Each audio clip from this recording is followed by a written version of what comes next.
Okay. So Oh, that's Elijah. so fraud, yeah, I hear your point. You're right. This is true. I could have approached you directly. Fair enough. It is what it is.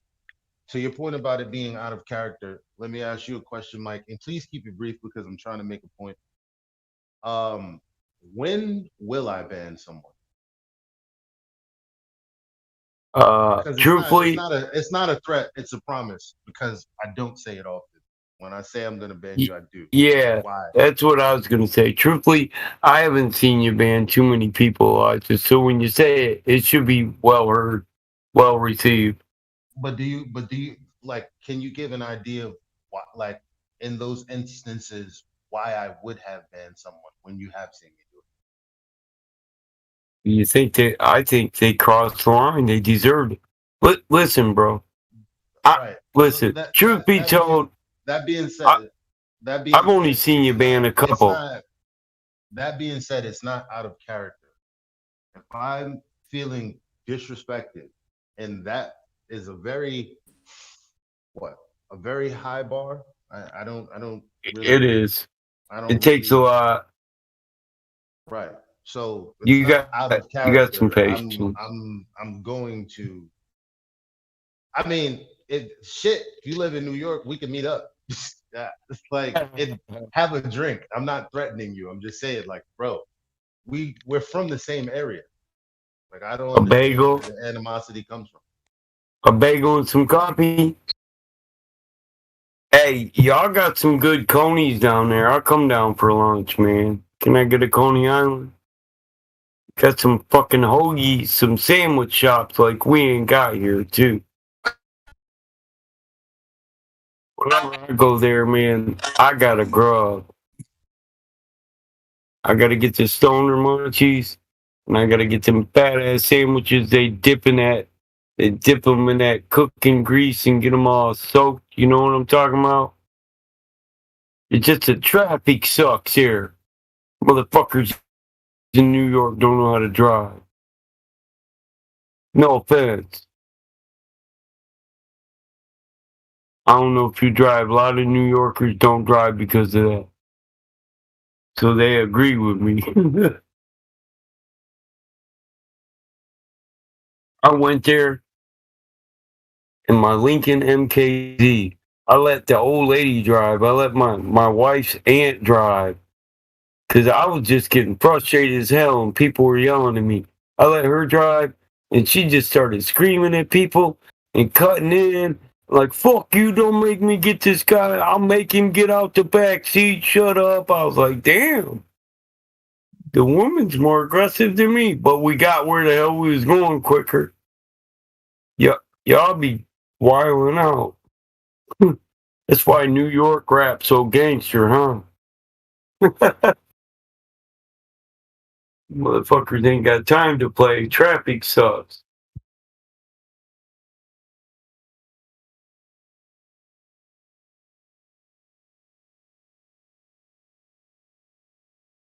See, I gotta try to lighten that shit up, man.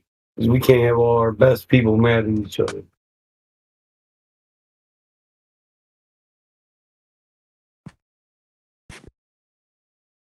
I be threatening. Hey, I want to say I threaten people to ban them too. I try to slow down on that because when I do it, I'm trying to get people just to quit. I don't want to ban nobody. I've done this for 6 years, and I know what escalates to this stuff, and I'm just trying to avoid it. So I think I should just find a better threat that's more effective.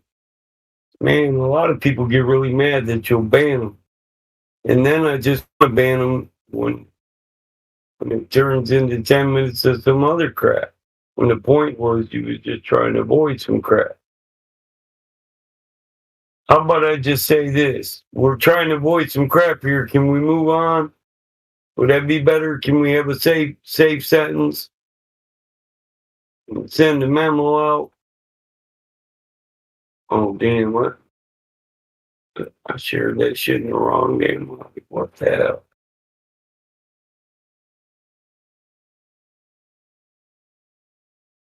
Hmm. Well, it's I fine. would go. I'm moving on. Fraud, I apologize. In the future, I'll approach you directly. No problem. I'm not talking Hey, about. Well, if you're not talking about you, I don't threaten to ban people. So Yeah, but I if you're didn't not, take that shit personally. I mean, come on, bro. It's fucking. You ain't gotta apologize. I was that other guy. What I was saying was like when you was talking to that dude trying to make him a that I took offense to because like I mean, like I said, that I thought was a little harsh. You know what I'm saying? Because like just because y'all had a disagreement and you like for strong arming that nigga to fucking apologize in front of other people like that. That to me was that's what I took offense to. in front of other people, he was trying to put a claim on me that I didn't make. Right, but you I got to was be the only bigger gonna, man. You're the mod, bro. That's what I'm saying. You're the guy but with the hold power. on. So don't. I mean, wielding the power For like that. 20 for It's 20 kind of minutes, for 20 minutes, I quietly, calmly, and carefully explained to him that it wasn't my claim. Stop saying that I'm wrong because I wasn't making the claim. And he kept asserting, he kept asserting that I was wrong and that he was trying to correct me on the math. And I kept telling him, I'm not the one who said it multiple times. So what do I do at that point? But usually, dude, you know what you do? You just dead it right there. You be like, yeah, whatever. You just dead it. You know what I'm saying? I've never seen you go to that level. You see what I'm saying? Usually, you just dead the situation. Like, what that shit, nigga? I'm out. I ain't about that. You know what I'm saying? So for you to do that, that was like I never seen you do some shit like that. So like, what the fuck? That's I've seen other dudes do that, and I'm like, yo, why people do that? I'm like, that's a woman thing. Like when the women do it, I get it, and it's cool to apologize to a woman, but dudes usually don't do no shit like that. You know what I'm saying? So it's like, yo, what the fuck? No, I'm definitely gonna ask for an apology. Yeah, but I he mean, got me fucked up. I don't think he. what I I'm don't saying, think that's I'm a saying, woman but like, thing. If but what I'm saying is, if a man constantly, if a man constantly mischaracterizes my position, and I give him multiple times to, and I try Man, to reason with him, and I try to man, communicate with you him. guys want to hit At this? some point, I'm gonna ask him to apologize, and at yeah, some but point, we may fight if I don't get my apology. I don't see what's feminine about that. yeah, but he's a fellow flat earth. That's what I'm saying. It's not like it's some Glober. But a Glober, no one cares, right? But it's a fellow flat earth. There shouldn't even be a war. You know what I'm saying? There shouldn't be a war of words, a disagreement. It should just be like that. All right, fuck this. We're not agreeing on this. So let's just get off. You know what I'm saying? Instead of going that, I just think going that route to a fellow flat earther, I think is a bit too strong. You know what I'm saying? That's just how I feel. Okay. You might not like that, but I mean, I can see other people do that to flat earth. Like me and Crack Phillip went at it, and then Lunatic stepped in, and then we went to a different room, and we had a situation. He still was fucking like me, and then what the fuck is up with this demand an apology? And dude, but like, bro, I don't understand. I've never done that shit in my life. I'm like, bro, it's not that big. I try to be prepared to shit like that because I know sometimes it's not worth it. You know? All right. Yeah, I guess you're right. All right.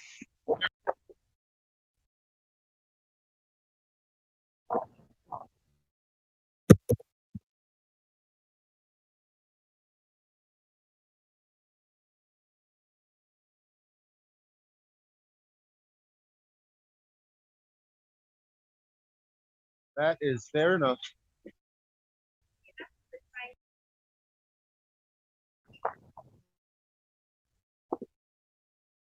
I wish I could say that more often. But listen, here's the point that I gotta make. If you let people keep doing shit, it's contrary to quality. And you just keep on doing it. And the quality of the entire VC goes down. That's why I'm usually the way I am. Quality over quantity. Because I'll ban a motherfucker and make them beg somebody to bring them back. So at least they got the message rather than spend this amount of time on everybody got upset over something that I agree that all got a good reason to get upset over. That's why I just try to nip that shit in the bud with a couple threats myself. It's to explain why I do that. I don't want to ban any of us. I want us to maintain a quality demeanor where we give the respect we want. That just unfortunately doesn't happen all the time. Nobody wants to give in. That's the realest thing you said, fraud. Everybody wants to stand their ground. Well, in I Floyd's try to case, avoid that shit. in Floyd's case, they want to stand on. He wants to stand on his wheels. Yeah, he's always in the car. I've never heard him out of the car. Yeah. Hey, y'all remember that song, Friends? How many of us have them? Friends. Yeah. Ones we can depend on. And, yeah, I remember that Let's song from my be brother. friends. Will you look the word My up response again and was fair again? enough. That was my response. Fair enough, Rod. I heard you. Fair enough. Yeah, the dictionary doesn't know the meaning of friend. Some are Trying to get okay and it it treats you real 16 night. cool. That's hard. Rap with me, damn it. Smoke a hooter. You got it. Fire it up with me. You know what? I didn't I got smoke my for a shit while. rolled. I didn't smoke for a while. And then some weed was brought in yesterday, so I was like, fuck it. I fell right the fuck to sleep. I couldn't even get up this morning. I ain't gonna lie. If we was all in the same room having this damn voice chat, when the shit got like that, I'd start passing them around. Cause I always got it. I grow that shit. I got acreage. I can grow 20 over here, 20 over there, 50 acres back, grow another 30. I got room. Grow the granddaddy perps in the back 40, the Casey Jones in the front 40, the Power Lemon Haze over to the left, about 30 acres. Man, I'm surrounded by swampy areas and rivers, so I got prime. I just got a lot of spots where I'm like, man, it'd grow there. It'd grow real good. I gotta see.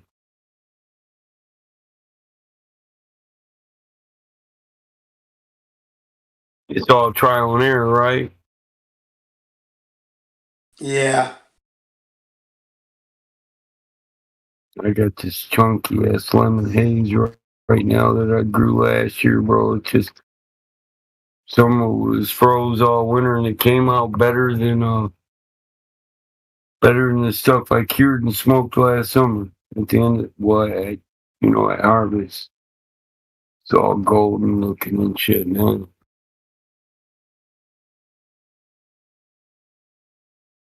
It cured good coming out of that freezer. I must have froze it at the right time. You know, if you freeze it, you grow weed and you freeze it. You got to decide if you're going to store it, whether you want to cure it first and then freeze it, or if you want to freeze it in the middle of the cure, lock some of that stuff in there so that you can do a proper cure when you pull it out of the freezer. And I played with this, if you're a farmer or engineering or mechanics, it's all trial and error.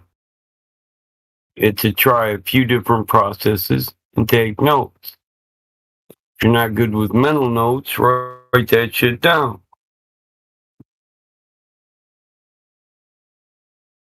Like the results from this process or that process.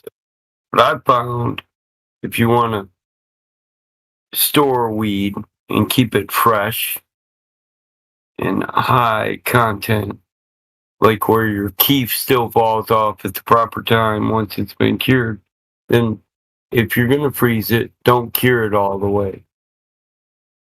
Freeze it while it's still got moisture in it. The moisture helps frozen contain your chemical content. Golden or type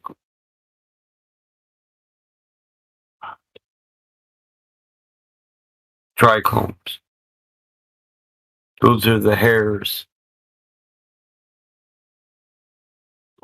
If you cure it too much, the hairs, the trichomes, they get burnt if it's too dry when you freeze it, and they don't come out golden, and you lose the smell, you lose flavor, and sometimes you lose the, you don't get as good of potency. Yeah. Mike's Weed 101, Orgoponics on the farm. What's up? I can teach an idiot to grow some bomb ass weed. It really depends on the strand you start with, or the clone, or the seed. It's no different than apples or cucumbers or carrots. You don't get a Red Delicious from a Jonathan seed. You know what I'm saying? Yeah. So just you got to know what you're starting with and what it reacts to. I don't fit in. Well, what kind of name is that? Why don't you fit in? You're a flat earther. You fit right in here. I'm gonna give you value just so you know that.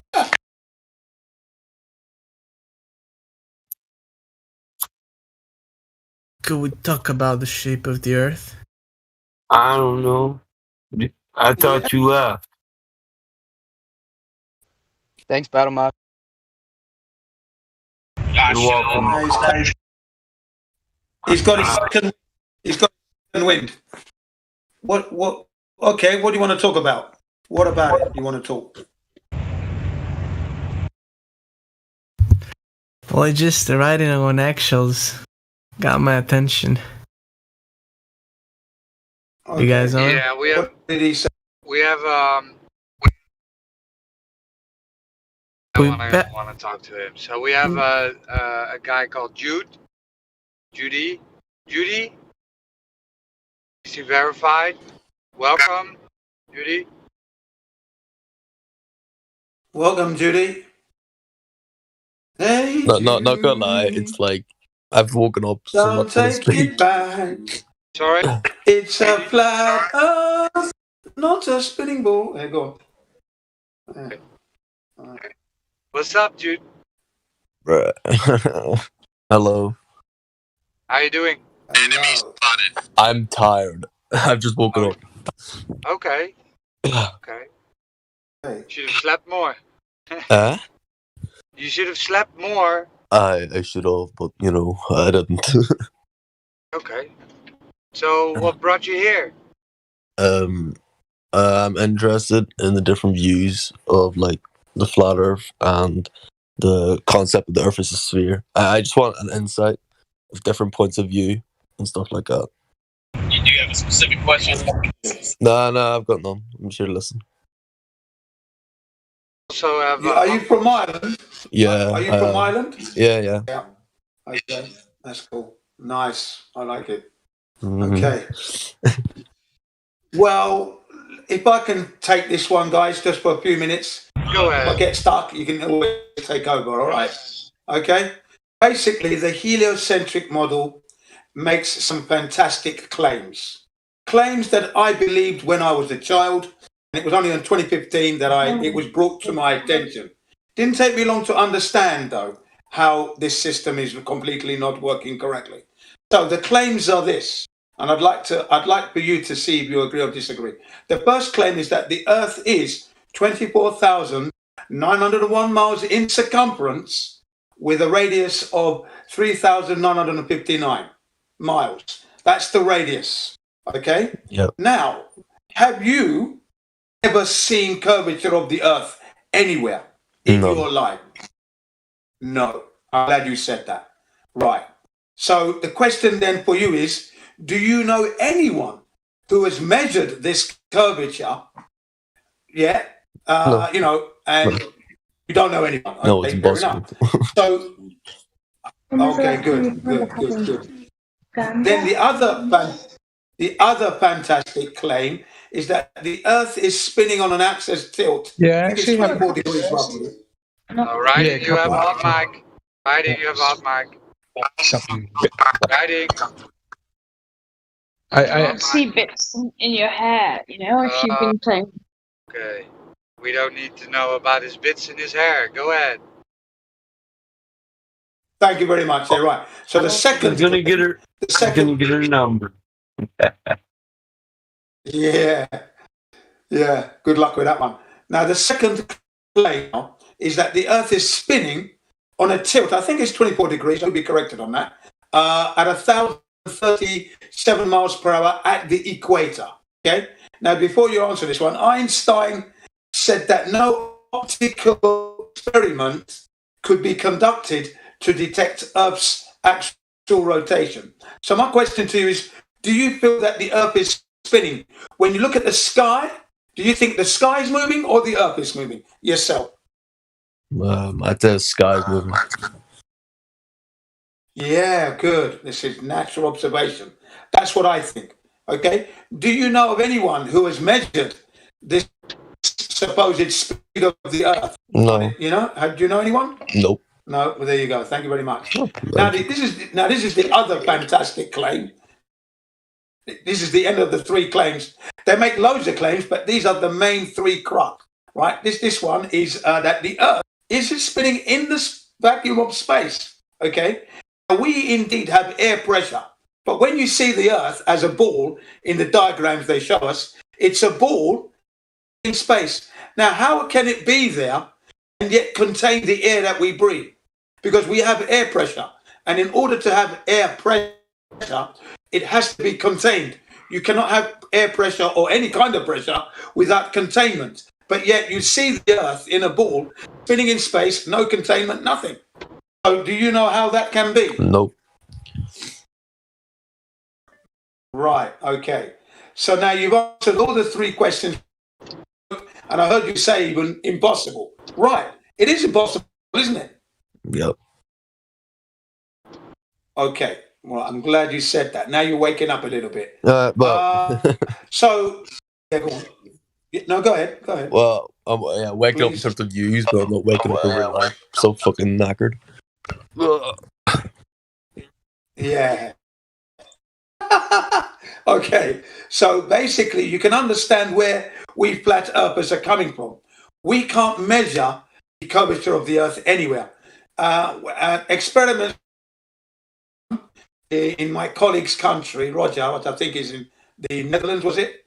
They did a laser test. And they hit a target, point A to point B, at target, and there's no curvature measured there. Straight as a die, hit the target, no problem. Okay? Yeah. Then we have this world record from a camera, okay, the Nikon P900, 273 miles, and it observed the mountain ranges in France from 273 miles away. Now there should be at least 9 miles of curvature there. It's not there, you see. And then you have your experience when you fly in an aircraft. You can fly from LA to New Zealand 19 hours and not encounter any curvature at all. I mean, that would be impossible on a ball of 24,901 miles. I mean, from LA to New Zealand, that's almost 180 degrees. Can you see my point? Yeah, I understand. Right. Have you ever experienced curvature in a plane? Have you ever flown? Yeah, I've been a plane, but I haven't seen them. You've never seen the curvature? No, just see cloud. That's it. No. Okay. Then the other thing. The Earth is made up of water. 71% usually lies level and flat. Yes or no? You agree or disagree with that? Water is usually level in a bath, in a cup, in a bowl, in the ocean, in a lake. It's usually level. Yeah. Right. Okay. Now the Earth is 71% water. So how can it be that this 71% water can then suddenly curve all over the ball Earth the image they give us. Um, When water never curves, it normally lies, except for when it's flowing. It's flowing over the water. It's flowing, but when it comes to rest, it's level. So do you know how that no, can be? I don't. Okay. So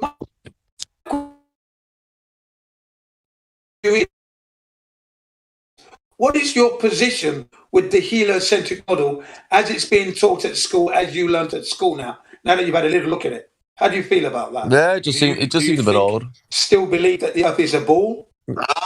No, it's a bit Yeah. odd. Right, the sound system. It's odd, isn't it? When you, yeah. I mean, you know, if it is indeed what they say it is, then we should be able to measure this curvature without any problems at all. We should experience it, but none of us have experienced any curvature. Yeah. Do you believe they've gone to space, for example? Do you believe that they've gone to space and to the moon and to the Mars?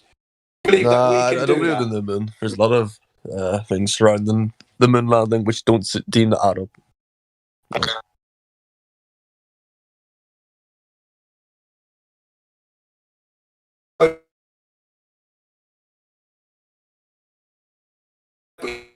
You're putting it on a scale of 1 to 10, the possibility of NASA and other space agencies landing on the moon, 1 to 10, what would you say? Well, we can go. What would you say? About 3, 2. 3 or 2. Okay. So you do think it's possible then? Okay. At least 2 or 3 means that you think we've got. Okay. Maybe in the let me explain. I'm glad you said that. Let me give you some details dealing with the space itself. Okay. Now, according to NASA and their story, there's supposed to be some radiation belts discovered by James Van Allen back in 1958, 59, I believe. Yeah, 1958. Okay? Okay? Mm-hmm. Yep. He discovered 2 radiation belts. Now, the radiation levels within those belts are to the tune of 2,500 rems. Have you ever heard of that before, rems? No. No, okay. That's the measure. That's one type of measurement they use to measure radiation. Another one is sieverts, so like 25 sieverts. Okay, let me give you an example of what 70 rems would do to an astronaut on his or her way to the moon. Okay, 70 rems would render the astronaut. Again, he has to go through 2 of these belts, right? Slightly vision impairment, diarrhea, and vomiting. Okay, that's 70 rems. Remember, they're going to have to go through 2,500 rems, according to NASA's story, as how space is around the Earth. Okay? Now, 170 rems would mean that the astronauts would lose vision loss, vomit, diarrhea, death in 60 days. That's at 170 rems. And that's not all. There is a third radiation belt, which is the closest to the Earth, supposed ball, at 247 miles from the Earth's surface, according to NASA, because they set up an atomic bomb several times in order to try and create a path through the Van Allen belts, but they failed and created a third belt, the closest one to the Earth supposedly, and that is currently 25,000 rems now. But at the time they said they went to the moon, it was at 250,000 rems. Okay. Yep. There's no way they could go, could they, with those kind of environmental obstacles? Yeah? Yeah. You understand what I'm saying? Yeah. Have I gone too fast? Yeah, I'm just trying to keep it No, simple. I understand. There's 3 belts. Thank you. So there's 3 belts they would have to go through, okay? Then there's the cosmic ray particles. These cosmic ray particles, according to NASA, are matter left over from stars that explode, supernovas. And these things are flying through space at the speed of light, which is, 616,000 629 miles. Okay, that's how fast these things are flying through. So they would have to have, fly through this. And the cosmic rays, it's like being rained on when you go out in the rain. The exact same simile. It's like it's raining cosmic rays. So how did they avoid all this? Then they would have landed on the moon, okay? And on the moon, the sun is spitting out 960 rems of radiation because the Apollo missions coincided with the sun's 11-year solar flare event. And between 1969 to 1993, there was 27,000 such events. So there was no way they could avoid any of this. And this is all NASA stuff. I'm not making it up. So do you think it's possible we can go? Maybe possible in the far future, but like not in the 1960s. I had the world was that technological advanced to be able to go to the moon, to get past all the structure you met. It would have been quite difficult. It probably didn't even happen. Okay, well done. So there's a discrepancy in NASA's story that they landed on the moon. Yeah.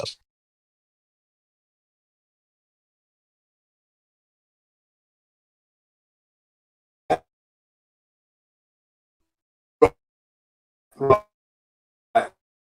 Exactly. And they didn't have any radiation protection at all. The spacesuits were like glorified ski linen suits, okay? And the actual lunar module, which landed on the moon, was very thin aluminium, less than 2 millimeters in thickness, less than. You could almost protect against radiation whatsoever. In fact, it helped to conduct radiation. Aluminium and radiation are good buddies. They don't repel, they love each other, in other words.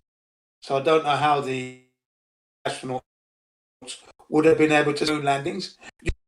My signal's gone, is it? Mm.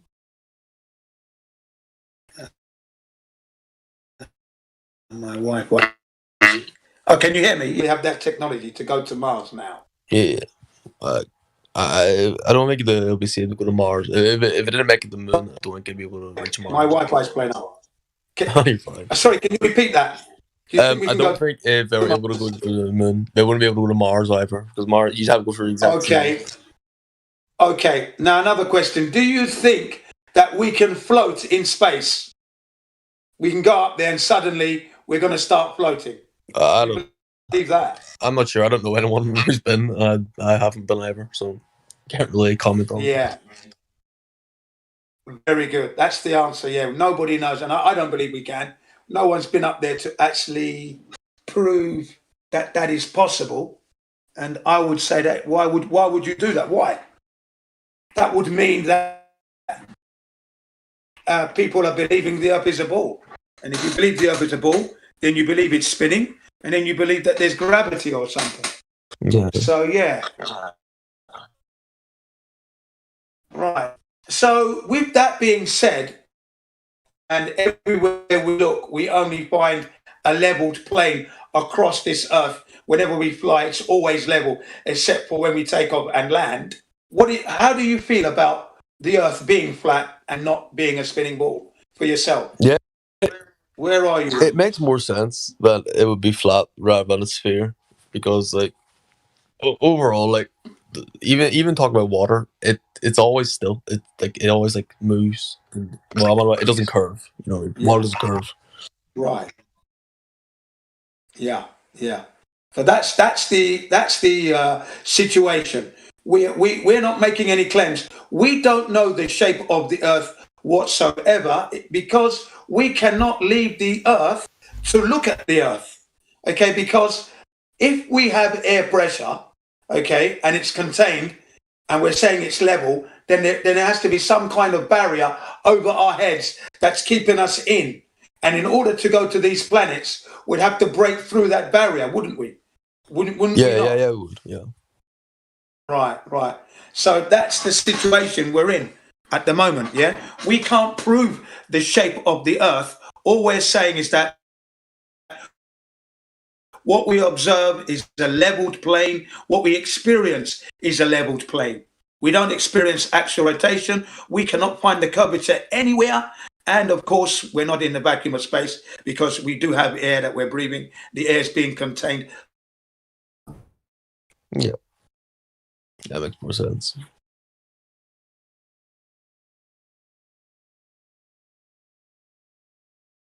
Okay. If you have any questions, then you're far away. You know? No, I'm fine. I've got none. I think you've made a good point. Yeah. Well, points across to me. I think it's expanded my view.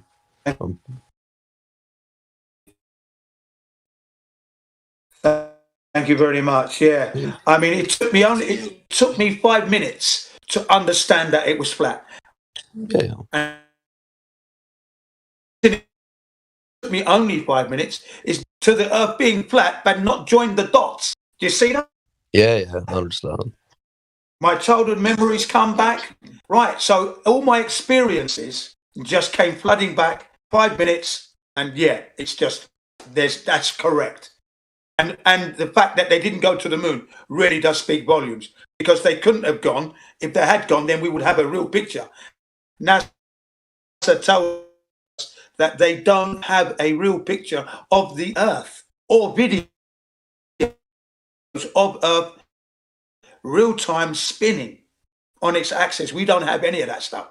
Any images that are being generated images, photoshopped, CGI. Yeah. Nothing is real.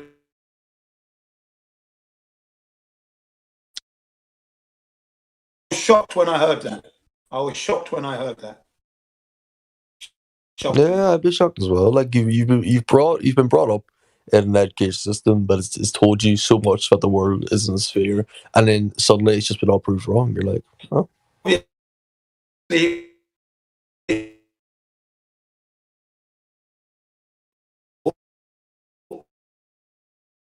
In Australia, New Zealand, there would be upside down. Yeah, the odd fall off.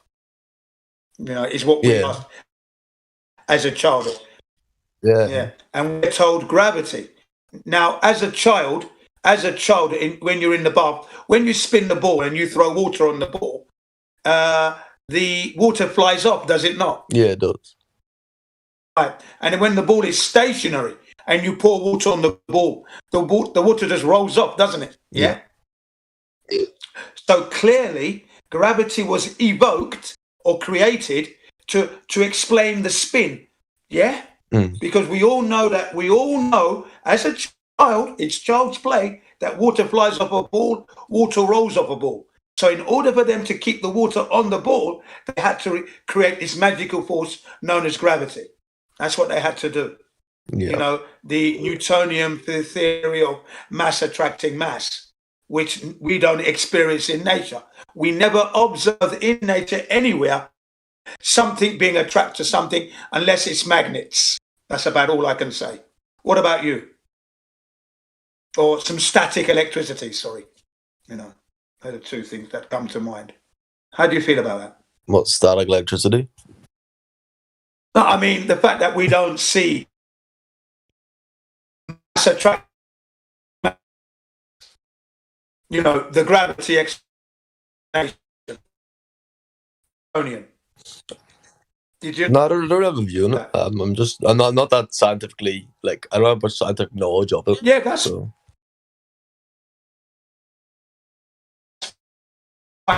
Yeah.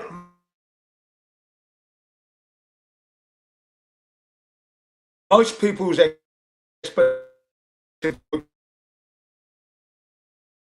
when they pick up a pen, drops down, that's the Earth's question that we all ask. Why isn't gravity attracting that helium balloon which weighs nothing? It's pulling down me, it's pulling down you, your table, your bed, your car, your motorbike, your bicycle, your seats, your rubber, your glasses, whatever. But then the balloon just cannot be pulled down by the gravity. Yeah. Why not? I'm not, I don't know. That's strange, isn't it? It is pretty Yeah, strange. it's Yeah. just- yeah, it doesn't make much sense. Yeah. So basically, then Sir Isaac Newton couldn't explain what gravity was. He could never explain it, and he didn't agree with the theory of the mass attracting mass. 106 years later, well, or so, the bending and warping of space-time fabric. Now, did you hear what I said? The bending and the warping of space-time fabric. I mean, those words are just crazy. Yeah, fabric For of me, space, yes. like what? Yeah, exactly. It's a wow one. Another, and it's never been proven. So gravity, as it's being taught to us, is a theory that's never been proven. Okay, so Newtonian gravity now has taken a back seat. It's been debunked by Einsteinian gravity, and that hasn't been proven. So, I don't know how they can say Einstein's gravity explains things dropping to the floor. Silly. Just don't understand the concept. It's just way, way, way, way out there. It's out of control. Pseudoscience gone crazy.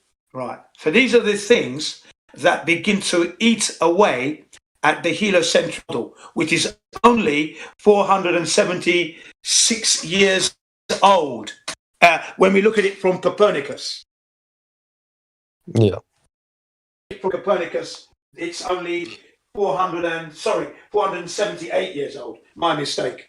478 years old. It's not even 500 years old yet. Okay? So the heliocentric model is actually the new boy in the block or on the block. Okay? It's the heliocentric model come late. Because before that, everybody knew that the Earth was a leveled plane. Everyone back in the day. Yeah. The only reason I say that is because there's some information about that points to that logic, if you will. Yeah, I understand. Yeah. Okay. So I'm just hope I'm reaching you somehow, Oh, yeah, so that I'm whetting your appetite to look for more, Nah, you're doing fine. Okay, good. Yeah. So yeah, that's basically how we flat earthers stand at the moment. Yeah. People are always asking, well, if it's flat, where's the edge? It's a good question. I mean, even though it's a joke, it's a good question. We don't know because we can't go there as such. Okay, we can go to Antarctica through organized tours, which are not cheap, or if you get a job and you work. But your destination when you arrive in Antarctica, let's say you're working, you're limited where you can go. You can't just go off. You won't be able to do that. You'd be breaking treaties and laws. Okay, if you did that, you could end up in prison. If you go on a package to holiday over there, you're not really going to go to where you really want to go, and wherever you go, you're escorted, so you're not able to go where you like. Okay, and then let's say you wanted to be a chap, you got the money, and you want to do it by yourself without announcing it to the government. You will be spotted, and you could be killed by the military and the navies that patrol this place. Okay, You could be taken out. Usually, you're marched back to your country or to the nearest land, and then you end up in court, charged and whatever, fined, etc., etc. It's one person by the name of Jorl van der Hooyd. I think he was a Scandinavian. He did it 3 times, and the reason why it was 3 times was because the first time he went, 2 of his friends went missing. Okay. And then he went back and found them the second time and the third time. Okay. And he was marched back each time, ordered to pay a fine, etc., etc. So we can't explore Antarctica as we would like and go and find this edge if there is one. Okay. At the moment. So there's an adventure there waiting once we can break the chain of slavery and, all this nonsense going on in the world we live in today. Okay. I'm sorry. Did this guy have Another question that's often asked? Go ahead. Did he have a specific question? No, he didn't. He wanted to find. I asked him a few questions. He says he doesn't know much, so I wanted to find out what he knew about the globe. He didn't know much about that, and he did agree that the heliocentric model does have a lot of anomalies, etc., etc. Then I gave him the flat Earth viewpoint of all that. That's all we're doing here. If you want to say something, Fraud, go ahead. Please chime in. Beep, beep, pop. Go ahead. I'm yielding the floor to you. Go ahead. No, I just haven't heard him speak. That's what it's all. Well, I have asked him a few questions, and he seemed satisfied with what we're saying. I asked him how he felt about the heliocentric model. Can you repeat your answer, please? I just think there's a lot of flaws in the heliocentric model compared to if it was actually flat. Like, I believe more in a flat model than I do when it was spherical. So what have you looked into personally? Which comparisons have you made? The water curvature, even the curvature of the globe, it doesn't seem to, properly function. If you look as our point of view, even if you're like, I don't know much people that have actually experienced anything, even gravity, for example. Like, I've never experienced it. I don't know anyone else that's experienced it. It's just. So if you were to explain long distance observation and long distance targeting, I mean, like, how would you do that to somebody that has no idea what's going on with this whole situation? What would you direct them to? I mean, like, how did you find the information? I've only found it was Discord. I looked up Flat Earth in the little join server, and I've looked at the things at the bottom of the server. Oh, so you went in this. All right, that's cool. Yeah, that's interesting. So yeah, that's good, man. Because a lot of people don't do their own research, and they just come in here, and then act like they know what the fuck they're talking about, and they don't. So yeah.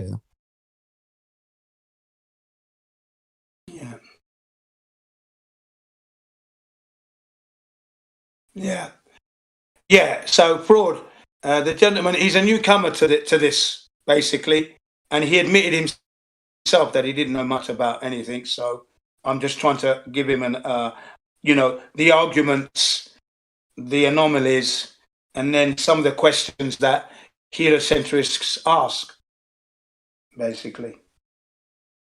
Yeah. Yeah. I didn't catch your username. I'm sorry. Forgive me for that. Oh, it's just Jude. Name on this server. Jude. Yeah. What am I talking about? Yeah, it's Jude. Yeah, Jude. Yeah. Hey, Jude. Yeah, right.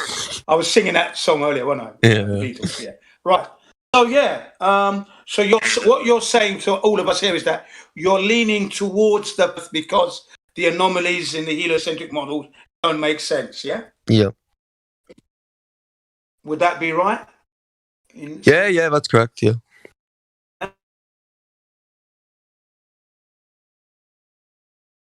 Yeah. Okay. And as Fraud asked you, if you were to explain along, I know it's all new to you, this stuff. So I mean, it's a big ask anyway. But if somebody asked you, why would you be leaning towards the flat Earth? What is it? And then you just said the curve. Yeah, the curves are one of the main factors. That can't be found. Yeah. Yeah. Yeah, and that water, good. And then the fact that we can see long distances that the curvature of the Earth wouldn't allow if the Earth was indeed a ball of 24,901 miles. Yeah. Right. Okay. That's how you'd have to explain it to people in a way. Then there's the spin of the Earth that no one has measured or detected. So how did they do that? Yeah, I understand. Yeah, you can't really prove it. It's like, yeah, exactly. Einstein couldn't prove it. Guess what he said afterwards, though? He said he couldn't prove it, but I know it's moving. He said, "Yeah, it's like, there's no evidence to back that claim." So yeah, you just gotta laugh. you know, Albert Einstein. Mhm. Yeah. So yeah, that's it in a nutshell, really. Yeah, yeah. That's fine. It That's helped me a lot. You know. Yeah. So hopefully I've given you some food for thought. And wake up to the realization that the Earth isn't a spinning ball. Yeah, Good way to wake up. It's the Earth. that's true. It's true. Well, you've been very helpful, so happy for that. And you open a window in Ireland. You open a window. Hey, Paddy's. Yeah. I'm glad. Yeah. So you open the window of your house to the neighbourhood. Hey, Paddy's. Oi, it's a flat Earth. Can you believe it? It's flat. You know. Yeah. Whereabouts in Ireland are you? North, south, North. west? North. Okay. Are you in Belfast? Nah, northwest, so Derry way. Okay, northwest. Okay, so you're not in you're not in Northern Ireland, but you're in Ireland. Yeah. No. I'm in the Beautiful country. just right beside the border, like 30 seconds. Oh, okay. Okay. Yeah. Whilst I was growing up, it was disturbing to see the Irish fighting amongst themselves, to the point where they're blowing themselves up and attacking children and that, okay? But whenever I met Irishmen in the pubs, okay, I always used to say to them, you know what? You're letting yourselves down because at the end of the day, you don't have the right to do what you do. God is your judge, not you. So if you have a viewpoint of your religion and you have another one, let that be so. Let it flourish. Get on with your lives. When you pass on, that's when you're going to know who's right or wrong at the end of the day. Yeah. But to display this kind of violence, I can understand Ireland fighting Northern Ireland because the evil doer in this is England occupying. Yeah, that's terrible. So go slow and low. That is the tempo. Oh, yeah, right, yeah. So that's all. I've got lots of Irish friends, and they always call me a realist. I said, yeah, that's the only way to be.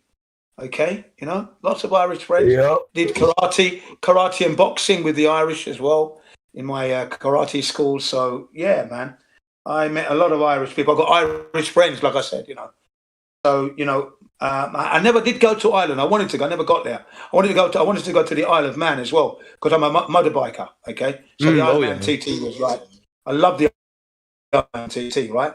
But not able to go. But I met a lot of Irish in England. I lived in an Irish community actually, where a lot of Irish people lived. So that was quite easy to communicate with them and get on and share each other's culture and life. So I had a good time with the Irish. There's a good race in Northern Ireland. It's the Northwest 400, I think it is. It's going to do quite good. Yeah. I think I was 13 or 14. Okay, I was in the Army Cadets with my brother. On this particular day, my brother couldn't go. So I went on my own. Okay, he's younger than me, so I went, and I couldn't get the bus that would take me almost directly to the headquarters. So I had to get off at Trafalgar Square and then march my way down to Regency Street, where the cadet headquarters was. And nearing the headquarters, there was an Irishman sitting on the steps. He had his bottle of VP, okay, drinking. And he said, yeah, good on you, sonny. The Irish will love you, the Scots will love you, but the English will hate you. Right? And I was 14. When he said that, I said, thanks. I didn't quite understood what he meant until a few years later on. And ever since, I've never forgot what he said. And he was right. He was right in what he said, though, because I had a lot of fights with the English. I had a lot.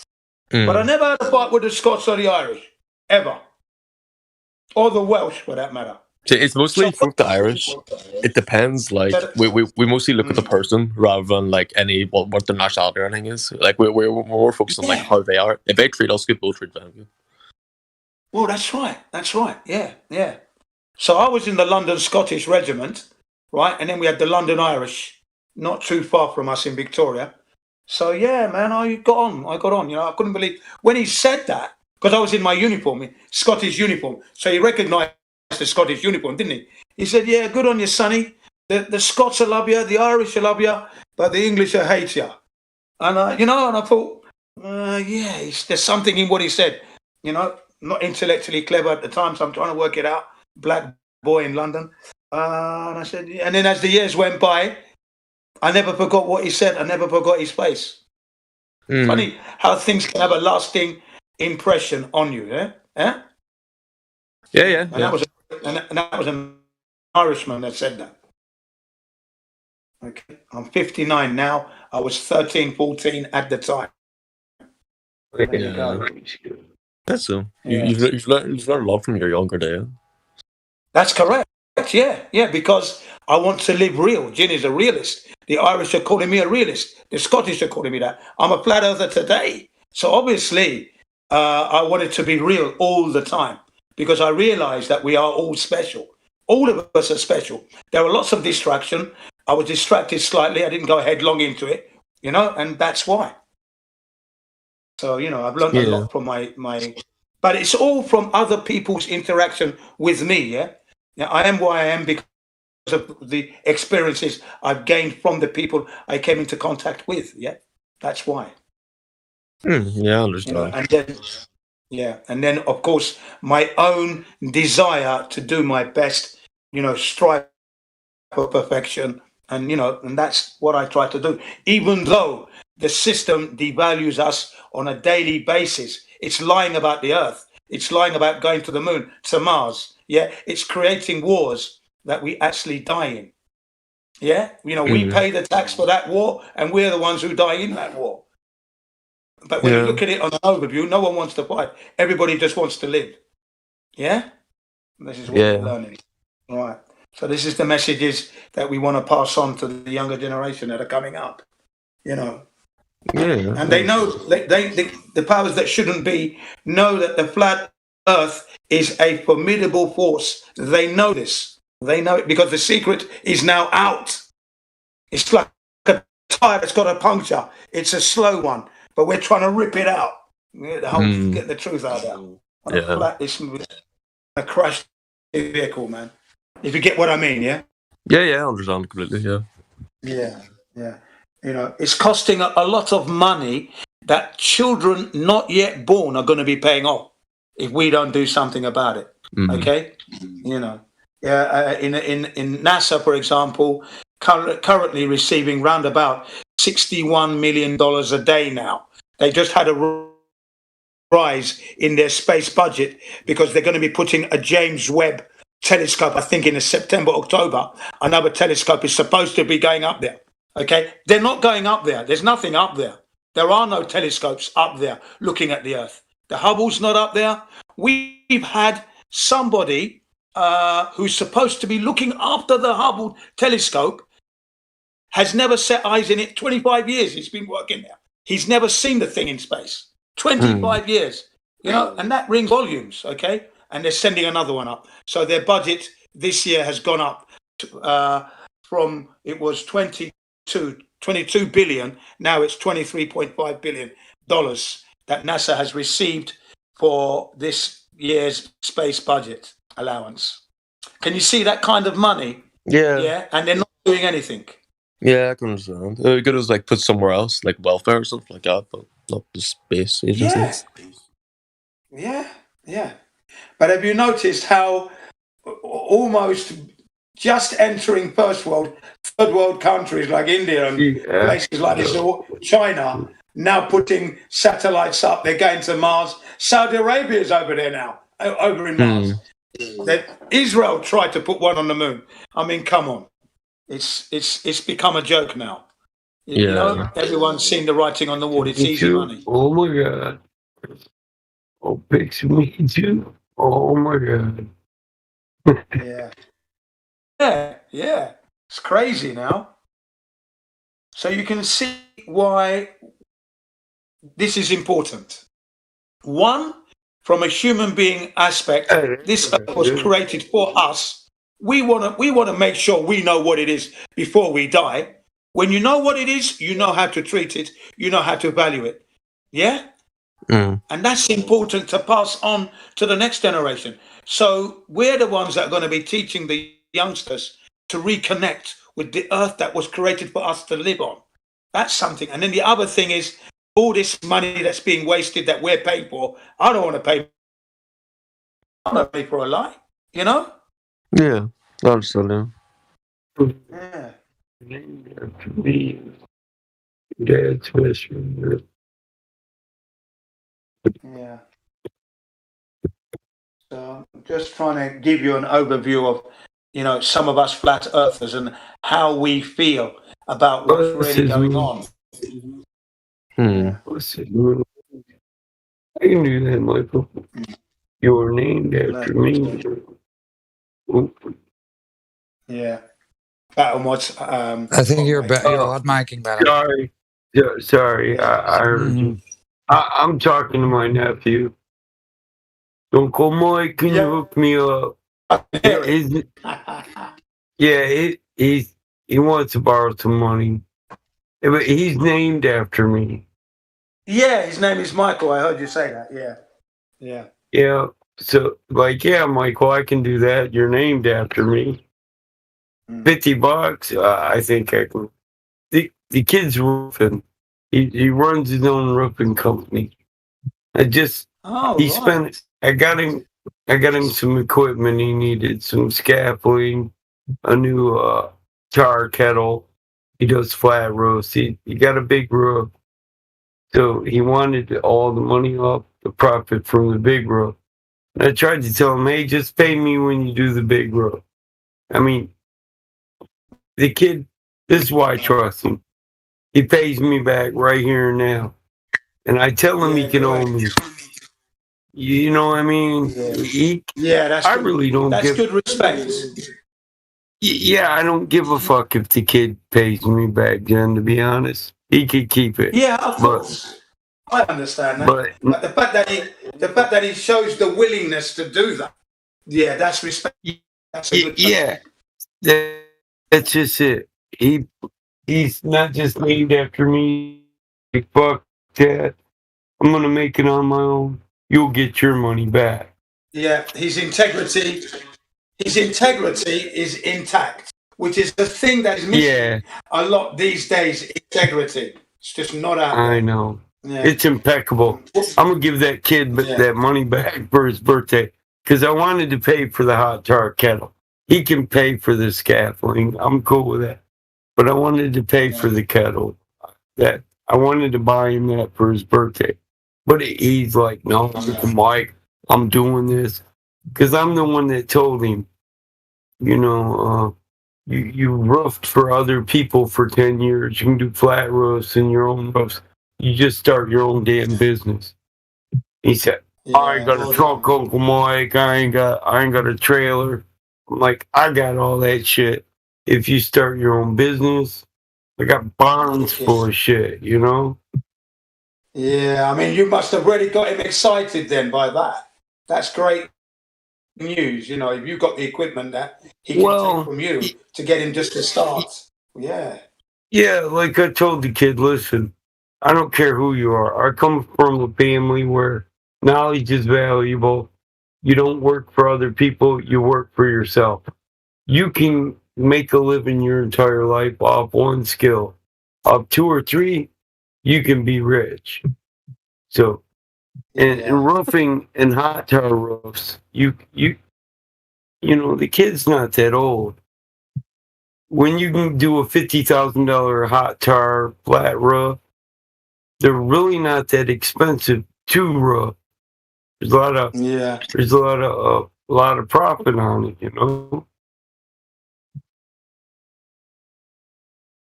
And I got planers. I got an asphalt company. I got power brooms. You got to power broom the pebble rock, pea stone off a flat roof. They put stone on them after they shingle them, tar them, roll off, roof them. I just say, hey, you should just be working for yourself because it's really not that much equipment to do that shit. You got a nice dually wheeler. You got a nice dually wheeler truck. A nice fucking trailer. The equipment ain't shit to collect. You leave it on your rig, you know? put it on the trailer, put it in the truck. I give him the truck, trailer.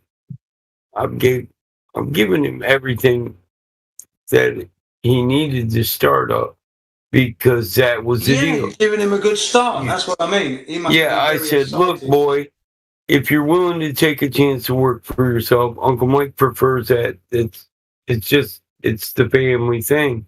And I'm willing to support you. I get you every damn thing you need. So I got all the minor stuff plus the truck and trailer. And then he wanted to up it. I need a better kettle, which he does. I gave him a small kettle. Right. You know, he needs a better kettle and needed scaffolding. So I bought the shit, but he wants to pay for it. I was Yeah. listen. Yeah, the kid did 5 house for us. He made money off that. And then he got a factory roof. And I got a roof for him from my buddy that's a warehouse roof. So now he's pretty much in, bro. You know, Yeah. after this, You know the scaffoldings that you got. Were they used ones or were they brand new? we got used ones, and we went through you gotta maintain them. So Yeah. to buy new ones is kind of pointless. Just buy old set, maintain them, so you know how to maintain the shit. That's it. Because you get Yeah, new ones, Exactly. eventually you're gonna know this is what breaks. You stress What I the teach my welds. children. Yeah. So I don't know. I think the truck I gave him's from the 80s. His ass is gonna learn to maintain that too. A diesel Yeah, dually yeah. wheeler. I mean, Dude, a decent work truck, you don't have to replace that shit if you know how to maintain it. I got dually yeah. I got work trucks from the 70s, running multi-million-dollar asphalt company. It's that simple. Yeah. Yeah. Some companies, Right. their owners aren't willing to work, so they just buy brand new equipment and pay a repairman. Well, so I did lean manufacturing where you take certain things and you say, well, this is where I spend most of my money. I spent most of my money repairing heavy equipment, dump trucks, and fleet trucks.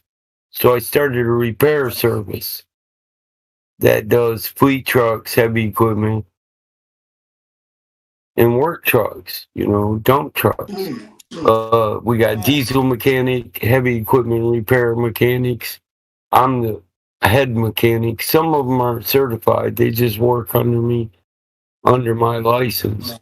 But I know they have the experience. But so Yeah. I got my own maintenance company. Why buy a new truck for $30,000 when you can take a used truck and rebuild it for $8,000 to $12,000? Yeah. I repaired once an American Second World War forklift truck. Okay, and it was at this campsite that I took my family to. Right, it's in Fukushima, right, Lake Inawashiro Lake. Okay, really nice place. Okay, so my wife was coming the next day, so I took me and 2 boys. And my wife was going to bring the youngest one and the baby later on the next day because she had to work. Okay. Anyway, so we arrive at the camp. I was the first one there because I leave middle of the night, so I'm going to be the first in the queue to get in and get the best spot that I want to get, the spot that I want. Not necessarily the best spot, but the spot that I want to be at in this place. So got it, nice, set up. And then the owner of the camp came up to me because they used the forklift truck to drag on the jet skis, because they come on the trailer, but sometimes the 4-wheel drive vehicles and the SUVs get stuck. So they're using the forklift truck to onto the trailer and bring the jet skis on. Now the thing was broken down. The funny thing is, I was looking at it for a few hours, thinking the Japanese they don't have make some funny looking vehicles. Cool. I wonder how old this is. And then the owner comes up to me and asks me to, can you repair this thing? I said, what do you mean repair? What's wrong with it? It doesn't seem to idle. He said, it runs and it cuts out. It runs and it cuts out. I said, did you not take it? Why didn't you take it to the mechanics? I don't know anything about that. I mean, it looked so strange. I didn't want to touch it. You know what I mean? And he said, yeah, we did. We took it to the mechanic, but the problems come back. I said, okay. So I took my tools out of the car, walked over to this thing, and I said, okay, start it up. Brum, brum, brum, brum. He started it up. And then I noticed that the pedal, the accelerator pedal, was bloody loose. And then I followed the cable to where it connects to the accelerator cable connects to the carburetor. It was all loose. That was the problem. Nothing was adjusted properly. So I tightened up all the nuts and everything, got it idling okay, revved it up, locked all the locking nuts. I said, you have to watch this, these two areas, because the vibration from the machine is vibrating the nuts loose. Okay? That's what it was. That's all it was. And then I got a free camp. No charge, free of charge, man. And my dog had free run of everything, going around, no lead the lot. Okay? And I surprised myself. I didn't realise I could do that sort of thing. I could fix bikes, but something, and it turned out to be an American forklift truck from the Second World War. I thought, wow, man, amazing, But there you go. Funny story, but yeah. So I know what it's like when you repair things and that. And the feeling you get, Oh yeah, that's one thing I like about building a project. When it's done, the satisfaction. Yeah. Well, in the sense of pride too. Like, my children were so proud of their dad. Yeah, the kids. My kids were proud. Daddy, did you fix that? Daddy, yeah. So Daddy fixed that truck. I said, yeah, I can't believe it, man. I said, I can't believe it myself. It was that easy. Yeah, I like that. Because, yeah. My daughter, when she first started to grow up, and she really looked around and she's like, man, my dad built most of these. She knows which cars. Like, some of them I just send through. Like, if I get a nice classic that just needs repaired, I'll just send it to the maintenance shop and let my best mechanic work on it, But if I build them, I build them.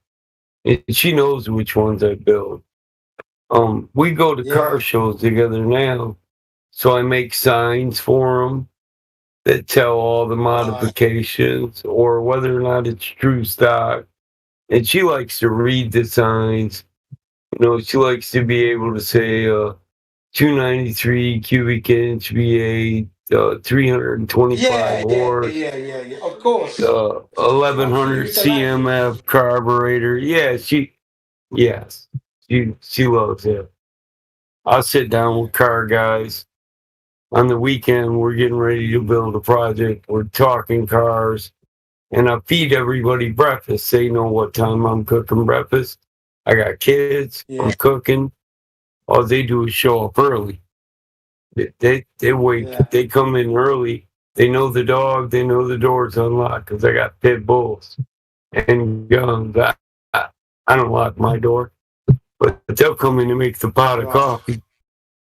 Start cracking eggs, like my brother, and she loves it. She can sit there and participate in the conversation, especially with the motorcycles.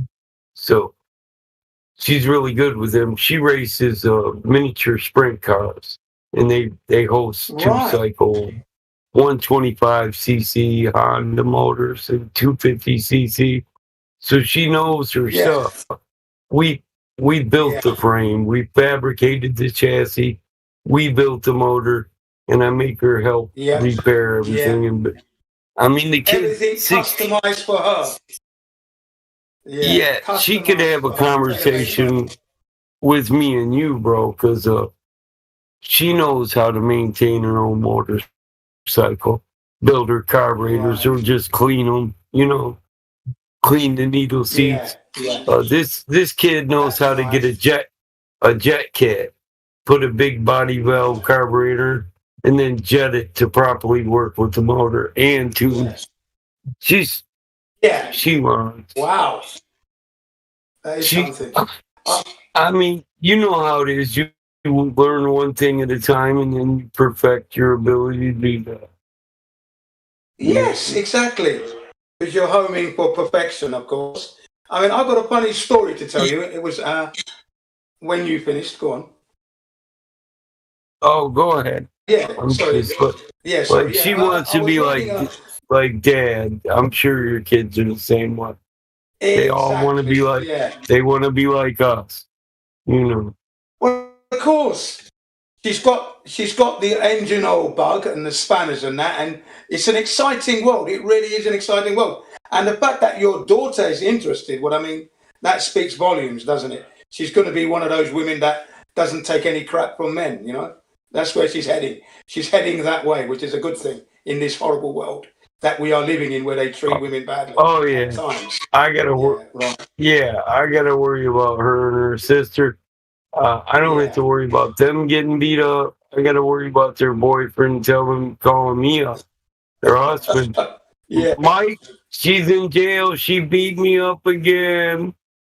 I'm tired of her beating me, Mike. Why'd you teach her that martial arts? That would be fun. I've already had that. The story I was going to tell you, basically. I've already had that conversation with my oldest. Go ahead, I'll mute.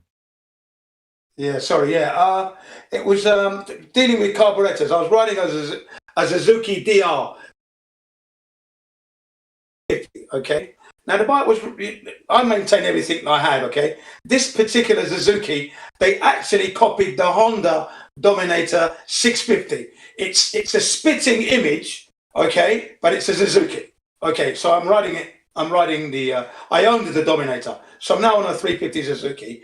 And the bike was running well due to my maintenance, okay? It was running well. But one day, it developed a leak from the carburetor. It's coming out from the overflow pipe that's under the bowl.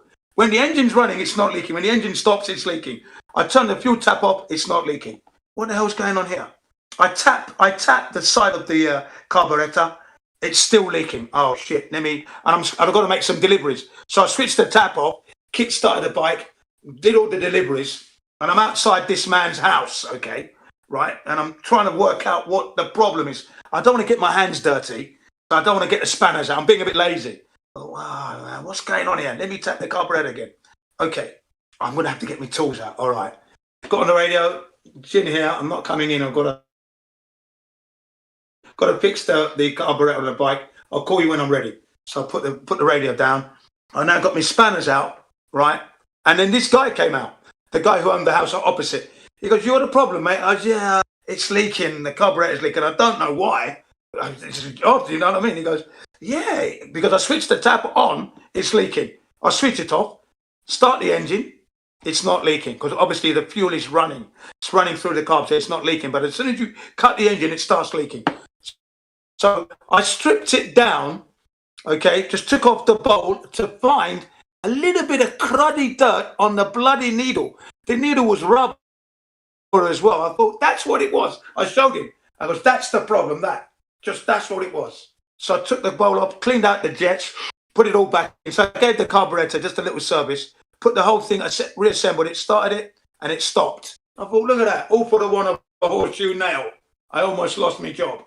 There you go, Funny, isn't it, A little bit of dirt on the needle and the float didn't seat right and it was just leaking fuel. But, yeah, I'm with you. The needle seat. Yeah, the needle seat just didn't seat right. It didn't seat all the way. Those carburetors are funny.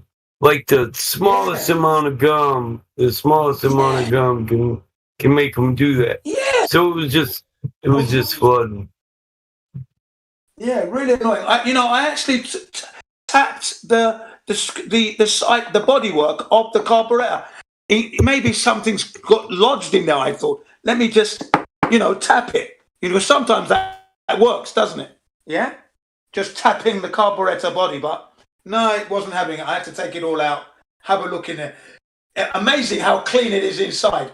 The inside of the carburetor and the outside of the carburetor on a bike, it's a different world, isn't it? Absolutely immaculate inside, but the outside, wow, man, looks older than, just bloody amazing. Yeah. Yeah. So, trials and tribulations, man. Another time, one more story. I love This is the last one. I love my bike too, bro. Yeah. This will be a last story, okay? This will be a last story. I was riding through a place called Kingston in Surrey, a very famous place because it's known as a royal borough. Okay, so you've got Richmond, Twickenham, and Kingston. These are royal boroughs, reindeer country, lovely cottage houses, beautiful place, right?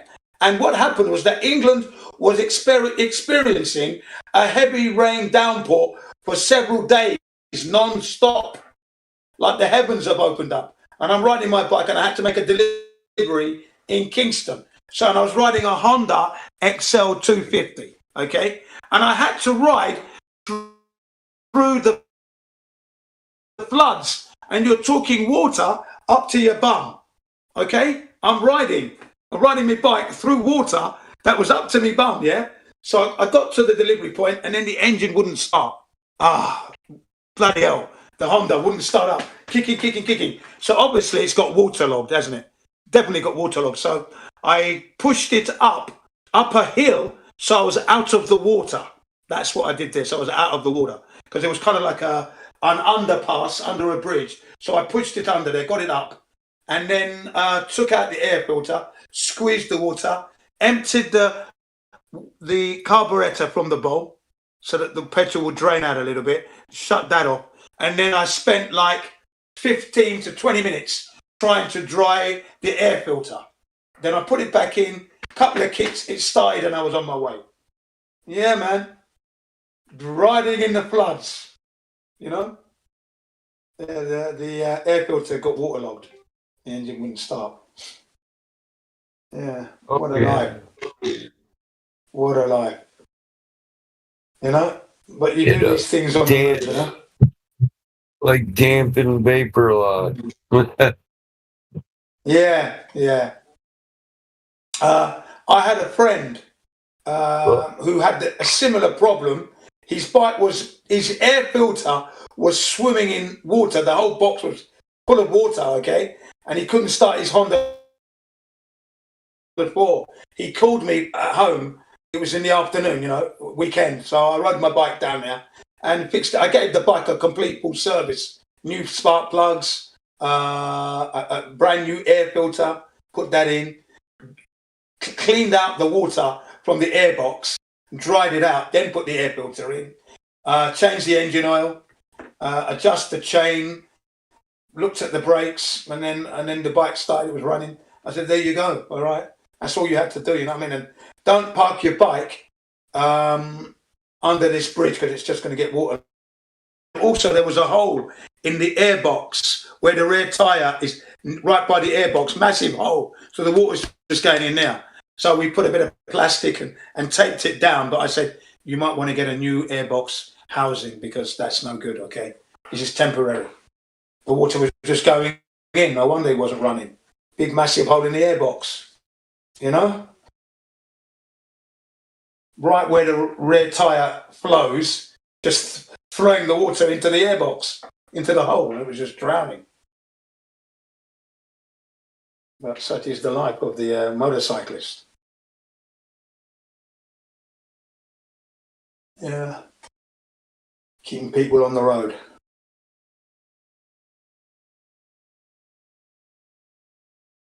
It's all good. Riding a bike with a flat tyre. Big puncher, CBR 1000. Massive puncher. Goes, yeah, I know that. Everyone's going, beep, beep, beep, you got a flat tyre. I goes, I bloody well know, yeah? Thank you. Fucking hell. Bip, bip, you got a flat. I know. They don't want you to. They want you to stop and not ride.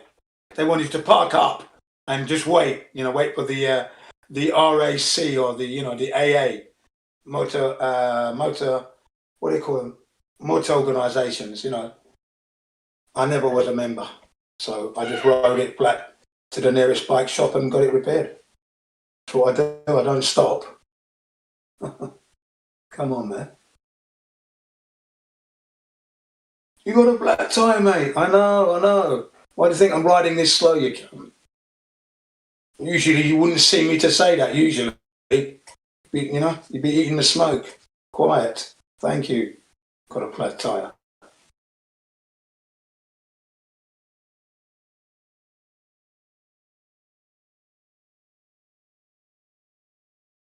So, Jude, are you still there? Jude from Ireland? Probably gone. Probably gone back to sleep. Or maybe it's me waking down again.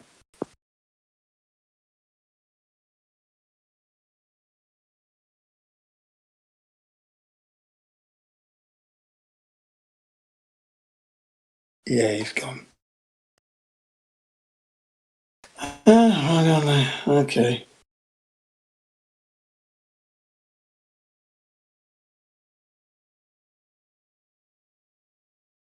Hopefully Jude will be back with some more questions.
Howdy.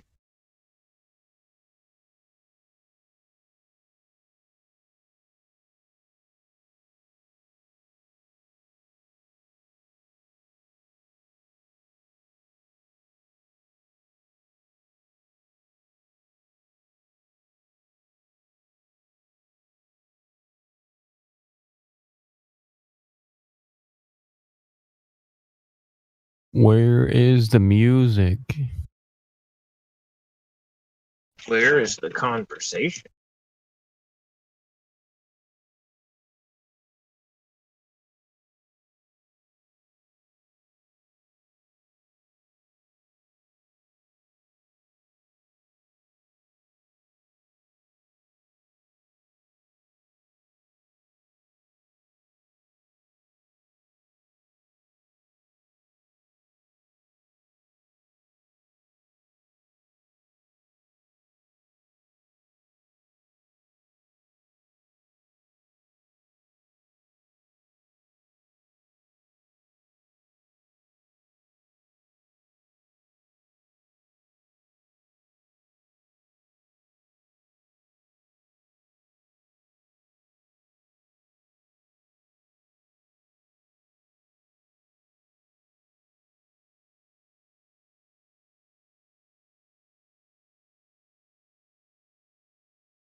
Check, check.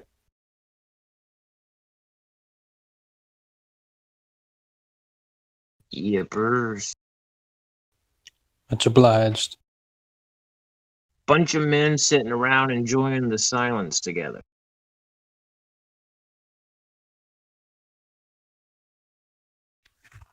Ain't that funny? I guess it's better than sitting around listening to the chaos commence. Or nagging. Oh my god.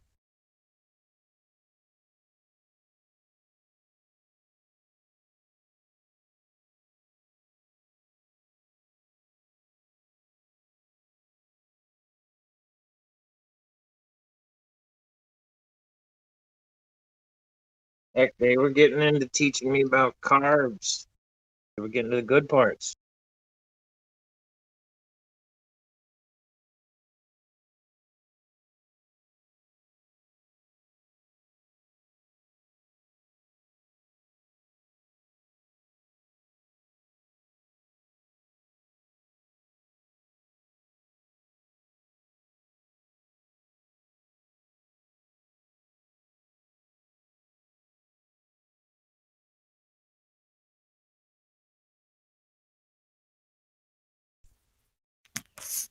We see for too far for there to be one.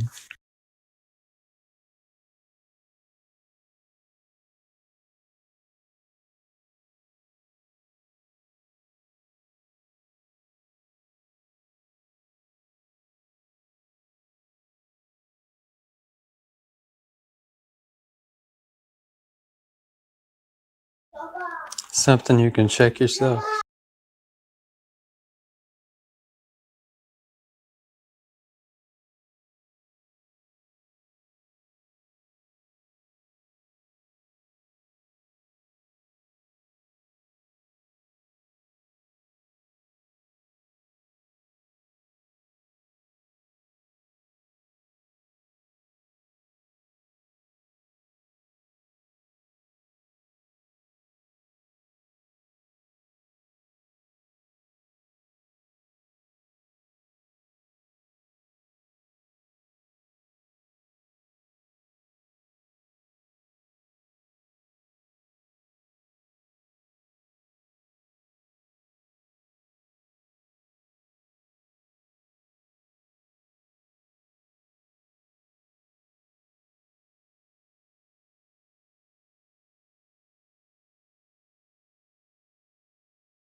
Yo, what's up? Hello, hello.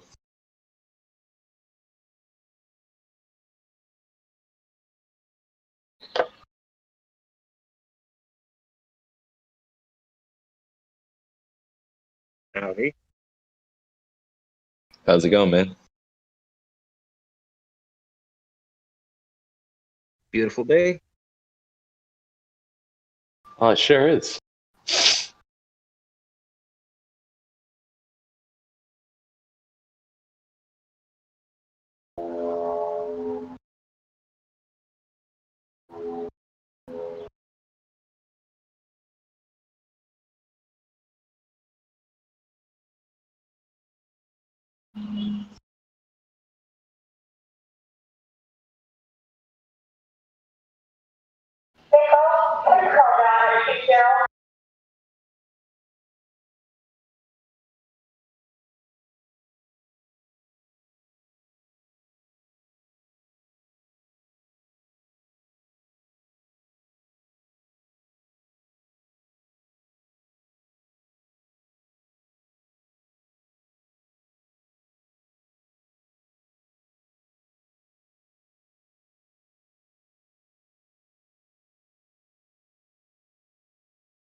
Good morning.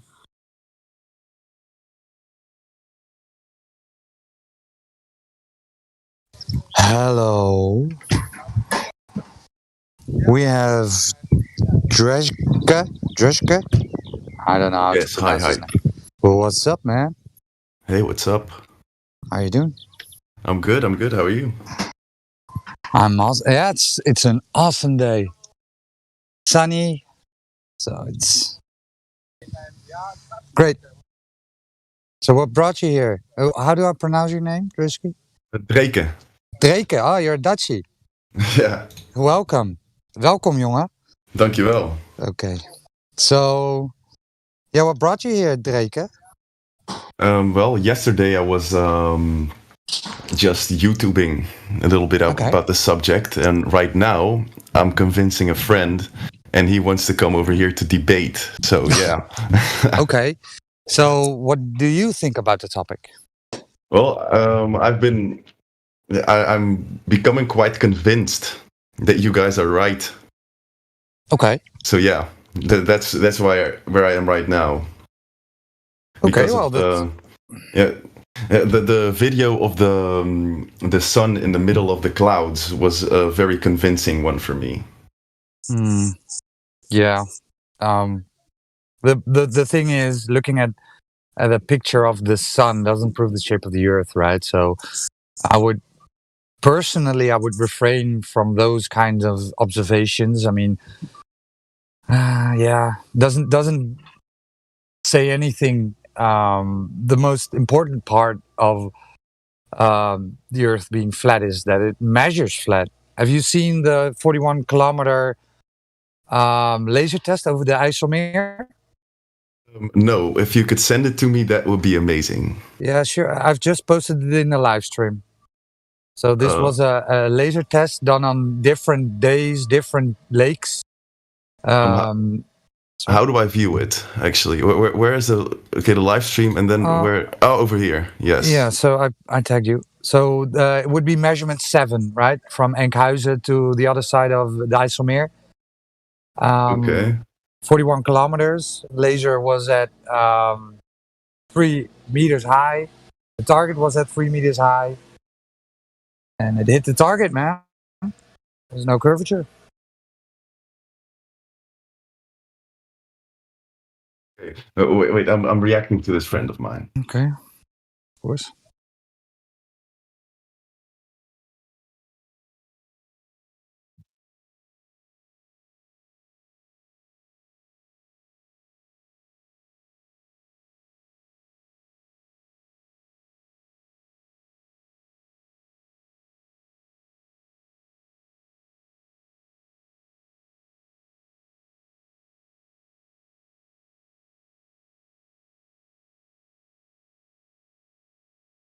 Yeah, and the most beautiful part of it all is that you can test it yourself, right? I mean, don't trust us, don't believe us. We're giving you the tools to do it yourself. I've done this. I went to Zeeland and I saw the windmill park that they built at Zeeland, right? I saw the windmills, I saw the transformer house, so that would be approximately 39 kilometers away. And a few months later, I saw at Berghaamstede a red oil tanker at 24 kilometers away. Okay. So it's pretty easy did to you do. just buy some kind of binoculars, or? Yeah, I had binoculars with me. Yeah, so I didn't record it. If you want to really want to throw some cash at it, you can buy a P900 or a P1000. There are some few. I saw one for 800 euros on Marktplaats. It was a very nice one, but yeah, it's a lot of money. Okay.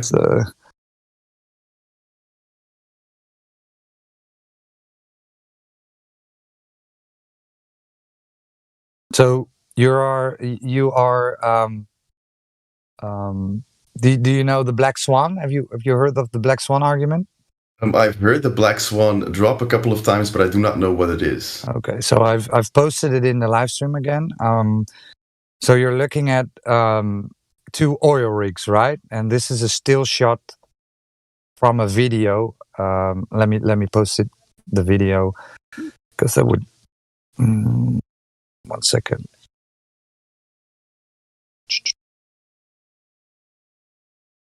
I need to find it. Yeah, here it is.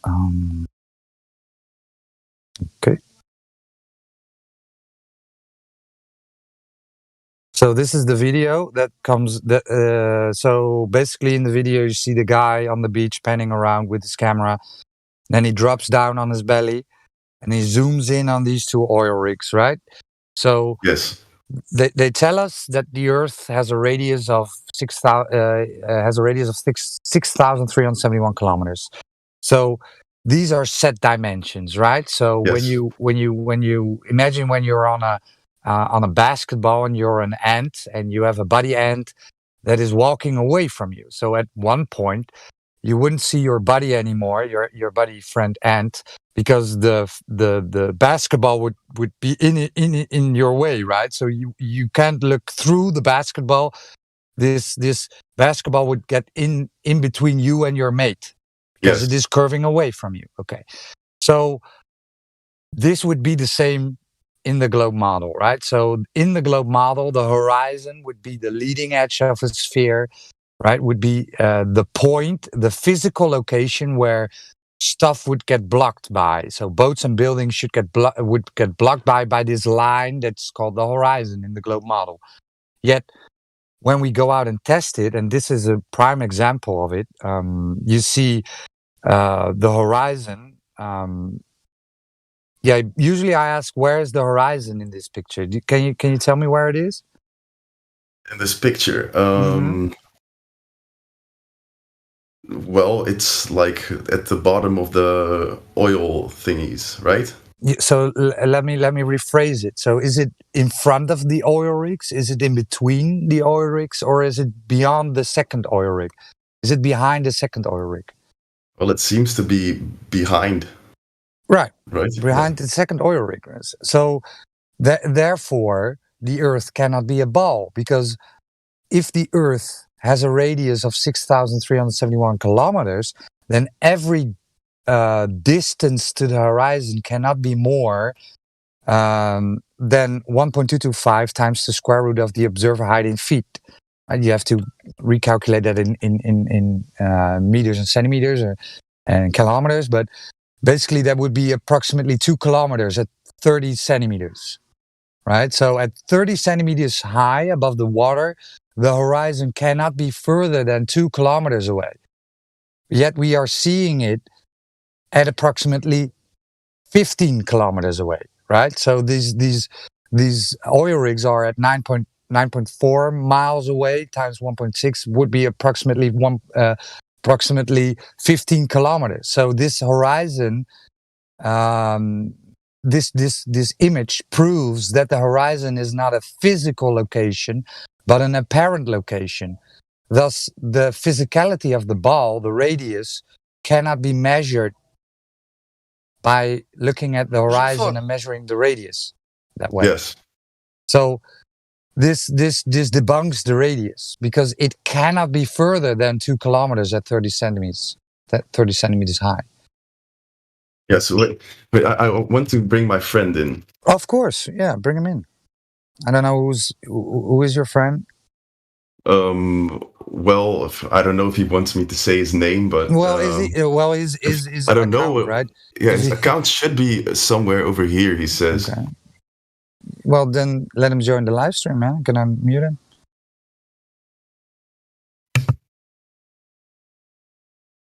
Are we still looking for the curve? Yeah. Yeah. Damn. Is he in the VC check-in? Well, he says he's somewhere in this in the Discord, but okay, yeah. Is his I don't name even know Gus what his or Synapse? I have no clue what his name is on Discord actually. Okay. I just invited him on Telegram, but okay.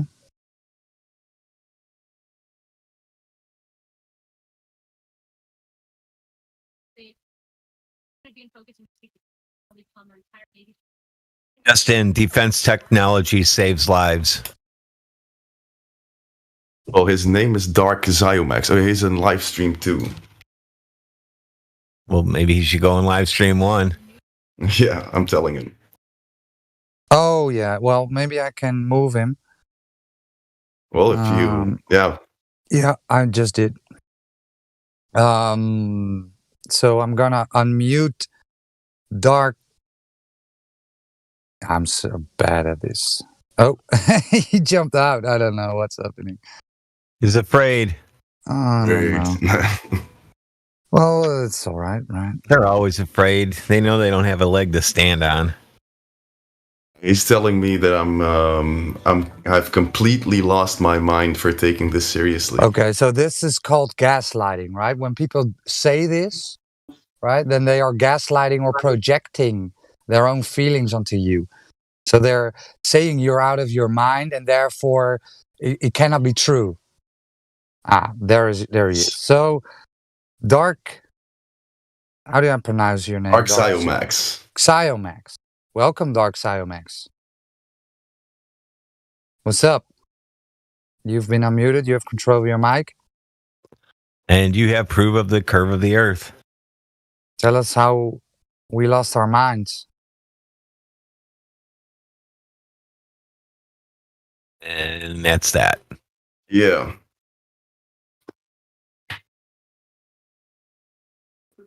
Anyway, if Dark Ziomax has any measurements, direct measurements. You need a tag?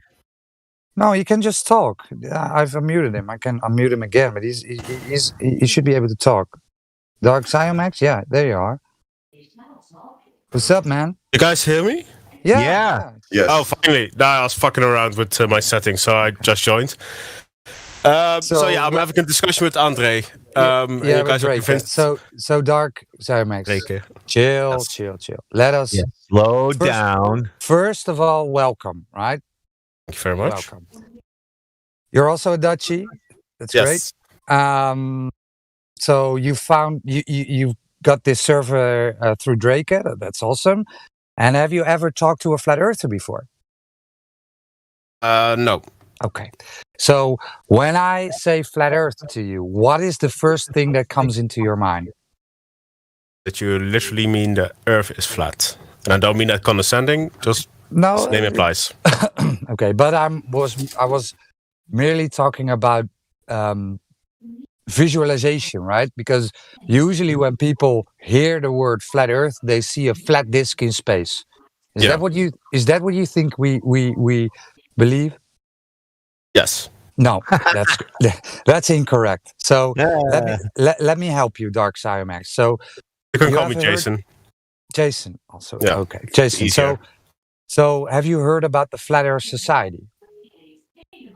Apart from some memes, not particularly. No. Okay. So the Flat Earth Society is a controlled opposition. It's a hollow organization put in place to spread misinformation about the truth, right? About the flat Earth.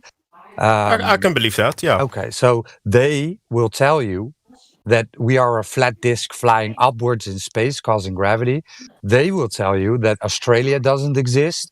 They will tell you that you can fall off an edge.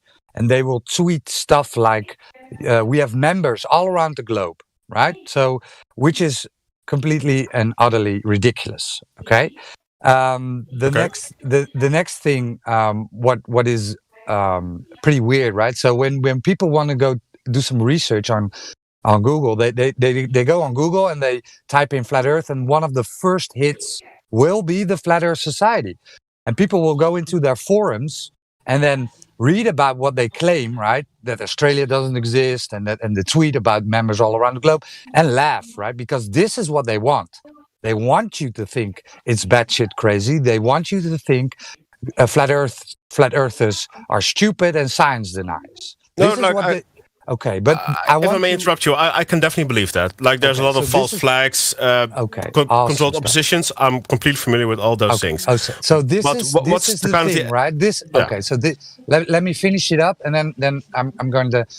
Sure. So even Obama mentioned the Flat Earth Society twice in his speeches.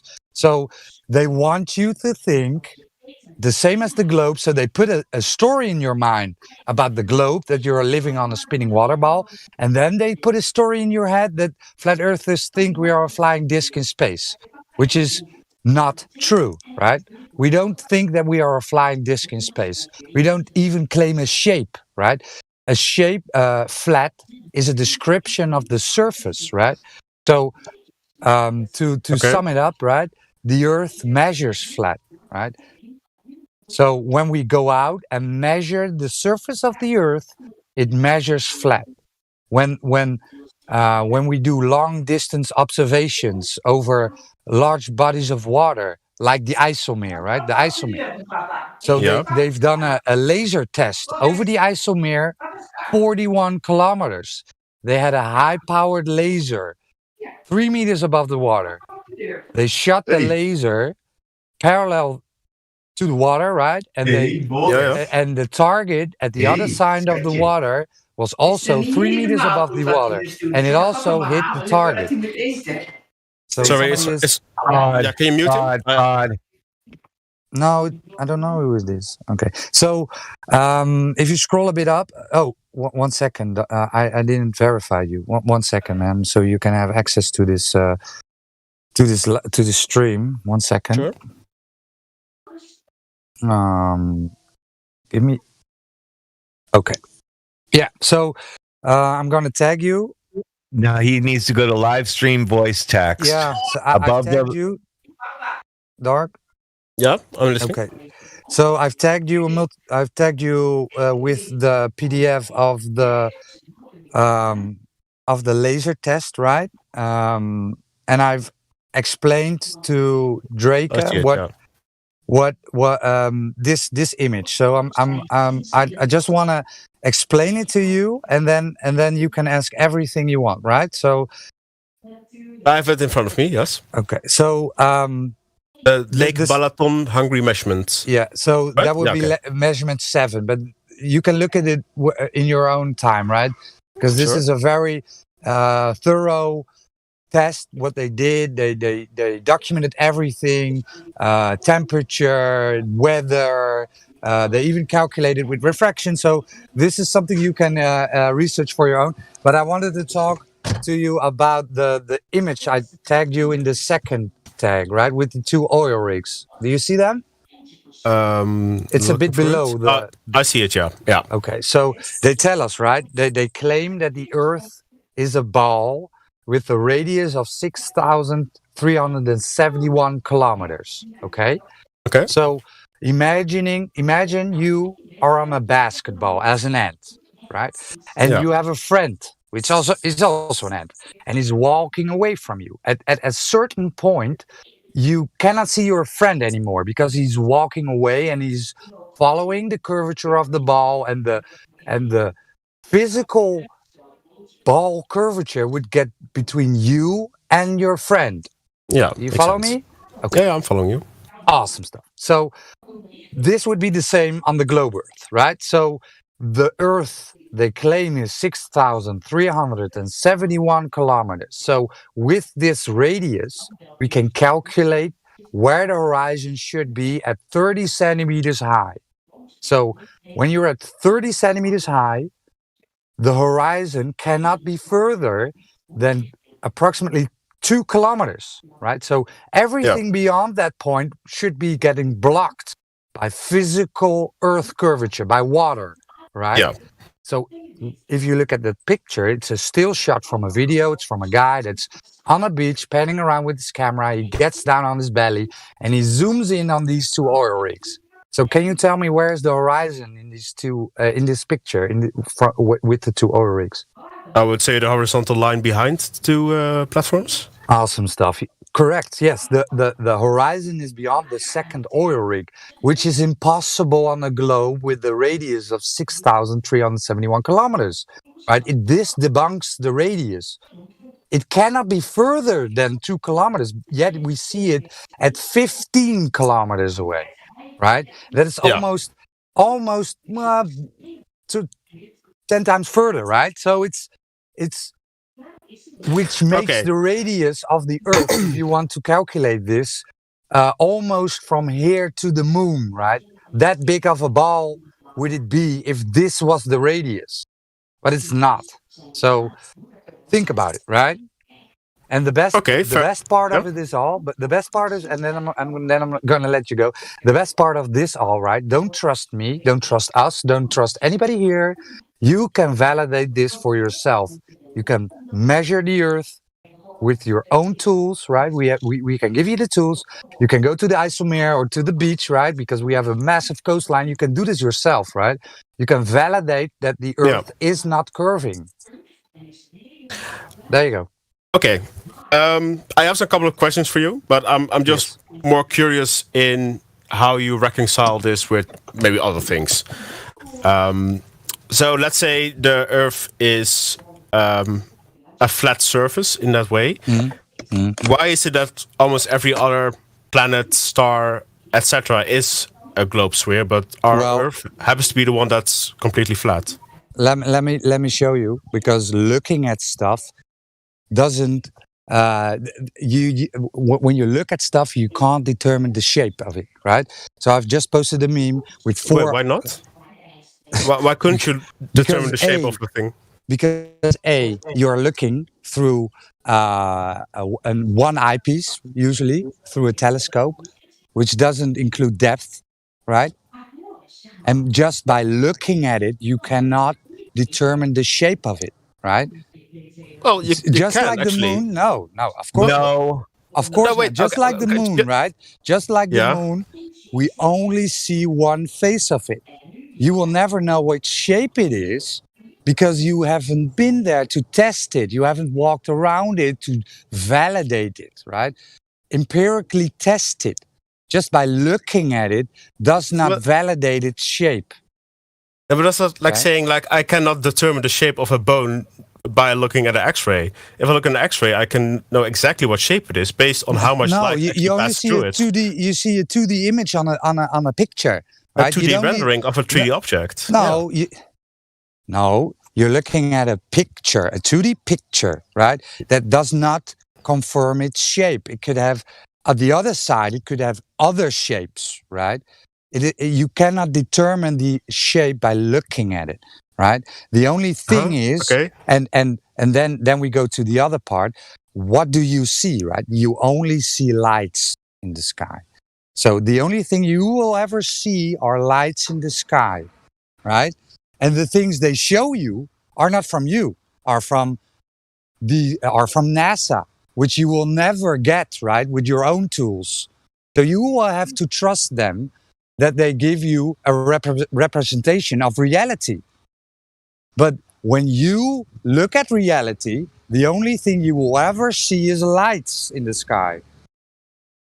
Yes, I agree with that. I agree with the premise that I shouldn't blindly trust any kind of institution. But there are some things that are more easily explained with lesser words. So that's absolutely not true. That's let me give you an example. If I make I put my hand into a fist. I make a picture of it. How can I not know that is a roundish kind of shape? Because you and I can go to your fist. I can walk around your fist and I can validate it. I can see how your fist is looking. Maybe it has indentations at the other side. Maybe you have lost a finger. I don't know, right? Maybe Fair enough. So I can validate this, right? And this is what you have to think about, right? About validation. So we as flat earthers are sick of believing, right? We want to validate and test what they are telling us. That's fair. And maybe this is a good rabbit hole if you know about controlled opposition and you know about some conspiracies. Maybe you would want to look into the moon landings, right? That's a fun rabbit hole. And I can believe that they're fake, but those were mostly fake because of political reasons, because they were in a race with Russia at the time. It's easier to fake it than to admit. A few years later, they allegedly went all into the they had a joint space operation. So it's all a lie, man. You really think they? Okay. Yeah. So just to interrupt you a bit, I can I can definitely, how you said, believe that certain things are absolutely bullshit, or that they're manufactured just to keep the public docile, whatever. But certain things, and I think flat Earth might be the biggest barrier for me personally that I just cannot get over, based on the fact that so much else depends on.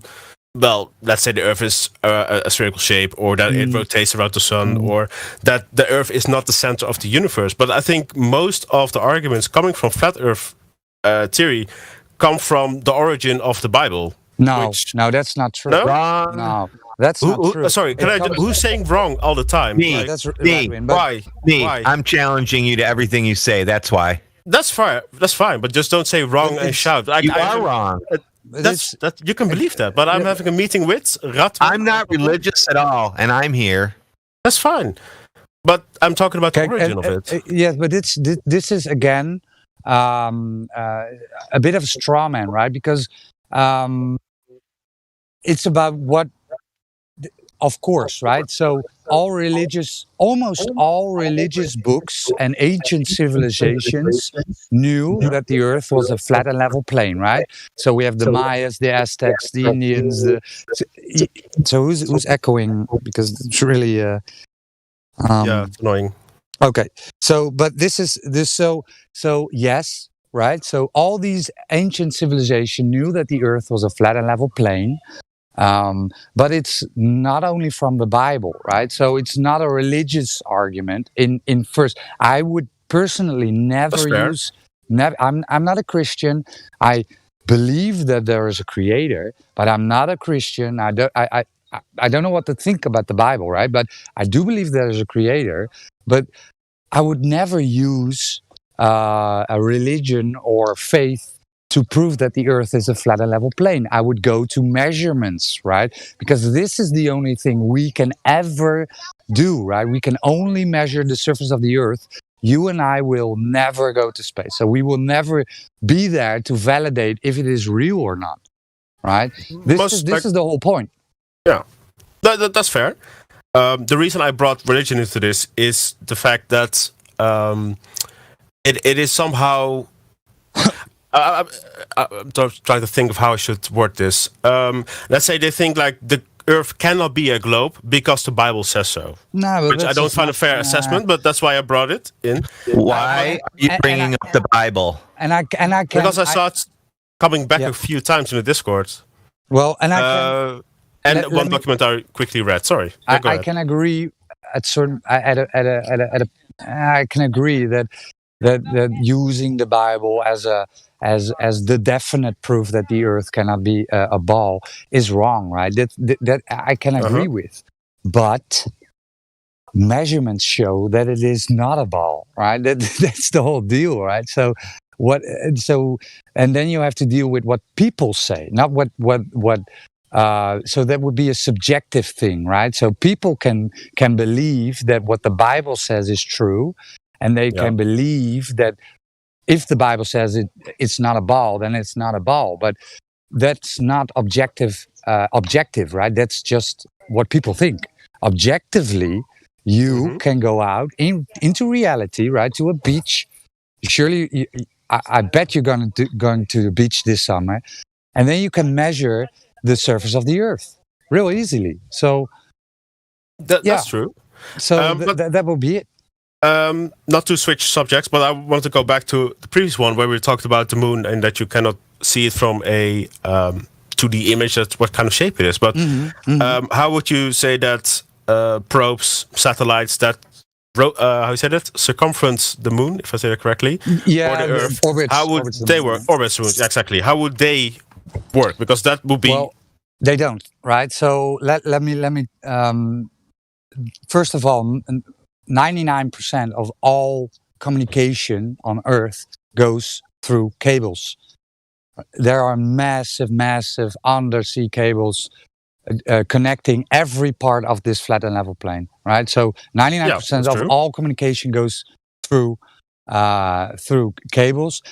But the very basic of it all, right? So there are three major claims that the globe Earth makes. One is curvature, right? So the Earth has to curve away from you, which it doesn't. Second is rotation, right? So nobody has ever measured the Earth spinning on its axis at 1,600 kilometers per hour, right? So take that in, 1,600 kilometers per hour. That's faster than the speed of sound, yet we don't see it, we don't feel it, we don't measure it, right? But is it then due to gravity? Let's say I have a bacteria on my hand. It won't know what kind of speed my hand is traveling. It's not even. But you're missing a lot of other points. I'm just skimming over it, right? So so nobody has ever measured rotation. The last point, which is also a very important point, is that they say the Earth has a high pressure system here on Earth, right? We breathe high pressure oxygen at 14.7 psi, right? On sea level, it's 14.7 psi. And they claim that the Earth is adjacent, so next to an infinite vacuum of outer space, ever expanding, right?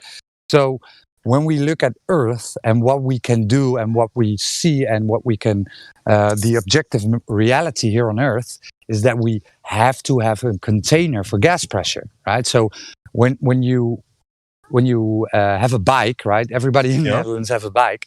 So when you're biking away, and suddenly you have a puncture in your tire, the air will flow out of it, right? It will not stay in it. So this is natural law. Every gas law states that gas pressure needs containment, right? Well, it goes from high to low pressure. Right. Entropy. Yeah, entropy. So everything, right? So when you have a hot cup of coffee, it will get cold. When you have high pressure, it will equilibrate to low pressure. Yet they claim we are adjacent to an infinite vacuum, right?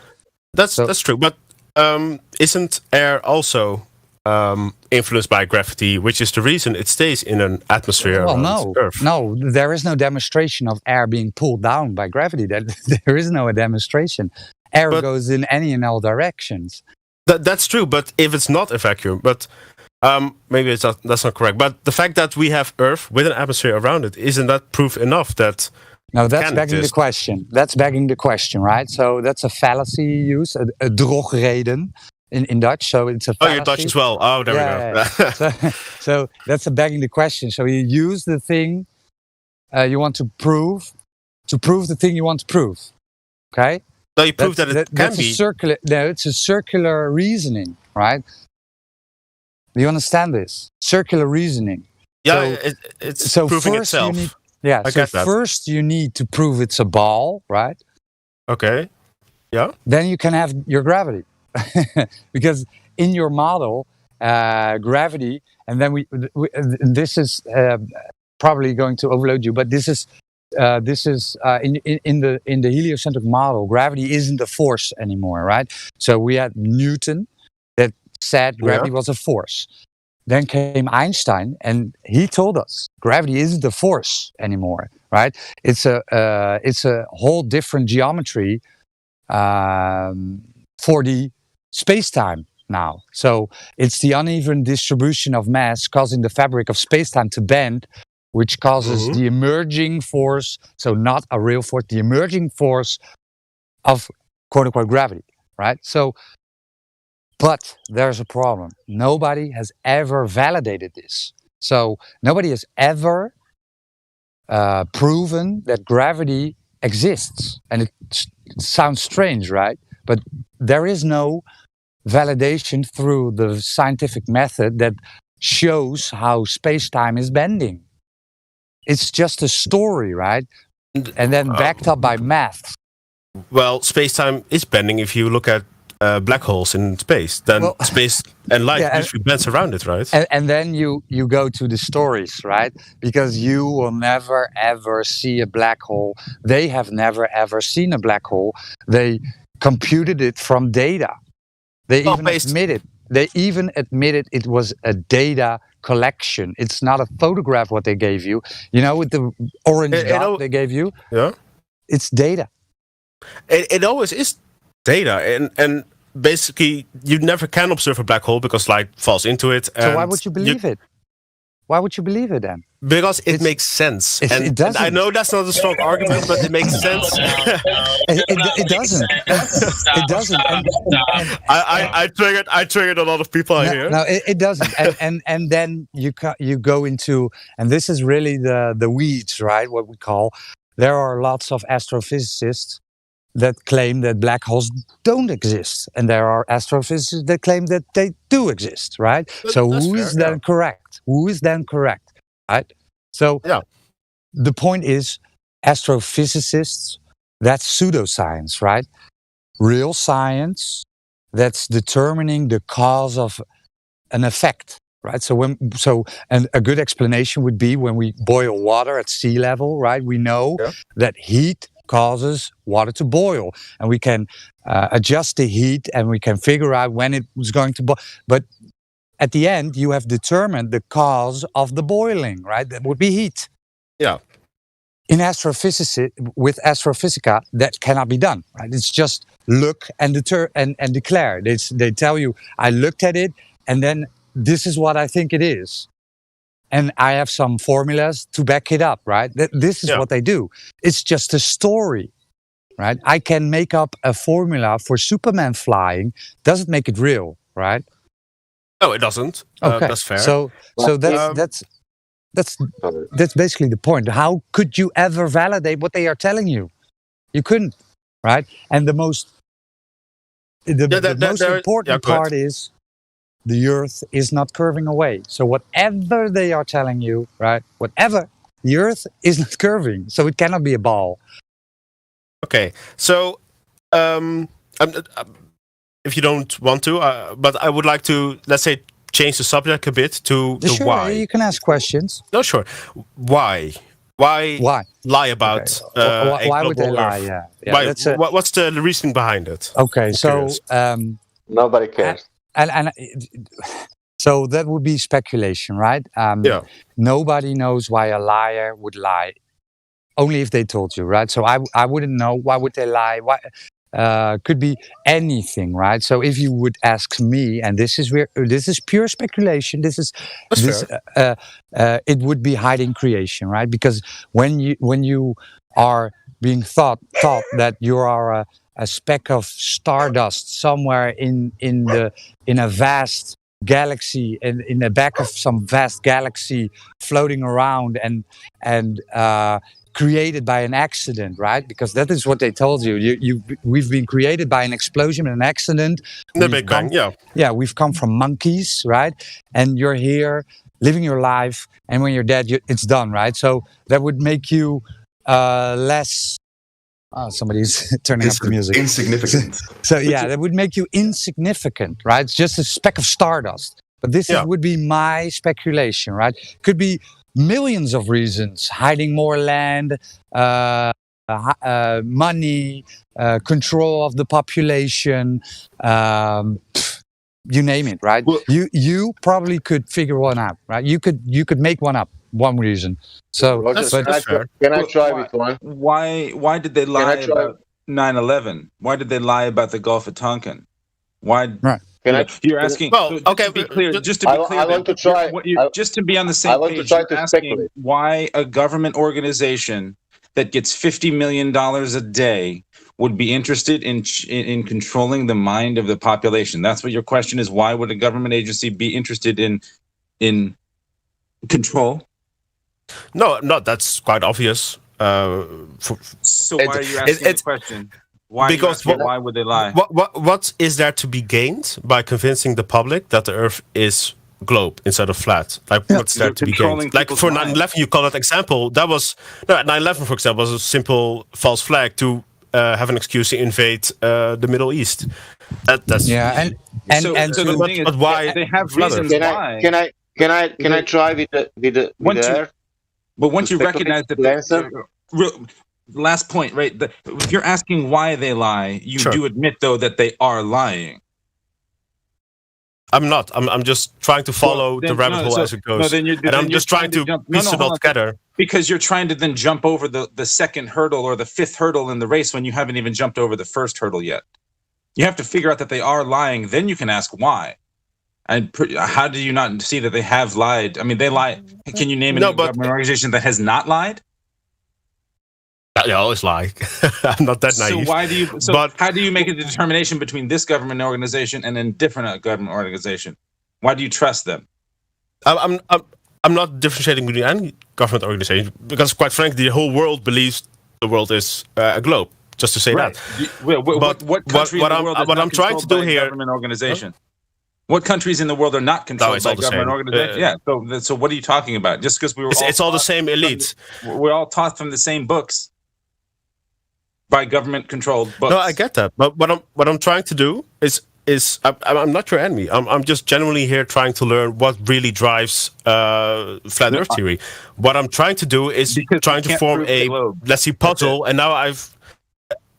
That's fair, we can't prove what they claim it to be. It's unfalsifiable what they say. If I were to say to you, disprove the fact that Bigfoot exists. Well, you can't. Well, there you go. So, Jason.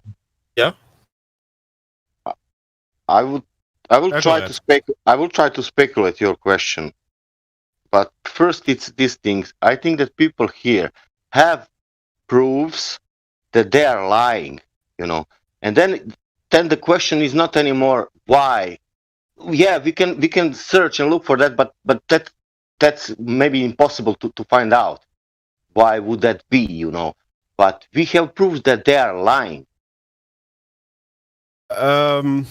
And I will tell you my speculation. In 60s, when people first time went to the space, let's say Russian and Americans, yeah. If they realized first time that Earth is the closed system, what they will do? Sorry, could you repeat that last one? If Earth is not a closed system? If they realize that Earth is in closed system. Oh, Earth, yeah. Yeah, they will come back and say, people, look at people, you are in closed system, you are not in open system. The space doesn't exist.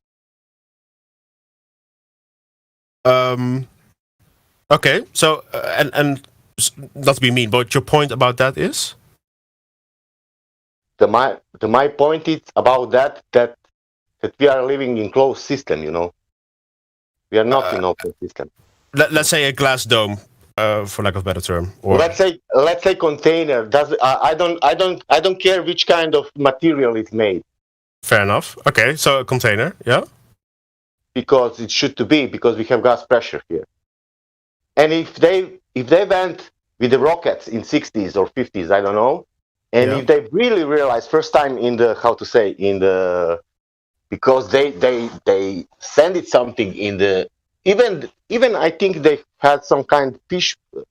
They wanted to penetrate, and they could not. I think if you look for information, I'm not so sure how it's called. It's military operation. It's in 50s. They wanted to penetrate in the sky with the nuclear weapons or something. Okay, and they couldn't get through? No.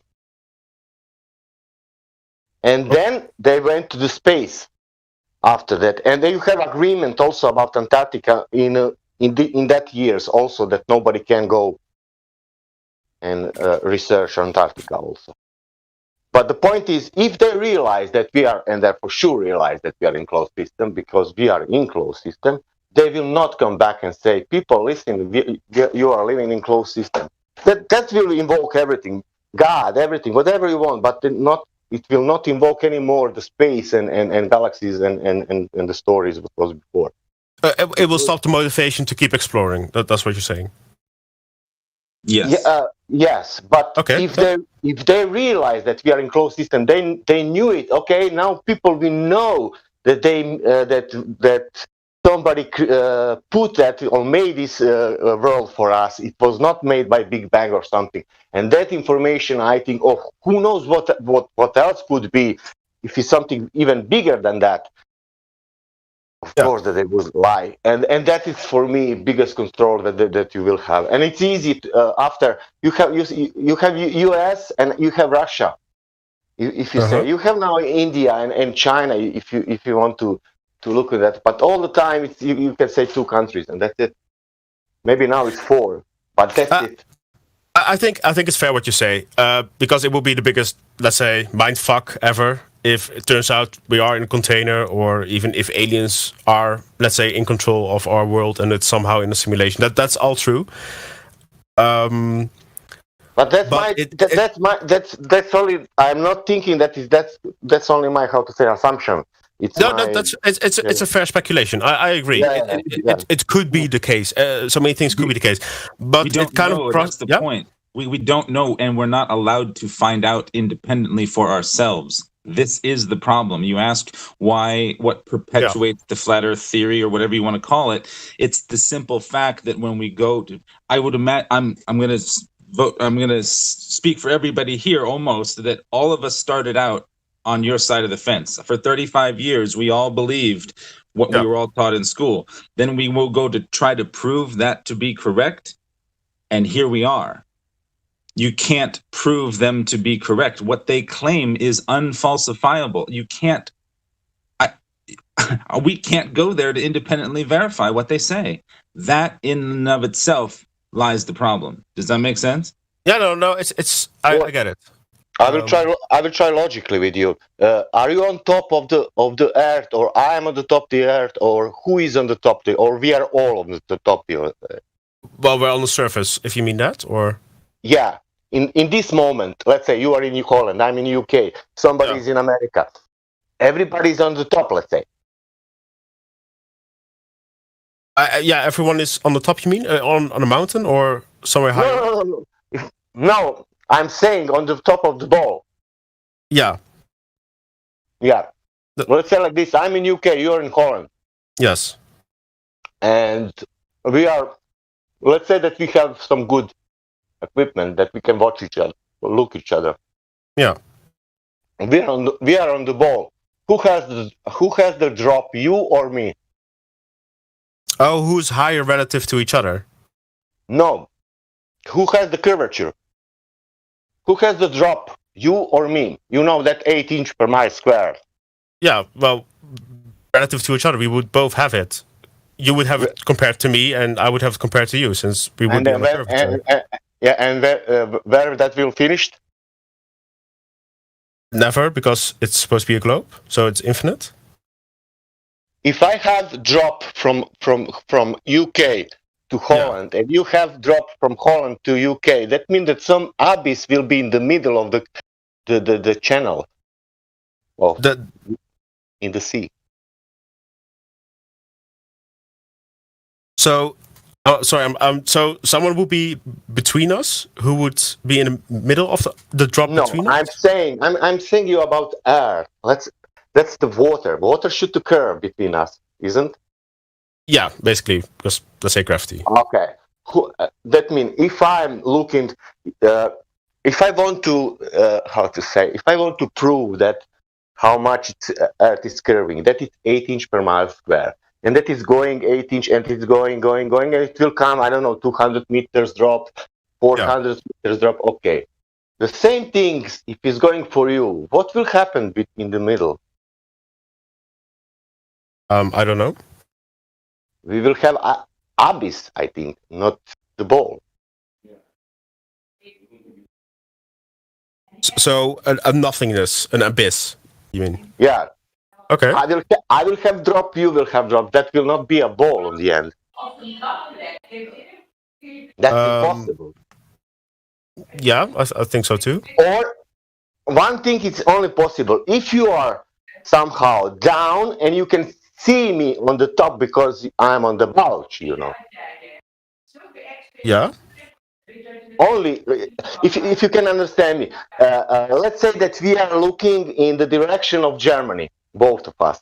Yes. Or Russia, east, you know. Yeah, fair enough. Yeah, east. And then we will have that drop, and it ball is curving, you know, to the Russia, you know. Like I don't know how much, but it's curving. Yeah. But listen this now. Turn around to me. Yes. That means what is going on? Where I am now? Let's say behind me. Going up from you or going down from you? Oh, that way. I would say down from me, since I'm further away from you. But being on a globe, that's all relative to each other.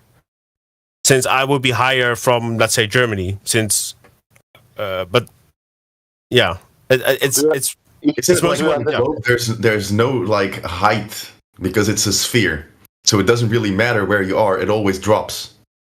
Yeah. Yeah. Just to come back around.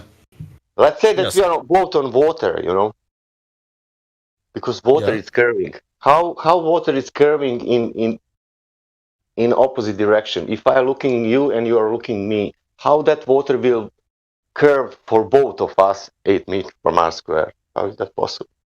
Well, it's basically because of I'm not sure what I'm just going to say. You guys' stance is on gravity, but the ebb and flow of the sea is influenced by the moon, for example. So that way, water would show a curvature. Listen, because of the moon closing in. That's what you are saying. That's only story because nobody proved that. For example. Well, you can see it with your own eyes, the ebb and flow. No, man, that's only story. You have tides everywhere, different. I don't know in the world, and it doesn't. Yeah, true. And but moon doesn't affect that. That's a story. That's not proven. But what does affect it? Nobody knows. But it's not moon for sure. Maybe it is, but they no, it is not. That's a bit of a stretch to say that no one knows that. Nobody knows what's causing tides. Well, but let's say we assume the moon has gravity and the moon ebbs and flow. I would say that orbits the Earth and the gravity of the moon affects the ebb and flow, and that would be quite a good explanation. If we assume that, let's assume everything, and the story will go on. Man, we can assume everything. We can assume. Let's do like this. Do you know how the distance to the sun is 93 billion miles away? Let's assume that Venus is the same size like the Earth. Yeah. Why we assume? Well, let's assume that it's double size there. Sorry, could you repeat the last one? In the history, they assumed Venus is like a similar or the same size like the Earth. Yeah. Okay. Why we didn't assume that it's double size there? Or half size of the Earth? I think because from the perspective of Earth, it would maybe look as the same size. No, they assumed. They didn't have any kind of math. They only assumed. Yeah, but you start from an assumption and then you try to. Yeah, but I'm telling now what I am assumed to. When I look to the telescope, I am assumed that it's 2 times bigger. Okay. And the sun is not 93 million miles away. The sun is 186 million miles away. And the sun, it's not 400 times bigger. The sun is 800 times bigger. And the math will work. I say the sun's only 5,000 miles away. 5,000 miles away. See, I had that same discussion with Drake as well. But how would you reconcile then the heat coming off the sun not burning us up? If it's that close. So what is it? What is the sun anyway? Is it a big fireball in the sky? Well, it's a big gas plasma giant. Is it? Okay. In a vacuum of space? So how do you make How is possible to have gas next to the vacuum? Because gravity keeps it together. Another fairy tale. Listen, this so we just keep connecting all these shit together. How something what is not proving is keeping them together. See, but that's kind of you know what I'm saying. The Rogers said about boiling water, for example. Let's say that the water boiling that you see, the water boiling that you watch every day, it's hot and you see the boiler, but every day the bird is passing also. You know? If you don't make experiment with to realize, that water is boiling because of heat or pressure, because also you can do that pressure. You can say that the water boiling because of bird flying over. Yeah, exactly. Causation doesn't cause or something. I get what you mean. Like just because it's there doesn't mean it causes that. Yeah. Okay. If you have scientific proof for a gravity, we can speak that. I can agree with it, but what my maybe biggest hurdle with all of this is, and the thing is, let's say the humanity started out from a point of saying, okay, 1 stick plus 1 stick is 2 sticks. So you kind of build up top a foundation of discoveries, knowledge from previous generations and whatnot, up until you build to a certain point where we are basically now. But what I kind of keep hearing, and I'm not saying this is all what you guys are telling me, is that we cannot trust anything that came before us. We need to start from scratch. And that basically the foundational blocks of what we know or believe, you might say, is not true. And I just find it hard to kind of cross that bridge when there's nothing there that would either replace that or say something like, this is an alternative way of explaining everything. And so my grandfather told me a story a long time ago. Actually, his grandfather told him of the unicorn that we have in our woods. So I should believe that there's a unicorn in the woods behind my house because the story passed on from time to time and we passed on the education. Is that how that works? Or should I go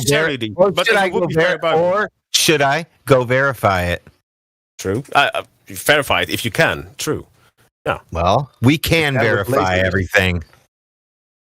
But to have gas pressure, we need to have, this is science, we need to have a container. Is that true or not? I don't really, I'm not too sure. I saw it, I'm not trying to read listen, I'm not scientist, I'm baker, but I read about that citations about gas pressure. Like it's a million of them. And do you know what is inside of every of that citation? I don't know. You need to have the balls of the container in every citation. Why? You mean you tell me a baker understands that? Well, not to, how you say that, nullify his opinion because I'm not. It doesn't require a guy in a white lab coat, is my point. It doesn't. I fully believe we should all think for ourselves.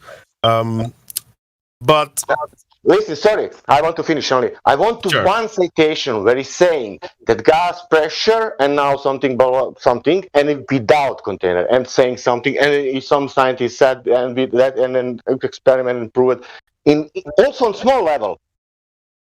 Whatever. One citation even, if you can find me. I'm not sure. So yeah, maybe I should kind of let it sink in a bit. And now we have. I only want to tell you. And now we have that gas pressure here on the Earth, and somehow it's open. And somebody saying that gravity keeping that gas, and that is. But in science, the gravity cannot do anything with the gas because gas is moving in every directions. Blah blah blah. And now I'm confused. Now my common sense is working like what is going on? Okay, but if I can give you an example, and I saw it in the chat coming past, but if I have a lighter and I light a fire, it looks differently than if I would use that same lighter if I was out in space.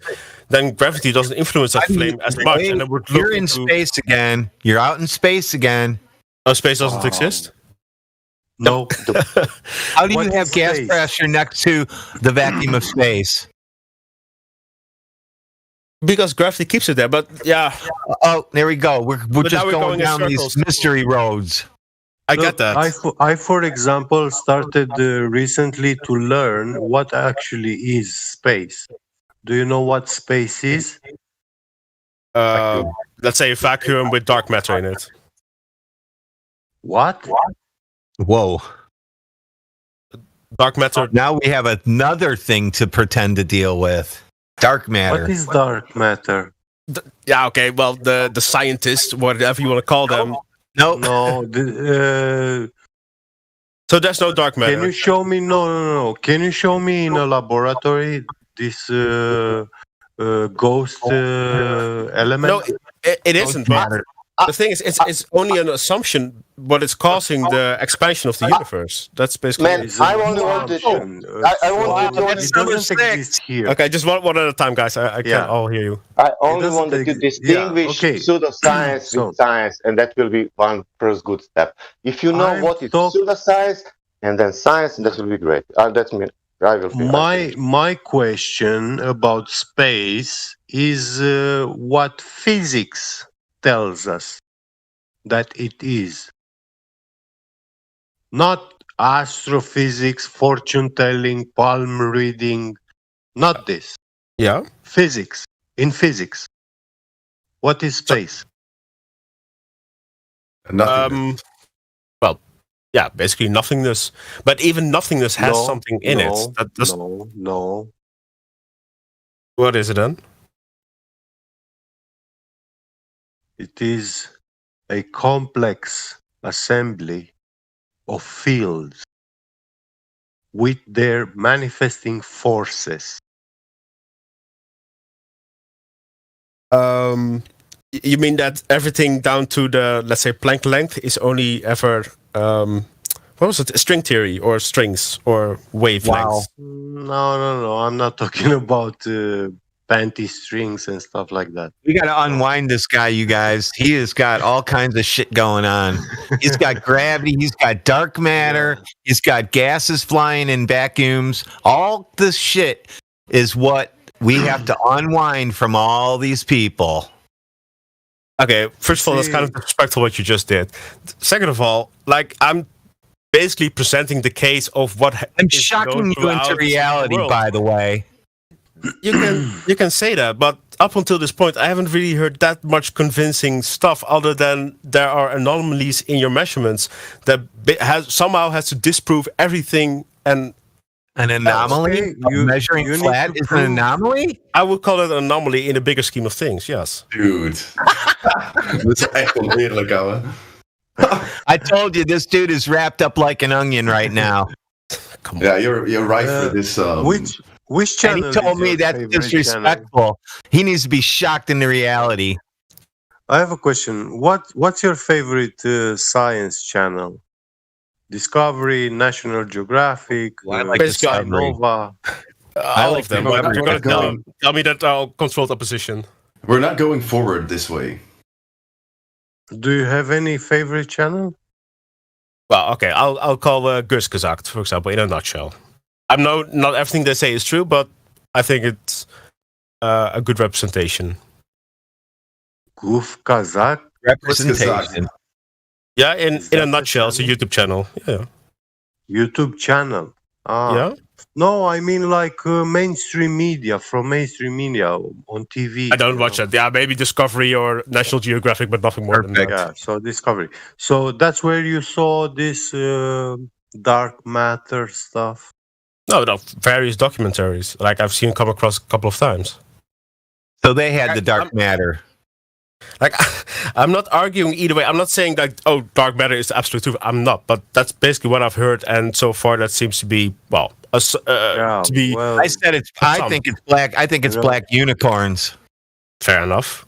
Lately, for example, Neil deGrasse Tyson, he said that the concept of dark matter is utter crazy, like ludicrous. That's fine. And he said there should be dark gravity. Could be. Like I'm not saying one thing or another is the absolute truth, but everything could be. There are certain things you can be. Like, okay, then does this mean you said everything could be? Then can I go back in time and become the father of my own father? Could be. I don't know, in a parallel alternate universe. Are you kidding Maybe me? It could be. Can you go and back in time and give birth to your own father and grow him up? Are you kidding me? Are you Vulcan? Like time travel? Sorry? If I believe in time travel. Oh no, I'm just wondering. I guess I just heard we can go back in time and punch your own father in the face.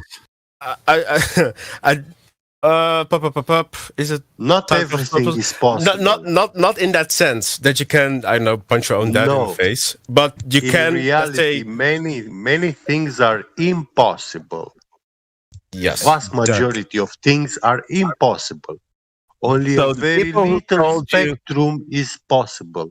So the people on TV who told you anything in your imagination is possible lied to you.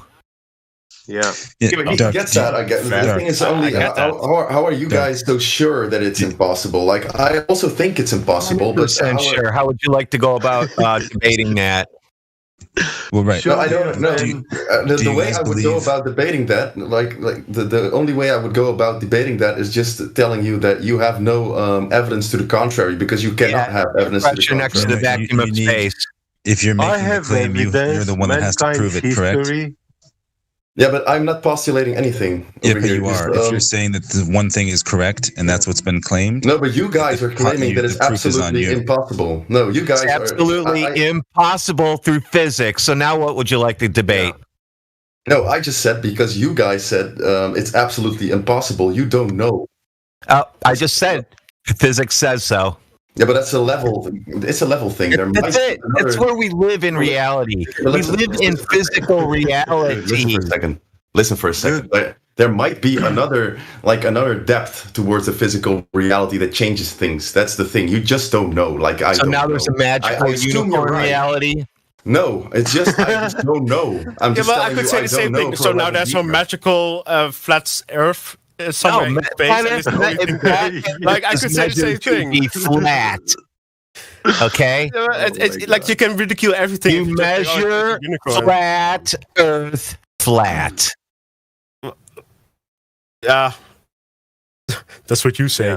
So okay, I agree with that. Like you can make a lot of claims, but until I would verify them on my own, I can't really agree with them. And Then go watch your YouTube channel on dark matter. Yeah, I have, and that's so far the best thing or the most. That's the best pillow you can possibly have. Sorry, you repeat that? That's the best pillow that you can suck your thumb on and lay down. Is dark matter. Dark matter is an example. It doesn't even. It's come on, guys. Go on. We're not going anywhere right now. To prove dark matter or dark gravity, you first need to prove gravity. Right. Well, you need to gravity is not a field. No, you got to go through proving space first before we get into what's in space and what makes up space. This is the problem. Earlier, you asked about, what perpetuates the flat Earth and all that, right? Yeah. What we're trying to do is prove what they claim it to be. What you're defending, what we were all taught in school, we're trying to prove that correct. Because they haven't done it yet. Do you have proof of dark gravity? Sorry, proof of gravity? Do you have proof of any of the things that you're claiming? Okay, You so don't. if I drop my mouse on the ground, Hold on. No, you have the word of all those people. The point is that if those people are going to make claims and know that we know the exact diameter of Earth, we know that. Okay, show us. Yeah. Well, we can't. Well, I mean, we calculated, and no, show us. Where has it been verified? You claim that you know, yet you don't have any proof to back up those claims. This is the problem. This is what you need to focus on. Not what we say it's flat. It looks flat. It operates as flat. It measures flat. It never curves anywhere that we can noticeably tell. Yet it always is curving in all directions all the time. That's a cool story. The point is that it is flat in everyday life. If someone's going to make a claim that it's curving and doing all these other things, they're going to need to prove that. Just because we were all taught that. Fell away, dude. Oh, you fell away. Yeah, that doesn't make it true, right? This is the point. This is the crux of the entire thing. You are defending a claim that has no proof. All we're doing is saying that claim is bunk because of these reasons. Okay, just to dissect a bit what you just said, I'm not too sure what's the position of gravity. Like, it doesn't exist, or can you show it to exist? It's a fictional force. Vary or manipulate it to prove it's a fictional force. But let's say I drop something on the ground and it falls towards the Earth. That's then what's incoherent electrostatic acceleration between lighter an than electric air. field between two Gaussian planes. This is it what they heavier teach or at lighter MIT than air? University in United States. It's heavier. Just one guy at a time, It's please. heavier than air. So what happens to things that are lighter than air? They go up.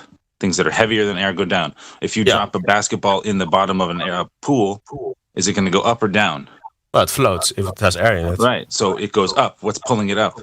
Moon gravity pulling it up? Is attracted to the positive plane. No, it's not. Because the thing is, something floats up because air assumption is heavier, so it floats underneath it. That's why something can sink But I guess downwards. The water goes on top of it. where did you prove Density. gravity in any of this? So you want to I just heard him talking about density myself, but go ahead. No, you're density, talking for about example, air yeah. and you're talking about water. You're not talking about gravity. You're talking about putting an object in two different forms of medium.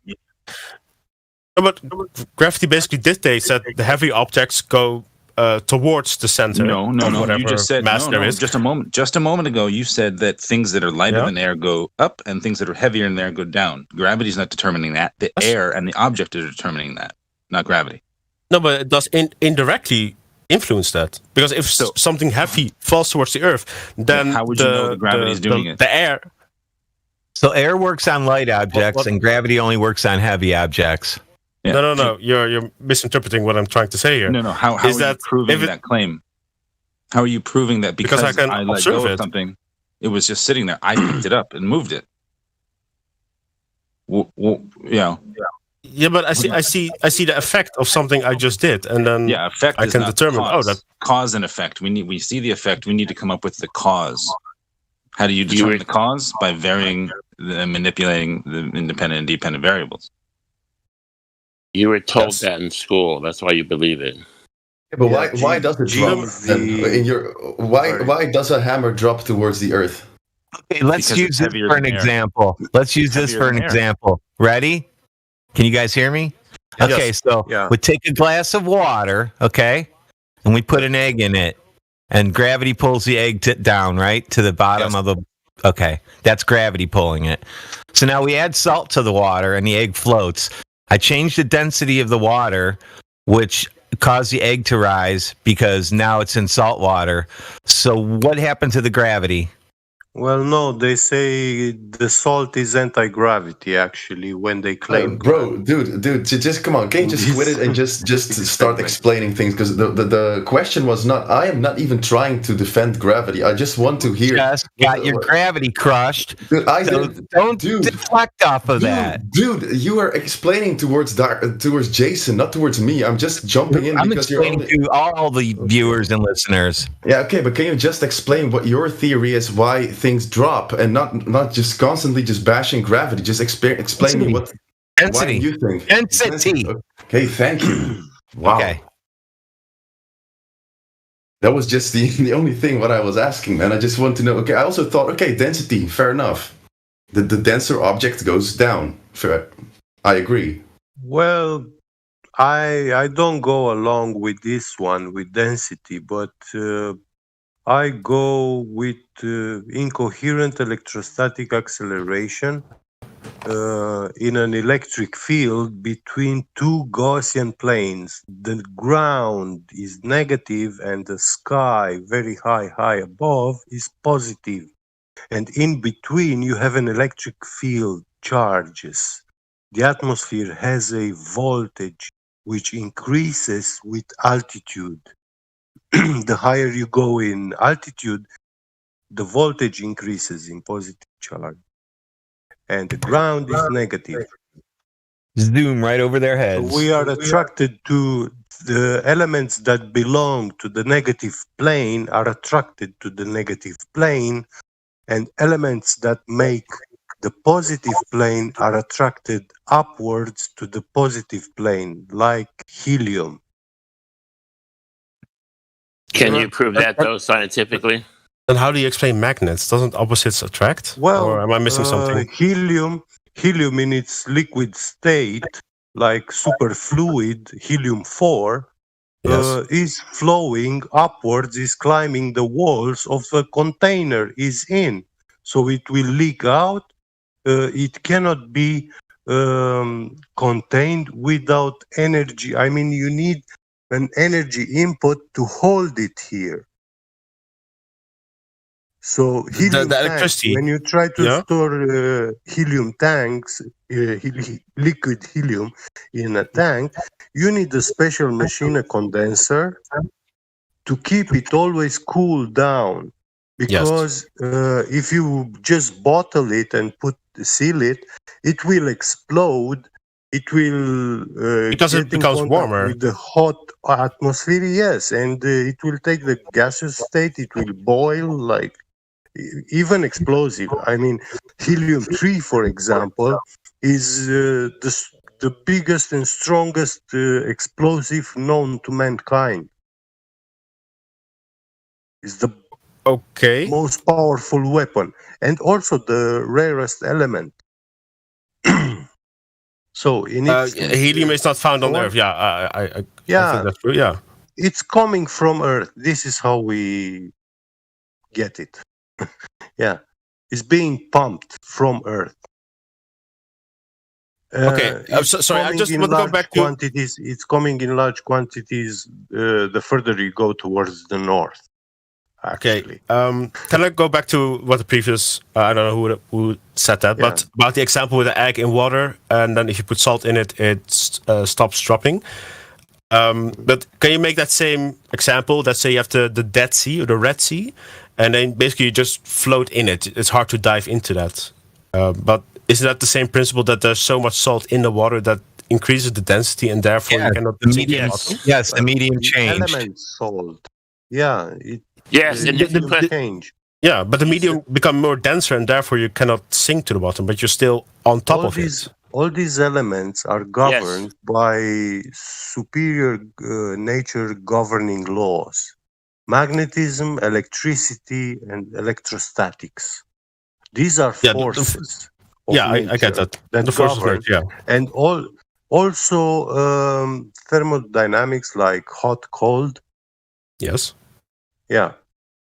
And all these together, they make up what we see. Even the space itself is a construct of these forces.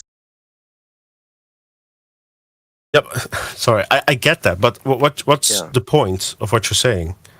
Because that's all mainstream science. That's true. Salt has its electric properties. It's electrostatic. It's magnetic. All elements have these all sort of properties, not the same. They're different from each other. Yeah, I get it. I'll just turn my phone off. It's not totally, but some have some properties more, other less than others. You know, it's because of the, let's say, atomic makeup of everything. Yeah, true. And when you put salt in water, you are changing. It's not the same medium anymore. It's a medium made up of 3 or 4, 5 elements together. When you put salt in water. I get that, but that doesn't explain away gravity, which brought us onto this example.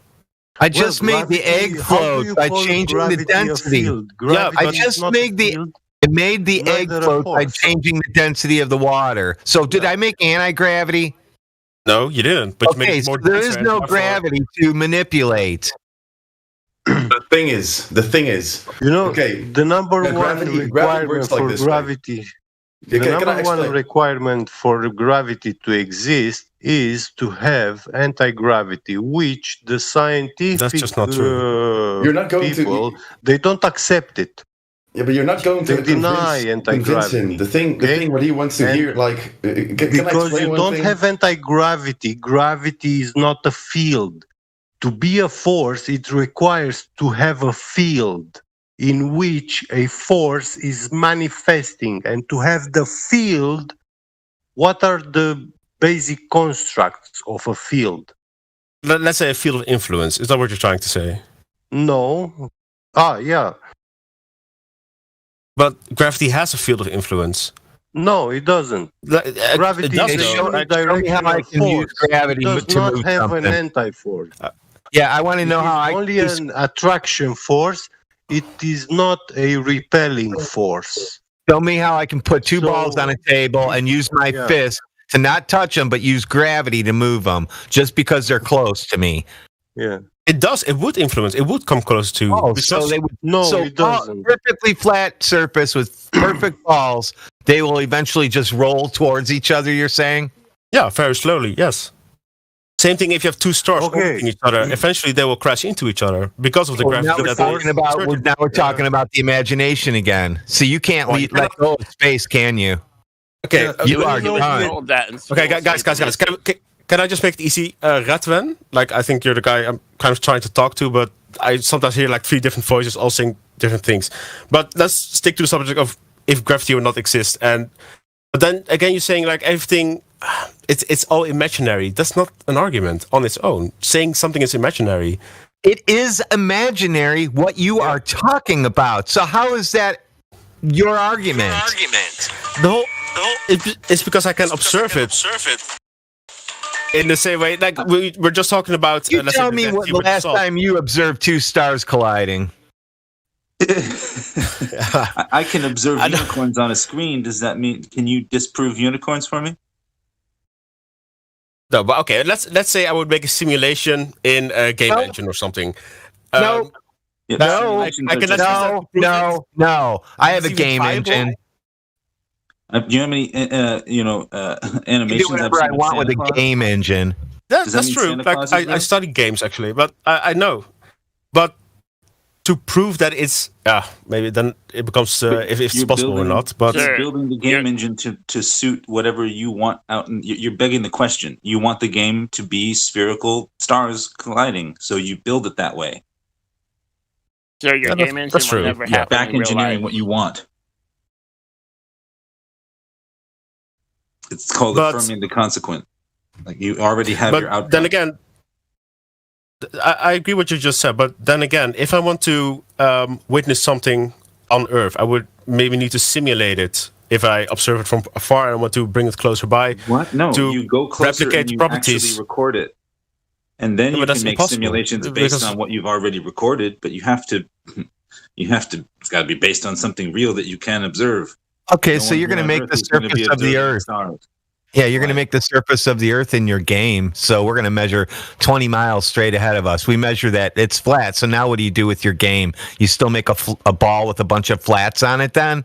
Then I'll use your own argument and saying that, you can make whatever you want out of it. That is true. It measures flat, so it has to be a flat surface.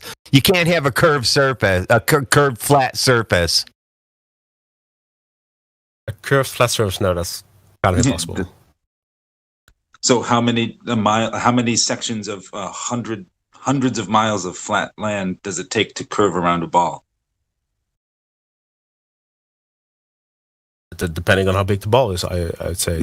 Well, so now you're still bending flat. God damn, you're still bending flat shit around a ball. What the fuck, dude? Because what is wrong with your imagination? It's flat. It's not a ball. Okay, now you want it to be a ball, but it's got a bunch of flats on it now. So is it a ball or is it some kind of weird shape now? Like a disco ball? If I have a balloon and I cut off half of it, I can just spread it out and I have a flat surface. That's you're arguing against that, or come on. Okay, I'll just use a leather ball, whatever. Anything spherical, I can just flat it out and I have a flat surface. I'm not sure what you're trying to argue here. And you don't have a sphere anymore, do you?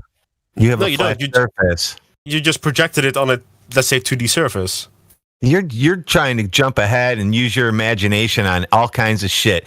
Have you named everything you use your imagination on yet? No, not yet, but I'm just trying to understand your imagination. Trying to get you out of using your imagination to prove your shit. I have to make so many assumptions just to even keep up with you. No. Come on. That's not true. That's not true. It's so literally out of this world. It's not true. He's projecting onto us his own insecurity, I guess. Well, right. No, I'm quite secure in the world we live in. I'm just trying to follow you, and it's just you're making it harder and harder for me. No, it's just at some point I just cannot keep up with your I would just say delusions almost. Your grip on the ball is becoming tighter and tighter. That's why it's harder and harder for you to let go, because you don't know anything otherwise. Okay, that's fair. That's fair. Believe me, bro. I was there. Do you know how many years it took me to come to this realization? You know how biggest fan of Star Wars I am? To this day, I can't not like that anymore, right?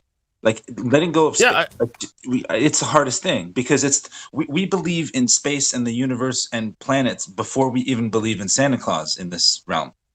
We are taught to accept that as the reality. We're projecting, it's projected on every TV, every screen that we see round Earth. Every corporate logo, every global pandemic, it's all on a ball. We are conditioned to believe that before Santa Claus, bro. Yeah, I fully agree with that.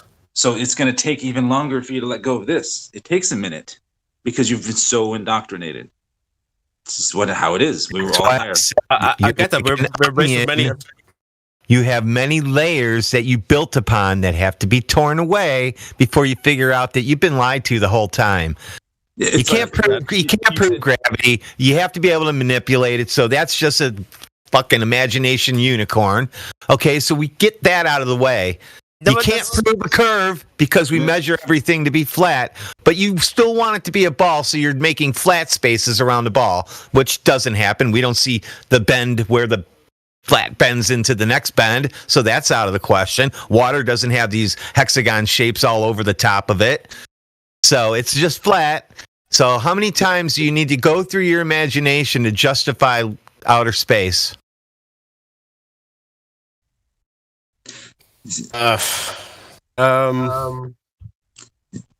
Dark, check it out. Right, you said earlier, everything is built on the people who came before us, right? Well, they never proved the stuff because it was taught to them before them. If we're building a skyscraper, and the people before us built level 14, and we're in charge of building level 15, and so on, and 16, and whatever, we're just going to concentrate on our floor. And how it works. Is anyone going to go, if you're on floor 28, are you going to go down to the basement to make sure that the entire foundation is not built on sand? Or are you going to just trust everybody else? Well, you would like to see for yourself, but if that's not viable, then you would trust. That's exactly, no, you're absolutely right. We wanted to trust, check for ourselves, and we've determined and we found out that the whole building is built on sand. The whole foundation is built on assumptions and beliefs that came from the people before them, and no one bothered to check because we were all being told the same thing. Yeah. Guys, has he been taken through the 3 points? I don't know. I came to. I told him about the 3 basic claims, right? So he's holding on to gravity and stuff, but he can't prove it. I'm just gonna have to wrap this up because it's kind of dinner time where I live. He thought that eggs would come together after so long. Does that make sense? Okay. Anyway, in the end, I really want to thank all of you. I do have a better view on flat Earth theory and why people believe it. I do have been brainwashed by mainstream whatever to be conditioned to believe it's all ludicrous. I do think there's some sense in what you are saying. As we all were. Yeah, and you know what? Just give me some time to let it sink in, and I will be more skeptical. Yeah, definitely. Think about it. Absolutely. Come back. And I would genuinely like to thank all of you. Definitely. I enjoyed the conversation. Cordial, man. Thank you. I actually mean I'm just trying to knock some sense into you. No, that's fair, man. We all need some sense smacked into us, then the whole world will be a lot better. So thank you for that.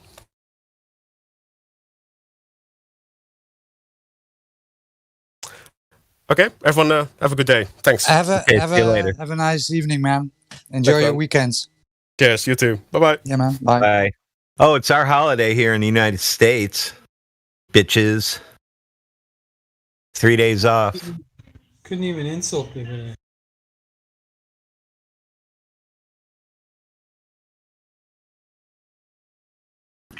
You just confused the guy when you talk about electrostatics and stuff like that. Yeah, I know. That's okay.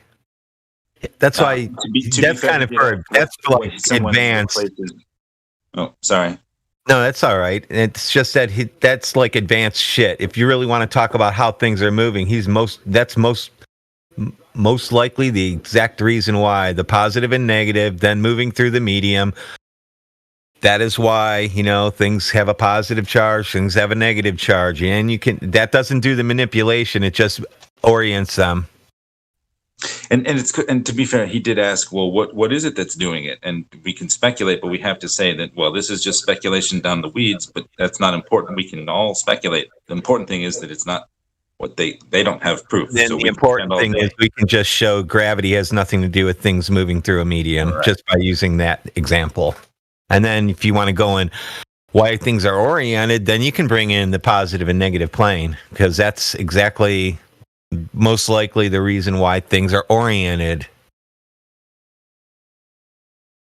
I like your example with the egg floats in salt water. That's a Yeah. great example. Well, that Basically destroy gravity. it just takes it away immediately in one sentence. So how does the egg float in salt water and not regular water? the density of the water changes. You're changing the That's all. density of the water. The egg is just on the point of where it wants to kind of float. So when you drop an egg in water, it goes to the bottom. Like if you boil an egg, they still sit on the bottom, right? So it's not heat changing it, just salt water.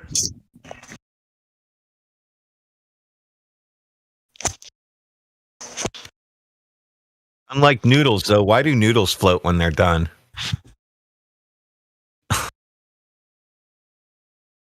Maybe because they get porous. I'm not sure. I don't know.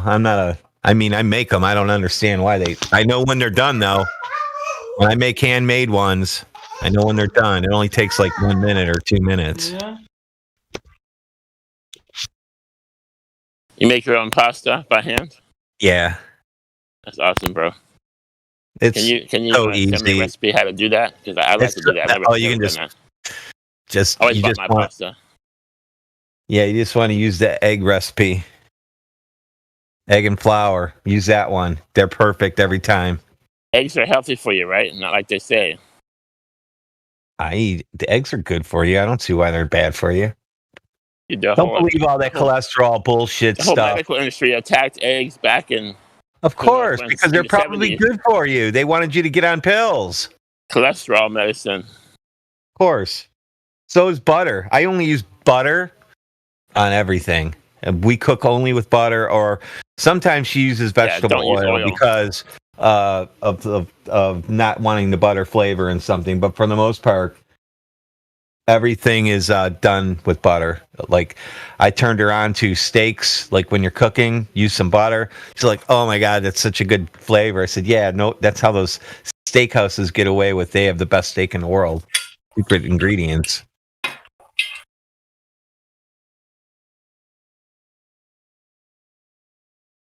Yeah, eggs taste much better if you ask me when they're free range. Coming from your own backyard. Well, of course they do. They're not bleached. Yeah, they say that the eggs will last like 3 times as long if you don't wash them. There's something in the uterus or whatever of the chicken that chemical that fills in the pores and keeps it fresher for longer. Another good way to preserve just some random information. I think it's lime. You do like a weak lime solution. You store your eggs in that. Sounds gross. And you can actually get a year to 2 out of your eggs. Wow.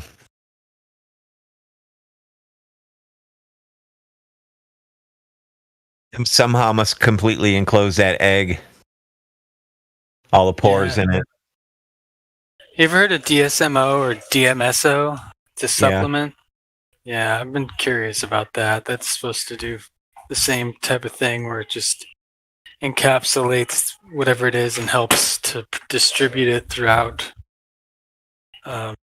said substance.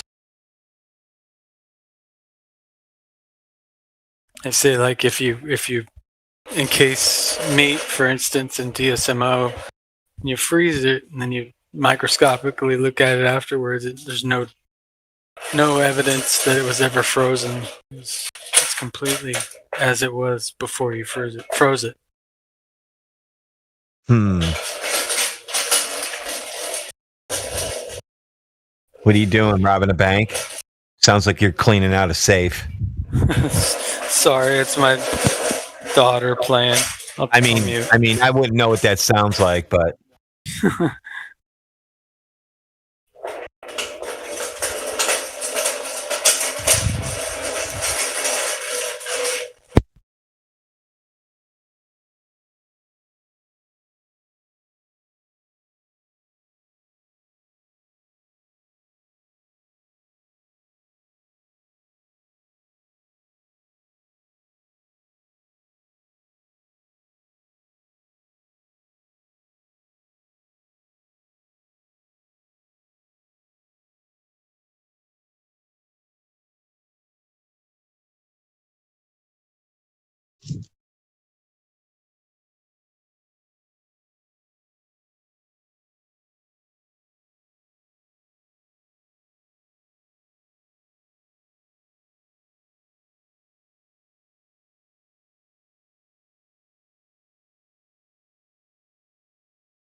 Testing 1, 2, 3. Sounding good, Godric.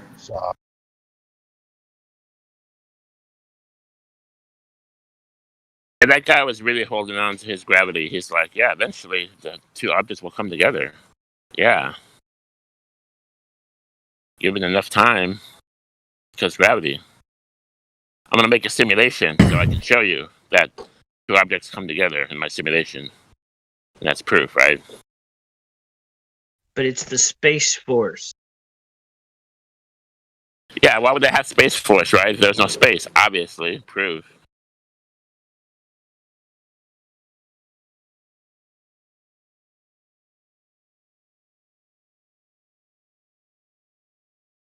That's all I heard was it's the Space Force in the rebuttals. Because it was just imagination land.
So nobody muted that guy?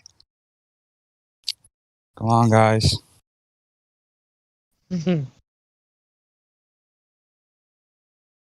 That's an S-ban. I don't have the option.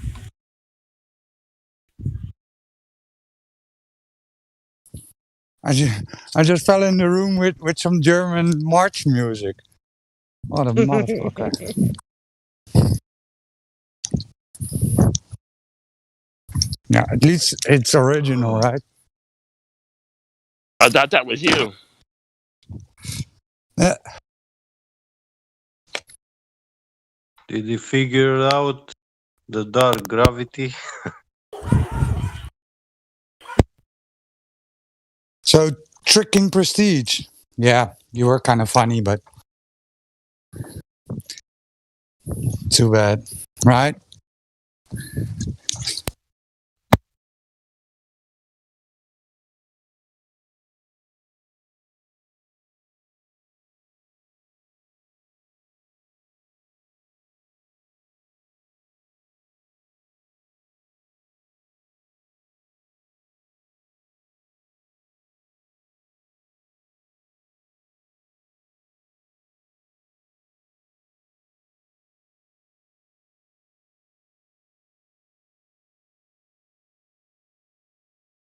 Did everybody see Level, the new documentary?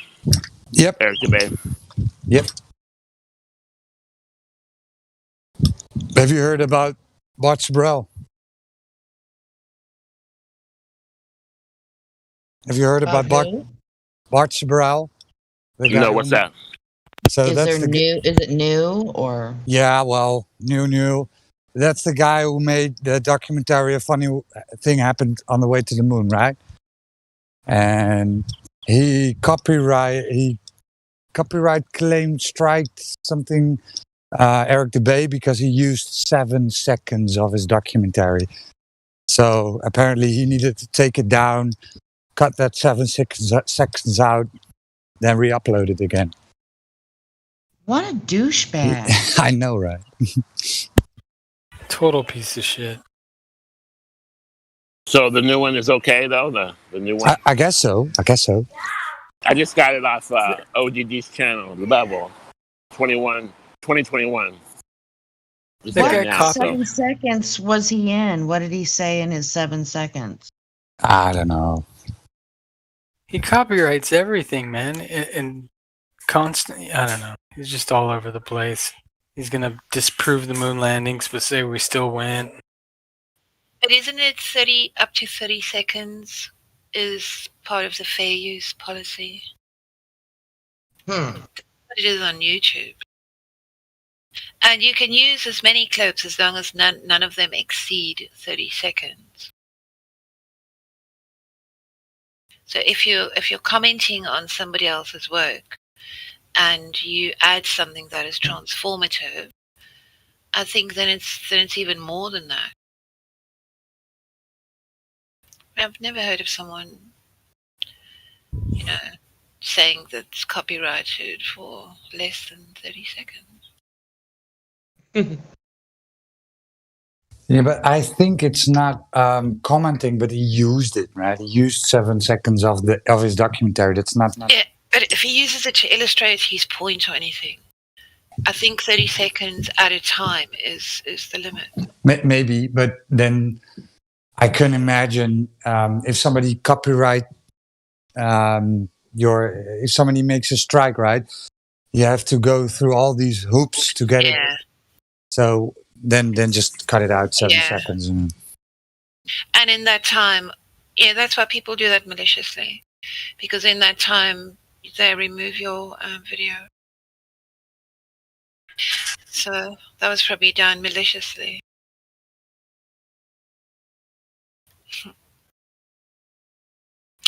The EU was going to do a whole reform where you couldn't even post a meme with something that belonged to, say, Disney or 20th Century Fox or any of those.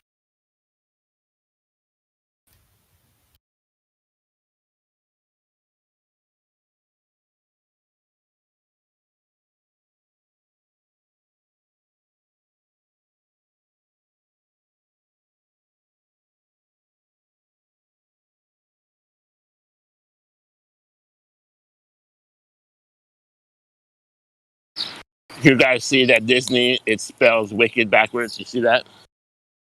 Put the Disney logo in the mirror, and it says spells wicked backwards in the mirror. There's supposed to be at one point in time a coffee cup that was made, I don't know, 5+ years ago. And it said Mickey on the inside of the cup for some reason. And if you have the right angle of light, shadow, you can see that it says Wicked in the shadow in the cup. It's pretty crazy.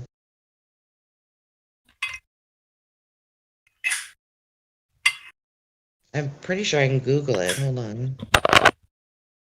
Yeah, it's still out there.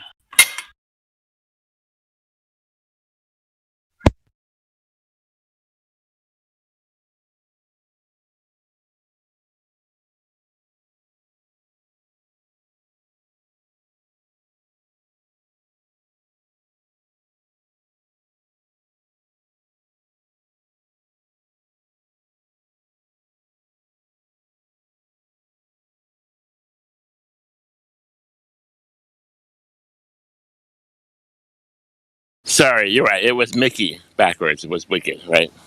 Mm-hmm. Oh, I found the picture. Hold on. So weird. Post it for us if you can. I'm not by my computer right now. Yeah, I got it.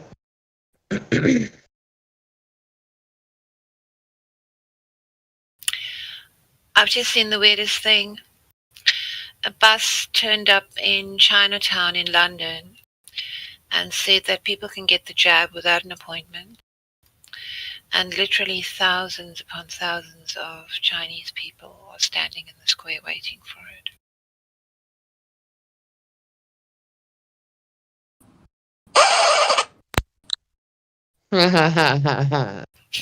I love soundboards so much. I'm with Meme anymore, man. They're giving money to people in California to get the jab. They're giving like a $50,000 like lotteries. They're doing $1 million here. Five $1 million winners every week here in my city. $1 million. To 5 different people. Yep. Yeah, I bet those people are bona fide strangers who just got lucky. And maybe you can't prove it like the lotto. Hey Godric, I just posted that image and for your convenience, I DM'd it to you. I'm with Ryan and Meme. I'm starting to encourage it now. Thank you, dear. I appreciate that. Yeah, sure.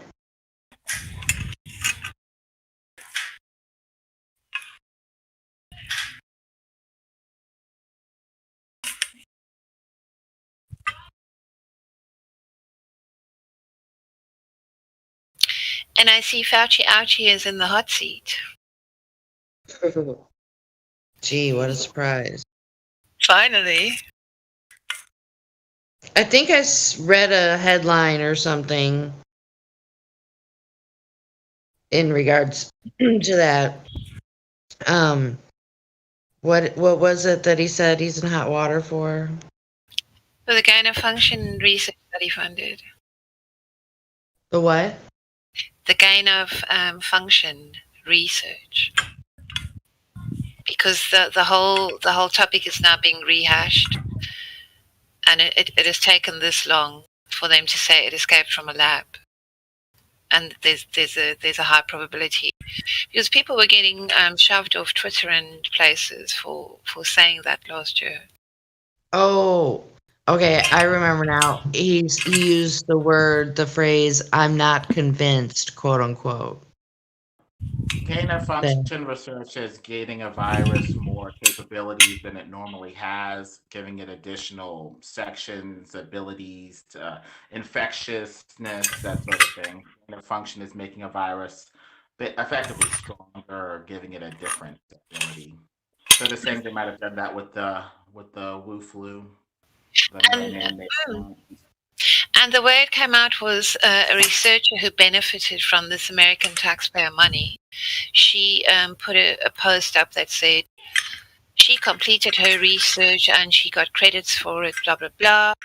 And she just wanted to thank this organization that Fauci is in charge of. So he's in the soup. He can't deny it. He's lost plausible deniability. And she mentions gain of function research.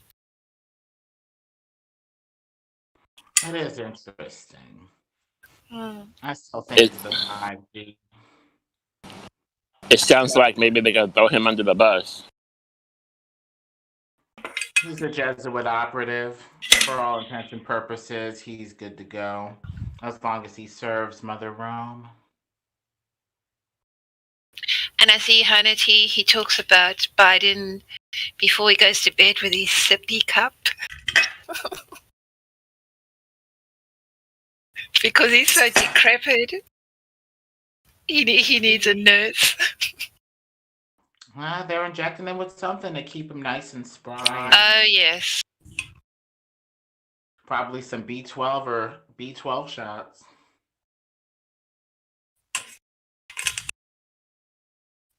You think that's it? No, I think additionally they must be microdosing him just before he goes out to face the press. Yeah. Microdosing some psilocybin.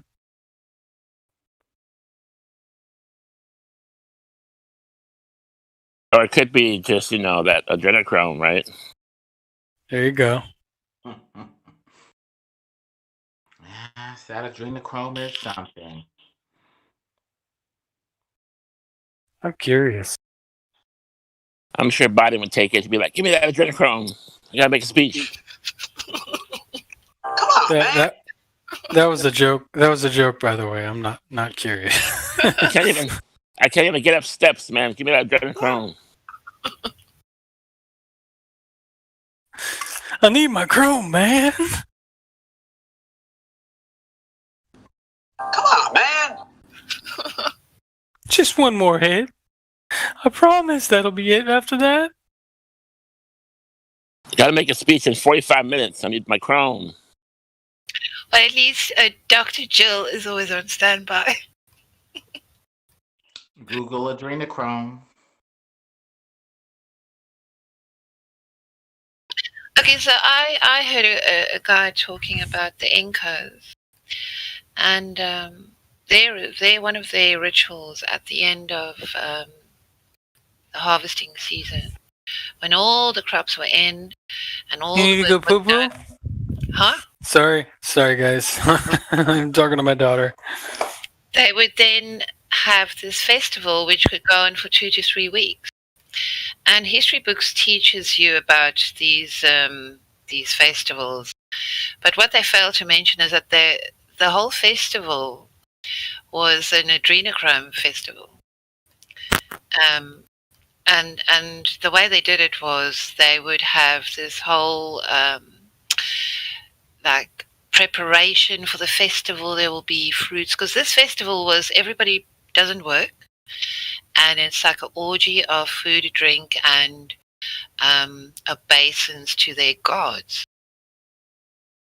So they would start that off on a designated night, and they would go in this whole procession. They had like the priests and all the people from the temple, and they would have cymbals and like musical instruments. And then they would go to this place where everybody would be seated, and there would be the high priest in a mask, and they would have all these rituals and stuff. And this would build like singing and chanting and all this to a crescendo where the gods would choose somebody to go and live with the gods. And if you were a nasty person, because it all came to a head with this big cymbal crashing and everything, and then there was utter silence, and then somebody would be pointed out or nominated or chosen by the gods. And if you were a bad person, you would like point at your enemy and say, "Oh, the gods have told me he is the chosen one." And that was such a great honor to be killed in a ceremony for the gods, that the person who was chosen, because some people would be in a delirious like state, and they would be so swept up in this. You know, when this crescendo came, they would jump up and say, "It's me, it's me." And then they would take this person to a stone chair, and they would eviscerate him there and make him bleed out. Cut his veins. There were like channels in the arms of the chair. And the whole purpose of the evisceration and everything was to get to the blood. And then they would share in that blood. And that is the origin of this of these blood rituals. You know, there's a reason why blood rituals are like everywhere in ancient history. And so for the next year, so that would go on, and they would sacrifice up to 85 in one instance. It was recorded that during 1 3-week period, 85 people were killed like that. So it wasn't like they had one person and that was enough. It was like blood, blood, blood, blood, blood. And they used to bake red loaves of bread as well with that blood in it. Like, I don't know how they did that. But they say when the festival was over and life gradually returned back to normal, people would they would be like addicts who needed the next shot. And they used to chase down butterflies and things. Yeah, and kill small rodents and stuff to try and to get that euphoria again. Which is this our old European culture, or which one was this? No, this was the Incas. Oh yeah. People wonder, you know, they're like, oh, the Spanish landed, and it's like you wonder why the Spanish just destroyed their civilization. Well, Spanish were after the gold, but these people literally didn't give a shit. They didn't give a shit about gold. What they gave a shit about was, you know, something completely different. But, you know, the funny thing is the Spanish conquered other people and didn't erase their history and took their wealth. But they basically let them keep their culture. It was the Incas that they really just destroyed. Mm. And I'm pretty sure that's why. Is they got there. Because they got there right during or right after their big festivals, and they saw the carnage. And the Incas just thought it was normal. That was their favorite time of year. And that would like be a motivating thing. Sorry, Meme. Yeah. No, you're right. Yeah, so that would be the reason why they would work so hard the whole of the next year, you know, to get to that point where they've gathered the harvest and the next festival was about to start. I like that little comic. It's these two Incas looking at each other. There's a guy getting his heart ripped out on a pyramid in front of them, and these two Incas are looking at each other, and one's got his hand on the other one's shoulder saying, it's not a perfect system, but it's the best system we've got. It's a joke about government. Yeah. It's not the best system, but it's the best system we've got. Or it's not a perfect system, but it's the best there is. So. Ideally, you'd like people to freely recognize what's better. So way back when, in some point in the history of humanity, somebody acquired some highly spiked, adrenaline-filled blood, and thought, "Wow, this is cool. I could use more of this," and that started off like all these blood rituals and shit. Well, that's how the medicine industry starts. They see that something natural has a medicinal benefit, and they try to concentrate it, purify it, or distill it or filter it. Sometimes it works, sometimes it doesn't really work. And so they probably saw these people getting a high off of all this blood and said, oh, we could probably market this as a drug or as adrenochrome or something.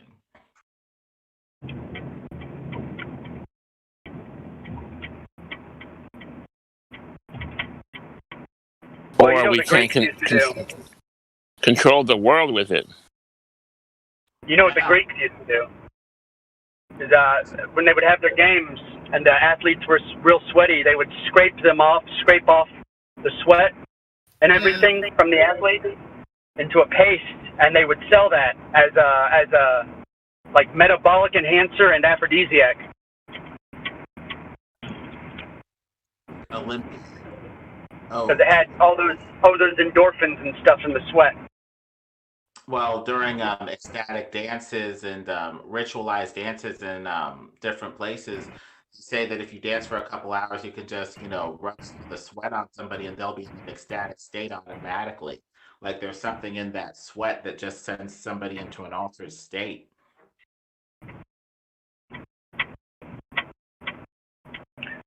Well, you can smell an alcoholic when they sweat. I know that. Oh, yes. Concentrated euphoria.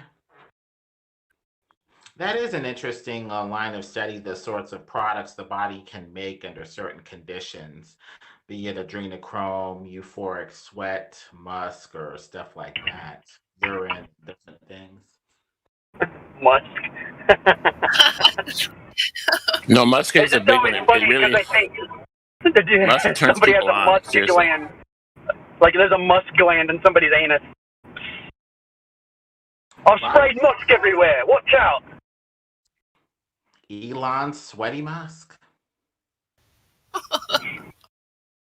Yeah. Come out as a spray or a gas.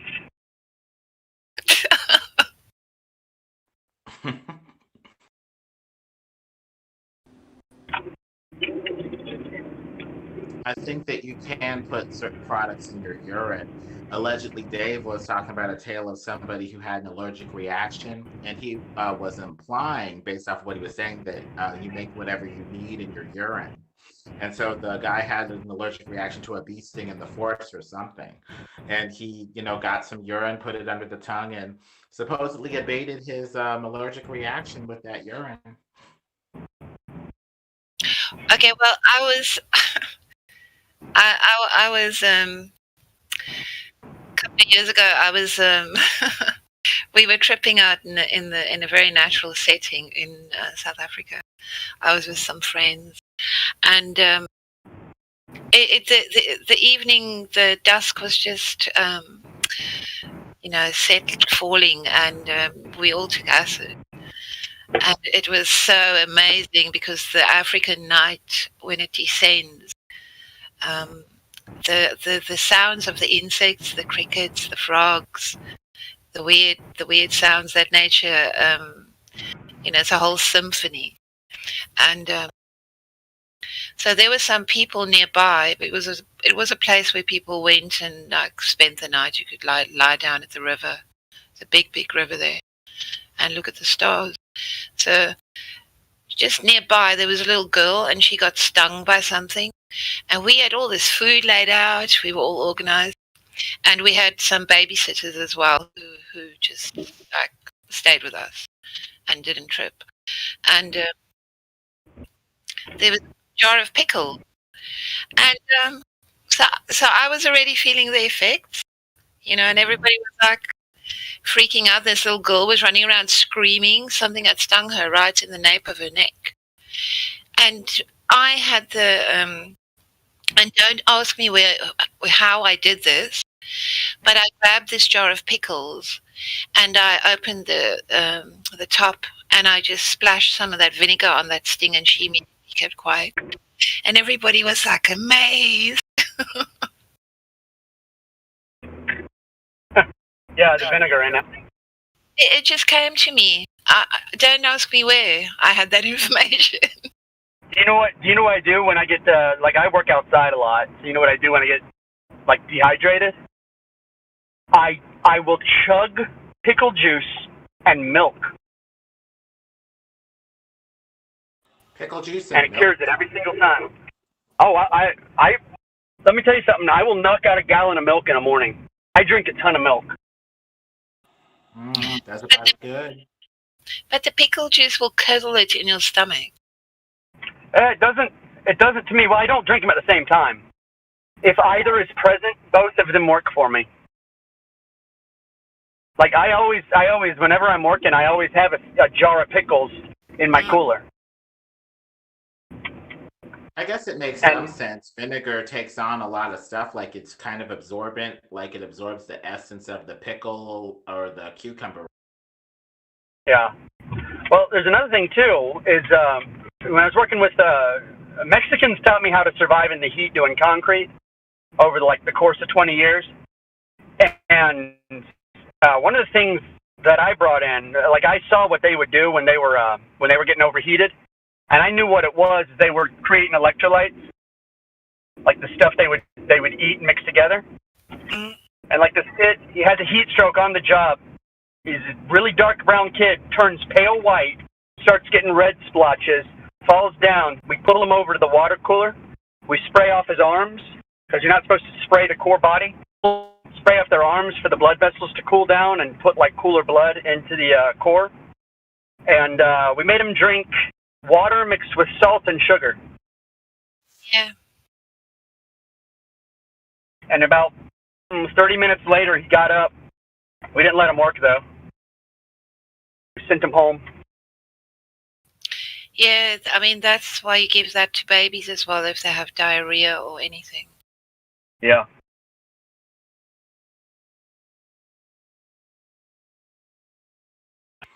I heard that one way everything is useful. Go ahead. You can also treat thrush by taking a baby's wet diaper with the urine and patting it on their tongue. I heard about that as an old remedy that they used to use. What is thrush? I forget. I've had 3 kids. What is thrush? Fungal infection of the tongue. I guess the tongue turns white or something like that. Oh, God. Yeah, I've never, none of my kids had anything like that. I do know this. My dad was Green Beret. He said, when you're in the jungle, you piss on your feet. Take off your shoes and socks, piss on your feet every night. Oh, for the athlete's foot. The Athlete's sweaty foot. Yep. Yeah. That if the fungus stuff starts getting to you in the jungle, you would just piss on the spot. Piss on it.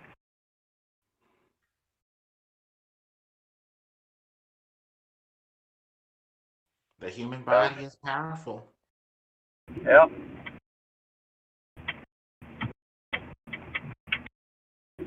Good Lord, they have got to ban yoga pants. Sitting here driving through downtown Savannah, and it's just oh my! I just have to stare at the road. Women must be modest in their dress. No yoga pants. Or you will tempt your brothers to temptation.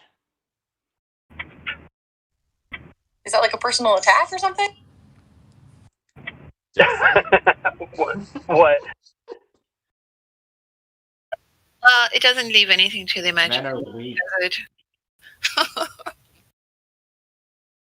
Men are weak, ladies. Even the Western men that are relatively well trained compared to the global average of male chauvinism.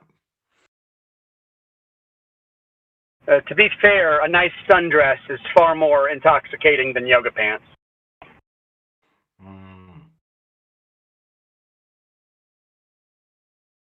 Modesty is very beautiful.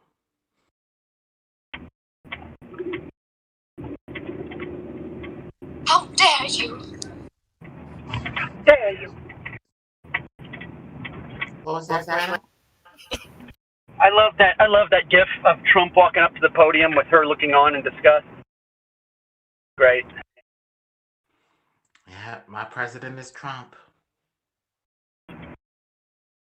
You weren't supposed to do that.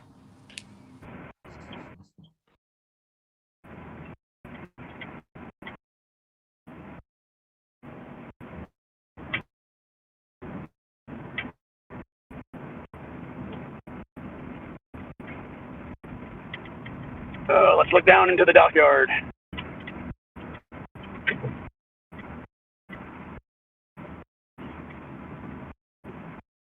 Good God. There's about 1,200 stacked crates in the dockyard right now. They're just sitting there, and there's nobody moving around.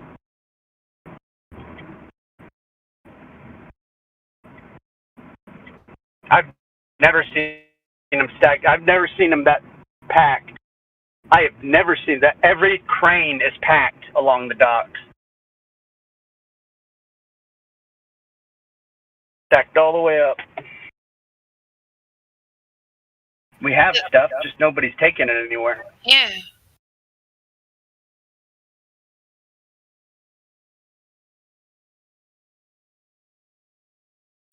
Strange times. Strange. Yeah, because we don't have a production issue.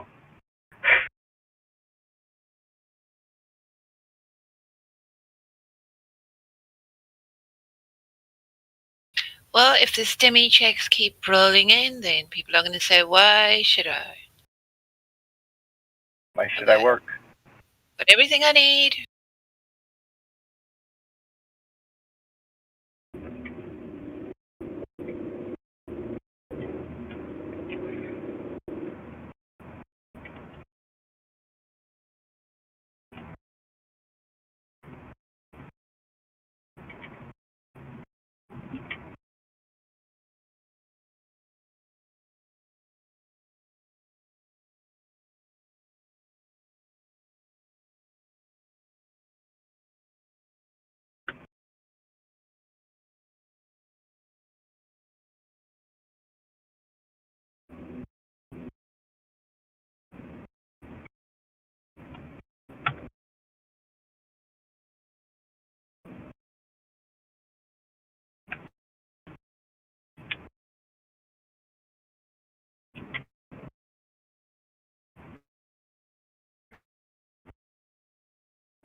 You know what else I didn't experience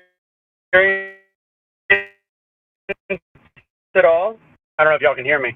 Guess not. Now you're roboting.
have to land on the moon, they say. Any way of going directly without landing on the moon? Is that a possibility? Well, we need to use the moon as a proving ground because when we go to Mars, we're going to have to be there for a long period of time. So we need to learn how to live and work on another world. So how long a trip to Mars? How long would it take? It's about a 7-month journey there. The challenge is Earth and Mars are only on the same side of the sun once every 26 months. Go ahead, help me. What do you think? We come back and try it again.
Yo.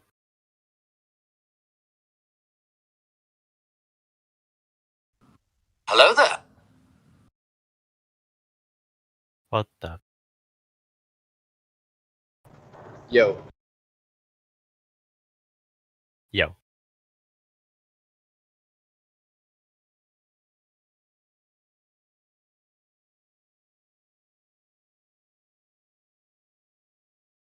Hello. Hey. Not bad. How are you?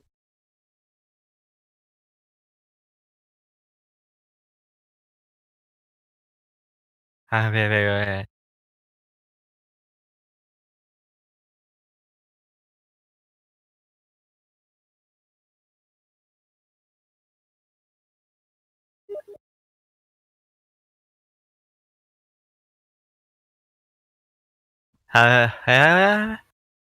You looking for a ban? What?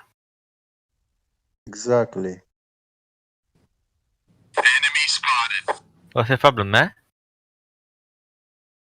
Yeah, either you speak and make sense, either stop, mute yourself. I am from Turkey, okay? I'm sorry. Yeah, we don't care where you're from. Where are you from? Romania. Oh no. Yeah. Now that is a bad spawn, if you ask me. If I ask you what? I'm just saying that's a bad spawn, you know, I would have respawned if I was you.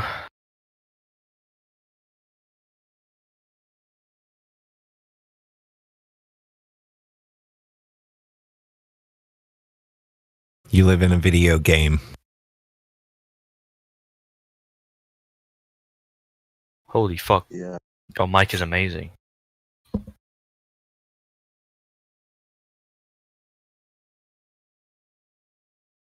Do you speak again? That sounded kind of nice.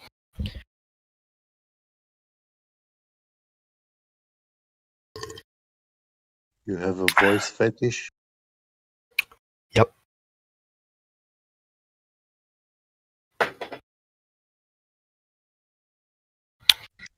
Why are you gay?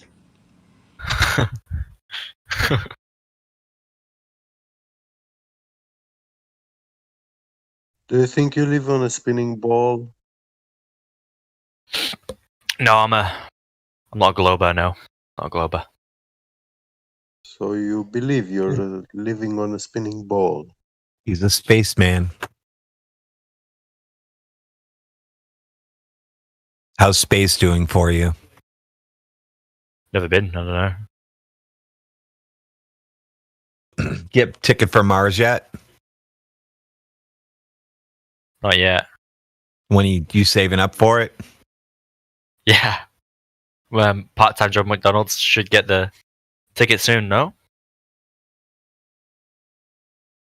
I don't know. All kinds of places got shit booked. Do you like balls? I love them. Of course.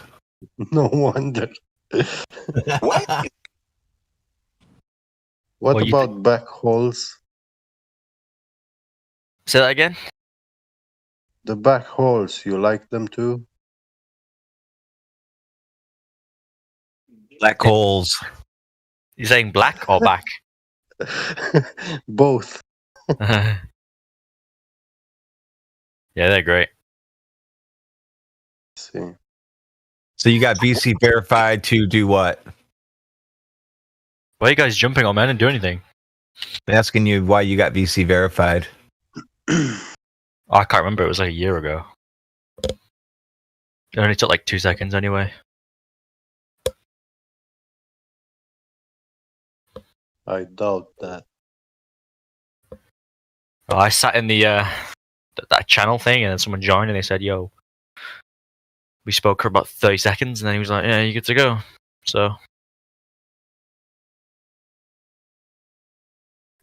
I'm here to learn, expand my smooth brain. I want to be like one of you guys. What's a smooth brain? Like a moron. Somebody with a smooth brain. Moron. Is there proof of that? Probably not. Just a saying. Oh. Yep. About to get the hammer. Have you got a smooth brain? No. What was your guys' problem? I didn't even say anything. We're enjoying the good weather.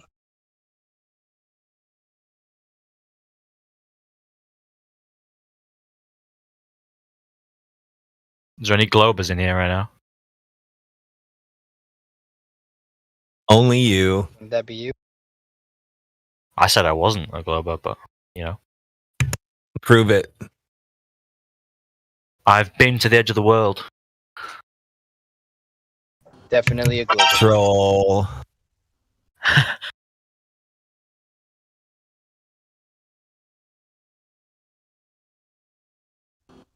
Gotcha, bitch. Have you seen the Black Sea? No. Well, on photos, yeah. I've not been there though. You said you're from Turkey. Yeah, I'm not Turkish. What are you? Now you're a liar. Liar. Liar.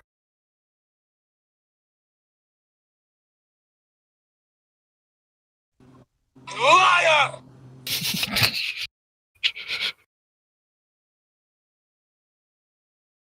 You're the best creation, Bear.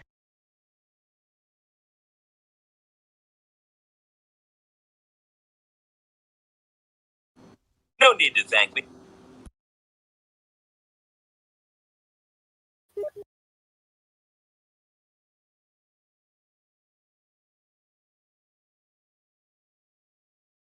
So what's what your are the best three- proof for a globe?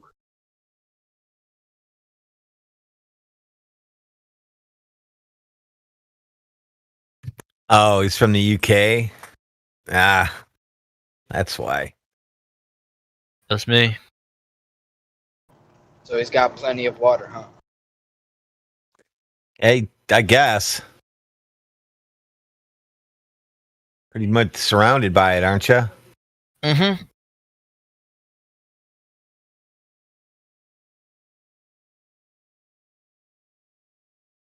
You see boats go over the curve of the globe when you look out. Yeah, I look out and the boat just disappears. Just, goes.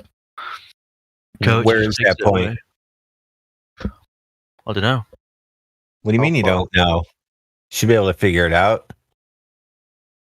Yeah, maybe. I should sit down, do the maths, do some research. Yep. Maybe you should do that sometime. Instead of lurking in here. What do you think I'll find? I don't know. Why don't you try it? I'll try now.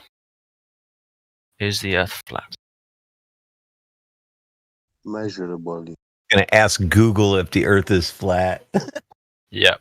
We're gonna do it. The source of truth. Should I do Bing instead? Bing? I reckon. Don't you know how to do math? I skipped math. Oh, well, then you're going to be lost. It's not a good room for you. Oh, boys, you've been done. I asked Google. It says no, the Earth is roughly a sphere. Okay, what size is it? Doesn't say. Oh, it doesn't? Doesn't say. There's no size to it? Not here, no. You must specifically ask him that too. Ask Google, hey, what's the size of the Earth? Okay. Bomb has been planted.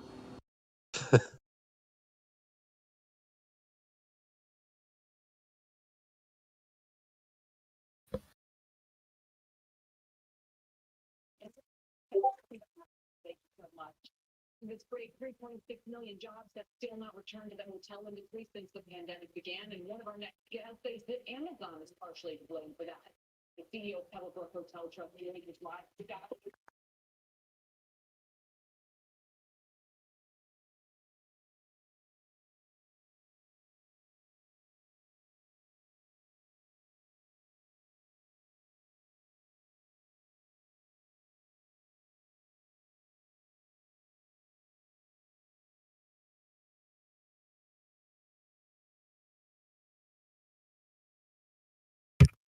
He disappeared into Google. Lost. Gone down a rabbit hole.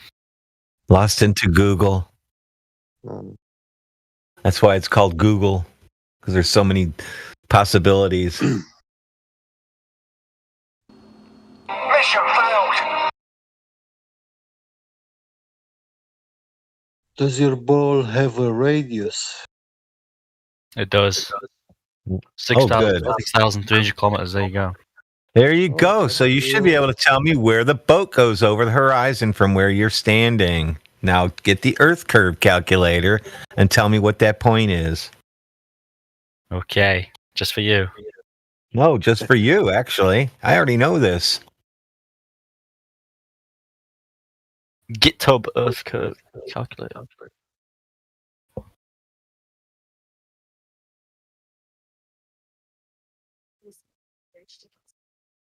I have to do important things right now. Not worry about Google. I have to cut a bud up so I can roll it into a paper. Thank you. I have Google memorized.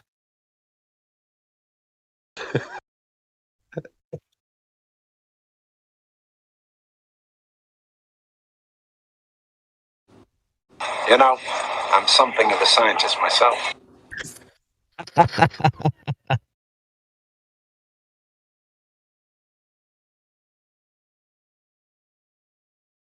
If he disagrees with the experiment,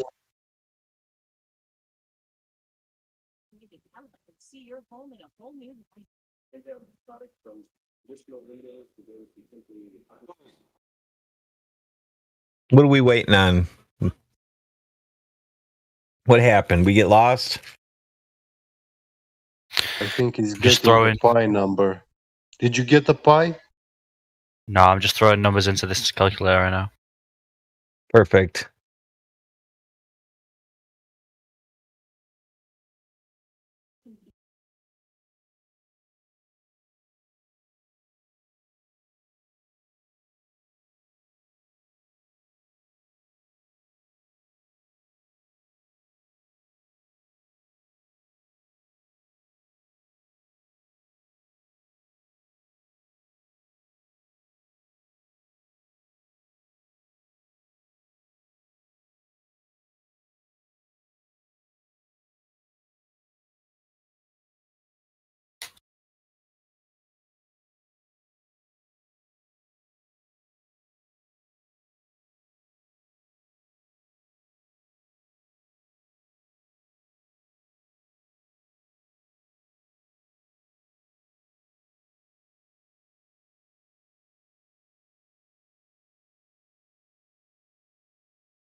Got the curvature drop rate?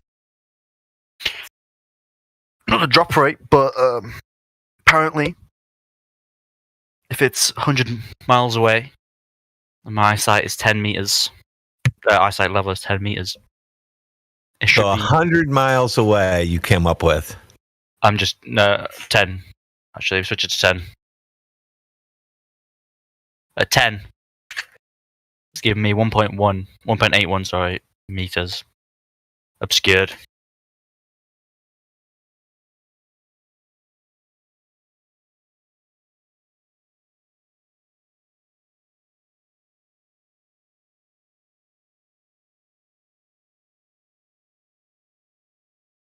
So you're saying you can see 100 miles away? No, never said that. Yes or no? Very tiring for him. I said no. Okay. Why are you guys so aggressive? I didn't do anything. All this abuse coming through. Well, because I'm a hateful person. That's why. You took the calculator and you're not using it correctly. Thank you, Mr. Romania. Appreciate So, that. I don't hate you, but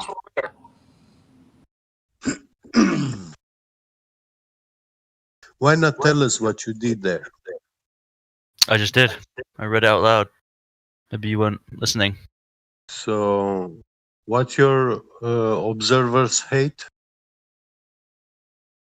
It was 10 meters. You're 10 meters tall? Make it low, because you're not Oh, let's that put tall. it. I've only Put 7 it years as old. tall as you are because you're the one standing on the beach looking at the ship. Let's put it at 1.7. Let's put it at 5'3". That's me. There you go. Whatever. Beta! You sound like you're shorter than that, but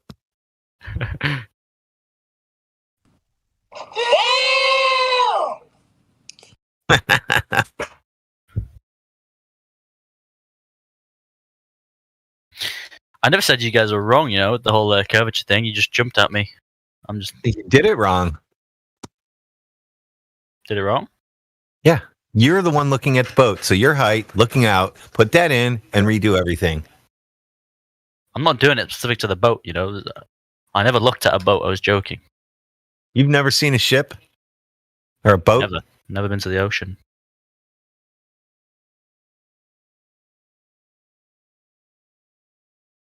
Well, sad. Got a troll here, folks. Funny In about England, Nothing we can do with him besides mute him. I live in the center of the UK, you know, it's a long way. Yeah. Perfect. Right. Where was it? You are. Are you tied with a chain by the heat sink?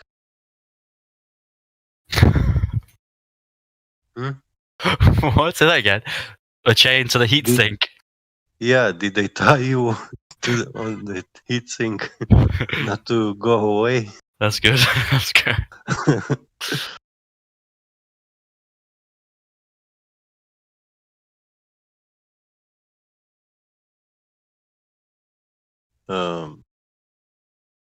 Have you finished studies? Are you a student? No. No to both? No, you're not a student, or no, you didn't finish school. Wow. I haven't finished school yet. So you're a student. Student means that like you a go to school still. BTEC student, yeah. We'll keep it simple for you. What's the square root of 1?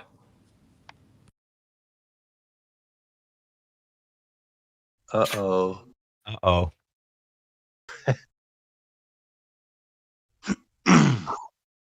So what's your favorite science in school? Tell me math.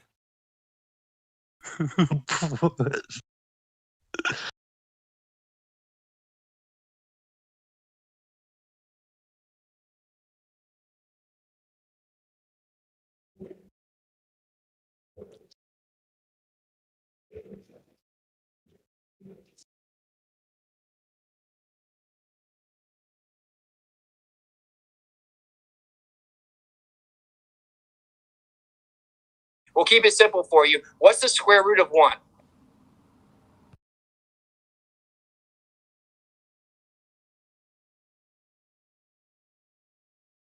What is gravity?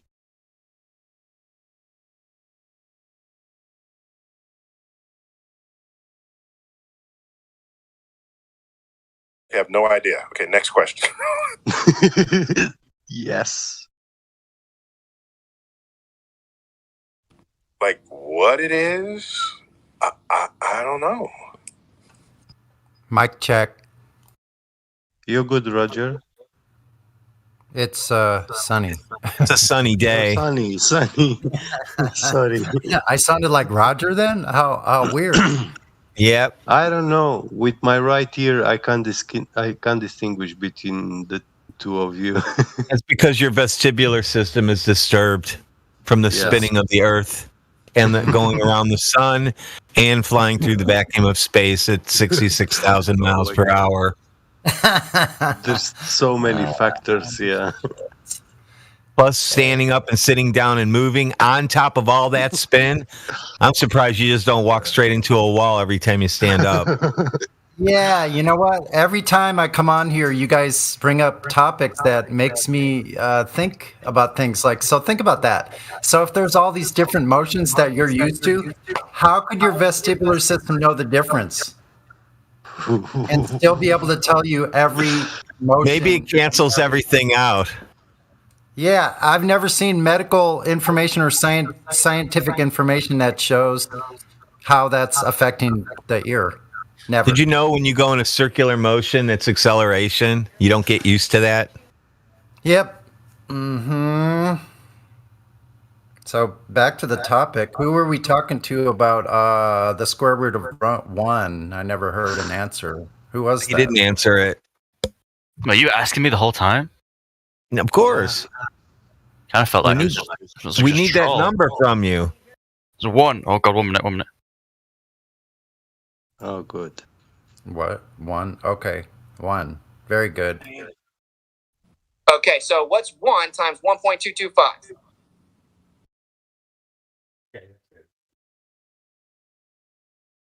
One point.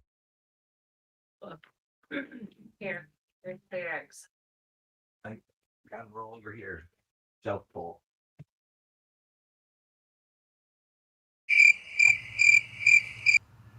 That sounded like Witsit.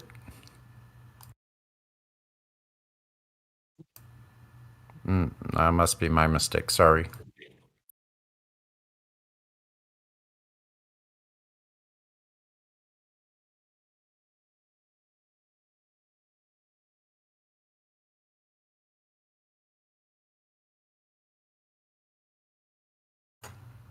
I assume someone's taking this person through the Black Swan. We haven't gotten that far yet. Okay. Black Swan? Preliminary. Yeah. Preliminary information. So Fill me in, fill me in. 1.22. So He's still trying to figure out how tall he is. That was a good one. Holy crap. Okay, so if we're 1 foot off the surface of the Earth, where should we see the geometric horizon?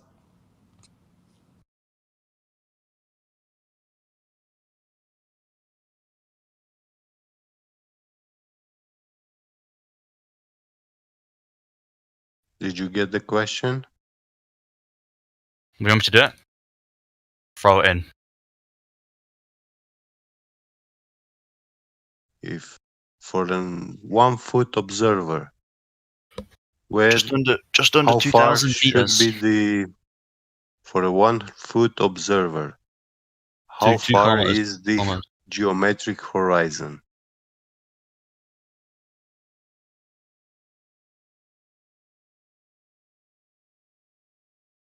See, 1.22 cardinal.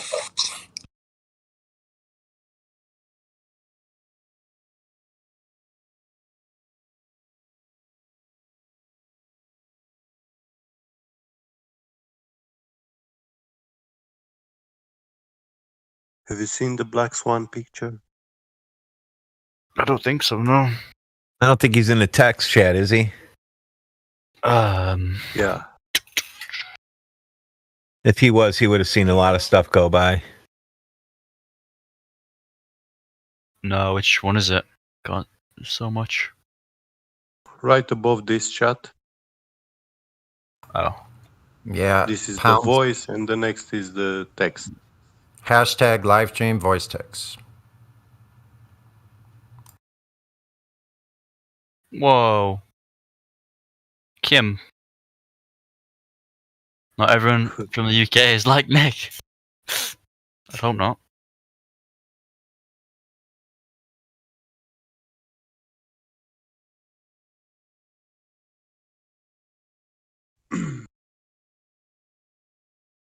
He just meant that some people are critical thinkers and some people aren't. Do you see the funny 2 oil rigs in the voice text? Yeah, I see them. So, you understand what's happening in this image? Yeah, pretty much. Can you tell us what then? Well, you want me to just explain the image? Yeah. Whoa, 1 minute. There is some Cut the writing shit. on it. You're disgracing my Yeah. country. What the fuck? I've not done anything. This is horrible. Do you see the oil rigs? Yeah, I see them. The 6.5 2-1. I have a meeting. I'll be back later. No problem, Red. Okay. Did you click on the image so it gets larger so you can look at it a little more closely? Yeah, I can see it big. Do you want to do this about the Horizon Get-Beget? Go ahead, Roger. You Okay. speak better than I. Okay, no, it's no problem. I'm Sonny. I'm not Roger, but Oh, thank Sonny. you. Sorry again. So Nick, where do you see the horizon in the image where the oil rigs are? Is it before the oil rigs, between the oil rigs, or behind the oil rigs? Behind the oil rigs. Okay. Bravo. Now we went over. I'm waiting the to get inform- abused when I get one wrong. No, it's okay. They went over the information, these fine gentlemen, about where the horizon would be. You also see that in this image, the maximum distance to the geometric horizon. We didn't. Okay, well, at 1 foot height, which this image is taken from, and that can be verified through the original video. I can drop a link for that video. You can look it over yourself. It was 2 kilometers, right? 1.22 miles. At one, yeah. So basically 2 kilometers. So at 1.22 miles, that's where the geometric horizon should be. That's well before Platform Hill House at 6.21 miles. And Platform Habitat, would it be safe to say that the horizon is behind Habitat Platform about 10 miles? Would you say that's fair? I don't know about the miles, but it's definitely behind it, yeah. Well, Habitat's at 9.4. That's about 9.5 miles. So, from 10 miles, yeah. So probably, it may be more actually, but so let's just say that it's approximately 10 miles. So let me ask you this. Why is the horizon 10 times further than what the geometric horizon needs to be according to the radius of the Earth? 10 times further. Because yes, it's flat. Welcome to Flat Earth. Yep. I'm now I'm also gonna drop another image that is gonna make this painfully clear. It's from the same original video. Let me find the video for you so you can look at this video on your own time. 1 second. Okay, first I'm gonna drop you a still, a frame, a screenshot that I made from the original video with the timestamp, and the image is darkened just slightly. That's all. I just made it a little darker with the contrast, so it's easier to see. You see that image? Mm-hmm.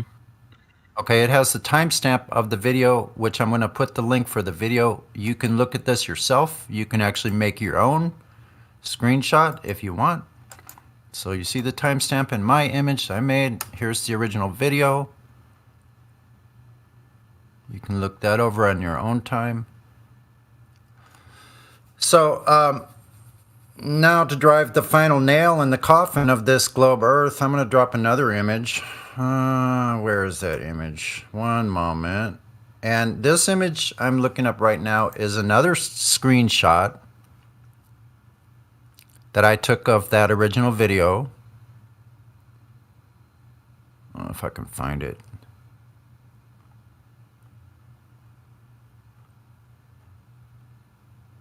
One second. I have to search for it. I have so many documents now. I'm going to show you a screenshot from the same video. And darn it. And it's going to show islands back even further behind the oil rigs, and those islands, which I can show you the map even, are a minimum 29 miles off. If you actually look at the still or the original video, off to the right, you'll see actually a darker spot off to the right side. That's the island in my image, but I have a better image. I'm just trying to find it right now, where you can see the islands at 29 miles. That would make Earth's radius 118,000 miles. So what happened to the globe if we can see 30 times further than the geometric horizon absolutely requires for the dimensions they gave us? To be false. I couldn't tell you. You're right. So what it does, Nick, is it absolutely falsifies the radius dimension that they gave us. Earth is not a ball.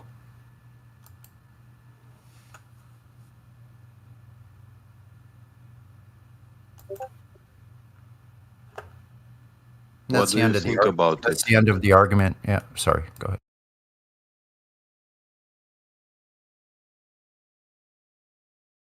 There was your question. I didn't hear. What do you think about it now?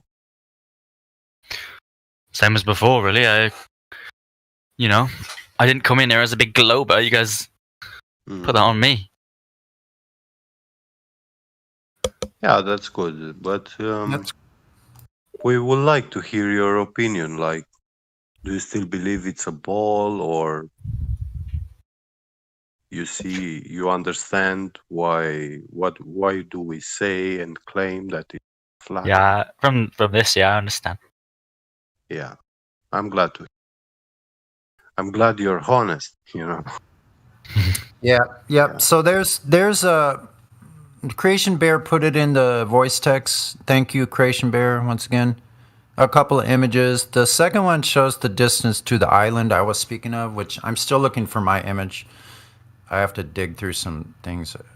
But 29 miles, you can clearly see the islands in the original video. I'm just searching for the screenshot that I made. Even I posted the link. I am Get Beget, and it is a link with a laser test experiment. Actually, two of them, I think. This one should include both experiment tests. And they are shooting a laser. Yeah. They are shooting a laser over large bodies of water. One of these tests they did in Hungary on Lake Balaton, and they shot a laser over quite many kilometers, and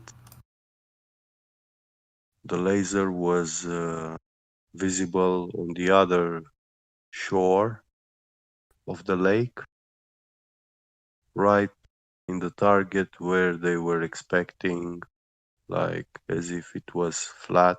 So the laser beam was moving parallel next to the flat surface of the water all along. If there was curvature, I mean, that laser should have not hit the target, or be pointed like in the sky, Yeah. Yep. So Nick, if you look in the voice text at 51 minutes after the hour, I'm Sunny. I put the screenshot that I'm talking about. Now, if you're looking at that, if you click on it, it'll get a little bit larger. Oh yeah, I see it. The Black Swan oil rigs are off to the left there. So those are the 6.4 and 9.5 miles. Now you see the islands that are off there to the right. They're 29 miles away. That's the distance I was talking about.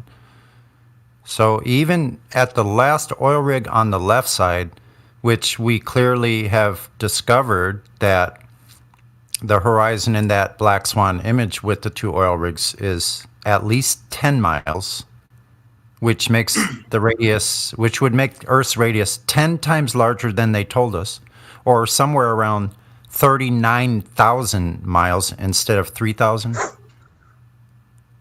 But the islands there are basically 30 miles from the observer. So like I said, that would make the radius of Earth 30 times larger which equals 118,770 miles, nearly out to the moon. Yeah. Jesus. And that's only the radius. That's not that wouldn't be the circumference. The circumference would be well past the moon, or at about 200 or right about where the moon is, 250,000 miles would be the diameter of Earth. Wow. According to this view. So when we look out over the ocean, this geometric claim that the globe Earth has given us, every time you look out in the ocean and can see something out there, and 30 miles is nothing. Navigators, sailors see lighthouses up to 100 miles away. And this is done every day of the week. So we live in a flat, stationary plane of existence here on Earth. Do you have questions? Genuine question. It sounds like a troll, but yeah. So the edge. What do you guys think goes on along the edge? Well, it is a complicated question, to be honest. But when you search on Google, like the term flat Earth, you will come up with videos and information which are actually mocking the flat Earth concept, reality, and everything. You know, it's the controlled opposition. They are making a great purge on censorship on internet against flat Earth. Yeah. So, and if you go there, you will find all these crazy models, you know, which we do not agree with them. They show like a disc in a space, flying in space and stuff like that. No, we do not believe that. It is tooth fairy, it is fallacious, it is against natural science. Mm-hmm. We accept natural science, like all the laws of thermodynamics, you know, gas pressure. Right. Yeah. We cannot have gas pressure without a container. And obviously, in the world, we have gas pressure. So that means it has to be contained. If you try to do it yourself at home, to have like a vacuum without the chamber next to gas pressure, it will be impossible to achieve such a thing. Correct? Right. Yeah. Yeah. You need a chamber, you need a container, solid container, Right. so you can get a lower pressure or a vacuum. Yeah. Right. Hey, And also vice versa, Hey, sorry to interrupt. I didn't mean to interrupt. I just wanted to stop for just a second, though, so No Nick problem. has a chance to process this.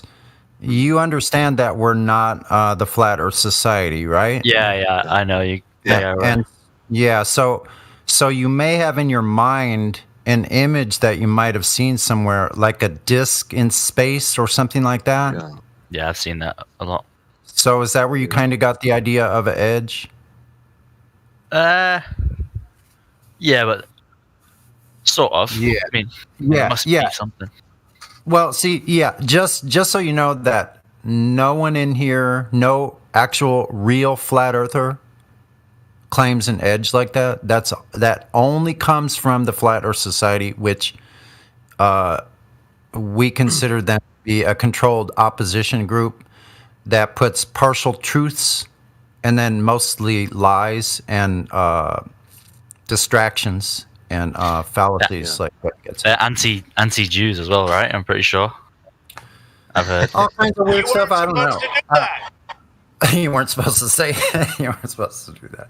Yeah. Anyway, yeah, we're not them. So just so you know that, we don't know.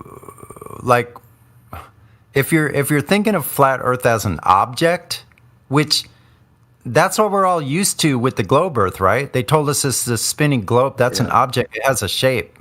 We don't claim that Earth as an object. because it's never been measured. No one has ever been to the extremes. You would need to go to the extremes of the entire system to be able to know what it is, and no one that we know of has ever been there. Or if they have, they're not telling us. Right. And to go outside beyond the 60th parallel, there is actually the Antarctic Treaty signed by quite many countries in the world, and this treaty is the only treaty in the world which has never been broken by any country. And if you take a boat and try to sail or towards Antarctica, when you reach that 60th parallel, the military will stop you because you are entering military zone and air. Okay. Yeah, so you know how it is when you go to a military base. They have those fences, stuff, gates, Yeah. you know. And if you jump the fence, they shoot you. They don't discuss anymore. Yeah. So what Get is, talking about is the Antarctic Treaty, where basically you will be stopped if you go anywhere near the 60th parallel. Yeah. I don't think you would even get that far because they have ways of looking at what's passing through those zones, and also anywhere near the 60th parallel north, you're not allowed either. That's part of the. It was called the Detection Early Warning System. Back when the Cold War, was happening, they thought that that Russia was going to shoot nuclear ballistic missiles over the poles, right? So they have these stations all around the 60th parallel in the north there, where they can detect anything that's passing through that area. So they told us we're on a ball, and they've limited where we can go to look at things. We can't independently research or explore Antarctica, which is probably where there's a lot of things we don't know. If you think about it, water being horizontal, that means every single ocean is all connected to each other, and all of that water is horizontal.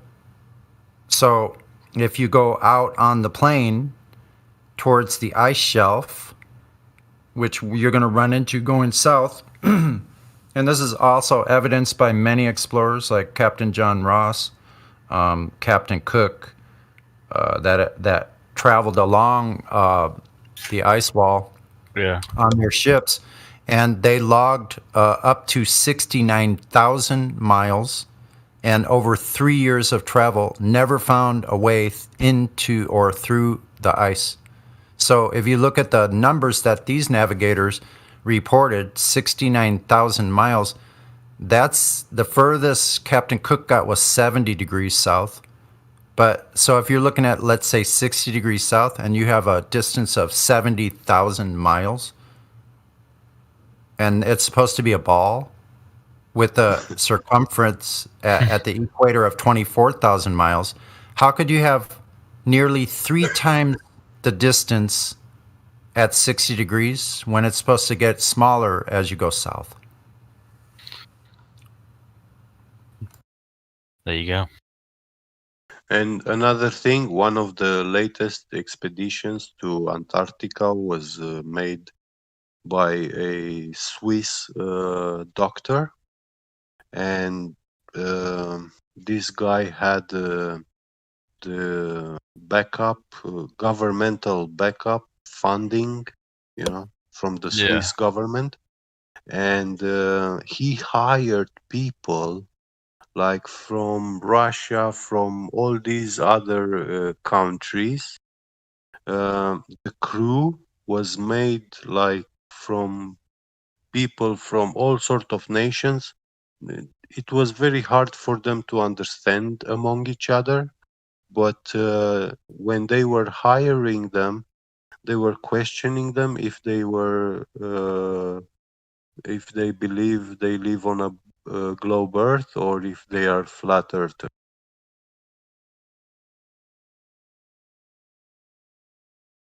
For the job interview. You know, yeah. So they have been very selective who they hire.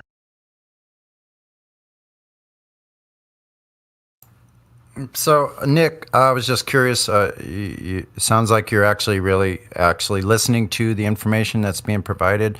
How long have you looked into this topic? Like actually looked into it. Not very long. That's all. Okay. What, like a month, 2 weeks? I mean, I've been in the Discord for a long time, but I've never really looked into it. Probably like a week max. Okay, good. You know, if you're wanting to do some more, look at more information, I put my channel in the voice text at 51 minutes after. You can go on. I have a bunch of related videos and information there. Over 170 videos, and I also subscribe to about the same amount of channels that are flat Earth related. All right. So they've censored my channel severely.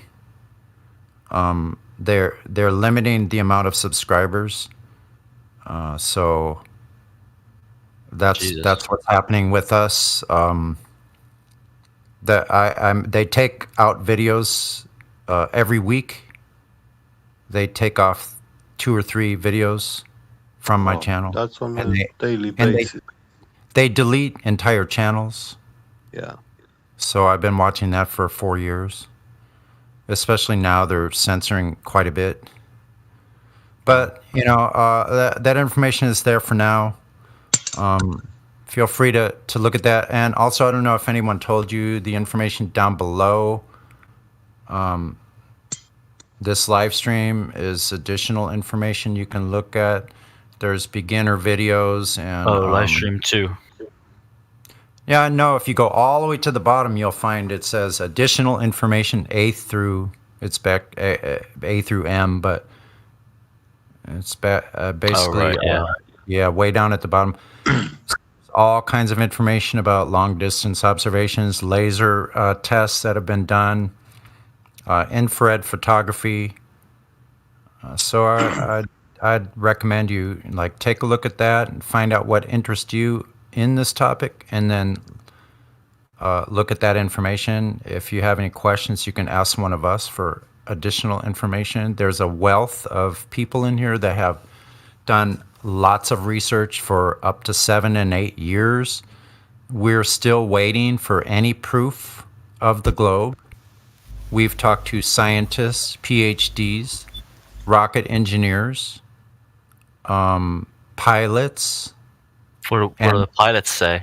If you can keep it concise.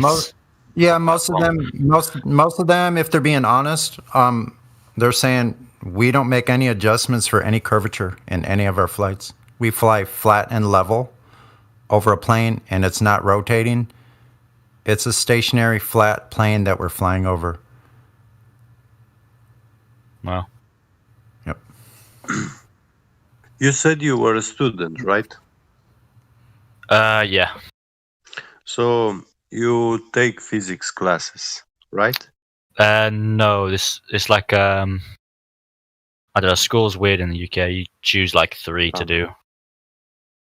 Oh, that's very interesting. Never heard. Mic check. Yep. Do you live near the cliffs of Dover by any chance? No, it's quite far away. Okay. do you live near a coast, or are you like on the Thames or something? Like smack bang in the middle, actually. But it's still not very far though to the coast. All right, on. Ireland is so big, Sonny. You can never be more than 70 miles away from the coast. That's Yeah, wow. Yeah, it's huge.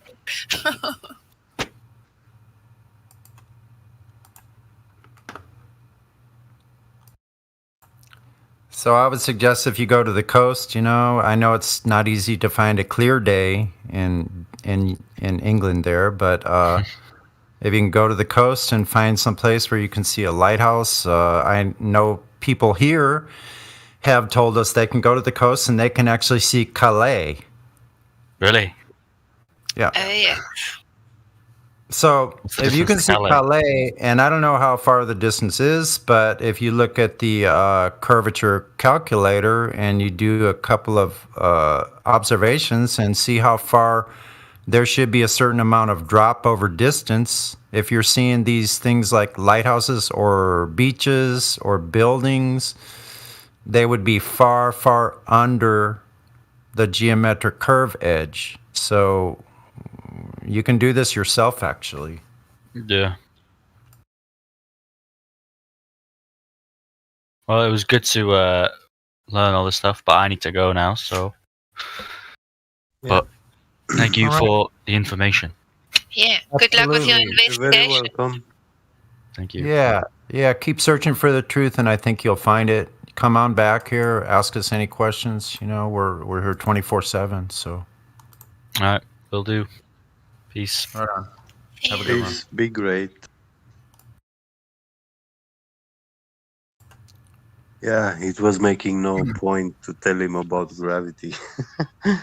That's really good to see people. Like, we never know what people's Yeah. intentions are, but that makes it all worth it. Someone like that is actually not talking constantly and listening and making the appropriate responses is what I'm paying attention to. When somebody's listening, you can tell by when they're pausing. Yeah. So that's really cool.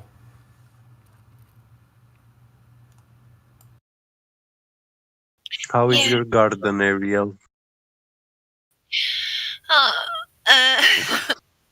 My whole kitchen is covered in plants, and we've had Oh my.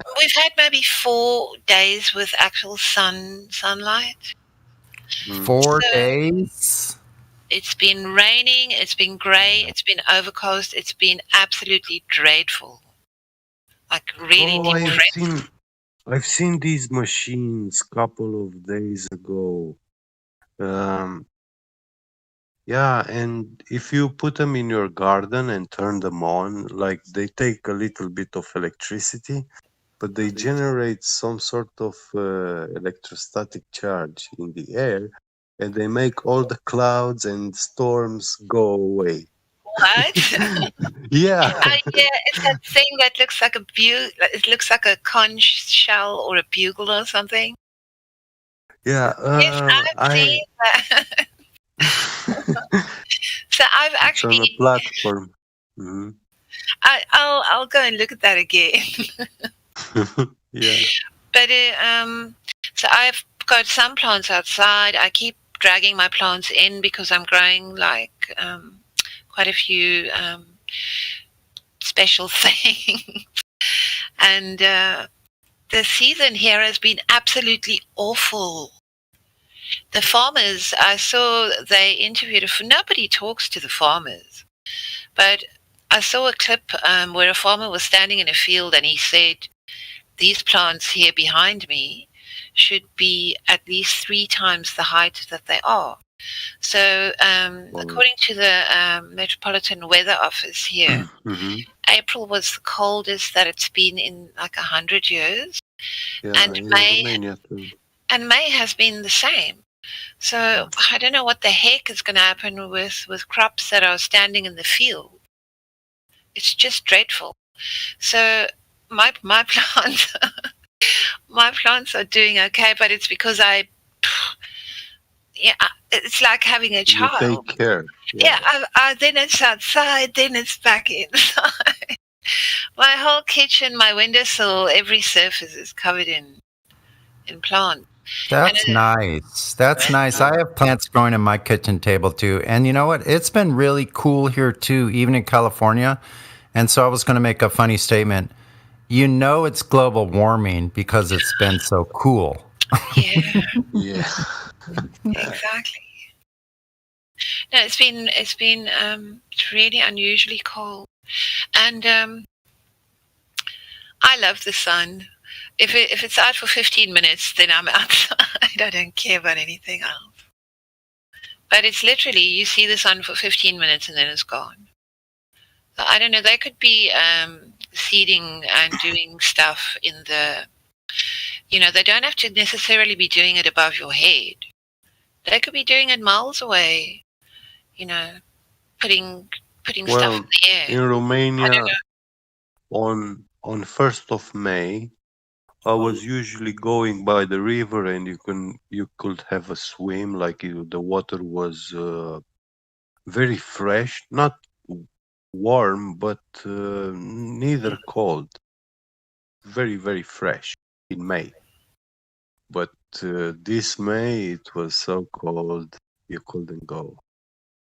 So I wonder because last year was brilliant. It was a brilliant summer. Yeah.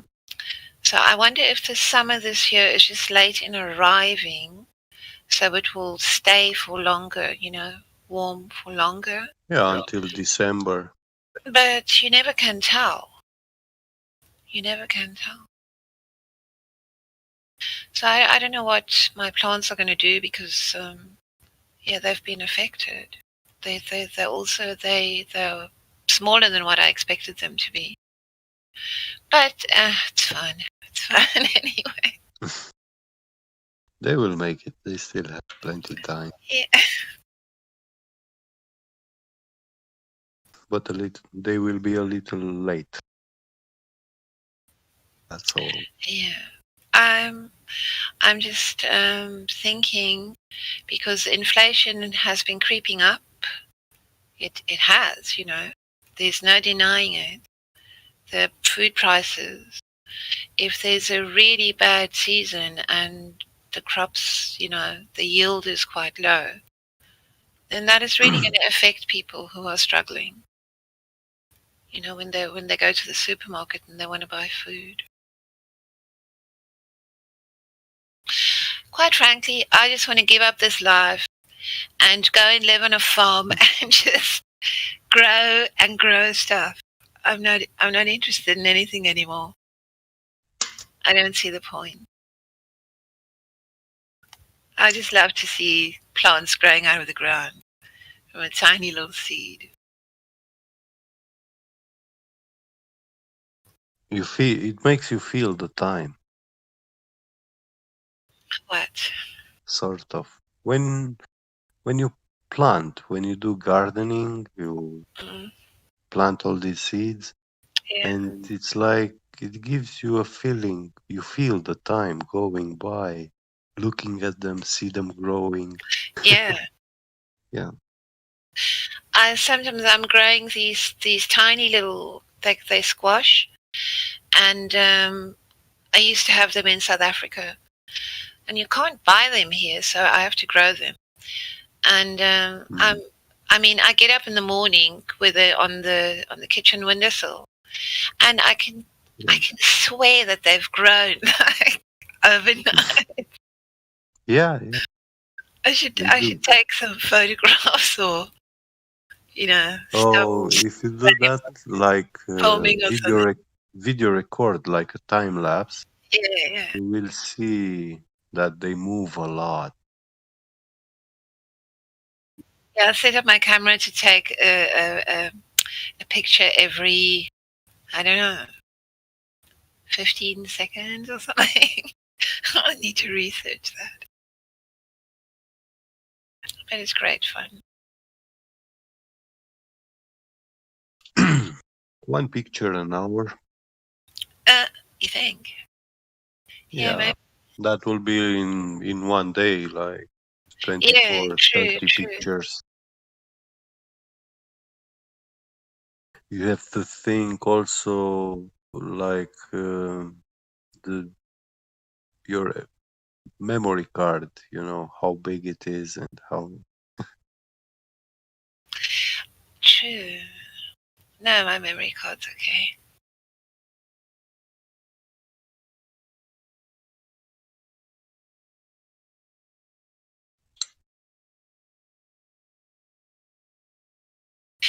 I've spoken to somebody who said he will come to the Flat Earth Discord. So that was last night. Then I said, you'll come tonight. And then he said, yeah, he'll come. And then I remembered it was ladies' night. So I said, yeah, it's Yeah. ladies' night. So, it's just some ladies. Yeah. But I think if he comes here and he behaves badly, that will be, I will not speak to him again. His Don't worry about that. attitude, and he's known me for a long time.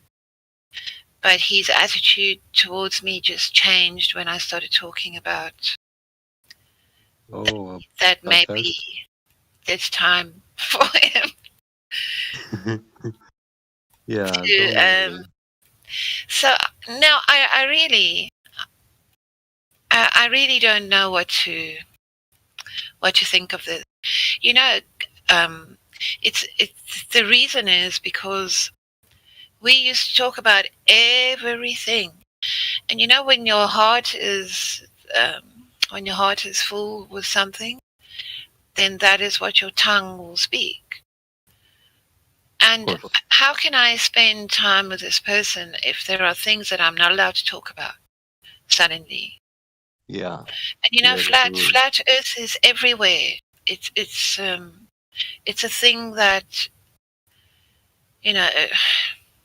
I tried to Well, explain to there's him. quite many in England. Yeah, and I But tried to for explain to me, him mhm.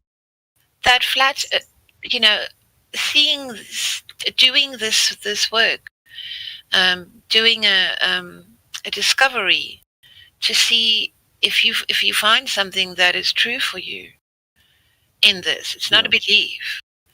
It's examining, what you've been told, and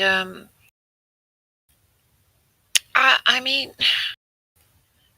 I say to him, this is just the beginning. That's just the door is just open. Now you have to go over the threshold and see what is beyond. You can't explain it to somebody else. You just can't. Well, the problem is that when they open the door, they find out that there is a beast in the world. They don't want to accept it. So this is my one friend that I really, really care about. And I really did say to him last night, look, I don't think this is a thing that our friendship can Be overcome. right back. Sorry. Because he's been so sarcastically condescending towards me, and he's doing it in front of other people, and I've sort of had enough of it now.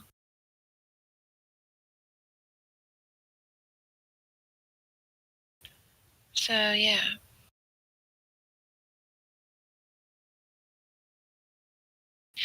I'll have my flat earth and he can stick with his stupid bull. Claptrap.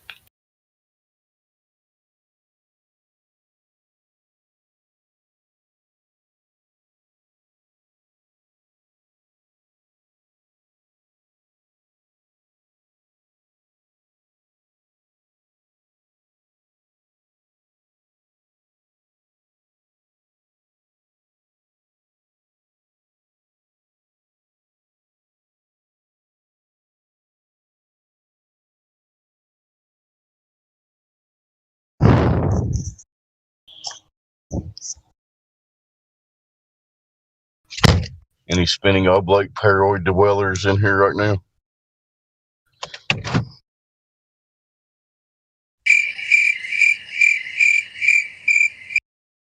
Thank you, Creation Bird.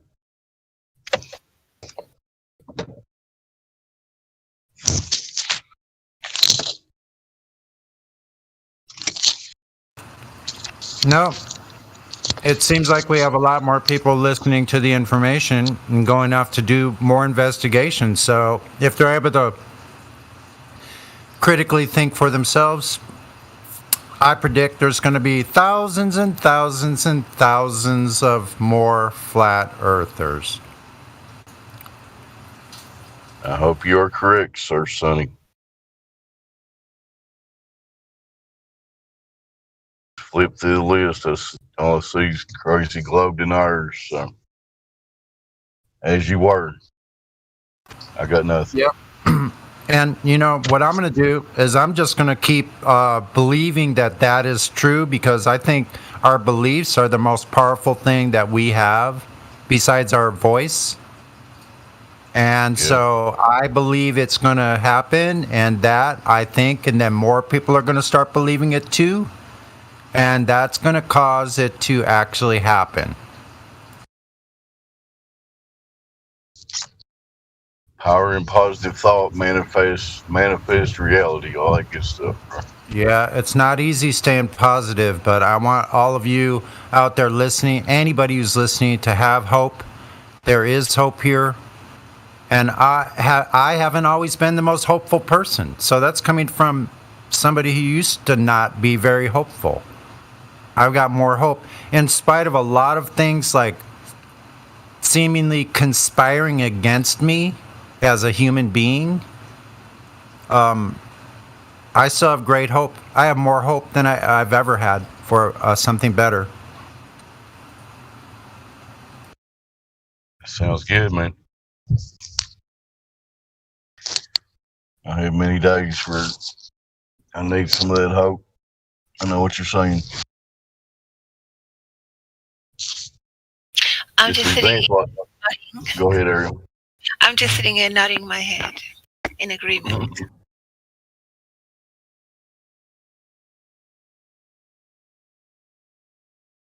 Yeah, I think planting seeds on the flat earth and watching them grow is cool. But why would they lie? Why would they not? Yeah, it's pretty obvious now what is going on. Why would they lie?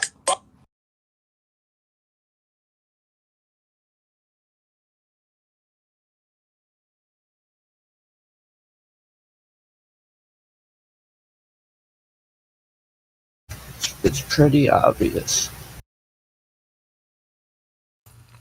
Yep. And I don't know about the rest of you, but I'll just keep it on my side of the street. I'm in a freaking battle for my life from these fucking corrupt kangaroo courts that think they have power or dominion over other men. And I will use every last bit of energy until my dying fucking day to fight these people. They want war with me. They're going to have it. And I dare them to try to out energy this one. It's not going to go well. And there may be repercussions for me being so bold, because I am freaking pissed. I am so angry at these people that they dare take everything that I've earned throughout my entire life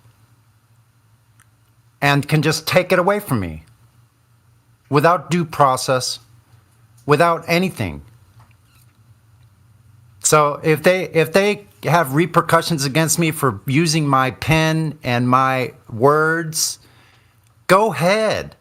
Let them try. What else do I have to lose at this point?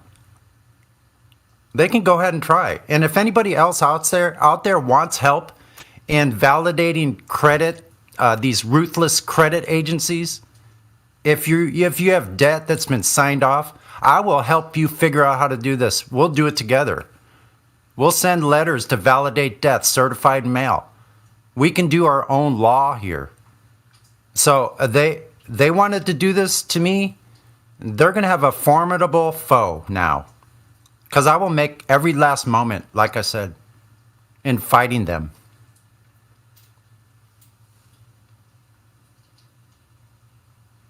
That's the spirit, Sonny.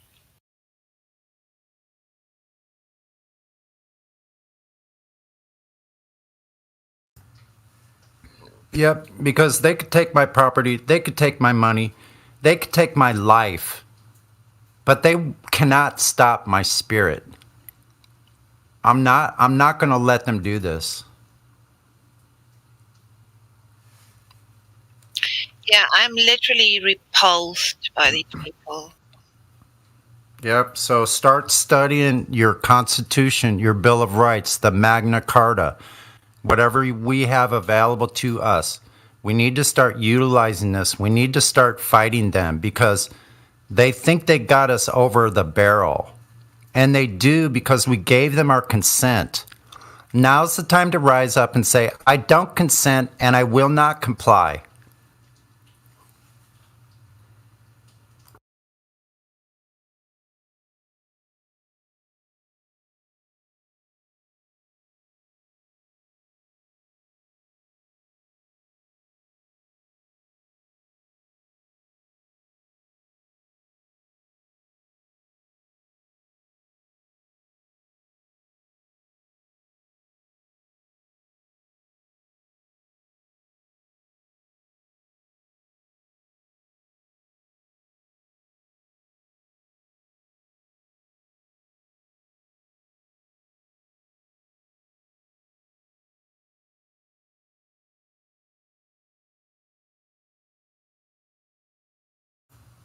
So I'll start educating all of you, anybody who's listening, on law and what I'm learning, and I'll share that with anybody. If any of you have more information, maybe you looked into this a little bit further than I have, we all need your help, you know? So there's a couple things, and they're going to hate this, but like I said, I don't care. There's this thing called 15, this is in the U.S. though, 15 U.S.C. number subsection 303, 1673, the Consumer Credit Protection Act. And you can file complaints against the Department of Labor in Washington for them violating this Credit Protection Act. So you go to validated debt, you can make a complaint to, like, we'll see. That's what, and I'm in the process of that too right now. So we'll see how it turns out. There's also a violation of rights under the color of law, because a lot of these places are not law. They don't have law backing them up. All they have is codes and statutes. And these agencies are kangaroo courts. So these people that have like cases against you or whatever, these individuals that are representing these corrupt agencies can be held liable as a man or woman, as a natural person. They can be held liable. So I plan on taking them to federal court and sue them. And every single person who has touched my case, including clerks, agency representatives, commissioners claiming to be judges with a pecuniary interest. In other words, they get money for the outcome of this case to steal your money from you. I'm taking them to task. Sorry to interrupt you, but what are you talking about? Because I wasn't here from the beginning. I'm talking about law, but I'm not gonna stay on it because this is not the law server. But I interject this stuff from now and then. So yeah, we're talking about Earth here, actually. Oh, cool. Does anybody here have a 2005 penny? I don't know. Assignment on them. What does it look like? A 2005 penny. I don't really know how to describe it.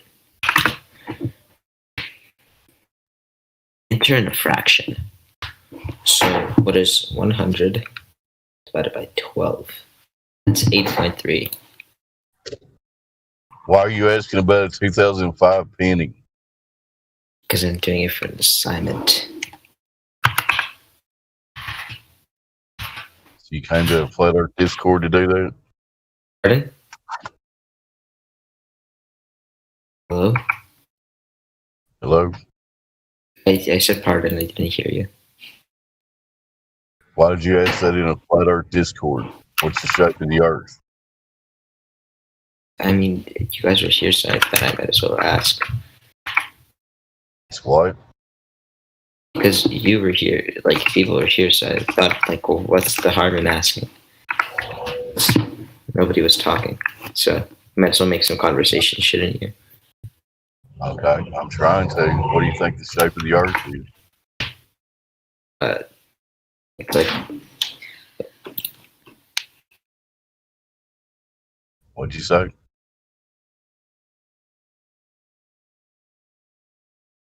Does somebody else want to try?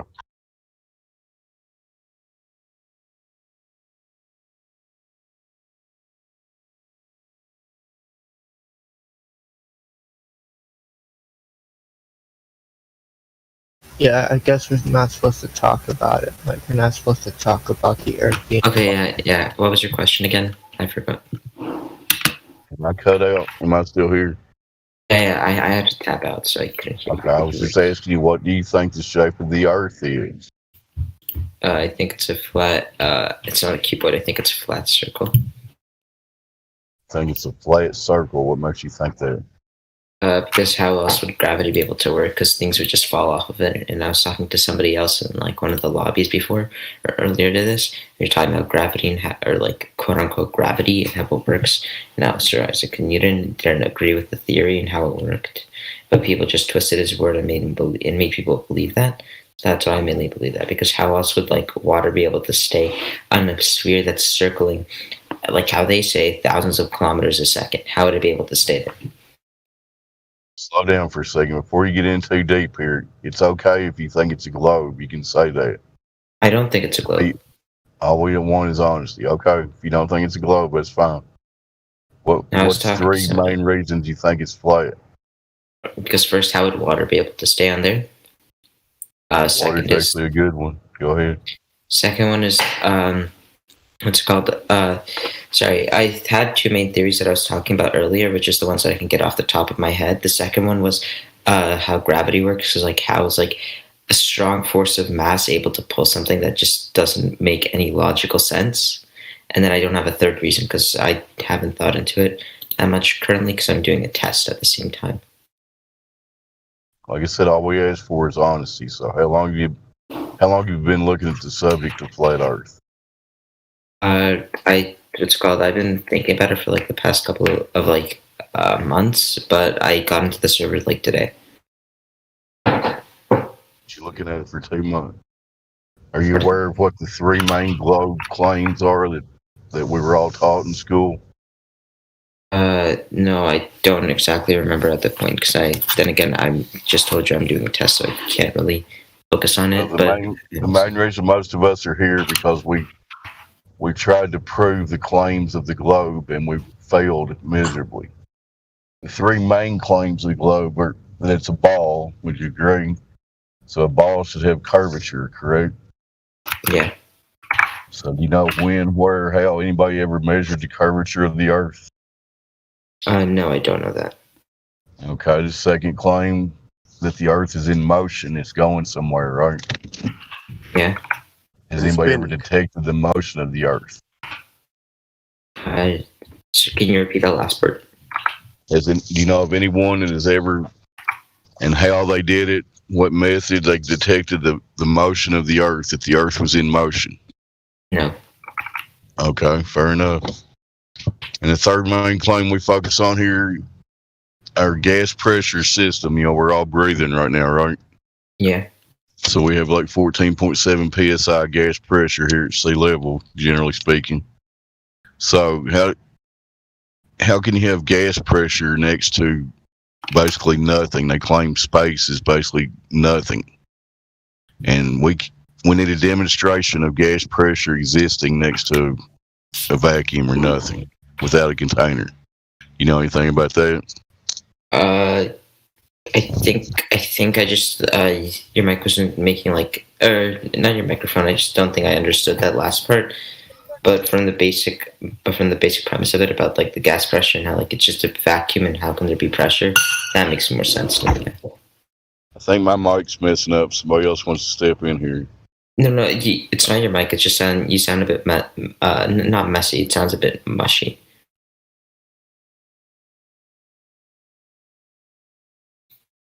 Anyway, I'll let other people talk. I was just going over the three main claims that, like, people that come in here and believe they're on a globe, we point out to them it's just a belief using those three things.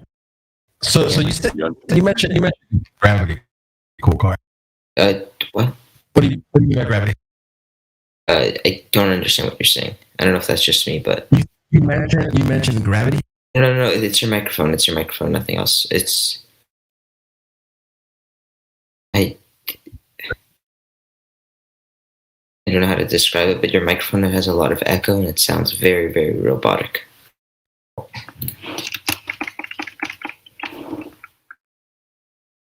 Can you message somebody else, or can you message somebody to say what you're saying? Because it's very difficult to understand. I'm trying to talk, Elbow. Does he not sound good? No, I don't know if it was just for me, but he sounded like a robot and there was a lot of echo. Go again, whoever that was. I know my mic ain't too good.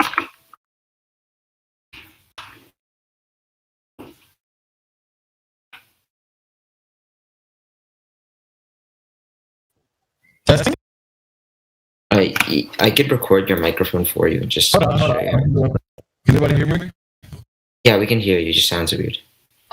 Dave, you hear me? A little choppy for me, Elbow. I'm sorry, man. Say something else. I have a problem with Discord for some reason. Only in Discord is weird. Say Discord. Go ahead. I don't know if it's just me or if anybody else has the same issue.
Well, you brought up some very good points, the young man who was just speaking. That was me. Yep. That water would fall off of a ball, wouldn't it? Yeah. Yeah. That's all we show. That's all we see here in this reality. Like if you try to put water on a ball, it doesn't stay there. So when Globers come in here and ask us, what about the edge? Isn't a ball a continuous edge? Mm-hmm. I think so. Yeah, I think I understand what you're saying. It's just a bit confusing. Yeah, because if water's on a ball, that means if you move away from the top, you're at an angle. And if you move to the side, you're, 90 degrees from the top. Yeah. They can't show that water can stick to a ball under any circumstances. Can you hold that thought for 1 second? I just have to do something quickly. No problem. Yeah, me too. I'm kind of busy as well. But I just wanted to pipe in there.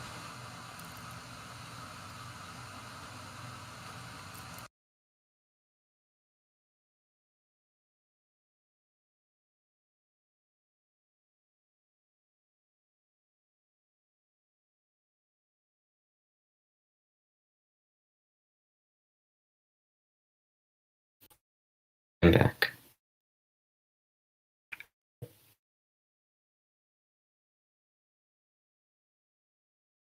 So do you really have a cool car, or you just pick that name?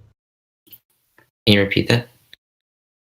Really own a cool car, or you just pick that name for the hell of it? I have a cool bike. Okay. Just curious. So what questions do you have for flat earthers? Ever talked to a flat earther before? I know.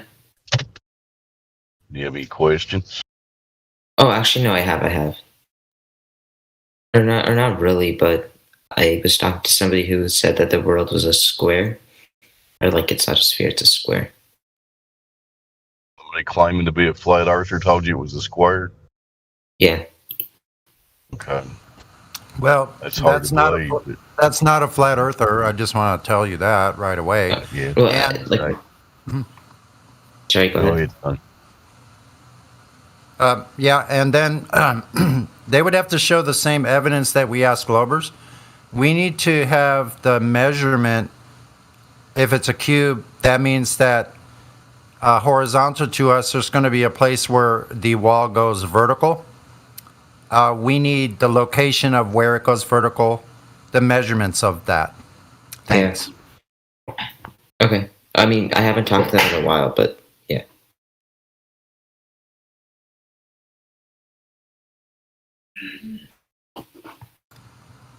My guess is they're a Minecraft player. Oh no, they're not. They're like, no, they just think that because they were taught by their parents.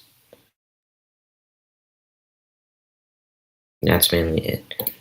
I just had a few questions about what you guys were saying. If you don't mind, like answering it. So you guys know how like Pardon? Can you hear me better now? Yeah. I mean, I could have heard you before. Just it sounds like an echo, but yeah. Right, it sounds like an echo, right? You're good now, Elbow. But he was getting ready to ask you a question. Go ahead.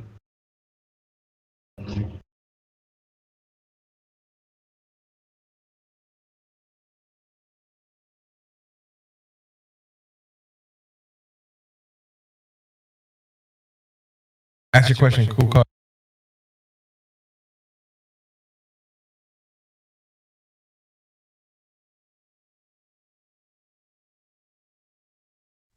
Cool. Or you ask a question.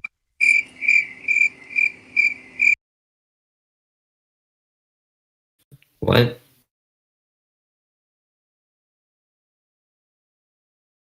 Hello.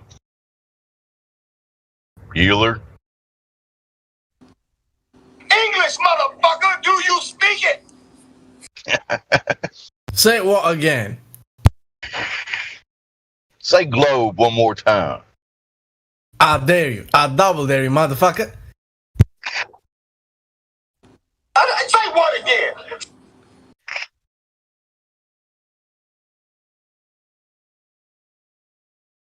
Hey, Creation Bear, I noticed you had some clips from Witsit. That's pretty cool. People actually thought Witsit was in here when you played them, though. It was funny. Okay, so do you know what plane survey data is? There you go. Are you talking about like surveyors? Up to 250 miles. Okay, go on with what.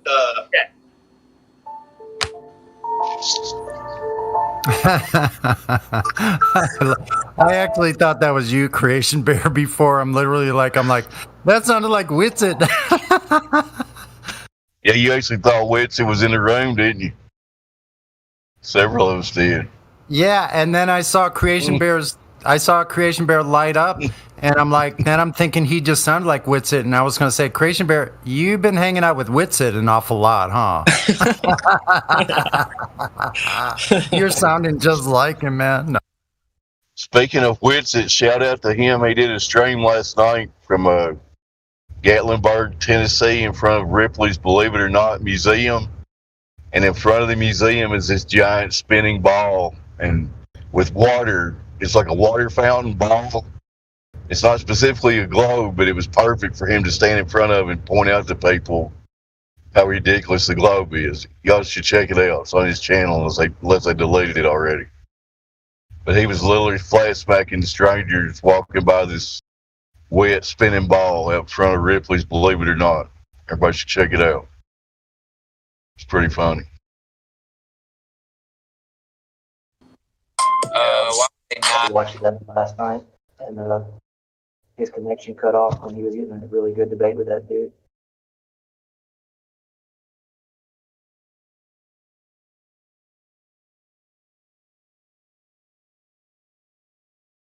So did we lose Cool Car Dude? Looks like we did.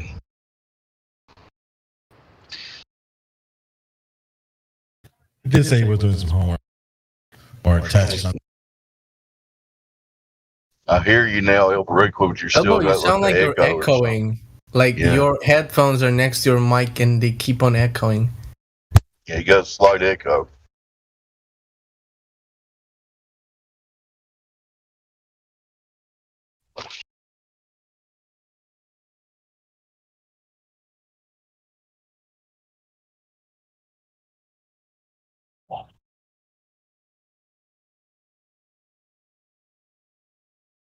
There's a couple new people in here with no roles. I don't know if the mod wants to try to talk to them.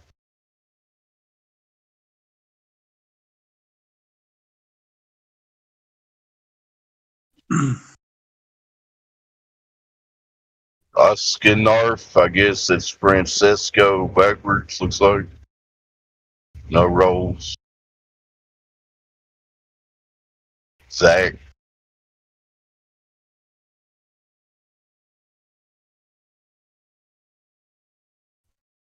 Oh, we have a VC verified, Mr. Tasty. Sure. Welcome to the server. What say you? If anything. Mr. Tasty. Yeah. Hello, Hello, Hello there. Mr. Tasty. Yeah, hello. Welcome to the server. What brings you by? Well, I've been here so a couple of days now. I spoke with some people yesterday. But I would like mic check, to mic get check. the voice check role because they have something to say, but they can't really get their speech out. It's Zach and the guy with the terrorist. That's One the picture. second, let El Rico do a mic check. He's having problems with his mic. Go again, El Rico. Mic check. Do I still have an echo? No, it's still the same. You guys still got an echo. It's weird because I switched it back to the legacy. When I had it on the standard, whatever they did with the update, it's giving me a staticky voice. And Oh now- yeah, they fucked it up. You should go on browser.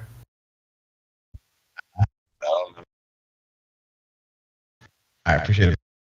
I'll just listen in for now. Yeah, they bugged out the whole thing. But go ahead, Andrew, if you want to try to talk to Mr. Tasty on mute. Yeah, sure. Mr. Tasty? Yeah. Do you have any questions? Anything you'd like to clarify? No, I just asked the guy with or whoever here has permission to give the verify role, or at least like have a test with Zach and Fanaticide or whatever his name is, because they have something to say. I'm friends with them. So what's his name? Zach. He's 2 people above you, and Zach. Okay. the guy above FE Batman, Fanaticide or Ty or whatever his name is called. All right. So you want your friends to get in the debate? Yeah, they have something to say. At least that's what they typed in the voice chat, and we spoke in a private call earlier to get in here and try to have. All right. Can anybody take them to the VC or?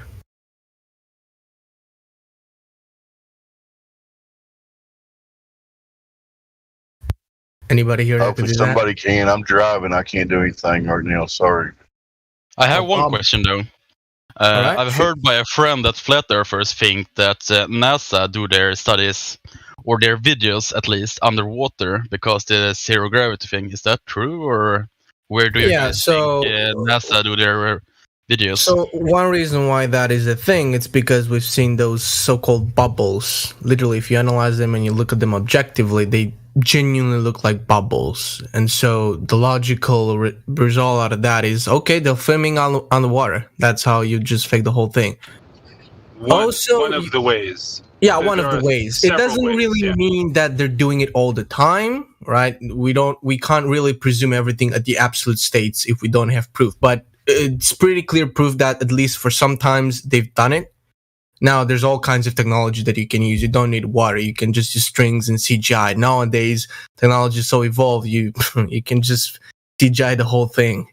I mean, just look at movies. When you, I prefer.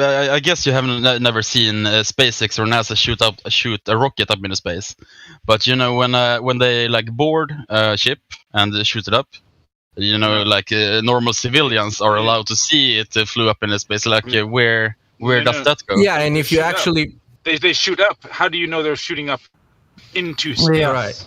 Yeah. How do you know they're going to space? If you actually watch time lapses, you'll see it's going up, and then after some dozens of kilometers or miles, whatever, it goes down. It's never going that high up. It's always going down. Always. Where is it going down? Because they're usually just coming back to the same place that they launched from. Well, there's a lot of data that they're coming back into oceans, some wasteland, whatever. Like, I can bring it up for you if you want. Yeah, I know that they can land a bit of everywhere, but usually they land on their like landing spot. If it's that kind of rocket. You're talking about SpaceX re-landing kind of rockets? Yeah. Do you believe those cartoons? You think that's real? I wouldn't see it as cartoons because I mean, like, as I remember it, people as normal citizens have been allowed to like watch the whole thing from outside the fence. Yeah, Right. but you can't verify that yourself though. And do you think do you actually think rockets are able to land like they're showing? Yes, I think with the correct let's see. I am not from an English-speaking country, therefore I have a bit hard with English, but I'm trying my best. With the correct program, so if you program them correctly, then you can make it basically almost anything. Because, like, as I've been trying with like just like toy robots, you can do a lot, and I guess with their kind of technology, you can do literally all, or at least almost everything, but not everything, but almost. I guess. So yeah, I believe those, as you call them, cartoons, but. Yeah, well, what you should look after is cuts in the video. So if from the beginning you're being shown a specific side of the rocket, if from like the minute 5, every single time at every single launch it cuts at that time, then there's clearly something going on. If you can't ever anywhere find any 24/7 kind of live footage of something released from the Earth to the presumed space, then there's no proof of it. Right? If you really want proof, you should see a camera that shows you when they're going up on the rocket, or pulling it on the rocket, then the rocket is going up, then non-stop without any kind of blockage or cuts or stand by, please, we have a problem. Without any of that, non-stop, smooth image of everything that's going on. If you can provide any sort of that kind of image, video from beginning to the end without any kinds of cuts, then cool. That's a pretty big problem, and it's a pretty big thing to say it's completely fake. But the thing is, everything we have is just cutted things. The thing I'm thinking is like if the Earth now is flat, then I will guess like Elon Musk. He's a pretty official person, and I mean, like, everyone knows him. That's not what I'm meaning, but he's kind of honest. You know, he's been on talking shows and smoking weed. He's been doing a lot of shit that. And smoking weed makes you an honest person. No. Elon Musk is no more than an actor on TV. As I was going to say, like, can I please finish my sentence? Maybe. I mean, not really, because you're talking about someone who's just an actor on the television. He has no relevance here. We're only talking about the Earth, the flat Earth. Yeah. So here's the thing. Are people don't lie on TV? What I was going to say was like, as a bit of an argument, to the flat Earth and to the globe Earth or whatever now it is.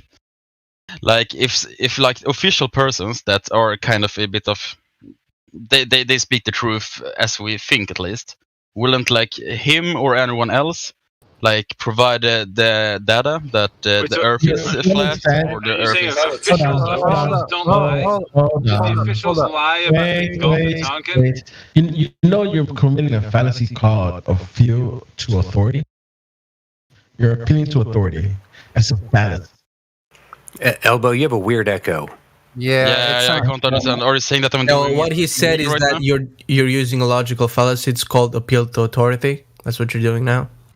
Yeah, and why Sounds would like the voice of God coming in. yeah why would you think that officials are telling you the truth because they're officials? Why would you believe that?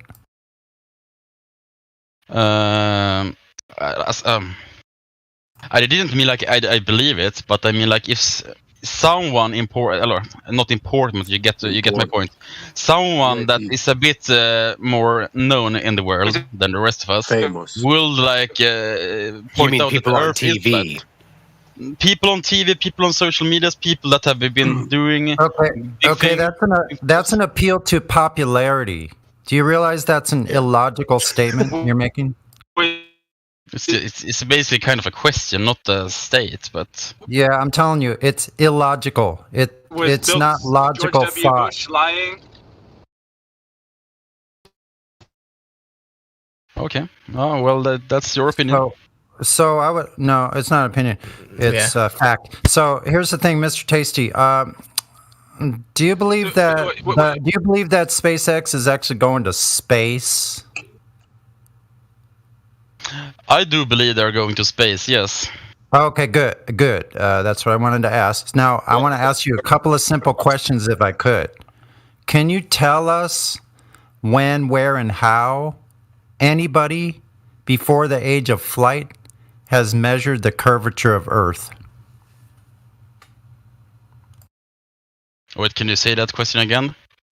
I got a retarded question by the cut the shit, so. No worry. Just, listen to what I'm saying. So, when, where, and how did anyone measure the curvature of Earth before the age of flight? They used trigonometry and shadows. So, are you going to go with Stone Age tech, Eratosthenes with shadows and sticks? You're going to stick to that? Is that your proof? Not really a proof, but why do we okay, have to go back? Wait, why do we have to go back to the Stone Age? Because you mentioned measure it. that. Yeah, because you mentioned it. That's why. Sticks and shadows. That's Eratosthenes. I never mentioned sticks. I mentioned trigonometry. Yeah, well, that was the method he used in those times. Like, No, hold up. When you're saying trigonometry, what are you talking about? I know what trigonometry is, but what are you exactly talking about? Are you just using a general term, or do you have anything in mind particular? Do you have one event, one experiment, or something particular which uses trigonometry? The thing is, I have never really studied myself into this. No problem. But you mentioned trigonometry, so who used trigonometry to prove the curvature of the Earth? Well, before the flights, we used trigonometry. Thank you. So listen.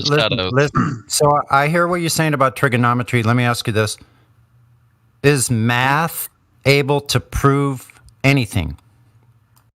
Well, they measured the angle between the Earth and the Sun to calculate the angle in Egypt. That's not the question. I asked you, is math able to prove anything? Math itself, can it prove something?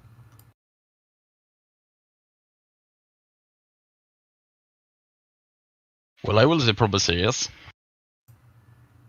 Math is a convention, a language. Can the English language prove anything? Now, hold up, Sonny. Tell me something that mathematics has proven. One thing that math's proven. Was that a question to me or a question to Sonny? No, of course it's not to Sonny, it's to you. Well, physics. What? Mathematics has proven physics. Physics, it's all math. What? Dude, my question was, you said that mathematics can prove something, and I demanded one proof. One thing. And as you said earlier, they measured the angle between the Earth and the Sun to calculate the angle in Egypt. Nah. What? So how, He's how spiraling. does that? How did, Listen, go ahead, how Fuzzy. did you get the distance? Fuzzy, the sun? we can't hear you. You're roboting out of control, Yeah. bro. Cannot make it out. So listen, math does not prove anything. Languages and conventions do not prove How did you anything. get the distance to the sun? Fuzzy, I'm sorry. Nobody can Plug into understand anything you're saying. your Fuzzy. Can you one reconnect? word. 1 out of 10 words is all we're hearing from you, Fuzzy. Sounds really weird. So anyway, come on back in when you reconnect. So what we've determined is, it seems like you don't have information on an actual measurement of curvature like I asked. Correct? Can you say that again? You do not. I'm asking, do you have an actual direct measurement of Earth's curvature from anywhere? An actual measurement, not a calculation, a measurement. No, I don't. Okay, so at this time, right now, we would have to say that what you believe about curvature is only a belief itself, that you don't have validating proof or a direct measurement that validates the claim. So Earth curvature is just a belief for you. And Elbow, you're still echoey. I think it goes both ways. So that the thing with Earth being or the thing you just said, I think it goes both ways. It's a belief if it's flat or if it's No, we'll get to that. We can get to that part. But right now we're just trying to determine what you know about the globe Earth itself, and you don't have validating measurement of curvature. Yeah, you're good. So you don't have a validating measurement that validates the claim. So right now, at this particular time, a snapshot in time, you just have a belief that's curved. You don't have anything that validates it, correct? That's probably correct. I didn't decided to listen. I asked us a message from my mother, so I was reading that instead. Sure, no problem. No problem. Yeah. So the second question we usually ask is about axial rotation, the motion of Earth on its axis. Do you know when, where, and how axial rotation of Earth has been detected? What method was used? As I said in the beginning, I'm not from an English-speaking country, so I would probably been a better arguer, or however you would say, if we spoke in my language. But that's kind of hard. So No, listen. You're doing just fine. I actually can understand you quite well. Don't worry about that. You're doing well as far as the English goes. I'll try to keep it slow. So, do you know when Earth's rotation was detected? What method was used to detect axial rotation of Earth? Isn't that like with the moon spinning around it and stuff? Well, see, we're talking about an actual physical object, the Earth, right? We are all on the surface of Earth, right? Yes. So there must be a way to directly detect motion of a physical body. Would you agree? Well, if there are some us compared to the Earth, it's like it's like the Earth is so much bigger than us, obviously. So I guess like because the object is so huge as it now is, we can't really feel it because That's not the question. Yes.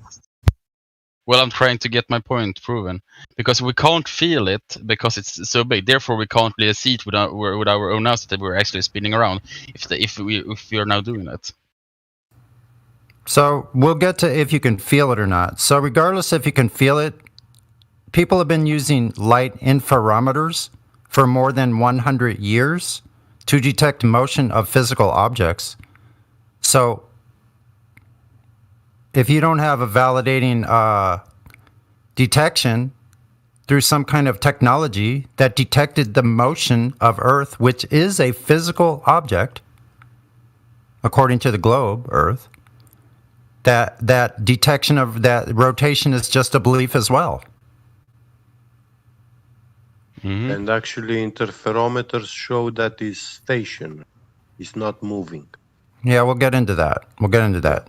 And the other thing is, you have a vestibular system in your inner ear that has semicircular canals. It is a perfect gyroscopic device built into your head that allows you to detect every single angular motion in any direction. So why would you not feel it? If we're moving at 480 yards per second, how would you not feel that? Well, as I said, we probably don't feel it because the Earth is so much bigger compared to us. So it's like being an ant, or how shall I describe it? Because even an ant has speed, distance with time. Even an ant has distance with time.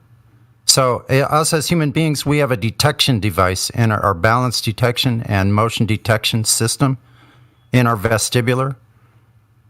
You would have to show that if you're saying that Earth is too big and you can't detect 480 yards, that's almost 5 football fields whizzing by per second. You would have to show me how something is affecting the vestibular system to suppress its functions, which it does 24 hours a day, or as long as we are conscious, we are aware of motion in any direction.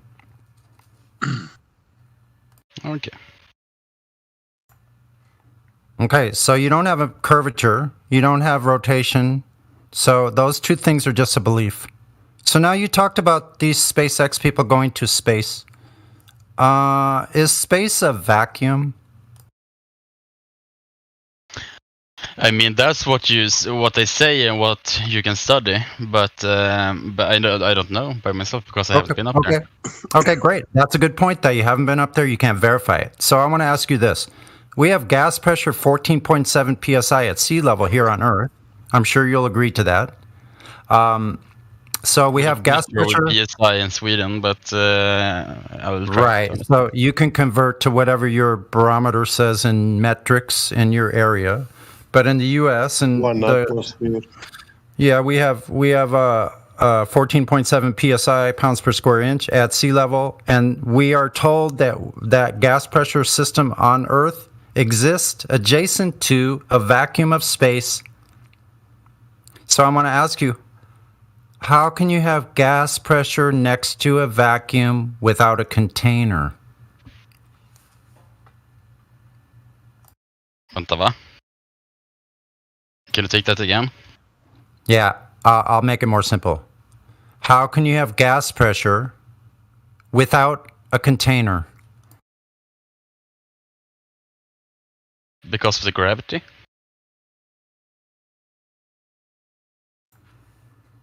What is gravity? The gravity, well, it's a force that sticks everything onto the Earth. No, it's not a force, and it hasn't been claimed as a force for 106 years. Are you claiming Newtonian gravity? Newtonian. Mass attracting mass? Wait, can you say that again? Mass attracting mass. Are you claiming mass attracting mass? Mass attracting mass. Yeah, is that what you're saying gravity is? Okay. Okay, great. So you're claiming Newtonian gravity. Do you know that was completely replaced in 1915 by general relativity, superseded by Einstein? What did Einstein say? Einstein toppled Newtonian gravity from the throne and superseded it with general relativity, bending, warping space-time. So are you going to stick? So are you going to stick with the busted and broken, old-fashioned Newtonian, or are you going to go with the new and improved general relativity from 1915? Wait, I will just jump on my phone in 5 minutes. I have to go babysitting my little sister for like an hour, but I will just jump on my phone in like 5 minutes. Try to get Zach and our friend Fanaticide, or whatever his name is, to get the verification role. They're spamming me on Snapchat and on Discord to get their verification role, because at least Zach has a bit better English than me, so he can probably argue a bit better. Okay, Mr. Tasty, what I'm going to ask you to do while you're gone, or if you have a chance before you come back, go look for us the valid hypothesis from the 1915 general relativity paperwork. There should be a validating hypothesis and an experiment that includes the 3 control variables of a scientific experiment to validate general relativity. So we need the independent, the dependent, and the null control variables of the experiment to show that it was scientifically validated. Go look for that, please, and then we'll wait for your return. Okay.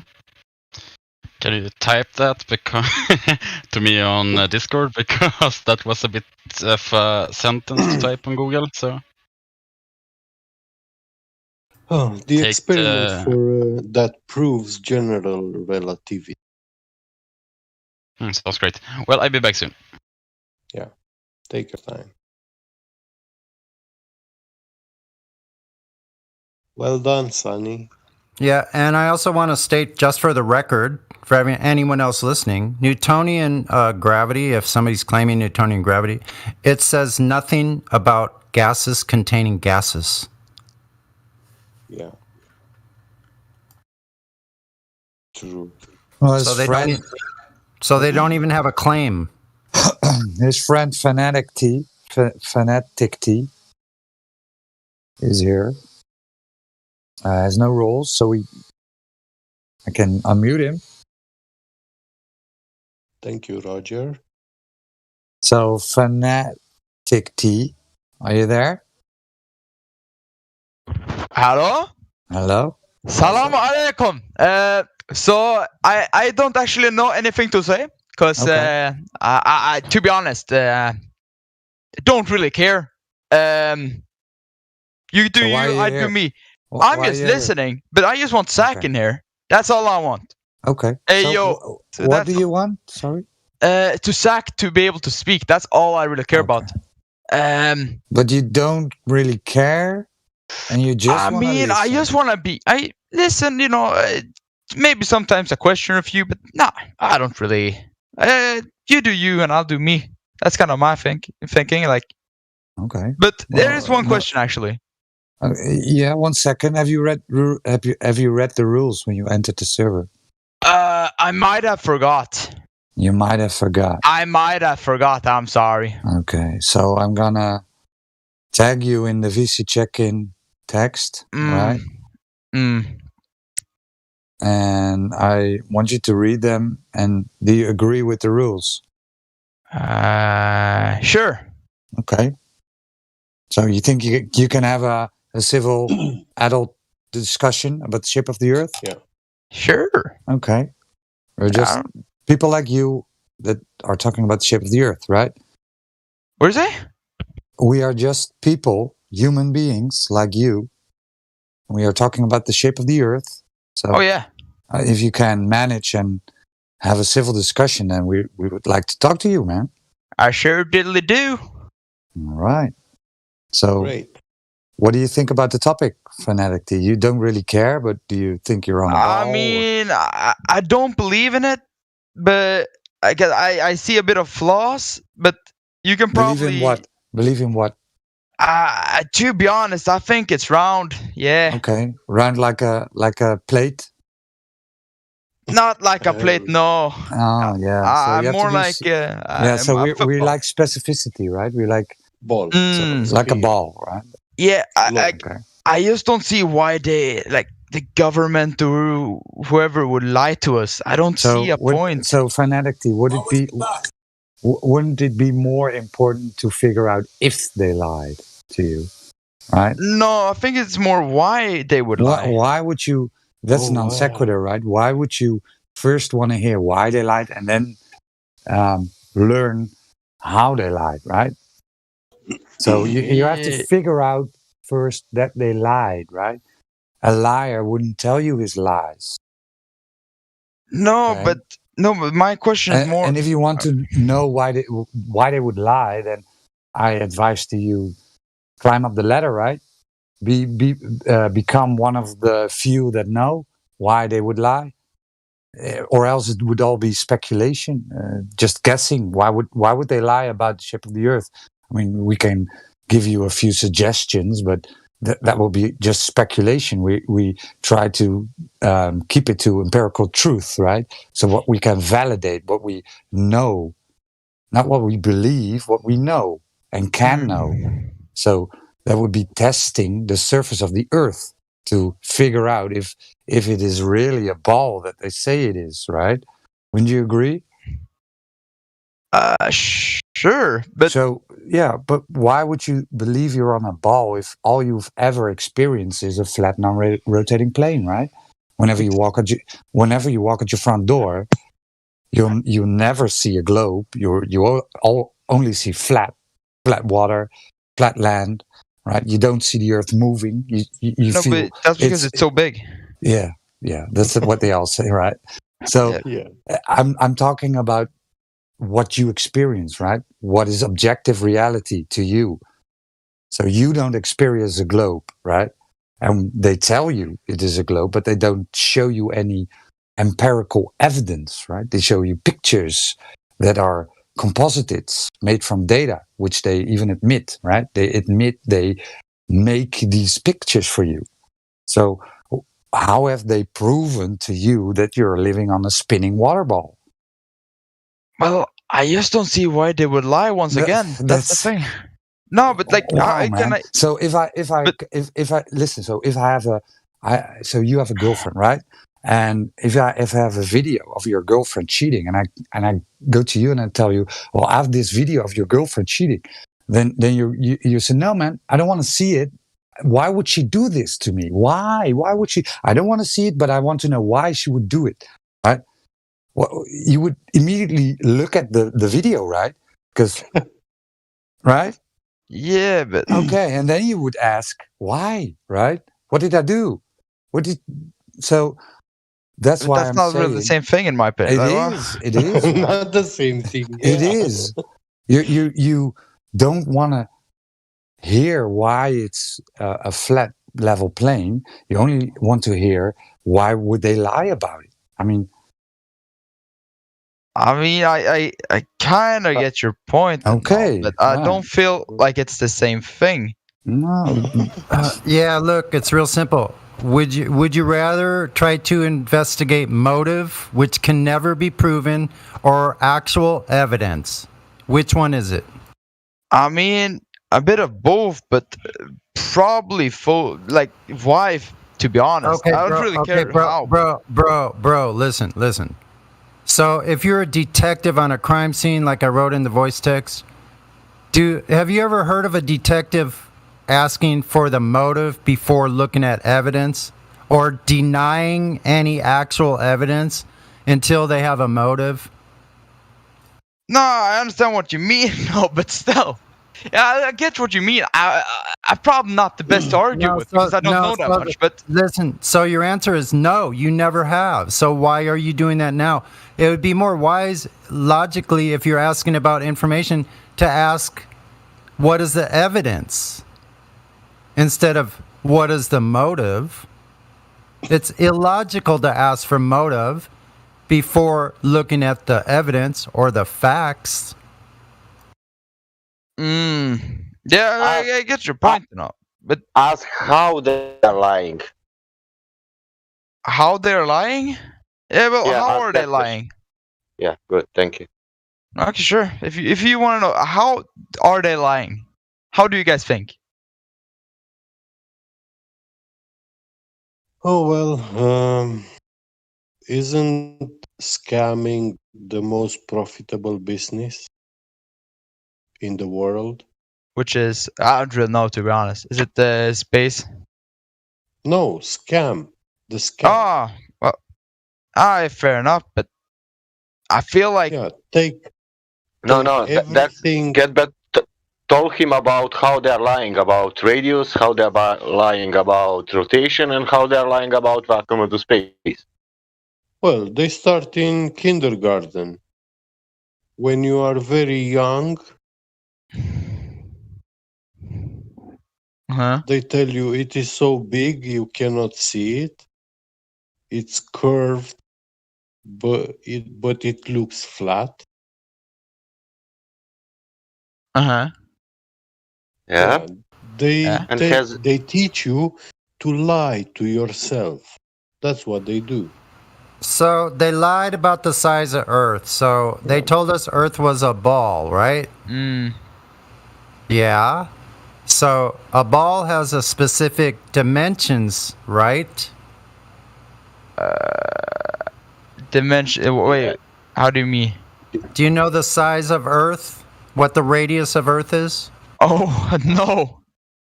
To be honest, I don't know much.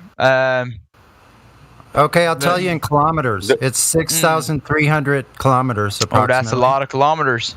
For a radius, or 3,959 miles. So that requires a certain amount of drop over distance, right? Because it's geometric. Yeah. That's what they lied about. We've gone out and measured over the surface over water, and in every observation we found no curvature to the extent that they've told us it should be 8 inches per mile with a mile squared. We find this nowhere in reality. So that's how they lied. And if you want to know more information, we can show you those observations and measurements that prove that they lied. Sure, if you want to find it, show me it. Like, sure. To be honest, I don't know anything about if the Earth is round, fucking a squirrel, turtle. But I know one guy who does, and it's Zach. I have a question, guys. Yes, there we go, mashallah. I'll go now. Yeah, I have a question. You just said you measure the curvature in miles squared or whatever you said. Why would it be squared? Because the drop Because it's rate sphere. is all around Because it's you. It's a sphere. Yeah, you're talking about the shape of a ball, globe. Yeah, but if you measure it over a distance, you don't need a area. You just need a distance. It is 8 inches per mile squared. The drop rate is all around you. With every mile, further away from you, it exponentially increases the drop rate. But There's it's where I feel logically like on you're the wrong. sphere. Because it doesn't increase. It's the same everywhere. It just doesn't show over such small area. No. Yeah, it would Small show. area. It would show over a small area. 5 miles distance would be 16 feet of drop. This is easily observable if it were there. But you can see it. If you go to the beach, for example, and you see a large sailing boat or a cruiser in the horizon, you will see that it starts to, sink down into the ground. And you Go don't over see the bottom of it. Okay. That is a optical phenomena which you is caused probably by did what? not learn about light propagation, angular resolution, which are the cause of this phenomena for boats disappearing from the bottom up. And actually, that's not everything that's happening. We also have mirages or looming. We have many optic refraction, phenomena. You have a going question. on. I have a question about that. But if I elevate my, or if I go higher up in there, I will be able to see the boat. Then you increase your angular resolution with the ground further away from you. So you can, your eyes can perceive the light coming from that ground because it's coming from a much smaller angle of reflection. So what you're saying is that the ground is distorting the image.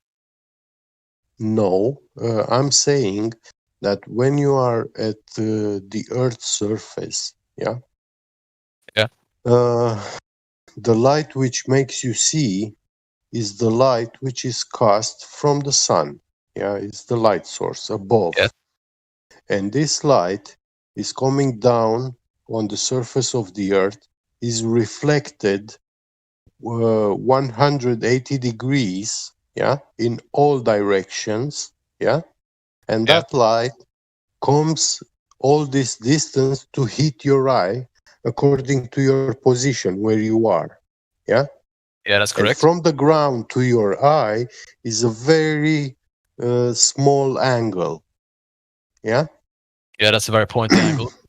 Yeah, but you see, the sunlight is coming from the sun above, so it's coming at almost, let's say, beneath the sun, is coming tangentially to the surface below it. Yeah.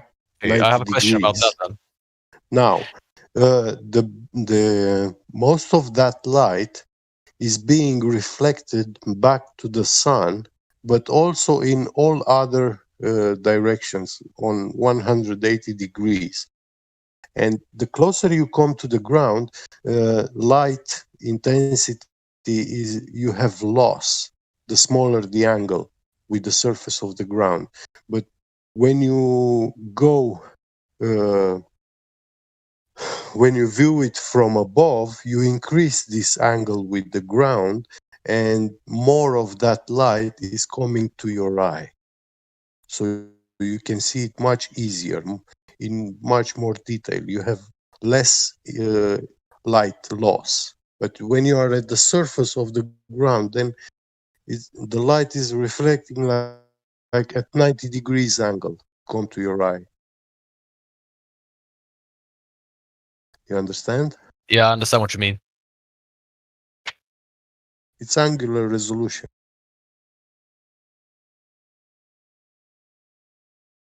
You cannot see forever. Yeah. Put the brick on the 10 meters, put the brick on the 20 meters, put the brick on the 30 meters, and brick will disappear bottom up on one distance for sure. Not because of curvature, because of your angular resolution.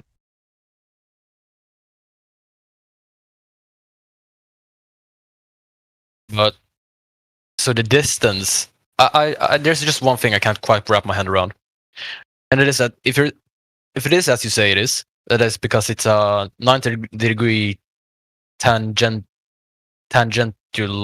angle from the sun, and it's over a long distance. Wouldn't it be the same rule apply if it were a shorter distance? Well, okay. Listen, when you are, for example, in Europe, yeah, and the sun is like a little further away from you, so it's almost evening, yeah, in your place. Let's say this is you're in the east position or on the west, yeah, and now you have to look all the way to the east, and you should be able to see like all the way to the east, because the sun is illuminating all this surface. Well, but if there is curvature, but you don't see, you won't be able to see it. Well, it's out of your vision range. Because you can only see in a straight line. The problem here. See in a curve. This is the That's problem not here. true. The curvature does not exist. It is a flat plane, but and we have an argument for that. We can demonstrate that there is no curvature. And the reason why you cannot see all that distance from the east to the west is because of the way light propagates. The light which hits the ground on the west side does not have the necessary intensity density to reach all the distance to the east. Okay. Yeah. But if we look at the moon, for example, the same thing applies. The sun shines on the moon, and the light reflects back to the Earth. That's why we can see it. Well, again, I don't know why we are speaking about light. Why we are not coming back to the horizon and to the curvature and to the measurements and to the maths and to the data. Yeah. We are speaking about lights now, and I don't know where we are. Yeah, but I'm just taking the moon as an example to put a reference of distance. No, but I wanted to come back to the Earth and that 3959 miles radius, and to find out how much drop we have, let's say on 10 miles, 20 miles, and if we can observe that drop on 10 or 20 miles. Yeah. If we cannot observe that, what that means? Yeah.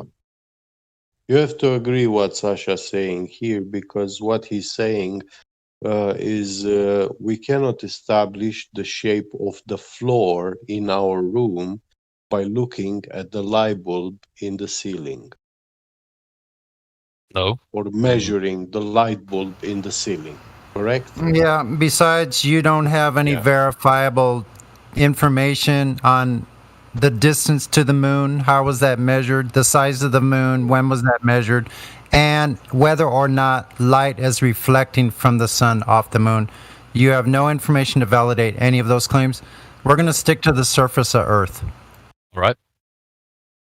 Yeah. So there's one thing I didn't quite catch up with or understand when you spoke to my friend before. It's the thing about gravity. You said we don't know that gravity is real, and I can't understand that, because if I have an object in my hand and I let it go, it will fall to the ground. Yeah, Isn't but that gravity?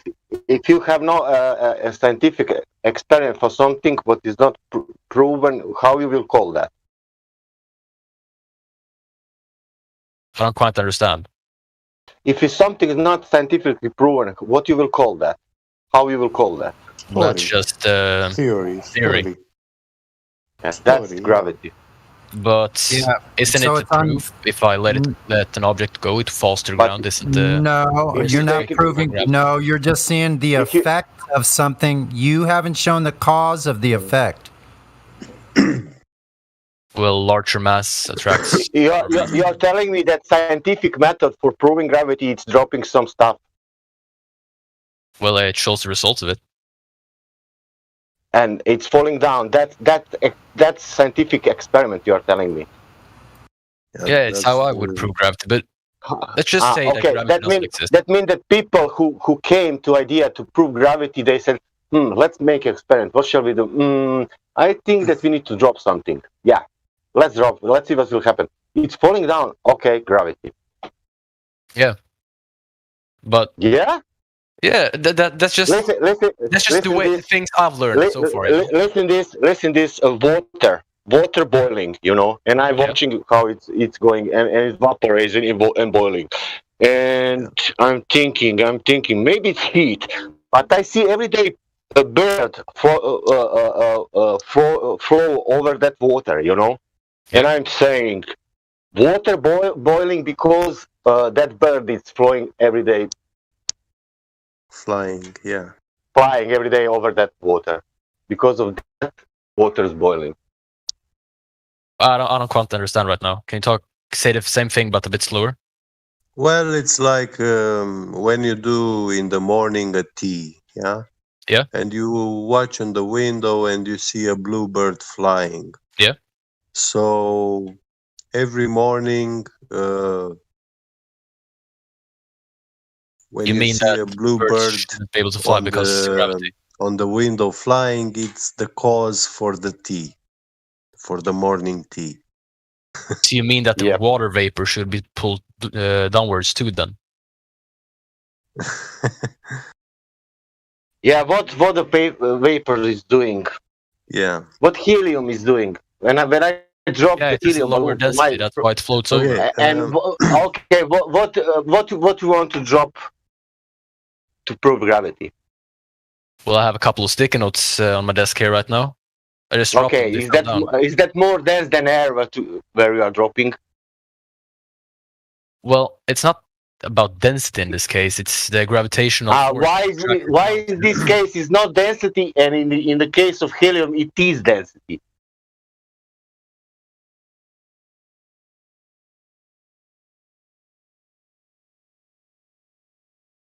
Well, I know this much. When we talk about helium, why in this case for something it is density, for some things it is, and for something it is not. It's not. Yeah. Well, it's about like this. I think I'm pretty sure. Listen this for example. Maybe you don't. You are wrong in the beginning. For example, you're wrong because you want to invoke the Newtonian gravity. That's mass attracts mass. Is that true? Yeah. That's right. And you are now behind like 100 or something years because Einstein changed that with general relativity, bending of space time. You know.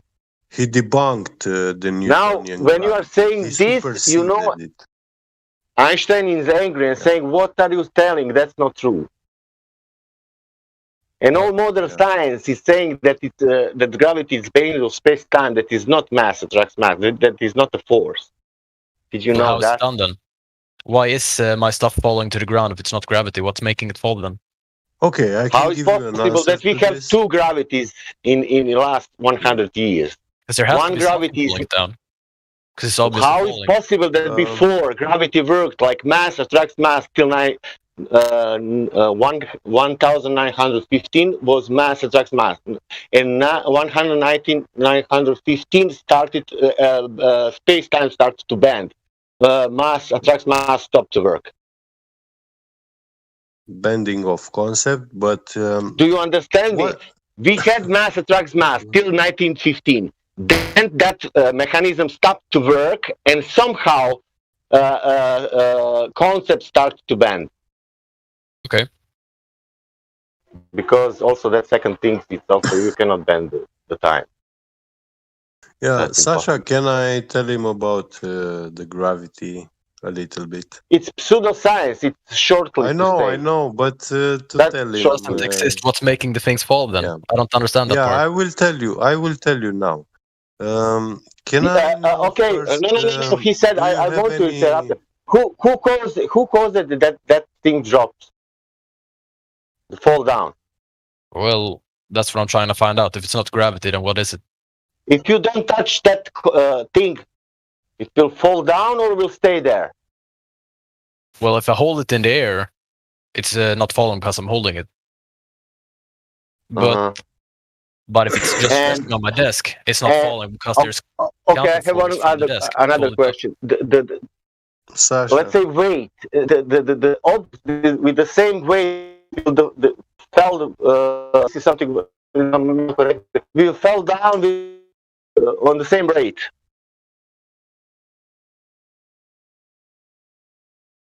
Your mic is cutting out. I couldn't quite catch Object with the same weight will fall down.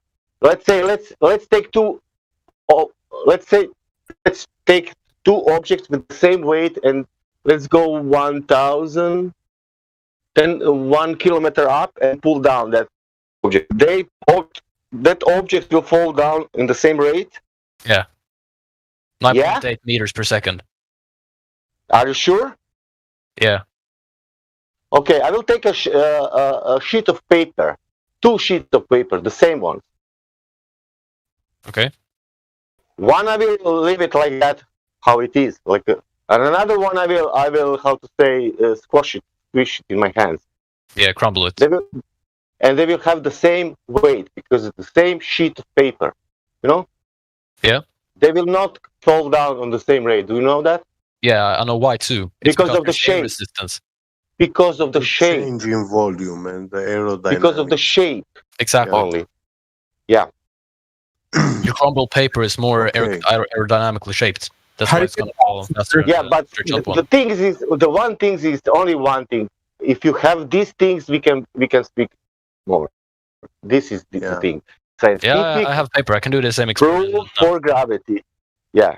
Scientific Sasha, proof of gravity. And you still didn't give him a replacement, and I want to tell him what actually. I cannot give replacements for something what doesn't exist. Well, You know but we how you can give me how you can give me no, we have to tell him. replacement. We have to tell him the truth. Why things falling down? Yeah. Does he know that on the Earth we don't have down? Of course we have. We have a down vector. If it's globe, we do we have don't a have down down. vector, Sasha. What is the force pulling things down if it's not gravity? We don't have a force, man. It is a force. We don't have a force. Sasha, can you let me 1 minute, please, to explain? And okay. Then you can make your point. Thank you. What is your education? Have you been to any? Have you studied at any university? Like Right now, I'm in the end of my first year in high school. I'm studying physics and all that's great. nature That's great. subjects and stuff. I will help you to give a very big head thinker for your physics teacher. Have you ever heard of incoherent electrostatic acceleration? I'm not familiar with that term in English. Incoherent electrostatic acceleration. Let me Google this quickly. Yeah. Big word.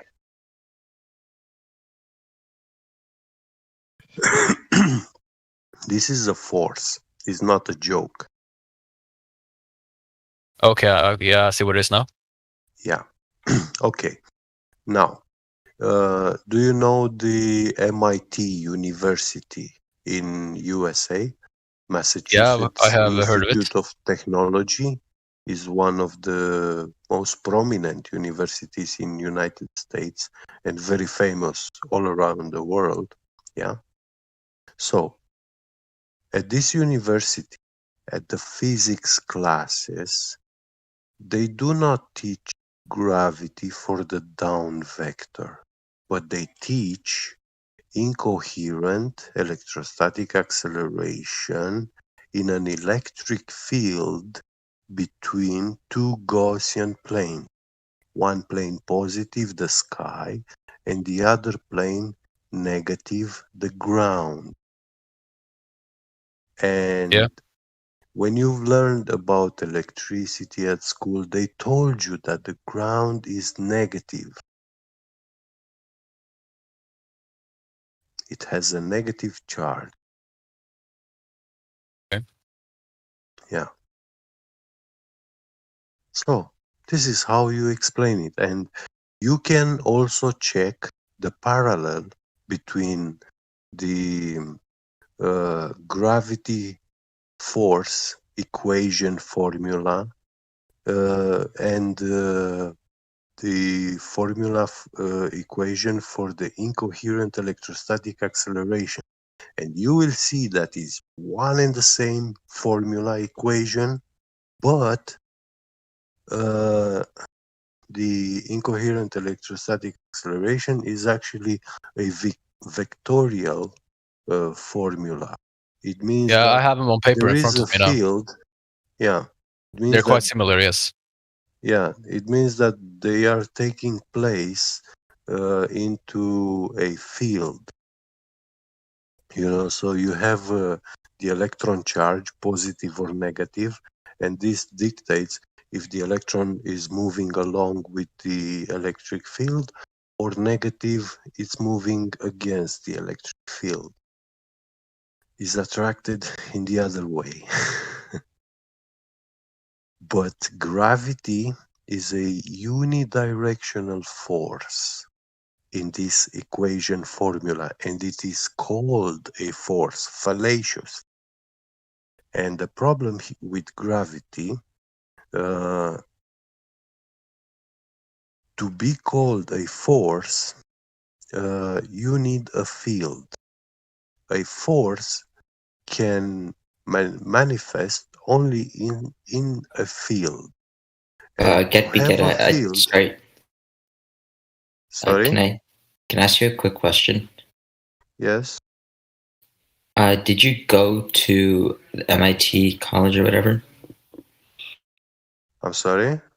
Did you go to that university that you were talking about? If I went there? Yeah, did you go there? No, why? Oh, because you were talking about it, and I thought that you went there from the way that you were talking about it. They have many classes online which you can check, look. Okay. Yeah. Many of the physics classes from MIT, they are recorded and you can watch them. Vast majority of them are free online. So, is it wrong to view them?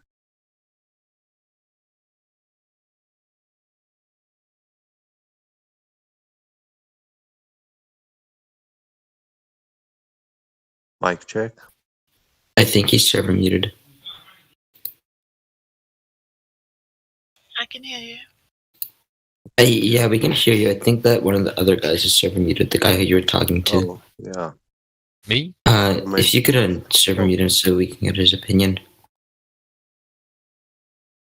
There's just one thing I don't really understand. I just want to clarify about something you were saying before. You said the ground is always negative. Yes. And it is the negative plane. Then am I positive then? Or well, elements they have many forces. You see, this thing we are calling space is actually an assembly of complex fields. Like magnetic field, electric field, electrostatics, and also this temperature, hot and cold. And we live in a pretty hot spectrum of matter existence. Because everything starts from 0 Kelvin. That's the start. Yeah. At 0 Kelvin, actually, they theorize that matter condensates and falls into itself. Yeah, atoms at 1 degree Kelvin doesn't move. They're about as still as things can be. At They don't 1 vibrate. degree Kelvin, actually, they very move, and at 1 degree Kelvin, you are talking about superfluid helium-4, which is the only liquid in the world that is actually flowing upwards on the walls of its chamber. It's flowing upwards on the walls of its containing chamber. Yeah, if you pour liquid helium into a cup, into a coffee cup, it will flow, it will climb the walls and it will flow outside. It has it has also a frictionless flow. That means that everything that is moving inside that liquid encounters no friction and no drag.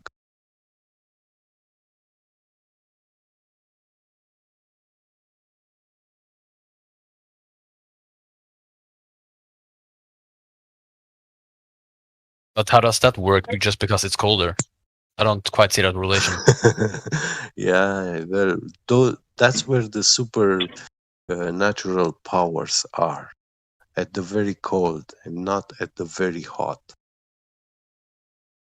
And for example, super helium-3, which is one of the rarest elements, is actually fuel for the most powerful weapons in the world.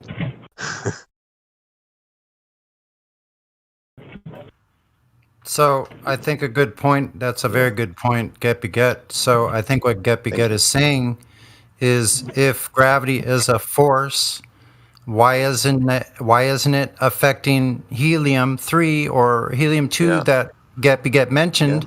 Because in the liquid state, it's colder, which you admitted yourself. Cold goes down, right? Yeah. That's what I've been taught my whole Yeah. life. Why? So why is liquid helium, that's a liquid, Going and is up. cold, going up with no friction? And also in superfluid helium, you have this phenomena of perpetual fountain, which not many people are familiar with. Yes, I can't explain that. It's a because I flowing never heard it before. fountain, Oh, sorry. which is flowing forever.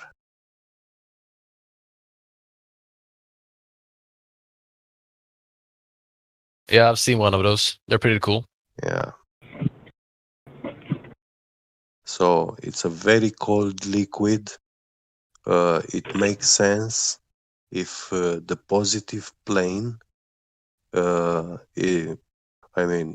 helium, we say it rises up. That's what they told you. And me in school, they told me this. But helium actually is the element that belongs to the positive plane, and it makes the positive plane helium, so it is attracted upwards. But by your logic, this helium, superhelium, is then positively charged, and the ground is then negatively charged, as you said before. Yes. But and to hold helium at the ground level, you need energy input. I mean, you cannot just pour it in a bottle and squeeze the cap, seal the bottle, and you can store it. No. If you do that, that bottle will explode. The helium will build up energy and it will explode. It will not stay by itself in a liquid form in any container. Because well, it's because the container is not strong enough to subside the pressure. No. All the helium tanks where they store helium, they have a condenser mechanism, machine. Yeah. So it's constantly cooling it, because the helium, like if you have a tank of helium in your room, and if you're walking around with your mobile phone, you can trigger that helium to a tank to explode. That's how sensitive it is to energy. Even a battery in the presence of helium can affect it and make it explode.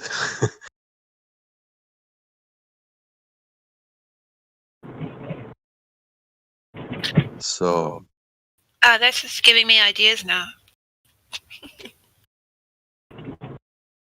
But then I have another question, which I quite don't understand yet. Yes. As you said before, the ground is negative, and the stuff that goes down towards the ground is negative, right? These elements that we are made of and the ground, they all belong to the negative plane.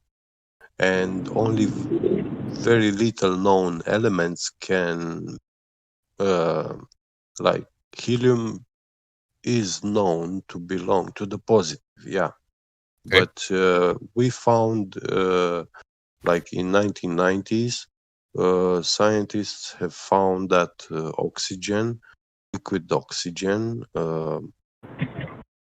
has the color of the blue sky, and oxygen ice also. But then further, when you cool further the oxygen, you reach octaoxygen, which is red color.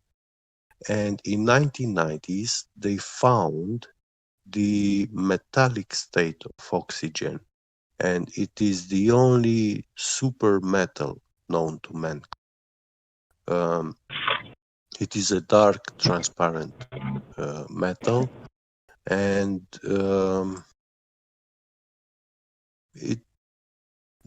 in its metal form, we have no element or metal that we can use. Not even diamonds can cut it, scratch it, or break it. So you mean it's a form of super solid? Yeah. But the thing I wanted to get to before is that if you have, example, a positively charged thing that floats or whatever it doesn't, because if you have like a negatively charged battery in your right hand and you have a positively charged in the other, if you put them together, you will get an electric shock. Won't the same thing happen if you have a positive item and a negative ground? Well, Won't there be an electric shock? This electrostatic charge is not like the electricity we have in the power socket. And you see, to see this force, yeah, they show you this experiment with the balloon when you rub it on your hair at school. Yeah, that's static and electricity.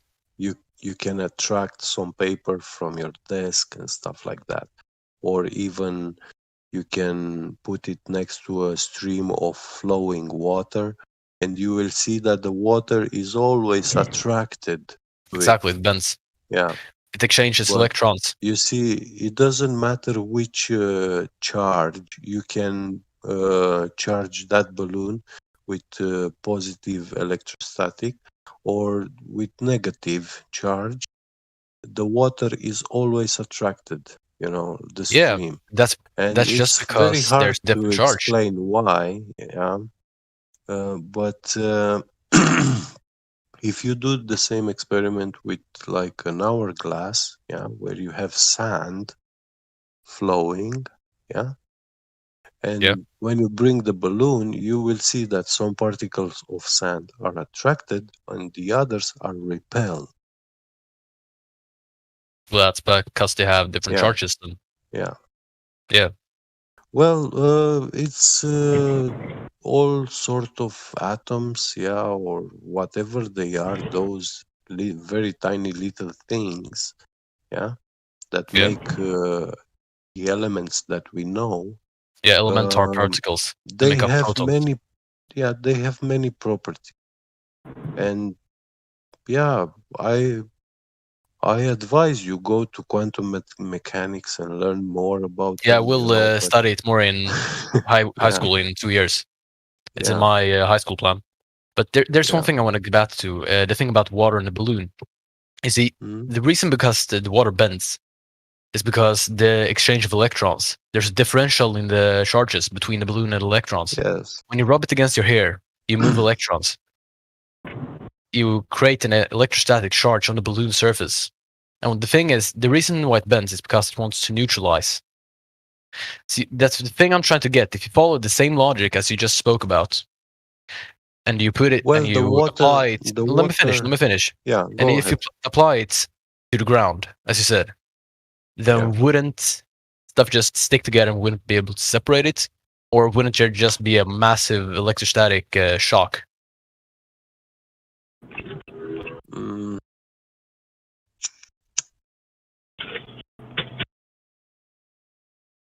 Sorry, it's been a little bit fast and I didn't get all the meaning of what you asked.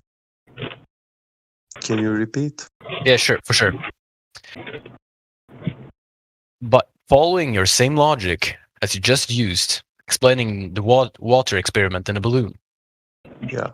If you put a positively charged object in contact, or just close enough to, a negatively charged object, won't they want to neutralize and create a neutral state in which there is no differential in the charge?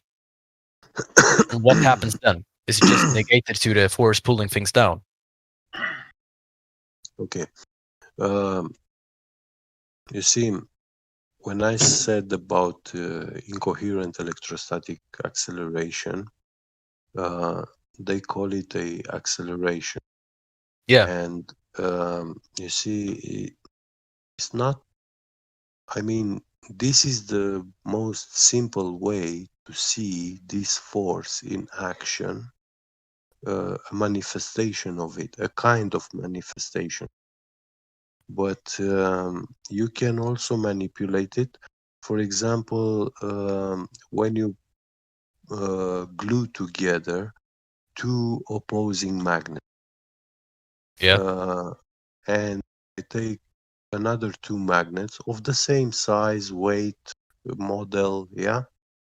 And I put them together the way they attract each other.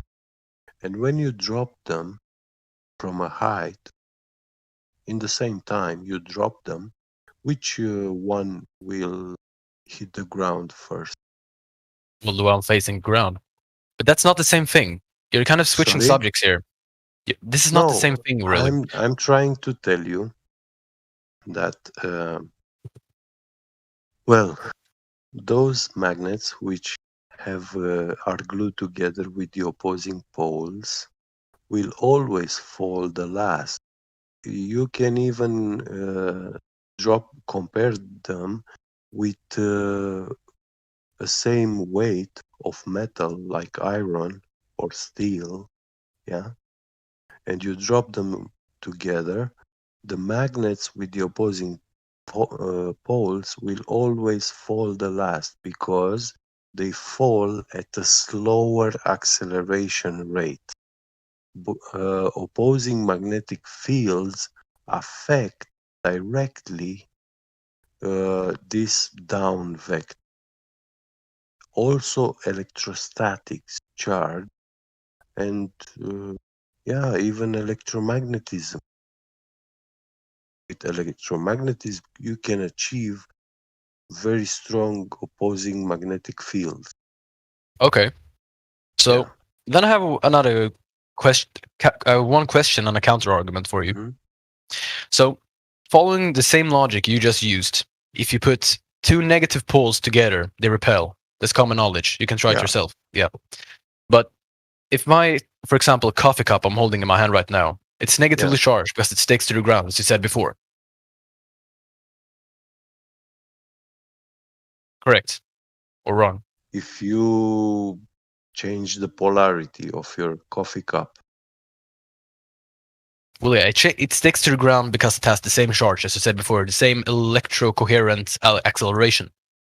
Yeah. And everything as my keyboard, my table, my desk, my book, it's the same.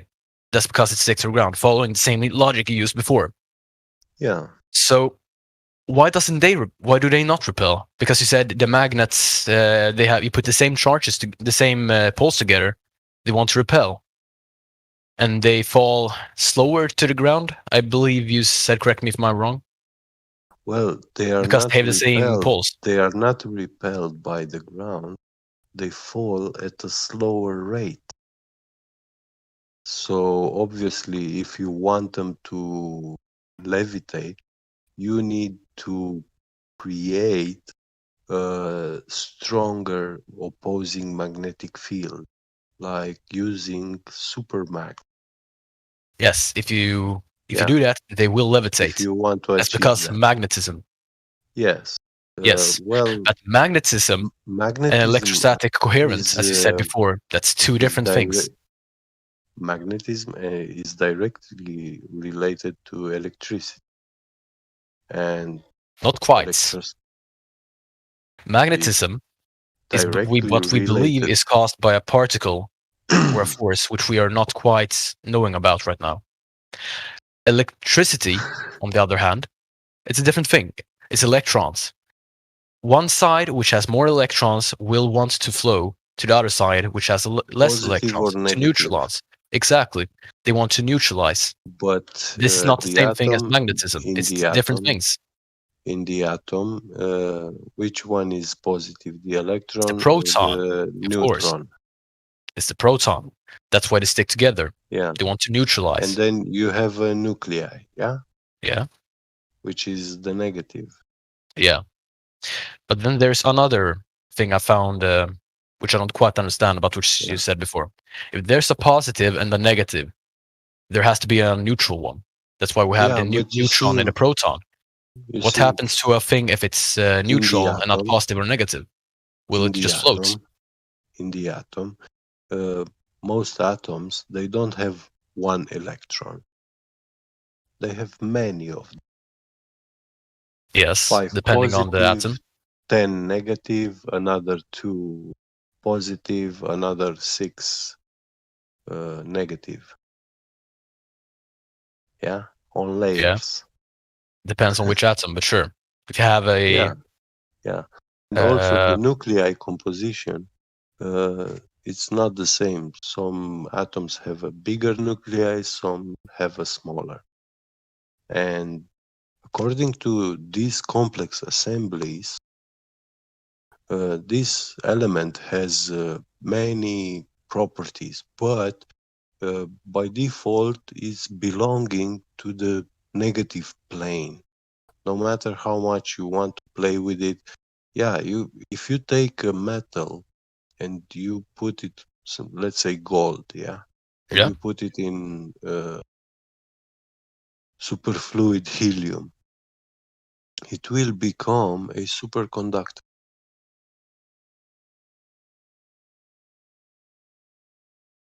Well, you see, the thing that is about here, this is just simple chemistry. That if you have, for example, what you just said, gold atom, you can have different types of isotopes of gold atom. Yeah. You can have one which has 1 electron less, and you can have one which has 1 more. That's why you get gold 1+ and gold 1-, because it's different charges. Yeah. That's why we have different ionizations. But that, well, if it's 1 positive, it has 1 electron too little. It's positively charged. Won't the gold atom then just not stick to the ground? Will just not float? Because that's what you said about before about the electrostatic coherent acceleration. I'm not saying that it won't stick to the ground. But that's what you said before. The negatively charged electrostatic coherent will stick to the ground because it's negative. Well, you see, when you use this formula, the incoherent electrostatic acceleration, you get very precise measurements, results, matching with reality. When you talk about rate of falling object. But when you use the equation formula they give us for the gravity force, you cannot make precise measurement predictions. And what they actually do, like, for example, you have the force is G times M1, M2 by radius square. Exactly. And you see, you have to get the center of mass for M1 and the center of mass for M2, the two bodies that attract each other. Yeah, that's how you can draw a vector of force. And it's a unidirectional force. It only attracts, it doesn't repel, which defies the minimum requirements to have a field. What type of field is this? The gravitational field. Okay. Yeah. To have a gravitational field, you need to have the force of gravity. And for this M1, M2 to attract each other. Exactly. But the problem is that to have a field, you need to have polarity, duality, like north-south, or different charges, positive and negative, so you can have attraction and repulsion at the same time, according to the charge or polarity. And gravity does not meet this requirement, so it is not a field by default. Well, then it's a force, as we said before. Well, it's not a force because to be a force, it requires to have a field where it's manifesting, to exist in. Well, we can. If you have a are you familiar with centrifugal force? Yes. Yeah. Where's the field in that? I worked as a CNC in Miller. Yeah, then you know what I'm talking about. Yeah. If I have an object, I'm just explaining to the people who might not know that's listening.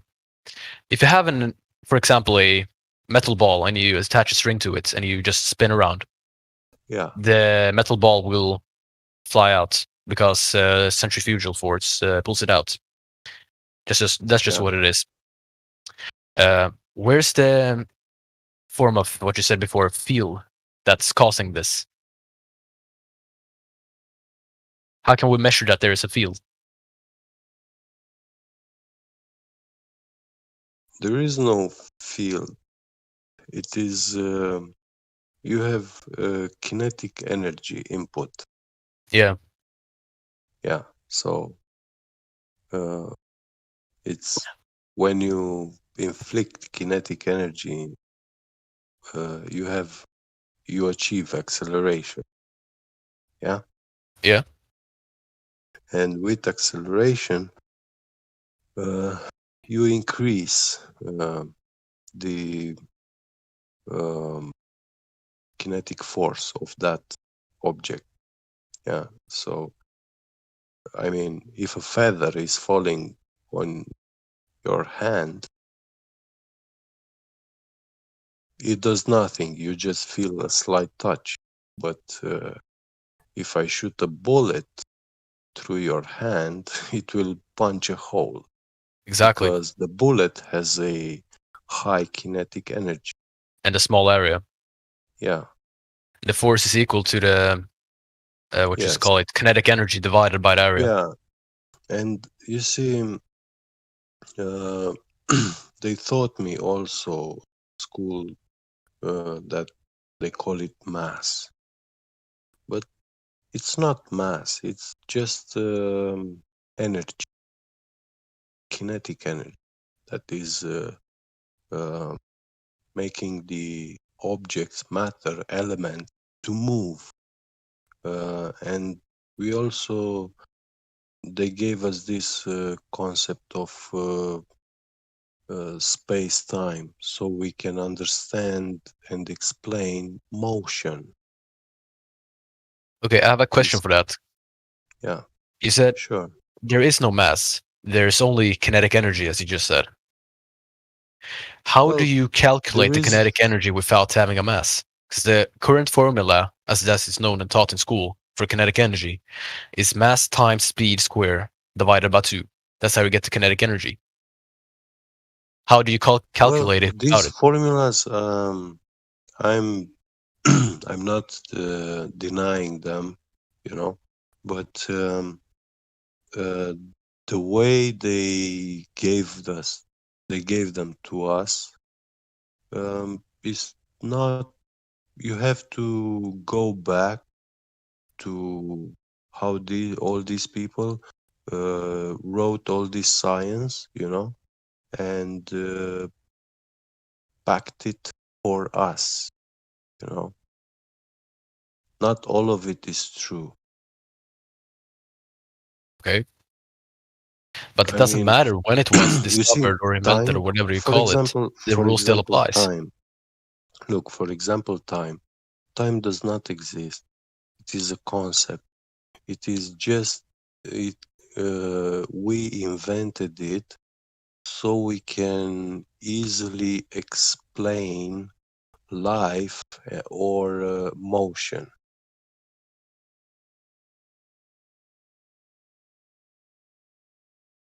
Yeah. Concept of life. That's what we are trying to explain.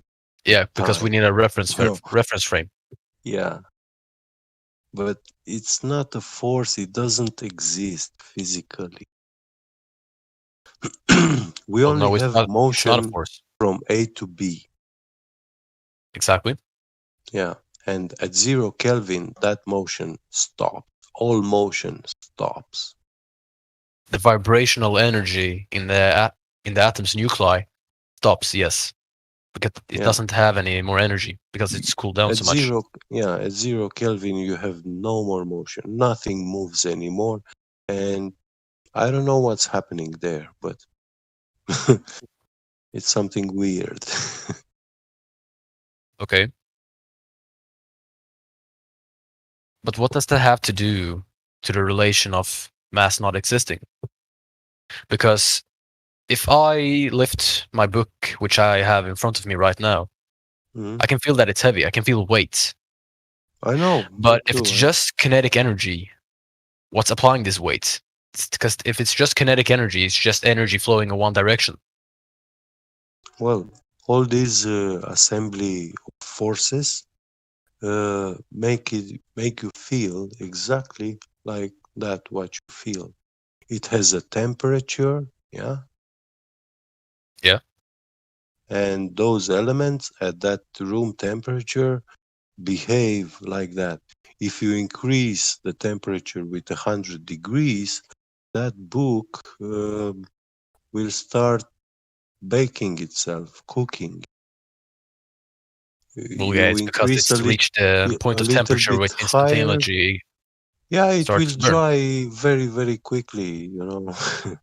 I failed. I know what you mean, dry. but I Yeah. fail to see how that relates to mass not being a thing. Well, the oils from that paper will start leaking from it, you know.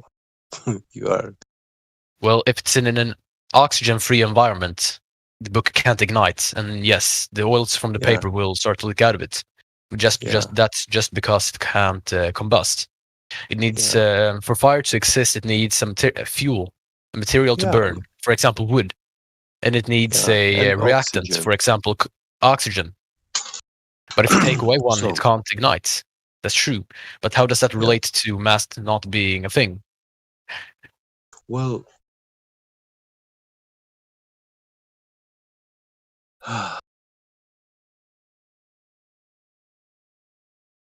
that's your job to go out and figure, you know. I Isn't just it as told much you as why- yours too? Yeah. I just Because you told can't why just say that it doesn't gravity exist. Yeah, but that's kind of the same thing. Wait. Nobody here said mass doesn't exist. Why don't you tell us what mass is first? Well, mass is well, how could you call it? I don't know a synonym for it, but what's the weight or Wait, the amount yeah, of atoms? So the amount of matter, weight. Is that what you're saying? Yeah. Okay, what's your point? Well, it's mass. No, does mass include gravitation? Well, it gets affected by gravitation. Okay, can you prove gravity to us and show us a hypothesis from the 1915 paper that Einstein wrote on general relativity? We need the independent control variable, the dependent control variable, and the null control variable. Can you go get that for us and put it in the live stream voice text? I want to see the hypothesis, and I want to make sure it was validated by scientific experiment, namely the hypothesis test, which is the experiment including those variables.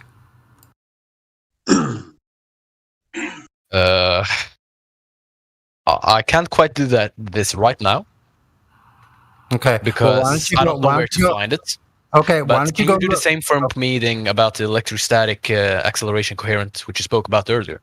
That's get begets deal. I'm not going into the weeds with you on that. If you're going to claim gravity, then we need to see a scientific that it was scientifically validated by experiment. So you should be able to find that in Einstein's paper from 1915 that validates scientifically that gravity is a real thing, and you can verify the cause and effect relationship. So that's what we need. Yeah, for sure. I'll ask my physics teacher about it in school and ask if we can do an experiment about it. Oh, And then I can will you Can you bring your Now- physics teacher in here, and then they can just ask us themselves? We'd be glad to talk with them. I don't know if his English knowledge is as good as mine, but for sure I'll ask him. Yeah, or you can ask your physics teacher. That's fine to find a validating scientific hypothesis and the experiment that validates gravity. But I would suggest you do that on your own as well. Yeah, for sure. Mm-hmm. See if you can find that, because and I'll just give you a clue here. Yeah. If someone had been able to present that to us in the last 10 years, we would not be here.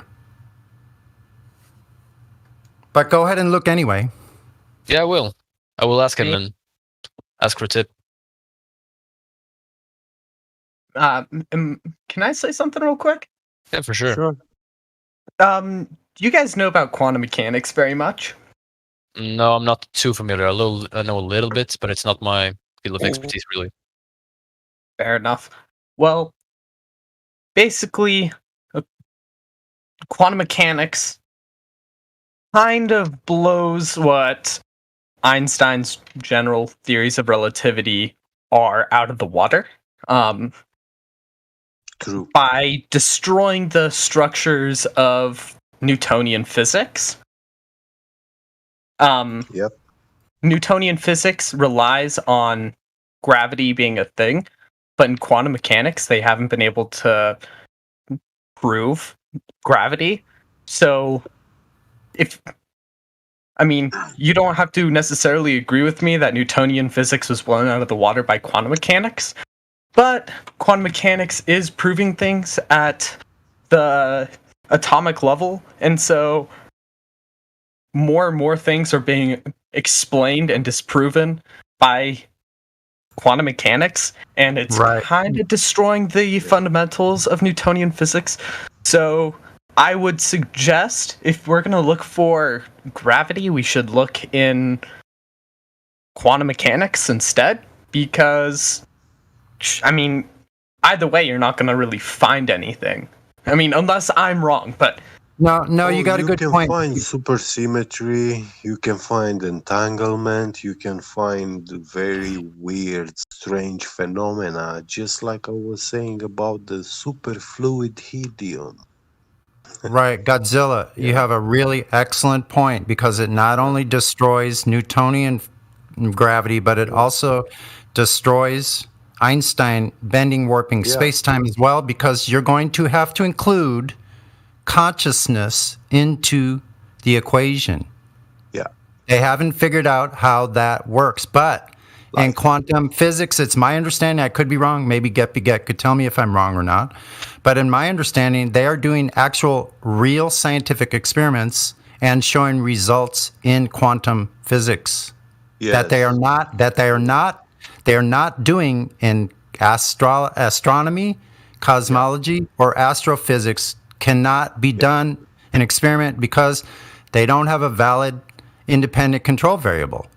Yeah, they don't have only the observable. That's all they do. They observe the sky and then make fortune telling or palm reading, That's what they do in astrophysics and cosmology. Wild guesses. And this is a really good point, and it's more like the advanced level. I would suggest you look at Quantum Erasers, globeterminator.com, and look at the information he has in there. Yeah. Excellent source of material. Mm-hmm. And I just want to say, if you find any information that proves anything one way or the other, please send it to me. I'm a skeptic. I don't really sit on any side. I just am waiting for more science to come out about things. Quantum mechanics is a very fascinating subject. The fact that it's still in the developmental stages. Yeah. We're proving a lot of things that Einstein said wrong, and a lot of people really depend on Einsteinian physics to have a worldview. So I could be wrong. I'm just open to new information, so please send me anything you find.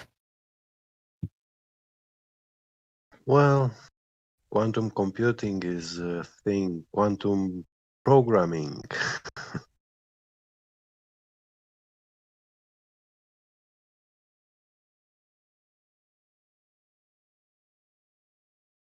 And this actually incoherent electrostatic acceleration, as I stated in the beginning, this is what they teach for the down vector at MIT University physics classes.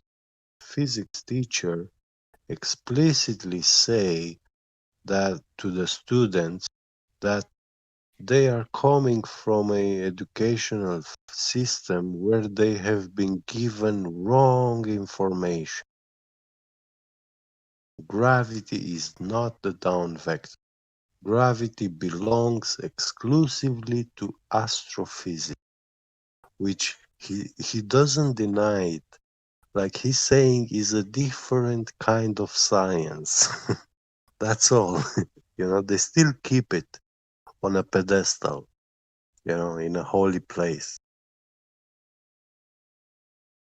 But they say it has nothing to do with reality that we experience physically. It does not belong to.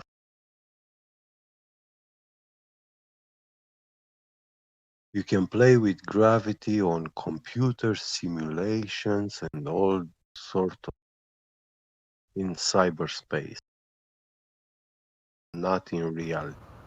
Yeah. So the thing that kind of gets lost here is that for gravitation, anything on Earth absolutely requires a radius of the given dimensions. If we don't have the radius measurement and we don't have axial rotation, you cannot have gravity. And then the nail in the coffin is gas pressure next to a vacuum without a container. If you can't show you can have gas pressure next to a vacuum, then this place they're saying is space where all these things are supposed to be occurring cannot exist. And actually, this one, the vacuum of space, violates all the laws of thermodynamics, all of them. Not just the second. Yeah. Because who is it?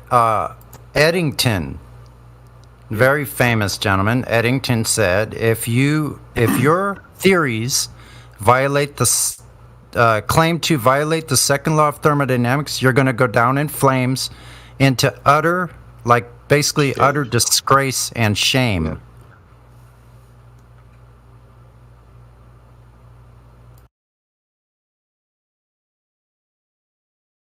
I did like when I saw about Ampere's law, where he's describing the Gaussian planes and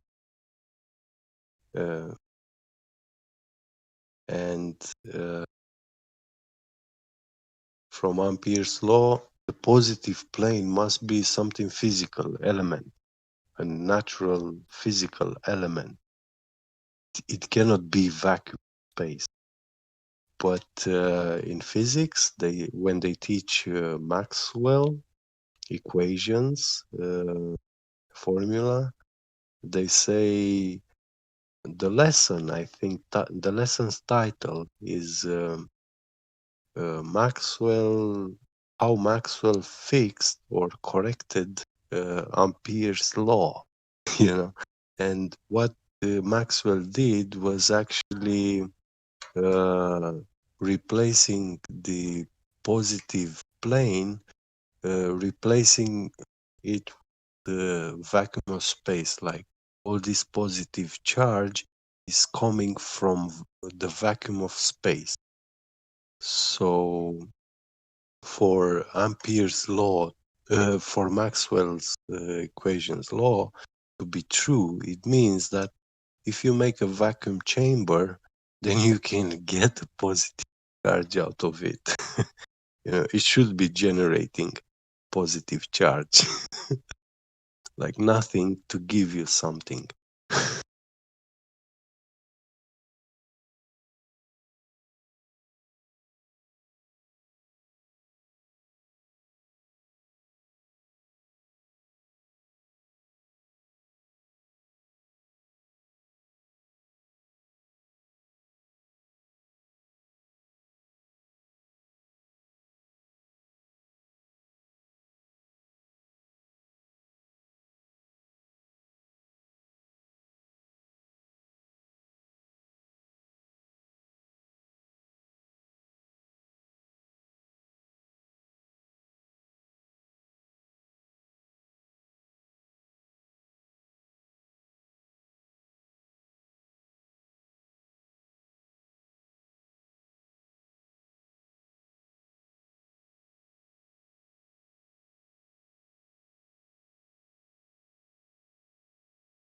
check.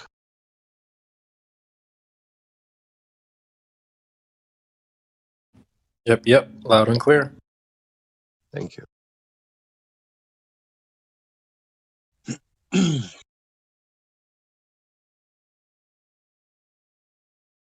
Yeah, guys, it was. I'm gonna have to leave now. I have to go to bed. Yeah. And sleep. I have gonna work on my extra job tomorrow. I will ask my teacher in school about the We things loved you having talked you about. here, and we don't want you to believe flat Earth. We want you to know, and for that you need to study natural sciences and to discern between pseudosciences, religion, and science. Because religions and pseudoscience function with systems of belief, and science is like totally open. It does not work with beliefs. It works with experiments, facts,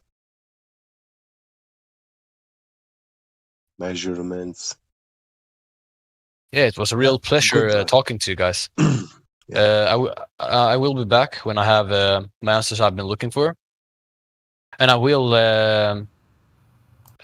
look more into the things you talked about before, which I haven't heard about and didn't quite understand. Awesome. Yeah, find the curvature.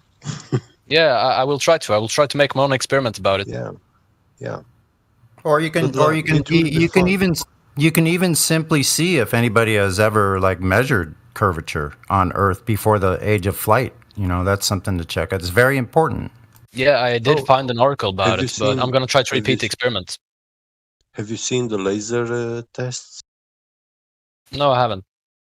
Oh, I can send you a PDF with Yeah, please do. flat earthers. Okay, 1 minute.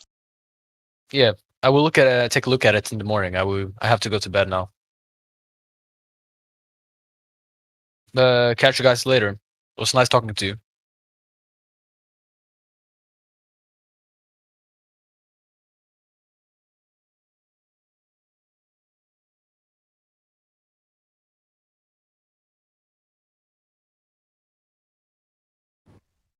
Another one.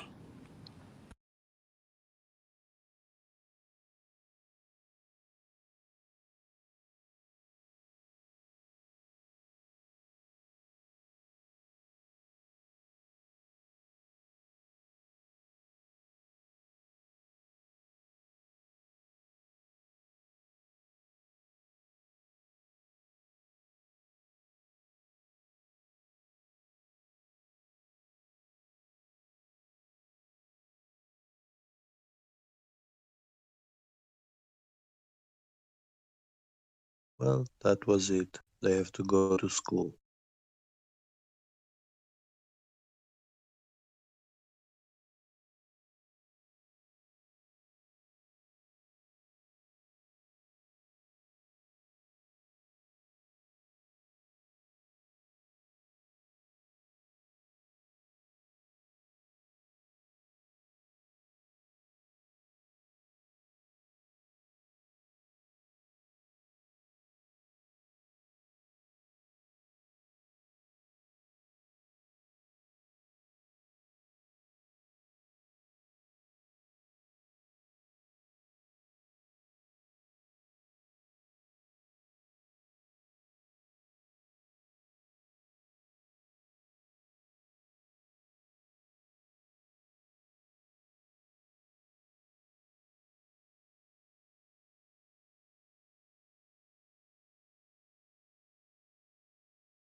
There's no such thing in my world as life, really.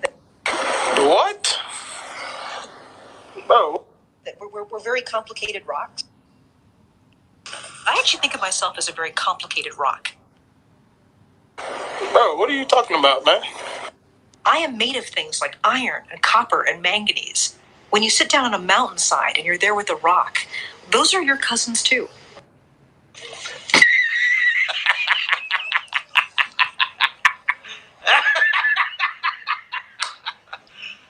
You serious?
Don Pettit here from NASA.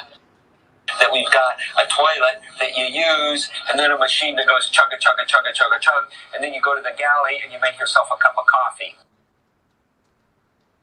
What? Bro, what are you talking about, man? And that's exactly what you are thinking it is.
Mic check, mic check.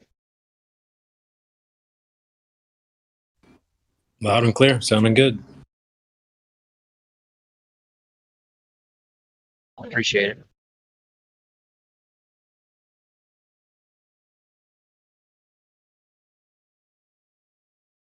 It always trips me out when we got dead silence for a little while. Need DJ available or music, please. That's verification of no proof for the globe yet. Okay. Sounds about right. Get it out now, though. Ladies' night's starting in a few minutes. Should be anyway. Oh, yeah, it is Friday. Oh my gosh, I freaking lost another day. What the It's hell? Friday, Sonny. What the hell happened to Thursday? It's like missing time, man. Sonny, Yesterday- when you don't work anymore, every day is like the weekend. You don't have to keep. Yeah, you lucky dog. Yeah, no, it's really crazy though. It's like it has its benefits, but it has its things that are not that great also like that, you know? Shoot. It's not that I missed anything though. That's the good news. Shut up. You got it made. All I got is time. So yes, it's ladies' night. Is the feeling right? Hey, Sonny, how long have you played the guitar today? Shoot, you know what? I haven't even picked it up. I literally go through periods where I set it down for a couple of days, you know, until I can't stand it anymore. Because I can overdo it because I forget, you know, so I'll overplay and then I'll start having my hand will start aching. And I never had these problems before in my entire life until pretty recently. So I need to be careful that I don't hurt myself, which is really weird. Even hearing me say that sounds strange. Yeah, smart. Yeah, so I give it a break, even for up to like a week at a time, you know, and then I actually come back and I feel like I'm a little fresher.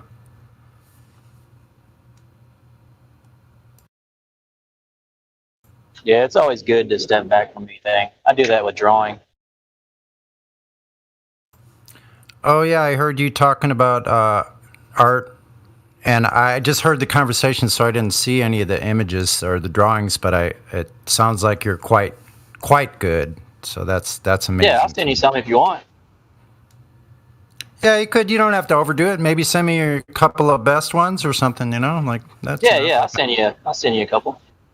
Right on. Love to see it. I'm always impressed with people that can draw lifelike type things because I was in art through most of my school years, but I was never really that good. You know, I never got that great. I could never draw a face or an eye correctly. Yeah, I draw portraits, so you can be the judge. Yeah, that's a great skill. Like I could draw like flowers and trees and houses well. I do technical drawing pretty well, but that's about where I leave off. Yeah, some Bob Ross shit. Yeah, I dig it.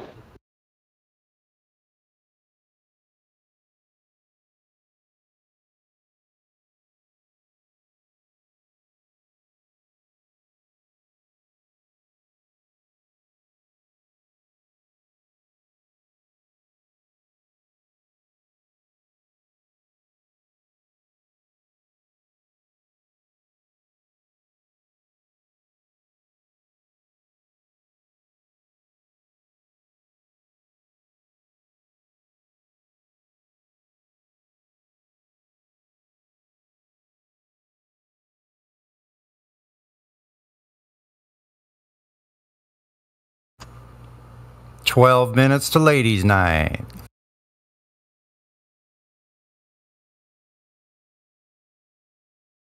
Is the feeling right, Sonny? Oh yes, it's ladies' night. What a night. I just Hey. debated my. Oh, sorry. Go ahead, Sonny. No, go ahead. Oh, I was Sounds gonna like a say, female persuasion there. Go ahead, Kyle. So I just debated my grandpa. I didn't tell him the Earth was flat because he would have lost his shit. But he is a chemist, and He's like really high up there in the academia world. And so I was like, Grandpa, I have some questions about the second law of thermodynamics. And he was just looking at me like stunned. Like, Wow. and he couldn't answer them. And it was funny. He didn't get upset is not the right word, but he was getting frustrated because I was like, how do we have gas pressure without a container? And he was like, you don't need a container. I was like, so I read him the definition, and then he was like, well, we don't have to go off the textbook definition. And I was like, Grandpa, what do you mean? But then at one point it hit him, and he was like, well, I'll have to look into it because he was like, I was like, if the air is escaping, how do we have air here? And he was like, well, the trees produce air, and we are losing air. That like it's losing air from the atmosphere. And I was like, but Grandpa, how could the trees even have enough carbon dioxide to grow if we're losing air? And if we're losing some air, then we're going to lose all of the air because it doesn't pick and choose. And it was just so funny. Like, he couldn't answer them. He didn't admit that I was like, right. Like, of course he's not going to admit that I'm right because it's his whole career, you know? And, Yeah. But he was saying exactly the things you hear Globers say, like, but we have formulas, and that's how we know that gravity is it. But I was like, Grandpa, how do we know that gravity is actually the cause? Like, we have to establish cause and effect. And he's like, well, we look up at the stars. Oh my God. The same thing that they say in here. I know, and I was trying to be respectful, but I was like, Grandpa, if we look up at the stars, and he was like, well, and when the sun is in the way, it's bending the light, and therefore we know that gravity is bending the light. And I'm like, Grandpa, that has nothing to do with establishing the cause and effect, that gravity is the reason that things are falling down.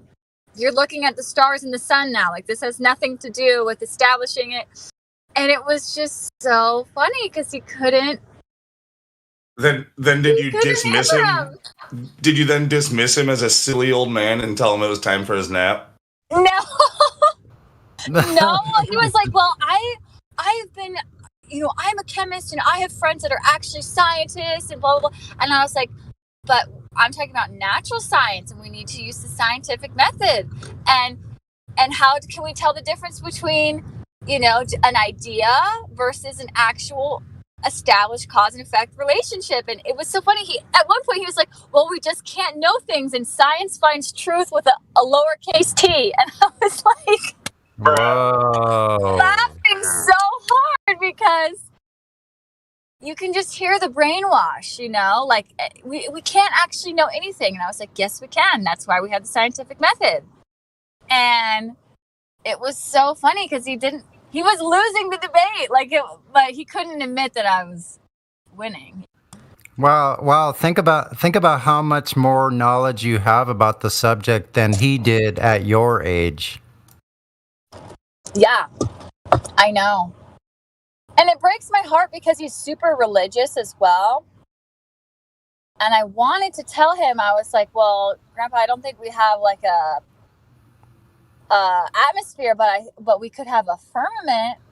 But I didn't. I was like, oh man, there's just like too much. You know what is really, really freaking sad for me? What? That I'm probably the same age as your grandpa. That sucks, man. Well, my grandpa's like 70. Oh, good. Oh, good. He's much older. I can tell, Sonny, you're not that old, but your voice is so beautiful. Well, you could be my daughter. Let's just put it that way. But honestly, though, I have a lot of friends who are older, and I prefer older guys over younger guys. Y'all are just classier. Sorry, young guys. Okay. Thank you. You made my day. You really did. But I couldn't have this kind of conversation with a young Glober. It wouldn't be as civil as it was with. Well, and also it's my grandpa. But I know. Listen, man, I've had conversations and I've talked to men that are like in their 30s, and I don't understand it. It's like they are living like in a game cartoon world. They're still playing games. I'm like, what? You're like 35 years old. You're talking about a game to me? That's all you have going on for you is this game life? I don't understand. I know. Oh, and one thing that was so funny that my grandpa said was, well, our phones wouldn't work without satellites. And The phones wouldn't work? That The was GPS he's talking about. I know, right? It got brought up, and I was just like laughing because I'm just like, oh man, like they all follow the same pattern. Like, just it's the same thing. And I was like, just all I need is you to show me the study where they were able to establish Einsteinian gravity. He even kept saying gravity was a force. I was like, you can't say. Yeah, it was funny, but the Cogdisk, I don't think he's ever going to be able to get out of it because he's written a lot of textbooks and just like he's super indoctrinated, hardcore. So, but he said he would look into it because he did realize once I brought up the fact that the plants wouldn't have enough air to grow, and I was like, if the air keeps rising and rising, why is it stopping at the point where the gravity is the weakest? Yeah. And yeah. it's like, I don't know. That's a good question. And I was like, yeah. Well, I hope the old coot doesn't have a freaking aneurysm. Well, I think he was going to have an aneurysm yesterday when we were debating veganism versus carnivore because he's a vegan and I was a vegan now and I'm eating meat and he was so pissed I was eating meat. But we had a good debate about that too.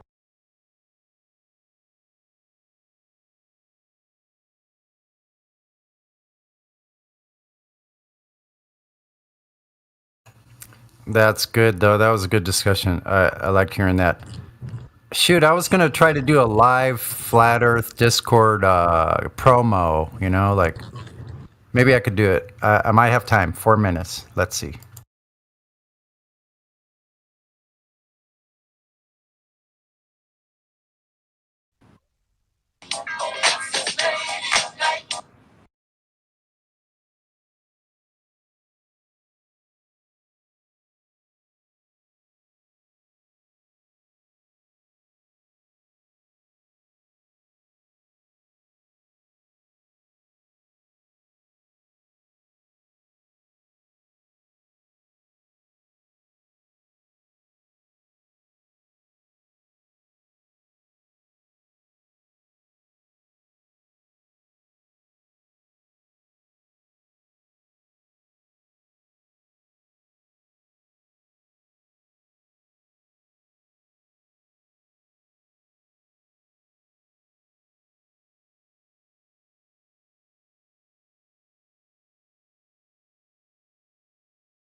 Welcome to 24/7 Flat Earth Discord Live.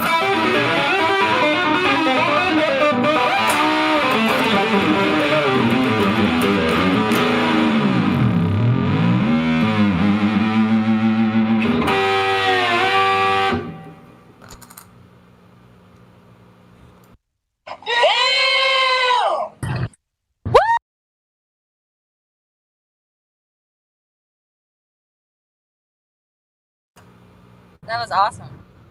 Stay tuned for Ladies' Night.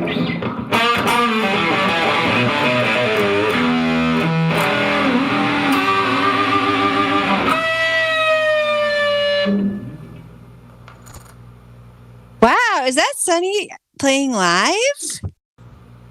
That's me.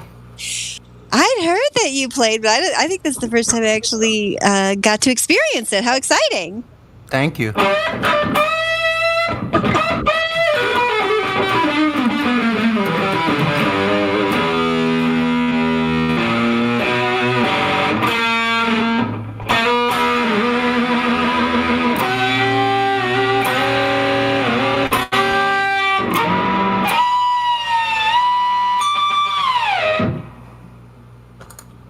This some serious gourmet shit.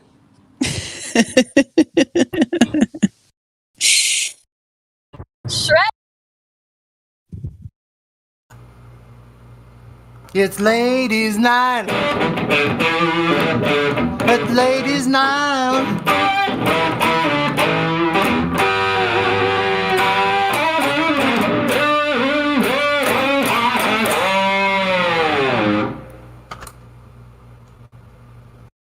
Wow, yes, that is definitely getting us in the mood, isn't it, ladies? Yes. Hi, Dandelion. Hi, Mrs. Musk. How are you doing? I'm good. How are you? Oh, pretty good. Yeah.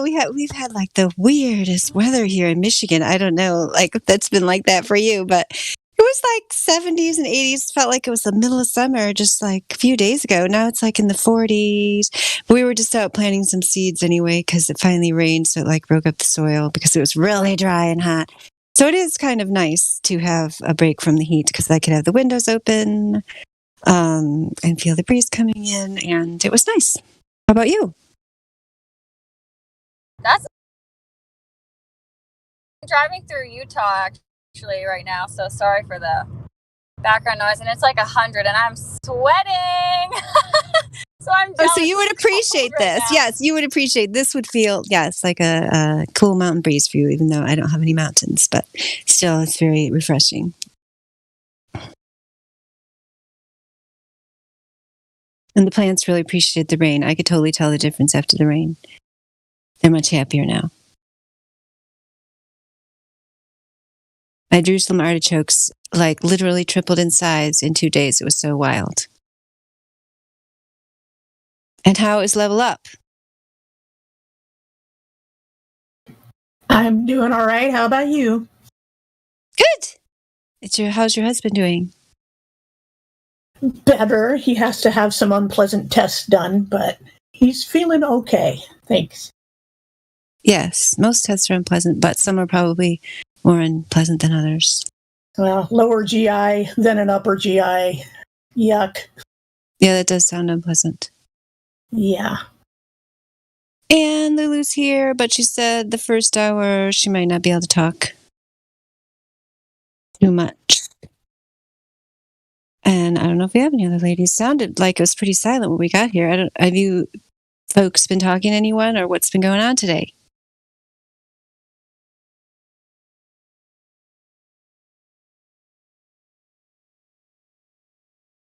I guess nobody knows, so we'll just assume it's been quiet. Hi there. Yeah, sorry. Yeah. Hi, Dandelion. Hi, Roger. What's the update? So we had a few Dutchies over, and they were pretty perceptive to the information, open. Still want to explain everything away with magical gravity, right? So yeah, and it was there were a few guys, so yeah. They could probably relate to you then. Yeah. I told them about the test in the Netherlands, right, with the laser test, and they were intrigued by it. So they're going to look into it. Which tests were done in the Netherlands? The laser test, the FE-Core laser test. Oh, those were in the Netherlands? Yeah. 2 of them, right? Well, you have measurement 5, 6, and 7, if I'm not mistaken. Oh, okay. I did not know that. See, I don't know all these ins and outs of where everything was. Because when somebody talks about the Hungarian government certifying one of them. I thought that was one of the FE Core ones, or is that a different one? Yeah. There are multiples in Europe. So over the Balaton Lake Balaton, and the IJsselmeer in the Netherlands. So, how many laser tests have they done altogether? The FE Core. Oh, it's a good one. I think 5 or 6 over multiple days and weeks. Hold on just a second. That was not the sprinkler timer. That was the stir fry timer. Stir fry is done. Okay, well, I'll set a timer for the sprinkler. Stir fry. Yeah, chicken stir fry. Yeah, so that's cool. So they are now gone. These Dutch people. Yeah, they were pretty for a pretty long time, like 2-3 hours. Oh, cool. Yeah. Yes, and I saw your message that you have the second live stream, and you sent me the link to it, which I didn't know what your channel was before. So I appreciate you sending that to me because now I'll have it. No problem. Are you doing it now? That channel? Yeah. Well, I was just about to start it. I was doing that as we speak. So. Yeah, and that was cool that you got the thing last night because apparently, like, Helios had some audio problems, but then you had it which is what we were always hoping, and you've now provided. So that's cool. I had some audio issues like yesterday, like for a few hours that the Discord connection was gone. So when I figured it out, I restarted it. Or restarted Discord, and it worked again. So it's nice to have a backup, right? Yeah. Oh, DCO wants the link. I'll get the link. I think I still have it.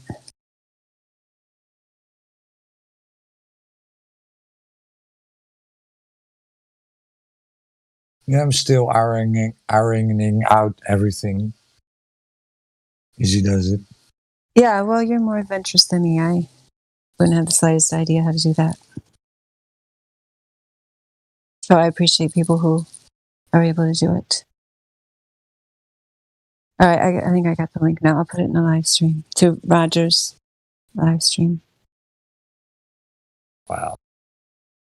I'm just running it, right? So it's for the community. Yes, the live stream facilitated by Roger. So I guess we're on the hunt for some Globers here. If anyone wants to talk to the ladies, I should make an announcement. I got to go do that.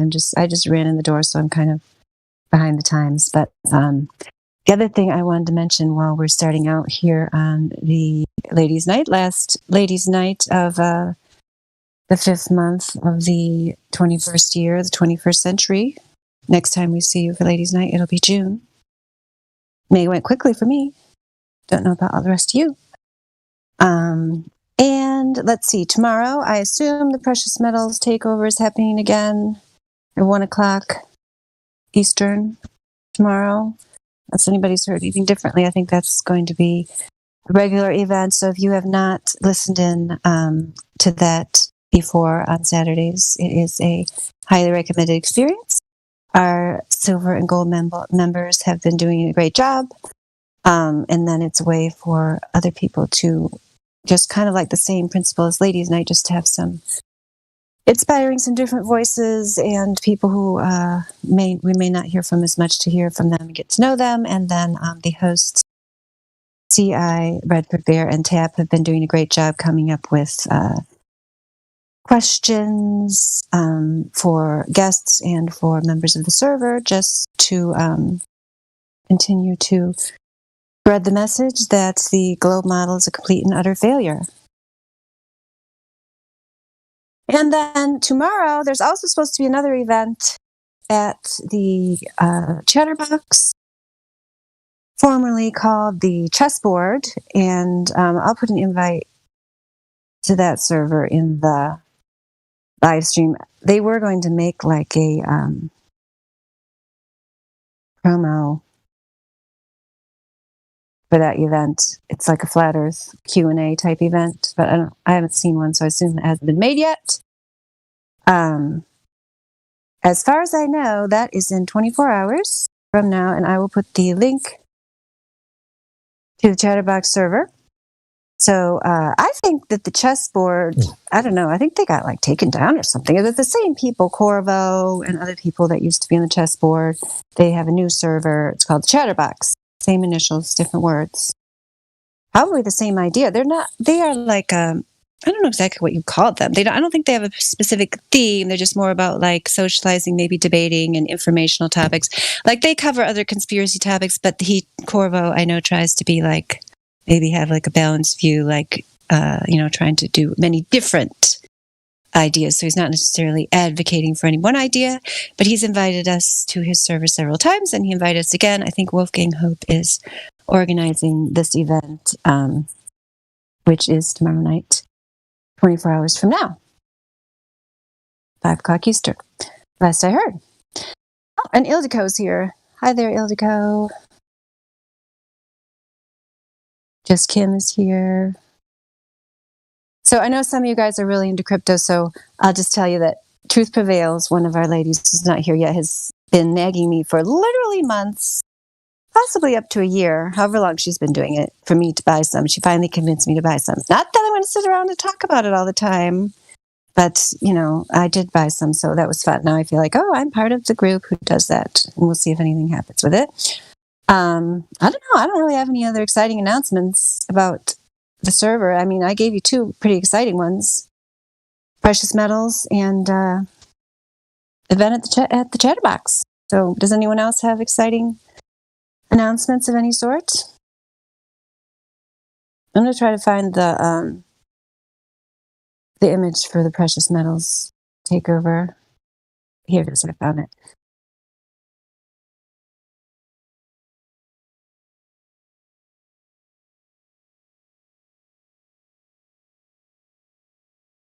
Oh, Get's going to join. All right, Chatterbox. I'm not saying that that it's just going to be a utopia over there. He says, when Mary Mom posts invite, I join by default. So have fun, but if you don't have fun, it's not my fault. Okay, so I'm posting the image for the Precious Metals takeover, and if there ever is an image for that other promo for that debate, just let me know and I'll put it up there. I don't know how hard it can be to make one, although I do know last time we went there, they made it, and it was a picture of a flying disc through space. So if we don't want them to make another image like that, we should probably make our own. So if anyone's listening on the YouTube or here in the live stream and would like to ask the ladies of the Flat Earth a question about how we have come to understand that the fantasy globe model has absolutely zero basis in reality, feel free to come in. If you are just listening on YouTube and you don't have a Discord ID yet, I encourage you to get one and come in here and talk to us.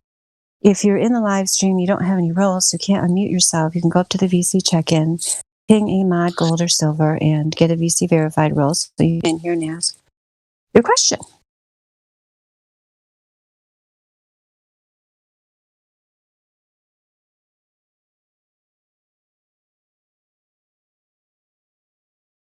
And if no one comes to ask a question, then I'll go to the roundtable discussions and we will discuss what's the best shade of nail polish, how should we wear our hair, and what's the latest fashion. Right, ladies? That's what girls talk about. Can we talk about crypto instead? I'm just kidding. I don't get you level up. I actually said that especially just for you. Although, guess what? I got something even better for you since there's nothing here on the agenda. Although if I keep talking, I'm not going to make the announcements, so don't let me forget to do that. I found this prayer today, which I think, even though sometimes here on the 24/7 Flat Earth Discord server, when we talk about religion, people come to blows and they get very angry and upset. However, I feel like anyone could agree with this prayer of gratitude. So, although, you know what? Level up. It says, thank you, Lord. So now they're going to yell at me if I say that. I'll just say, thank you, God. Every time I say the Lord, I'll say God. Do you think I can get people to not yell at me if I say that? Of course, Jewish people would yell at me about that. Should I just say, thank you, our Creator? What can I say? How can I say this prayer, Level Up, so that no one will yell at me? Can you think of a way? I can't think of a way. I honestly, I think you could say the sky is blue and somebody will go, you heretic! Exactly. Okay, so I'll just say God, and if you're Jewish, just pretend I'm not saying it. All right. Thank you, God, for all your gifts of love, especially for those we often overlook. Thank you for friends, to increase our love for you. Thank you for enemies, to increase our tolerance. Thank you for joys and happiness, to strengthen our trust and perseverance. Thank you for the times when all goes well, to teach us serenity. Thank you for the days when things are rough, to teach us patience. Thank you for our successes, to increase our confidence. Thank you for our failures, to increase our humility. Thank you, God, for the ups and downs of life. Thank you, God, for the precious gift of life itself. Help us to continue to grow and to learn, to love and to be grateful. Comfort us when we are disturbed. Disturb us when we become too comfortable. Thank you, God, for being by our side. Amen. That was nice. That's what this is all about. Thank you. Creation Bear approves. That is high praise, high praise. Thank you. Oh, Ildiko is muted. Okay, maybe that's why she didn't answer me earlier. I thought she was just busy.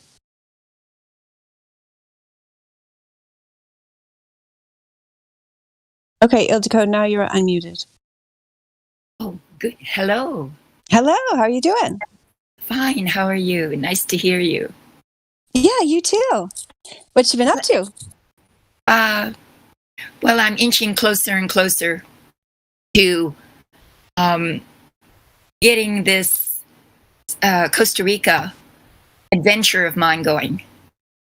So I'm in negotiation. I didn't know that was in the works. You're wanting to go to Costa Rica? Yes, that's what I want to do. Are you going to find Truman's girlfriend from the Truman Show? Didn't she go to Costa Rica? Oh, no, she went to Fiji. That's right, yeah. I don't know very much about Costa Rica other than I think they make good coffee there. Can you tell me more about it? It's an ecological mecca. It is, they have probably the most diversified wildlife, birds and such, in the forests. The huge preserve here where I want to purchase some land. Oh, wow. So you're serious. You're not just going there for a vacation. You're like wanting to go there and stay there. I want to purchase some property so that I can create a sort of yoga retreat, health retreat, ecological tourist destination retreat. Wow. Exciting. Yeah. When do you think you're going to go?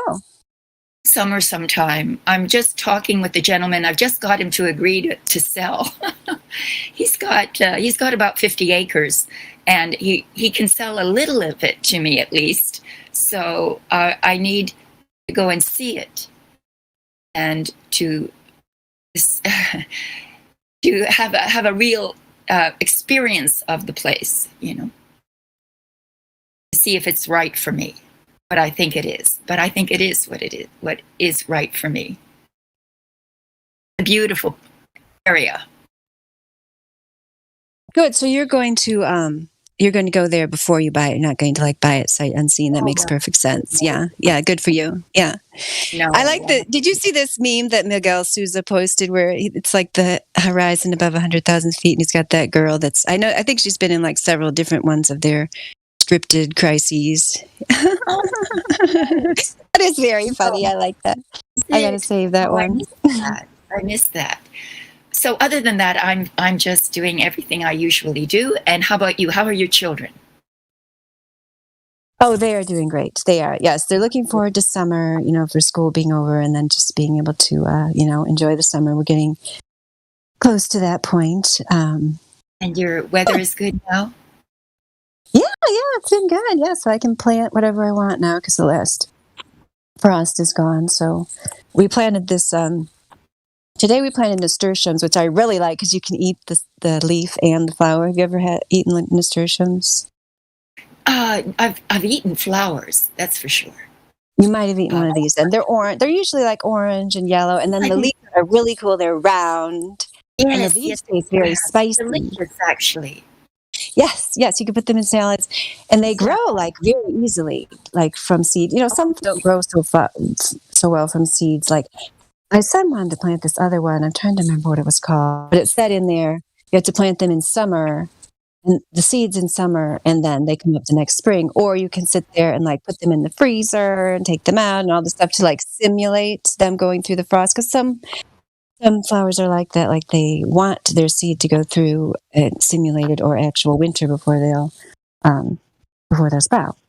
Yeah, well, that's very interesting. Oh, those flowers are beautiful.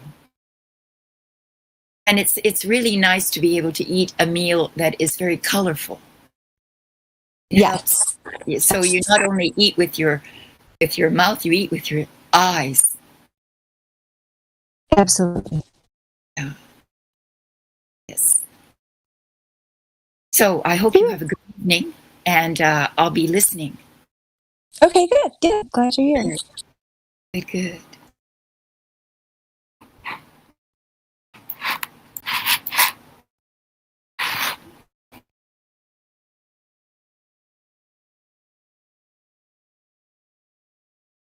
I'm just looking to see if there's anyone else here who might be a new person. Because I see that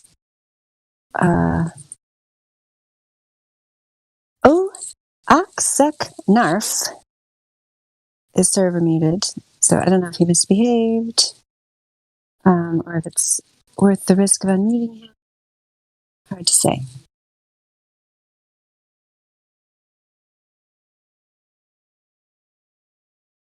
They live is here. I know that they live, I think, is a flat earther. I think he's the one who was telling us he was a robotics technician and other stuff. Pretty sure he's a flat earther. Are you there? They live? But he might be at work, because I know sometimes he visits at work. So if you can't speak, we totally understand. Yes, I am sorry. I can't talk at this time. Okay, well, we're glad you're here. Yeah, I'll be on in like 5 to 10 minutes. Okay, we'll be here. And we have Snorlax the cat. VC verified. Are you there, Snorlax the cat?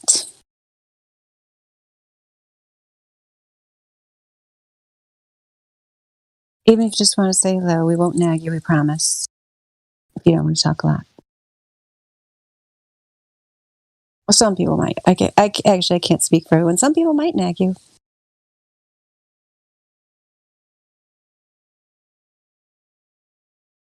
So, anywho, I'm going to go make the announcement. And we'll just leave everyone in uncomfortable silence unless someone has a topic they want to bring up.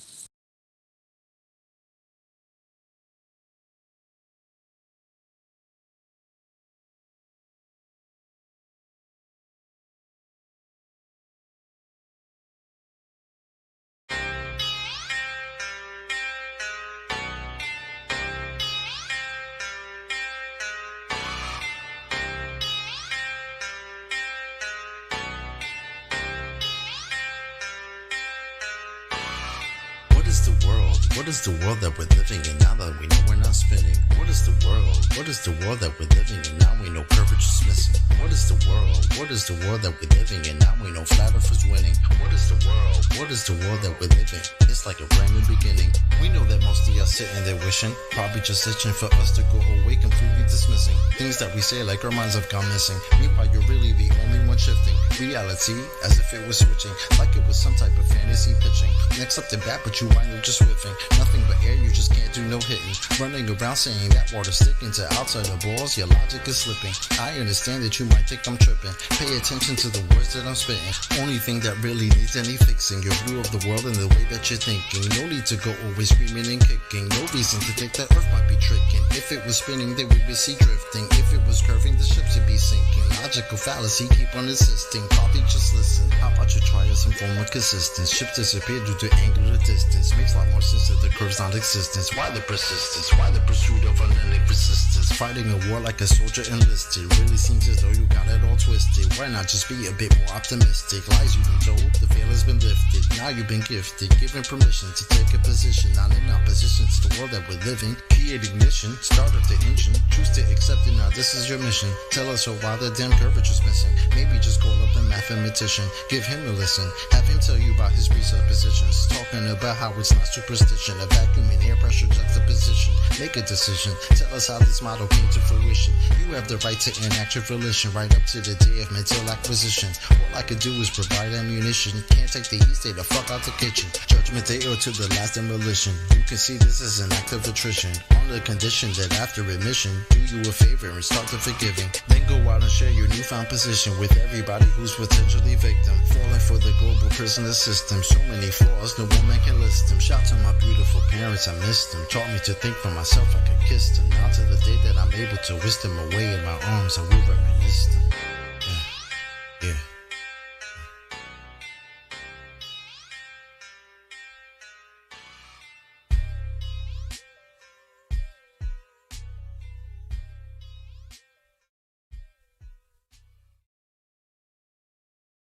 That was nice. That was chocolate. It sounded good. What's that one called? That's what is the word? I'll post a link. Okay, good. Blaze is here now. Hello, Blaze.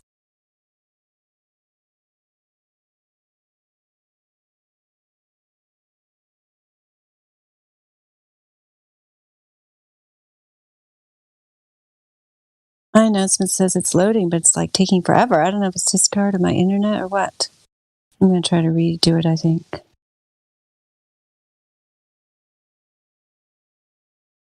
Actually, I'll just try to do it on the computer.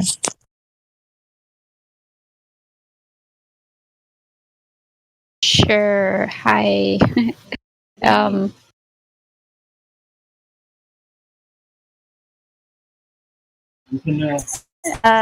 Did we try talking to Godzilla Destroyo? I did not. No, I didn't even see that person. I'm working really hard trying to make an announcement, which shouldn't be nearly as difficult as it's been. I've been working on it all this time, but I'm close to success. Yeah, no worries. Take your time. Okay. No, try talking to him. Does he have a role? Hi. Yeah, he has a VC role. Hello. Am I allowed to talk if it's ladies' night and I'm not a lady? Yes, because you're new, we'll allow it. All right, cool. Hello, welcome. Thank you. How long have you been in the server?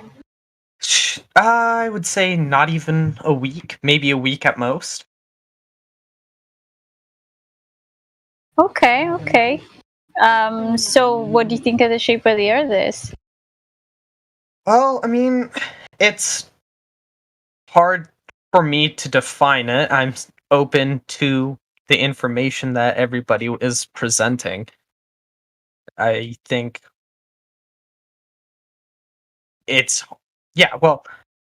obviously there's a conversation to be had about it, which is why this server exists.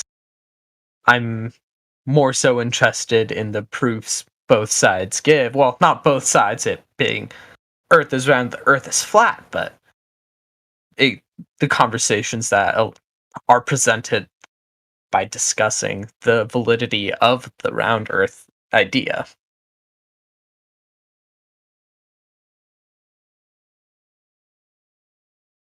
Yeah. So I don't know how long you've been looking into this topic. How long have you been looking into this topic? Few years, but this topic isn't the big one for me. It's more so I'm interested in the conversations that follow. after. I mean, discussing. What do you mean? Discussing the flat Earth versus round Earth changes the way our science is had, and I think that's the more interesting conversation than whether or not the Earth is flat or not, because it doesn't really impact how I view life.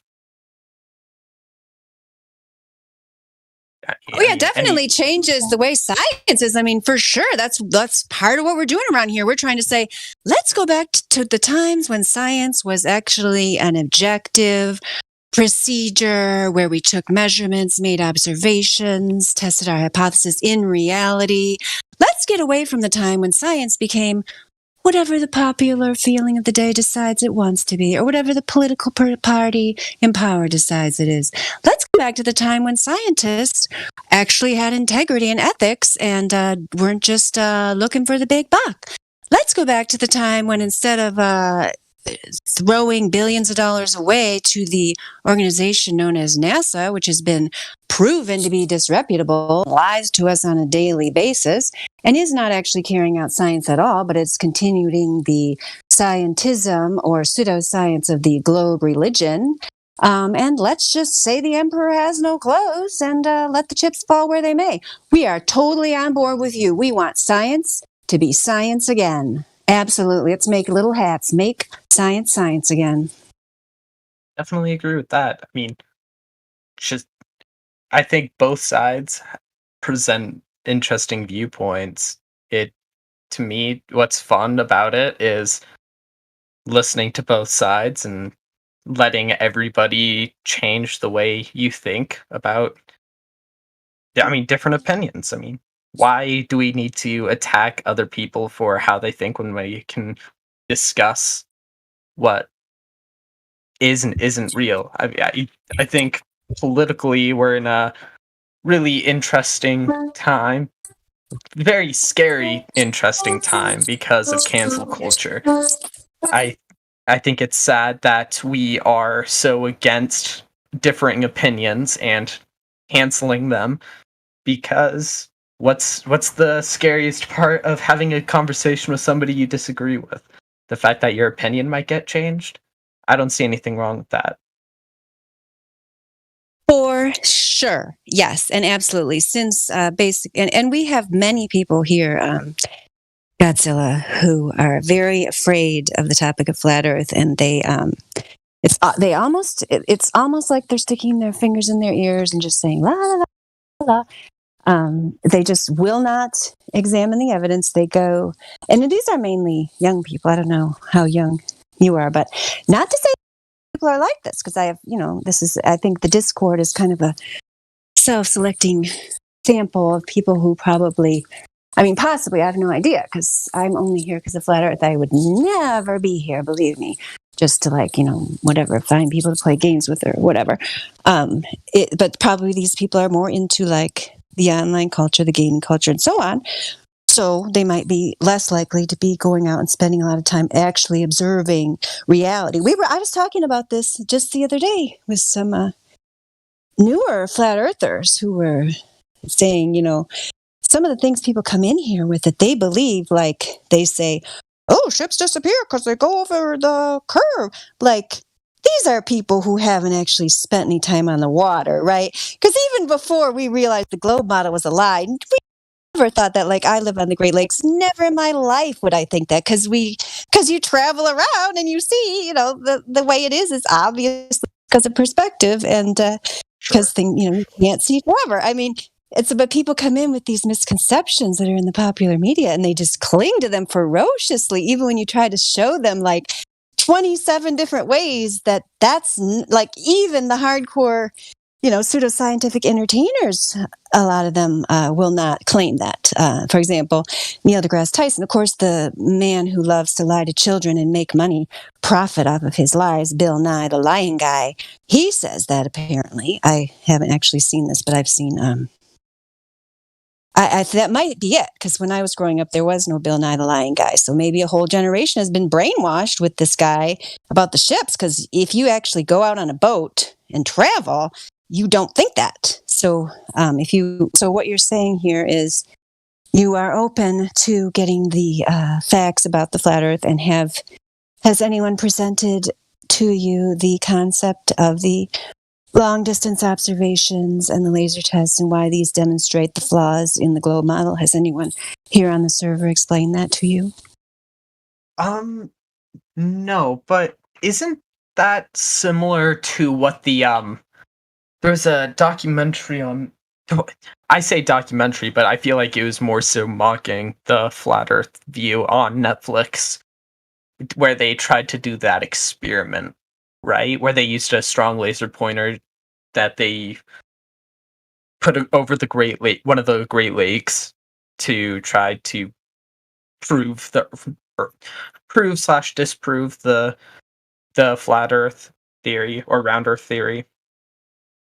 Yeah, I don't know if the other ladies knows much about the entertainment piece that was on Netflix. Not in any way, shape, or form should it be called a documentary, since, as with most modern media, they decide what message they want to put out to the masses. They decide ahead of time what they want to portray, and then they cut and paste, either leading the target astray to sync themselves, or they just cut and paste to make the image they wish to portray shown to the world. So that's my understanding. I never waste any time watching that, since I already know, I've done my own observations, measurements, and have a logical brain in my body, so I already know the globe model has no basis in reality, nor has anyone ever actually seen this globe or experiencing it. You only know about it because of what you saw on TV or what NASA tells you, even though on their own website, NASA will tell you that they use CGI to create an image of a globe to match your expectations of what the globe should look like from space. So they're even telling you right there,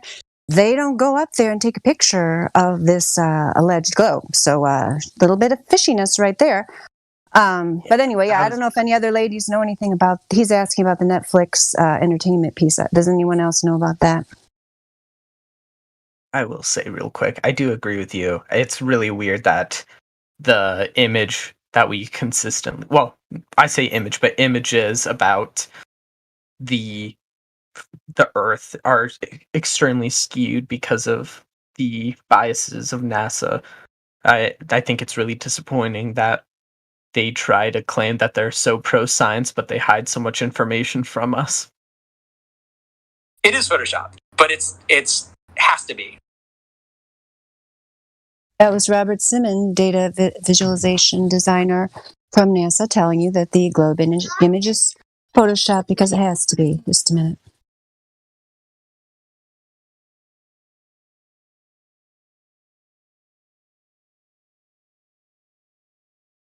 Yeah. I mean, yeah, we can look at all the different like equivalent government organizations of NASA, and they all use differing ideas of the Earth. I mean, I wish it was more consistent, but that's why we're here, right? Because we don't trust the differing presentations of what the Earth is by all of these organizations. Because if it was that simple, they would be having the same imagery, right?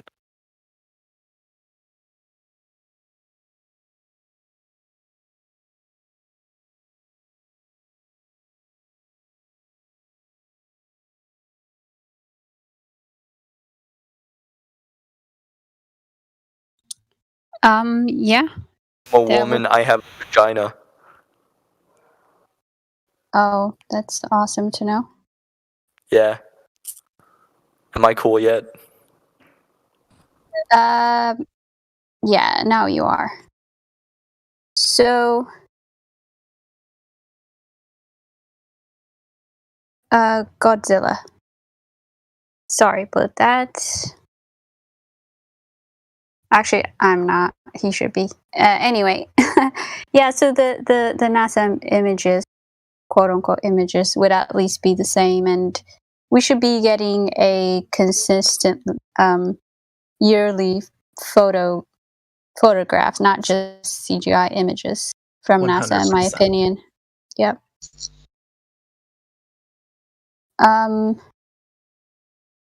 1 second, let me just take care of this person. Everybody did.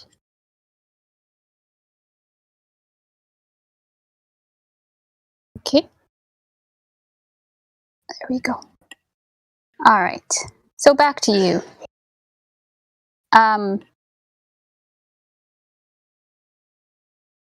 Sorry, I'm not sure if you answered Dandelion about where you stand on the shape. Like, are you? It sounds like you're kind of questioning.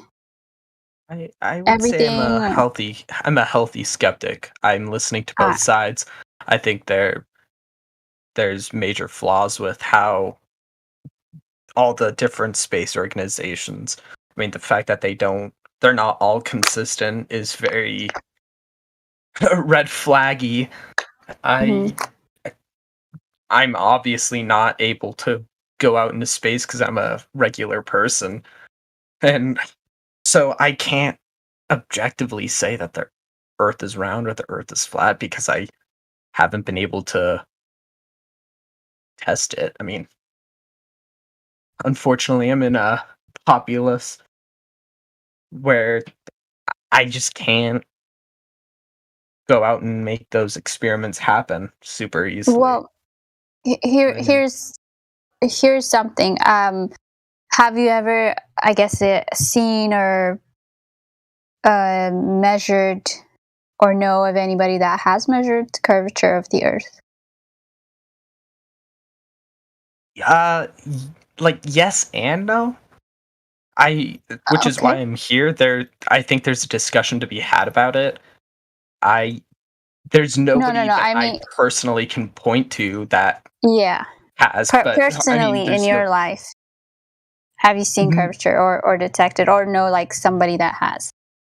No, but I also am in a very mountainous region, and that does make it extremely difficult to prove it.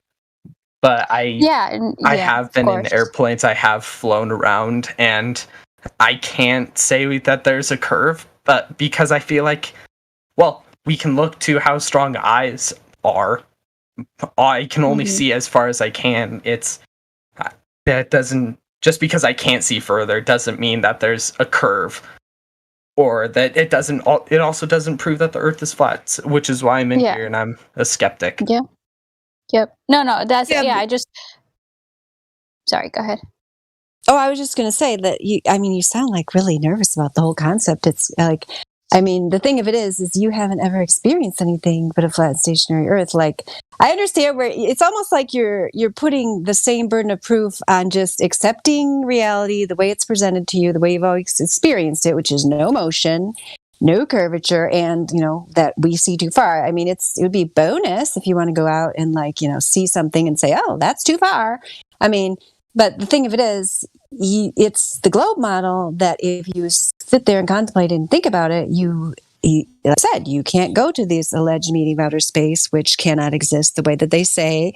You acknowledge that the stories come out of NASA and the Space Agency are widely divergent and fishy and make no logical sense. And so why should we just on faith accept that there's some fairy tale world where things float around and the natural laws we all came to know don't work, and that every time they go up into this alleged ISS or something, they've got green screen glitch here. Things are supposed to be floating. Whoops, something dropped to the ground. Guess something messed up here in this zero gravity environment that can't possibly exist next to the atmosphere of Earth.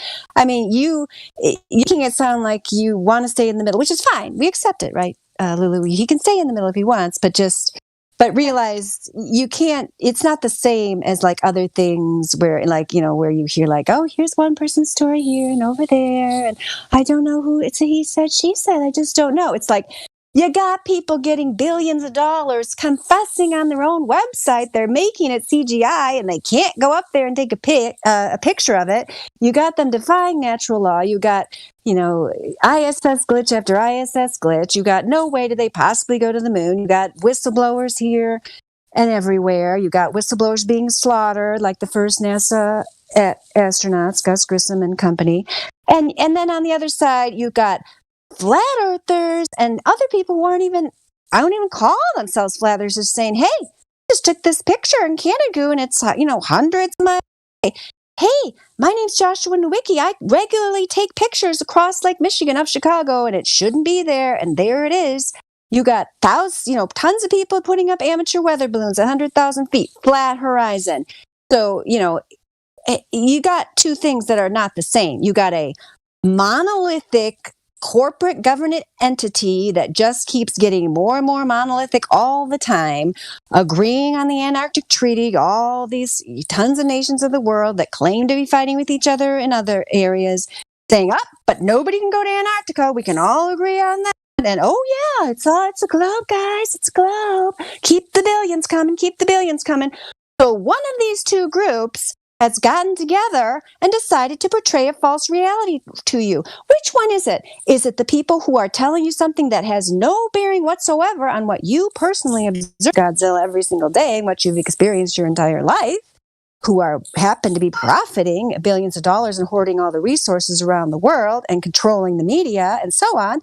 Or is it the individuals spread all around the world who not only don't gain from this, they usually have to do it, as you saw with that person. I'm pretty sure the guy in the video, Bob, I don't know him personally, but I think he's had to endure a lot of flack of, and I know many other people have, like Quantum Eraser, different people have had a lot of personal grief directed toward them. And some people have had, Globers call their job and say, did you know this person's a crazy flat earther? As if anybody cares. I mean, most of the time, nobody could care less, but they get harassed and sometimes they lose money because, or they get laughed at and they get humiliated. And they usually don't make much money off of it, maybe a tiny little bit. Which people do you want to go with? So it's not just a he said, she said Godzilla. It's at some point after you've taken all the information, no rush, you're going to have to say, yeah, the preponderance of evidence here is definitely on the side of this globe model being a big crock of nonsense. And, and I've never seen any evidence to support it at all because we've been asking for it and nobody's got it. Yeah, well, first, I'm sorry that I come off as so nervous. I was just trying to spread my attention around four different topics. I was not trying to insult you. I was not trying to insult you. I just don't want you to be nervous. No, for sure. Yes, because I know it's scary to say, I think the earth is flat. So we don't expect you to say it. It's fine. You don't have to say it. Yeah, no, I'm not necessarily nervous about that. I was having like three different conversations all at once. I was trying. Okay, so my interpretation of nervous was just you were distracted. You were distracted. Okay, well, I apologize for misinterpreting you. No, that's my bad. I do apologize. I'm devoting way more attention to this right now. Okay, now we got your full attention, Godzilla. Well, yeah, there are people in the voice text that I was having a long conversation with. I was kind of just called upon, and that was more nerve-wracking and I was like trying to continue the conversation with them. Sorry, but everybody. No, it's Godzilla. fine. You're so popular. You're the man of the hour. Maybe you can just one day maybe Godzilla will destroy the globe for us, and then we can do a little fan fiction. Godzilla destroys the globe. Yeah, I feel like it's not like it. There's definitely way more sketchiness around the organization of NASA and the other ones around the world. I'm not gonna say that they're entirely wrong though, because I think we gain a lot of useful information from them. But I don't think it's like the fact that they're not giving us pictures of the Earth every year and the inconsistent models. Those are all huge red flags for me. Especially when we can take a plane and we can look outside and we can only see as far as our eyes can work. We don't see a curve. But that, to me, isn't necessarily evidence of a flat Earth or a round Earth, which is why I call myself a skeptic.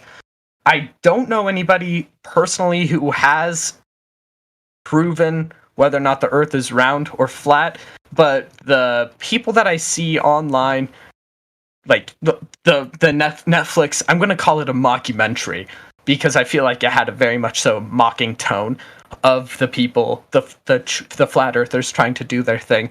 I think that that had a very sad, disgusting tone. Instead of being like a true documentary, it was very biased.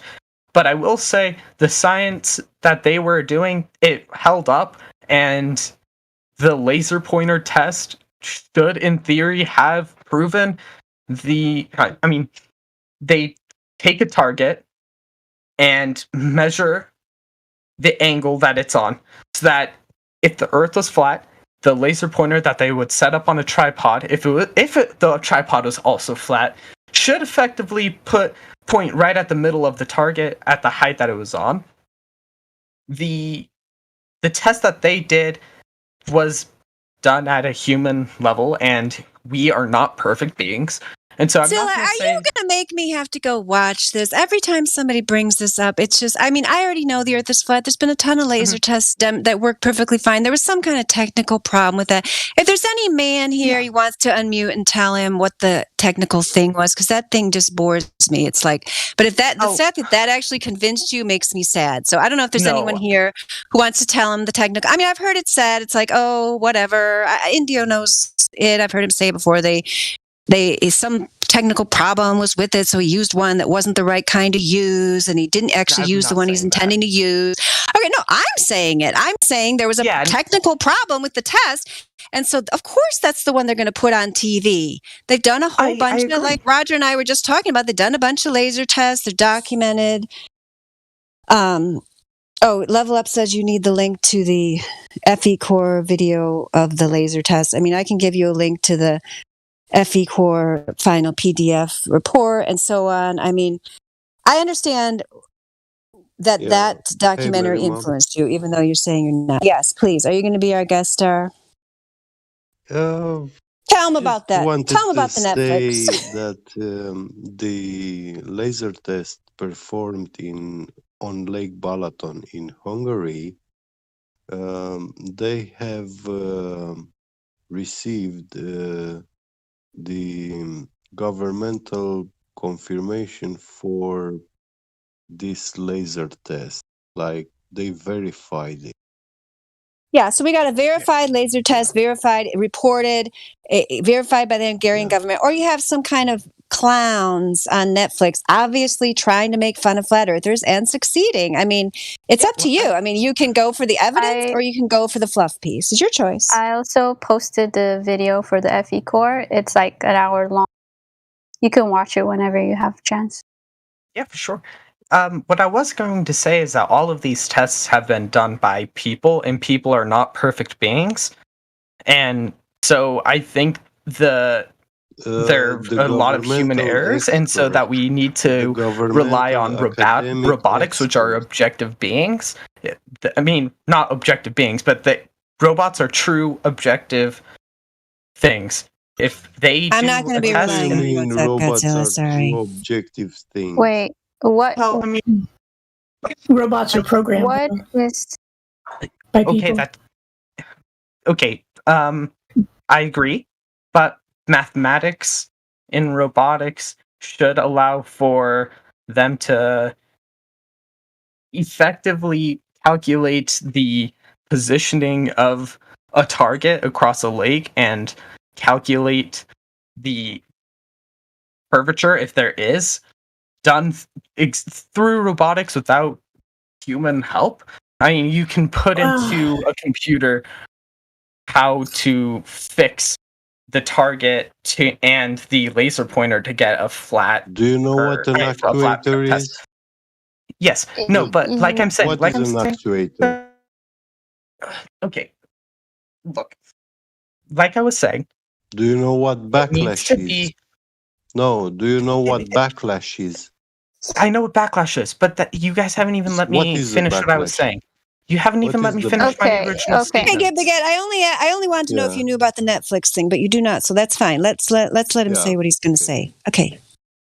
Look, I think that all of these tests have too much human error in them. I think there's a lot of red flags about NASA, but I also think there's a lot of red flags about the people that are doing the tests. I haven't seen any super convincing experiments that are enough to sway me in either direction. Believe anyone in here, and you're not going to go do the tests. That's the thing. Oh, okay. Well, yeah, like I've said, it's a little bit difficult for me to go out and do a test when I'm in a mountainous region. It's That's not fine. that So you're simple for very me. gullible, and that's fine. Okay. You do not accept the well done. I mean, that's the whole reason we have a scientific message. We don't need scientific method. We do not need to rely on robots to carry out tests. That's why in science you have reporting of error. That's part of your lab report when you test hypothesis. You report percentage error in measurements depending on the precision of the instrument that you are using. So, for example, have you? And it's fine. I accept what you're saying in theory, but it just shows me you haven't actually looked at the PDF of the FE Core laser test because, if you're so concerned about precision, then, look at that, see how error was accounted for, and so on. And, then come back and tell us what your problem is with that well-documented demonstration, which has been replicated as true science needs to be, tested, repeatable, and so on. And it has been replicated multiple times, these laser tests, as well as the long distance observations that don't need any special equipment. There's many, we are testing a mathematical model in reality. You don't need special equipment. There's just so many, as I said before, observations on the earth that are documented by people that aren't necessarily flat earthers that would not be visible on a globe of the dimensions claimed. So is it that you don't understand the argument of how the 3,959 mile radius has been falsified hundreds of times? I'm not saying that. All I'm saying is that so you do understand the argument. So give me the argument. Wait, then. no. How has the 3,959 mile radius been falsified? That's not what I'm saying. Okay, so you don't understand the argument. That's fine. No, okay. Look, all I'm saying is that it's not that simple. I personally haven't checked out the experiment you guys have talked about yet, and I'm completely open to reading about it, but I personally have not seen it. Which is why I'm still a skeptic about the conversation. I've been very open to it. That's understandable. All I'm saying is that I think that when there are people who are doing the experiments, and all people have biases, and we have not figured out how to eliminate bias completely from our experiments yet. And so I'm remaining on the safe side of conversations.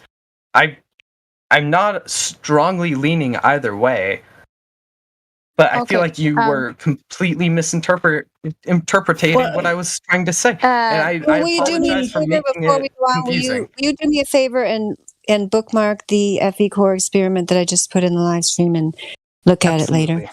Absolutely. I just want to add too that I was a programmer for some years, and we have the saying "garbage in, garbage out." So what the computers do is calculate fast. They give results that they're programmed to give. So that doesn't take the human equation out of it at all.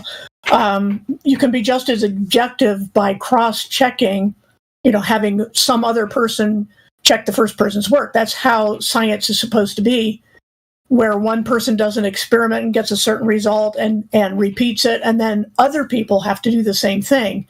And that's how we minimize bias. But having instruments that are very accurate, it only helps if you have qualified people using them and more qualified people interpreting the data set of the result. So there's no escaping the human equation. And yeah, we can all agree that there's no such thing as perfection when humans are involved. But by having more people do something and repeat it, according to high standards, like with the FE Core thing, they had very, very, very tight tolerances on their machines, and they did some custom machines, and they were very accurately calibrated and checked by people who had no dog in the hunt.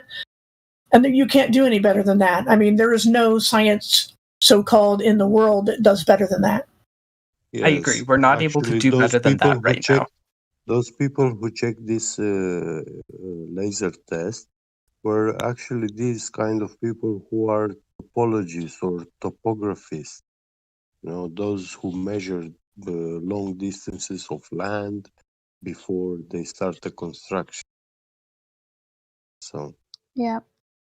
And don't overcomplicate things. It's not some, I don't know. Some people think like when they're talking about the scientific method and scientists and what they do and whatnot, it has to be like this really complicated experiment with labs and chemicals and whatnot. It's not like that. It's just you're simply trying to make an observation. So you don't need to, you have the laser test that you can go out there and do it yourself too, which is a great thing about it. So like Dandelion said, Level Up said, go do it yourself. Look into the experiment that we've provided for you, and then after that, come and let us know what you think about it and what your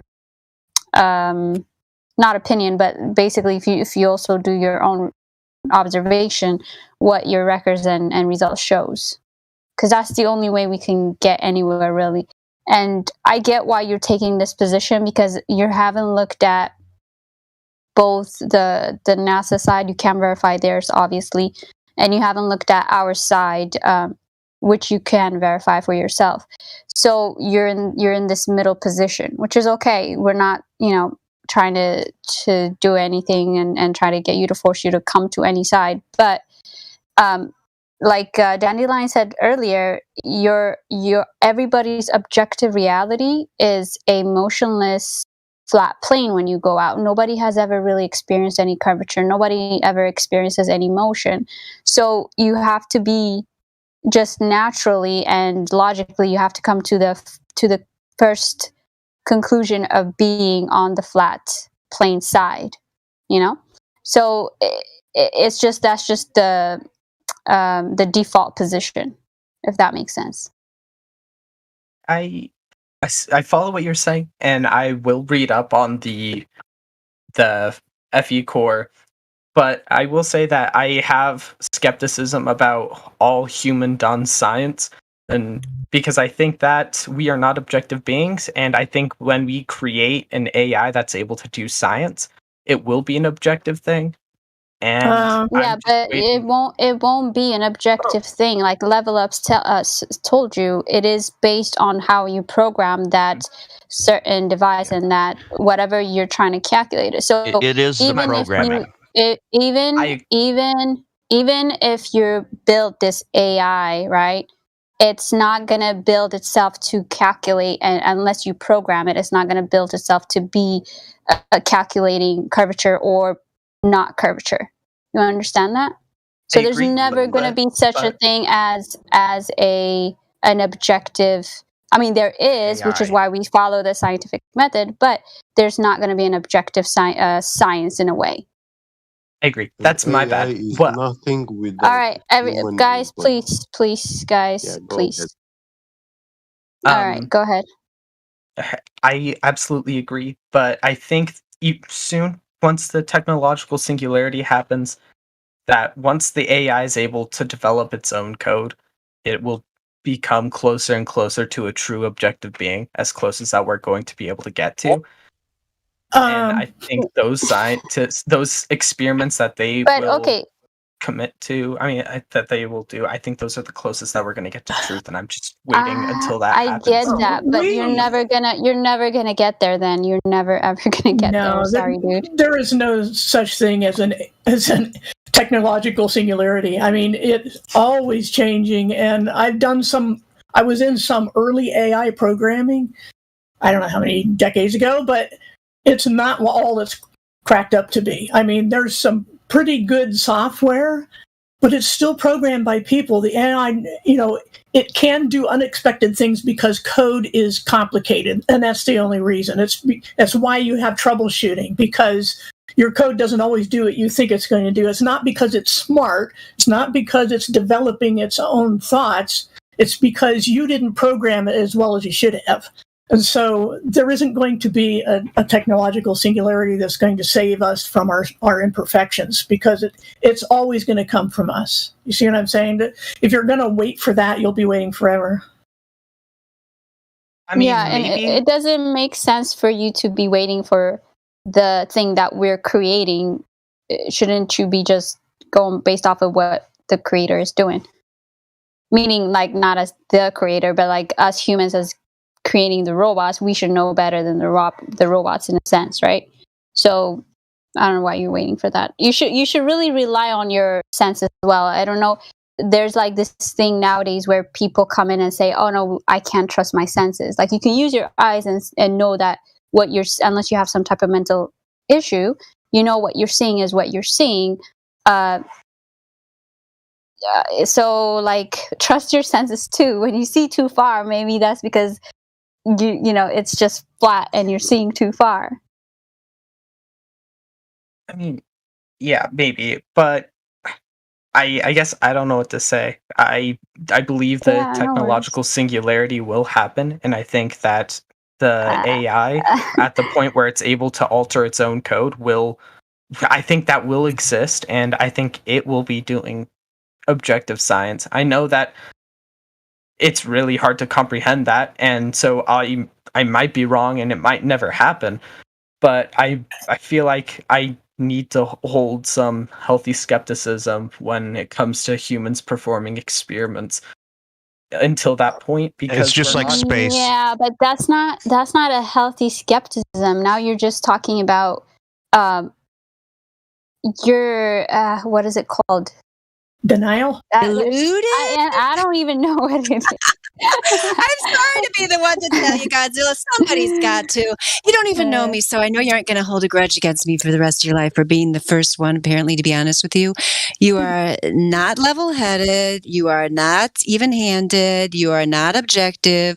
You do not take a balanced view. You are brainwashed by the dominant culture.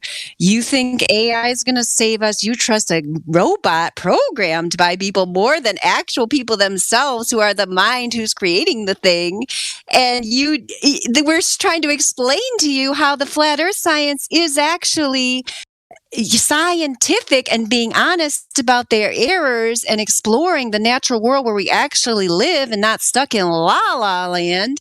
And you're trying to tell us you're going to go to la la land AI, try to have them tell you. I mean, you are way off the reservation. I'm sorry. Like, if you decide to get down to earth sometime, like maybe just go outside some more, like take your shoes off, put your feet in the dirt, lay down on the ground. Oh, he's in the mountains. Feel any he emotions. Can't. Oh, in the mountains, so you have no dirt there? Yeah, but still, yeah, he can. There's always a way to perform these observations. Try to locate the mountain beyond you. I don't know. I mean, you're brainwashed. Sorry. You're right there. Do not stop with this. I'm just trying to keep an open mind. I don't want to take a stand. You are part of the mainstream and you're pushing it. And now you've heard the truth. So you're going to be even more accountable if you go out of here and are like, oh, yeah, the just they don't match. There's something fishy there, but I'm not going to take a stand. I'm just going to stay mild-mannered and lukewarm so nobody gets mad at me. I'm going to get really mad at you. You stay lukewarm, Godzilla. But I still hope you stick around here. The other people will be much nicer to you than I will. Yeah, well, I'm going to read the laser level experiments that you guys told me to, and maybe that'll change my opinion, but I don't know what else to say. Let me try to approach this one last time in a different way, right?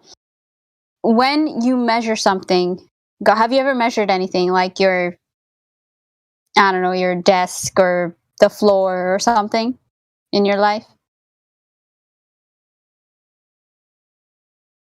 Godzilla? Yeah, I have. You have? Okay. So when you measured that certain thing, did you trust your measurement? Well,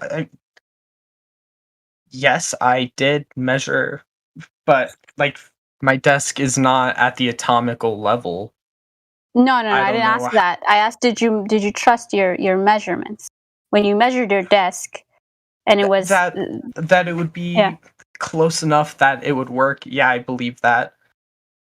Okay, so did you need to have any type of like robot calculation that's going to be objectively truth to tell you that your desk is this certain size? I mean, Are you gonna like wait for that for it to build your desk or something? I'm just wondering. Yeah, I want to know where you're. I think if we're to build a desk and it would be able to calculate how long it is based off of the numbers of atoms. Yeah, but I mean, thinking about my desk. What are you talking about atoms for? I'm talking about your desk. Yeah, no, if I think of my desk as what, it's like 52 inches, I think. That's not a uber precise measurement. Yes, but it is accurate enough for you to build a whatever it is you're going to build, right? Yeah. Okay, so you don't need to go to the atomic level and know the exact precise measurement for it. If you get your measuring tape out and you measure it to be 52 inches, objectively going to be 52 inches everywhere else. Would you agree? Sorry, can you please say that one more time for me? If you take your measuring tape out and you measure your desk to be 52 inches, objectively, it's going to be 52 inches wherever you take it and they measure it, right? Yeah, approximately. Yeah. So you don't need to measure it to the atomic level to know or to build whatever you're trying to come to a conclusion that your desk is this size. So you overcomplicate things when you're trying to measure, because that's all we're trying to do is measure, right? With these laser tests. So when there is a specifically falsified the given curve measurement that they've given us. So when we go out there, and it's a little bit larger scale, however, we're taking a laser to measure the Earth, or in this case, the Earth's curvature, and we measure it. We don't need to have any fancy robot technical thing to tell us what that measurement is. And if you do it enough times, you're going to get the same measurements over and over and over again, which is what these people did. Different locations, different size, almost all variables accounted, weather, location, moisture, whatever. So given enough done enough times, it showed that every time they did it, this so-called curvature calculation didn't exist, which led them to believe it's a flat plane. We don't know like how flat it is or like how long it is or whatever, because you can't really measure the whole Earth, but you have falsified the curvature. Did you follow my analogy here? I hope it made sense. Yeah, I did. Okay. I was just going to say, in any kind of engineering, I mean, I did electronic engineering, right? And I've done software and all sorts of things, but there's such a thing as way too much precision. It's wasteful. It's impractical. If you want to put up a building, you may have a tolerance level for, depending on what part of the building you're making. It could be feet, it could be inches, it could be millimeters, it could be microns, not necessarily in a building, but even if you were making like surgical instruments, you're looking at sometimes extreme precision. But when we're talking about Earth shape, that kind of precision is way, way overkill. It won't prove or disprove anything. What you need to do is observe. And yeah, if you want to do the laser test, it's been done. You can, like you said, you're going to check it later. That precision is overkill, even in that. But it shows that we're not being sloppy. That's the biggest advantage of that test, is that we're not being sloppy. We're not just eyeballing things. We're not even just looking through telescopes, right? We're measuring with high precision.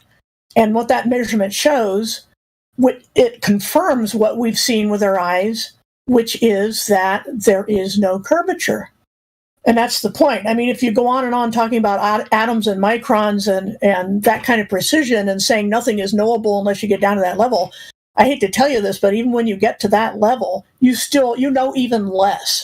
I used to repair and rebuild 8mm tape drives at one point. And there was an argument over whether the read-write head actually touched the tape, because at the atomic level, you can't tell. So it won't help you to go to that precision. Yep. Yeah, I'm gonna read the experiment and I'll get back to you. I mean, you guys have already convinced me to read it. And then you guys, I mean, like, I don't know what else to say. Yeah, no, this is a good step. Yeah, read it, and if you are able to actually perform the experiment or the observation yourself, we encourage you to do that as well, and then come to your own conclusion. Yeah, we want you to report back. Yep, as soon as you can. Maybe next ladies' night if we don't see you before then, right, Lulu? Yep, that would be nice. It could be a follow-up. That'd be fun. Let us know what you learned during the week. What you think. That'd be great. Creation Beer's got some people in the check-in. Oh, it looks like he's got like 4 people in there. I don't know if there's anybody else that wants to help him or take some people to the check-in too. If there's anybody else that's looking for the VC verified role, there's somebody up there now, so it's a good time to go up there because I see we have Gus. He has no roles. Or we could try unmuting him. What do you think, Lulu? Yeah, go for it. All right, we'll give him a chance. Gus, are you there? I unmuted you, so if you wish to speak, unmute yourself, or if you don't, that's perfectly fine. Or if Gus or anyone else in here that doesn't have any roles would like to get the VC verified role, the Shazefi or anybody else who's in here with no roles, M. Chan, talking to you. Slonk has the VC verified role, the cute little cat avatar. Oh, Slonk. You know Slonk? We and him spoke very long last time. Oh, really? I missed that. It must have been after I left. How did it go? It was somewhat productive, I would say. He wasn't, as annoying as He's a return customer, so you must not have scared him off too much. He's coming back. I guess so, yeah. But if you wanna say hi, Slonk.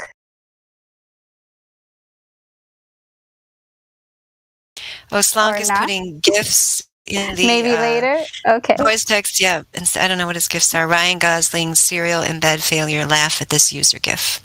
I'm sure that's a good one. Yeah. Maybe he's eating. Is that what it means? Anyway, okay. So we can move on to people. We got asphyxiate. Oh, asphyxiate, yeah. Got yes, VC. Asphyxiate has VC verified and a couple other roles. I've never heard from Asphyxiate. Have you? Not that I recall. Nope. What's the update? I've barely been here, so because I see he's got the Coliseum seating. Is that Quantum Eraser with debate with the professor ever happening, or are they still running as fast as they can in the other direction? I haven't heard any news since last time, so I'm assuming it's not going to happen ever. Before I get to make fun of the person that they are scared of Quantum Eraser, how long do I have to wait before I get to do that? Yeah, I was wondering if we can ask Quantum or anybody that knows about it. Let us know if there's any dates that were set for the debate. That would be great.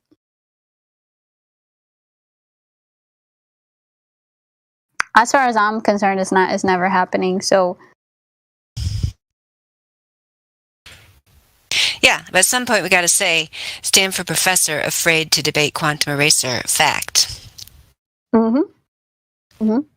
don't blame the Stanford professor. Am I right about that? That's what I've heard. Stanford. Oh, yeah, I mean, they don't want to lose their job or be like humiliated, which is what would happen. Yeah, I mean, yeah, definitely. I mean, they may want to eat. That's perfectly fine. They need to keep their job. It's perfectly fine.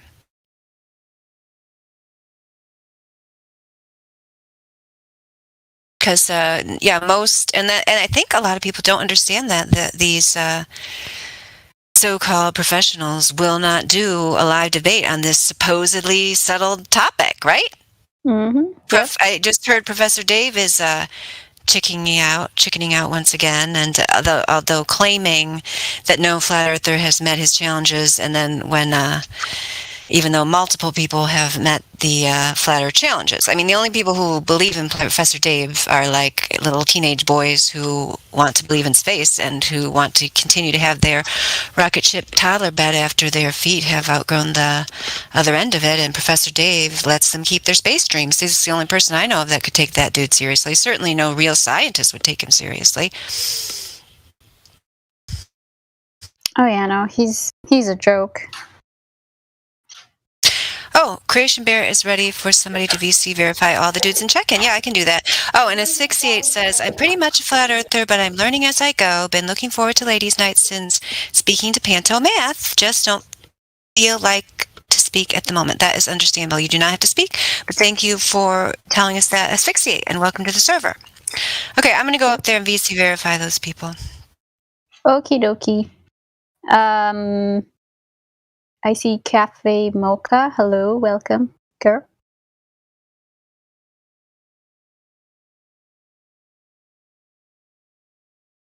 Maybe you can't talk.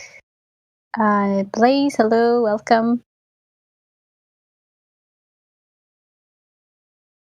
Hey, sorry, I'm getting ready to go do some stuff, but you guys are doing great. That guy Godzilla, is he still here? No, unfortunately he left.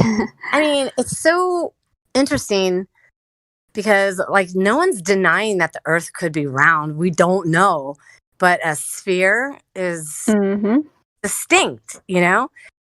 And I started thinking, you know, I'm not like the most technical with the shape of the earth, but you know, if you can measure a beach ball. So you know, we're saying if it's a sphere, we should be able to measure that. And we do with their math, and it doesn't, there's no curvature. But you know what? I saw this meme, and I thought this was really interesting. Let me see if I have it still. That, so shooting stars. So how would shooting stars work, say, in Australia, right? Shouldn't they be going up or something too? I thought that was a little interesting. I'm going to see if I can do this one here. Okay. I mean, have you ever thought about that? I mean, a lot of things just don't work, but so, wait, is this the one? Oh no, this is a different one. Never mind. Yeah, post it. It'll be interesting to see. Well, you guys are doing great. I actually have to. I'm just like listening. You're like my little iPod, my what is it called? Podcast. While I'm getting ready. Oh, good. Yeah, I mean, it's great to see you and hear you here. So jump in whenever you want to. Yeah, and Cafe Mocha, she's shy sometimes. So yeah, that's okay. We're glad to see her here. And I found it really interesting about what Level Up was saying about programming because, it was interesting. So, yeah, everybody's doing really great. I learn a lot listening to you guys when I can get down here. Me too. I'm always learning from these ladies. So, it's awesome. It is. Well, you guys have a great night. I'm going to be listening to the podcast. All right, enjoy, and just if you have any questions or want a flat smack or anything, please jump in. Thank you so much. I'll be listening. Yeah. Okay. Let's see who else is here. I VC verified all those people, but they're still up there. So I don't know. We could just capture them and drag them down here, I guess, if they don't come down here. Oh, yeah. But maybe they're having a great time up there. I don't know. They'd rather talk to the men. Some boys are afraid to talk to women. That's what I was told since I joined the server. Did you know that? Yeah, I've come to accept it as message. But this is a good place to practice. Like, we're not even gonna like throw stuff at them or like whine, too much, or like, expect them to take us out to dinner or anything else. It's a great place to practice. Yeah. Arian doubts this. He said men are afraid to talk to women, ? That's what I've been told. I mean, I don't know if anyone can confirm.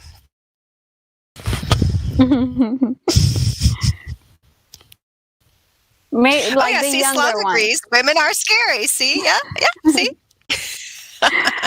Come on, Slug. You talked to us for like 2 hours last time.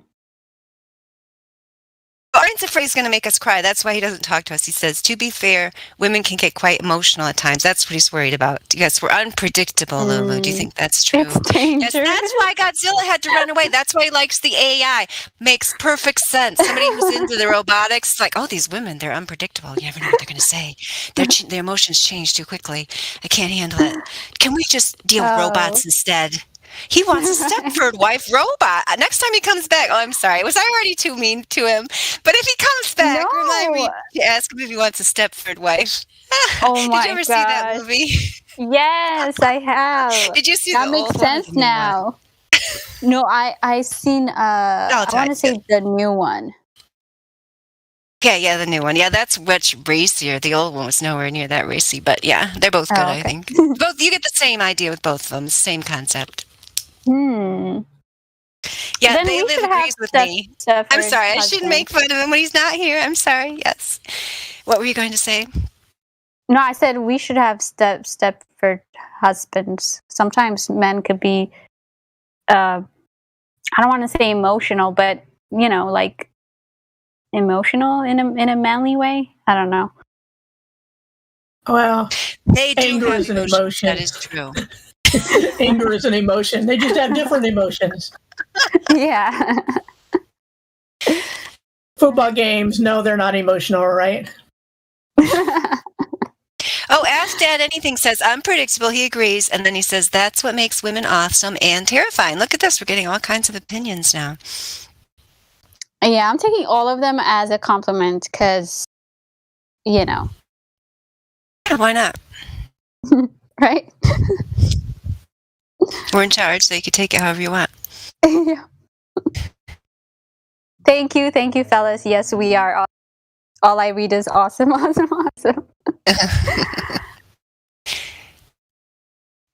right. Did the new people, are they still up there? Some of them, okay.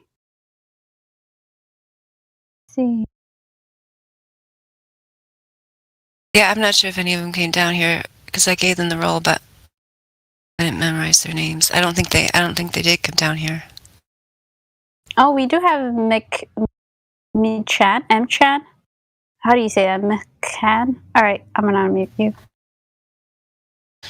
I'd say M-Chan. M-Chan, yeah. You have a girl anime photo, so talk to us.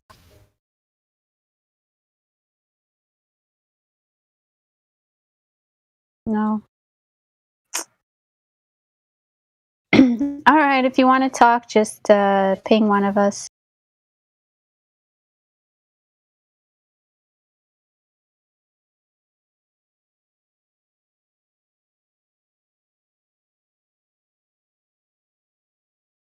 I guess we might have scared all the birds away. I don't know.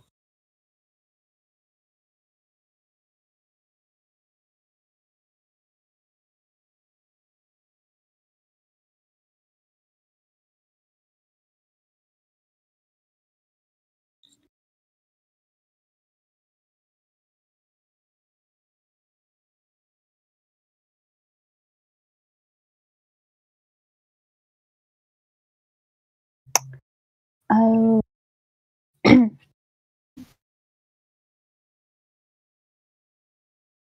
Oh, I'm too nervous to chat. Also, I don't have much to say. M-Chan, we'll be gentle. I promise. Where are you seeing this? I don't see where he's saying that. In the VZ check. Oh, because he can't see the voice text yet. That's right, because he doesn't have the role. Yeah. Well, Les Jeffy was here last week. So maybe he'll come in. I don't see him.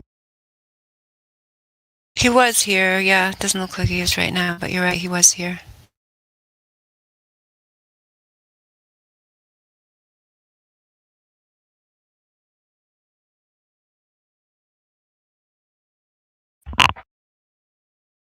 Okay, yes, Creation Bear. We see you check people in. Where are they?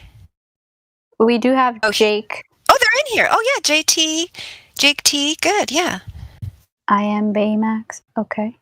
Torres, yeah. Do any of you have a question about Flat Earth? No, not really. Oh, well, what did you tell us what you heard in the check-in? Did you hear anything about it in the check-in? The check-in? What you just did when you talked to Creation Bear. No, not really. He just talked us through the rules and stuff about the server, and then he sent us in here. Oh, good. Well, that's what he's supposed to do, because we're here to tell you all about the Flat Earth. Have you heard much about the Flat Earth before? Yeah. Not much, no. I've heard a bit about it. What'd you hear, Morris? I've heard that is a thing. Yeah. Do you understand why we have rejected the fantasy globe model? No. No, not really. I'm quite new to it. Okay. Would you care to explain? Yeah. Oh, yeah, I would. I would care Okay. to. Yep. And then if any of the other ladies want to add on, I'll just give you a brief introduction. So you should be able to now see the live stream voice text, which is the channel right above this. So Moore's. Who's the other person we were talking to? Jake? Jake, Is that the yeah. other person that was just talking? Okay, Jake T. You two know each other? No. Okay. Me and Jake know each other, though. Yeah. Oh, and then I am Bamus. Okay, good. So we got a nice little group in here. All right. Yeah, so I'll tag all three of you here in the live stream voice text, because while we're talking about how the Earth is observed and measured flat a lot of times, our Arian says you're a boy band. Are you a boy band? Boy band? No. What's that mean? Okay. We're all from the But UK. you could be in theory. Yeah. Yeah, we're I from think maybe Britain. he's saying that, like, yes, you're like the, like, you know, the Beatles were a boy band from Britain. Yeah. I suppose so. They're cool. So, anywho, the Earth, they say it's a globe, and they say it has a radius of 3,959 miles. And so we test that model in reality, and we find that it doesn't match up with the observations that we make in reality. So if you thought about it, like, what makes you Moors? I mean, well, first, I guess I should ask you, do you, Moors, think that you live on a globe? No, I believe like it's flat. I never see, like when I'm in planes and stuff, there's no curvature to the Earth. It's more flat than round. Okay, so you're leaning toward flat Earth. Cool.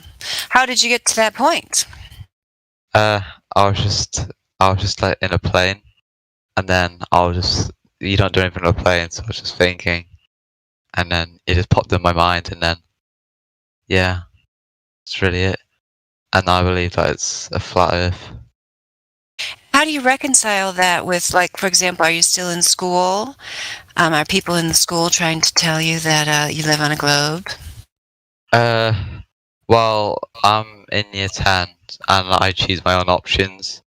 So, in school, it's kind of like, I don't really talk about it, if that makes sense. Yeah, that's probably wise, because most people aren't ready to deal with objective reality. Most people prefer to remain in delusion. That's what we find around here.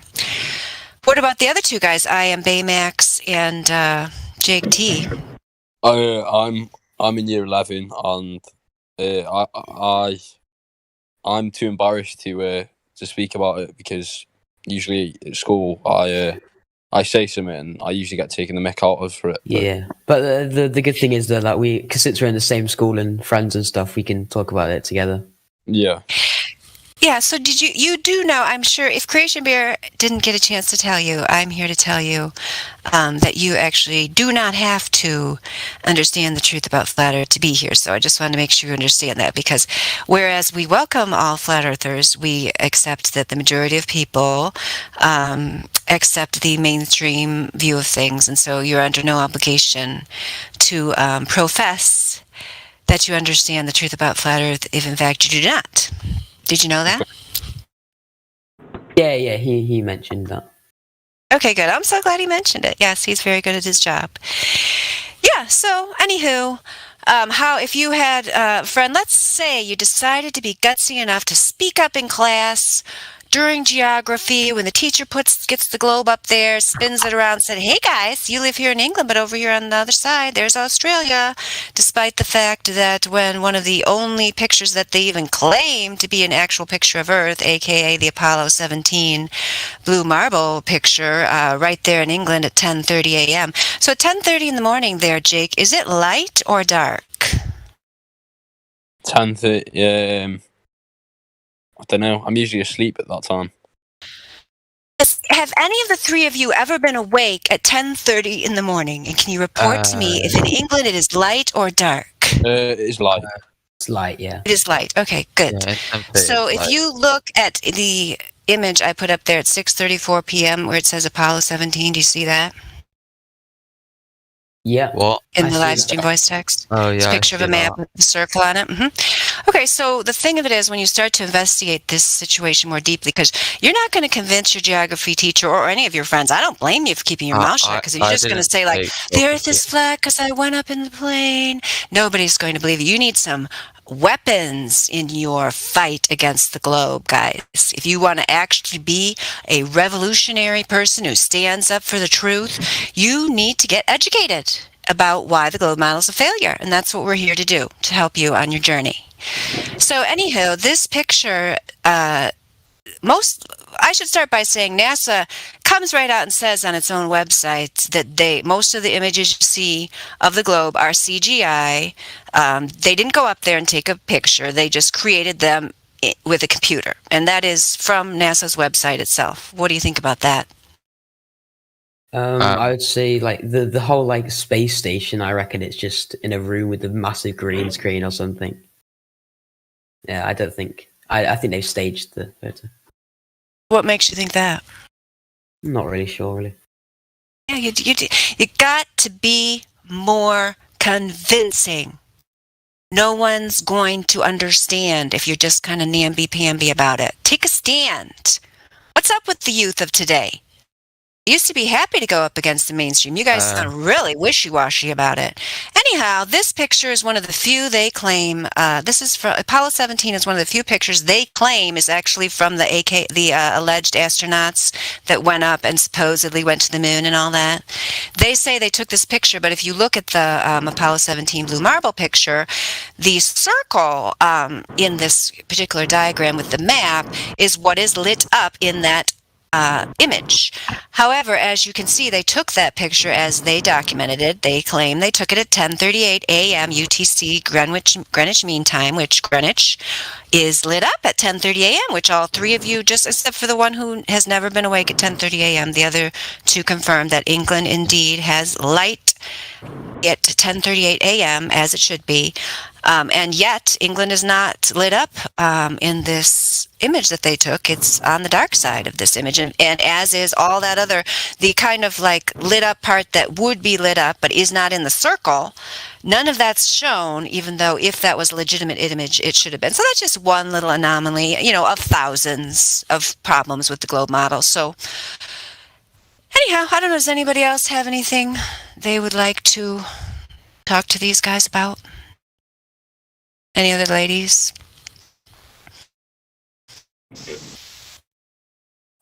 No.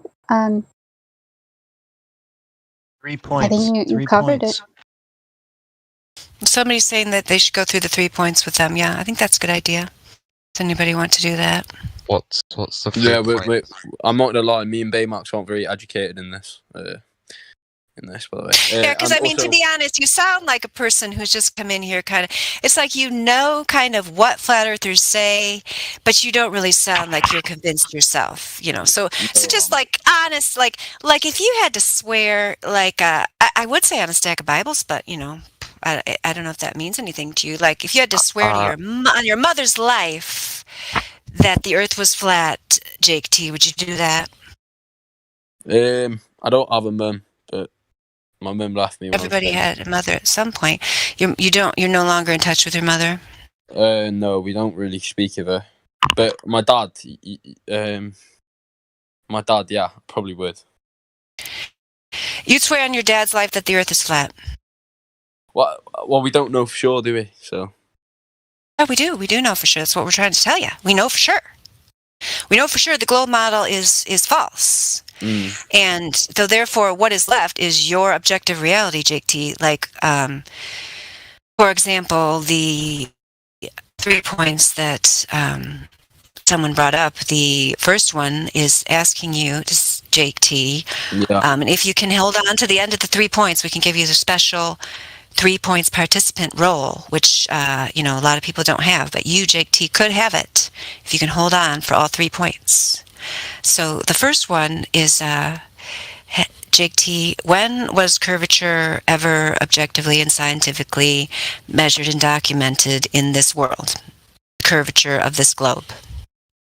I don't know. You don't know. Okay. Yep. He doesn't know. We like that. We like it when people admit they don't know. So, in that case, would you say, Jake T, that when you did believe in curvature, which even though you're telling me you're a flat earther now, even though you got to get your facts straight here, I'm telling you, please, you know, don't make the flat earth look bad.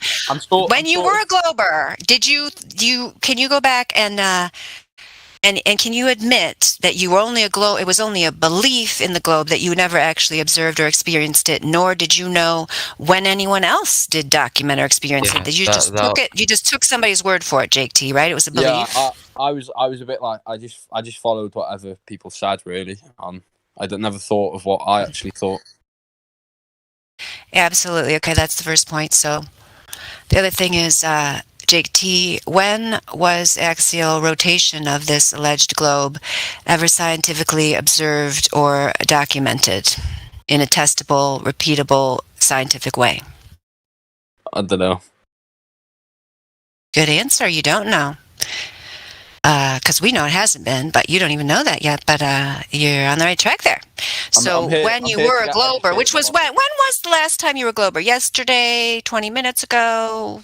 3 weeks ago? How long have you been a flat earther, Jake T? About 2 years-ish. Oh, 2 years. Okay, so 2 years ago, when you believed that you were on a spinning globe and that day and night were caused by spinning of you, even though you're clearly not moving, and clearly the sun and moon are moving above you, and you're clearly stationary, someone had convinced you that it was the complete opposite of your experience, and despite all reason and logic and lack of evidence that you actually were spinning on this alleged earth, you just took their word for it. It was just a belief, wasn't it, Jake T? Yeah. Oh, and Justin said, before we go on to the third point, make sure they know that we are all doing our own tests and not just believing in each other's tests. Absolutely. Very good point. And you too, Jake T, you live on an island. Don't be telling me you can't get to the coast. You could save your pennies. You could forego soda for a week or two, get a train to the coast, and you could do some observations, and people here would be happy to help you with that. For example, you can see Calais from Dover, as well as seeing Dover from Calais. That's one of the observations we have on our wiki page. I'll put the link to it for you. So if you don't have time to look at it right now, make sure you bookmark it. Because on that wiki observation page that our admin Indio put together, and I'll even give you the Dover from Calais page, it explains to you how you can see England from France and France from England, and that is an impossibility on the Globe of Dimensions claim. So we're not asking people to take our word for it, and you yourself could go and make this observation. Do you have any chance of getting down there to the White Cliffs of Dover? No, not much. Wait, I live near Le. Oh, somebody lives. Oh, Moors. All right. And have you seen France from Dover? I might have. I'm not sure. I haven't been there in ages. I'm gonna be honest. I recommend this summer you go down there. And I don't know, like a lot of these observations, because of the weather and different conditions and so on, you might not be able to see it every day. But it's just, like I have a similar situation here in Michigan. I can see Chicago across Lake Michigan on certain days. So, just hang out there for a while. Maybe do they let you camp down there? Is camping not a thing you can do in England? We camp on Lake Michigan, so we can hang out. If it don't see it now, we can camp until we see it. To Chicago, you guys are allowed to camp, or do they arrest you for that now? I don't know. I didn't really camp there. I went there for a day with my family. We're gonna be honest, and we had like a picnic. We didn't camp. Ask your family if they want to go on another picnic. I bet they'd be thrilled. If you're a teenager type and you act like you want to spend time with them, I bet they would take you. Do they have a car? Yes. Okay. Don't you think if you asked them, will you please take me back to Dover? You think they would? Yeah, I reckon.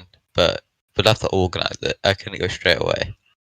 Oh, that's fine. No rush. No rush. The Earth is going to be flat whenever you get to Dover. It's still going to be flat. No problem. Okay, so we're on the third one. Jake T, are you there still? You made it through 2 out of 3. Yeah, I'm here. Okay, so in your school, did you learn about gas or gas pressure at all? I rarely go to school. I did. Yeah, I reckon. Morris, you learned about gas? Yeah, I know. Who said they did? Okay. You guys aren't already friends with Moores. I feel like you guys should get to know Moores. If you don't already know him, because he's in your country and he knows what gas is. And you don't go to school very much, Jake, but maybe listen to it if Moores told you. So, Moores, what did you learn about the behavior of gas and how it's different from the behavior of liquids and solids? A gas has got a lot less particles than a solid. If that makes sense. Fewer particles per square inch or per whatever area you decide. Yes, the particles are more spread out and therefore they're allowed to move freely. And so since they're allowed to move freely, they will disperse to fill all space in an available container. And they will also tend to go from areas of high pressure to areas of low pressure.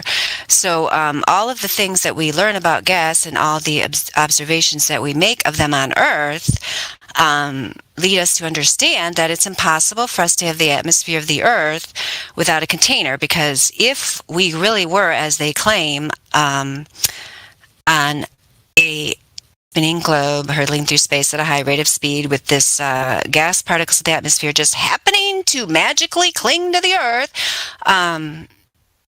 and I need them to explain why the natural laws are different in this fantasy realm, even though they claim they're not. And they try to use all kinds of mathematical mental gymnastics to explain all these things that make absolute zero sense. So, but Jake, I'm supposed to ask you the question. Yeah. How can you have gas pressure? How can you have gas pressure without a container? You can't. A plus. I know another thing about gas. What else do you know? I know that gas particles move faster than liquids and solids. I'm sorry, I didn't understand the last thing you said. The gas what? The gas particles move faster. Yes, they move faster. Absolutely. Very good. Very good. You remember that. Good job. Maybe you could tutor Jake T. Are you looking for a part-time job? I don't mind. Jake T, if you need a tutor to get through school, don't you want to graduate? Is that what you call it over there? I go to a private school. But you just told me you don't show up. So how are you going to pass? I rarely go to school, but... You rarely go to school. How do you get away with that? My mum and dad don't really care, but my mum's not really involved. You can care about your own education. Although most mainstream schools are not going to give you a good education, you can teach yourself.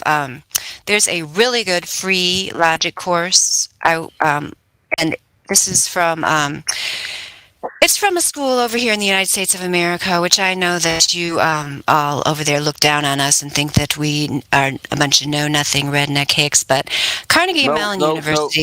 No, oh, you don't? Oh, you're good. Oh, he said that's false. All right, so you love Americans and you think we're very smart. America. If it weren't for America, we wouldn't have electricity.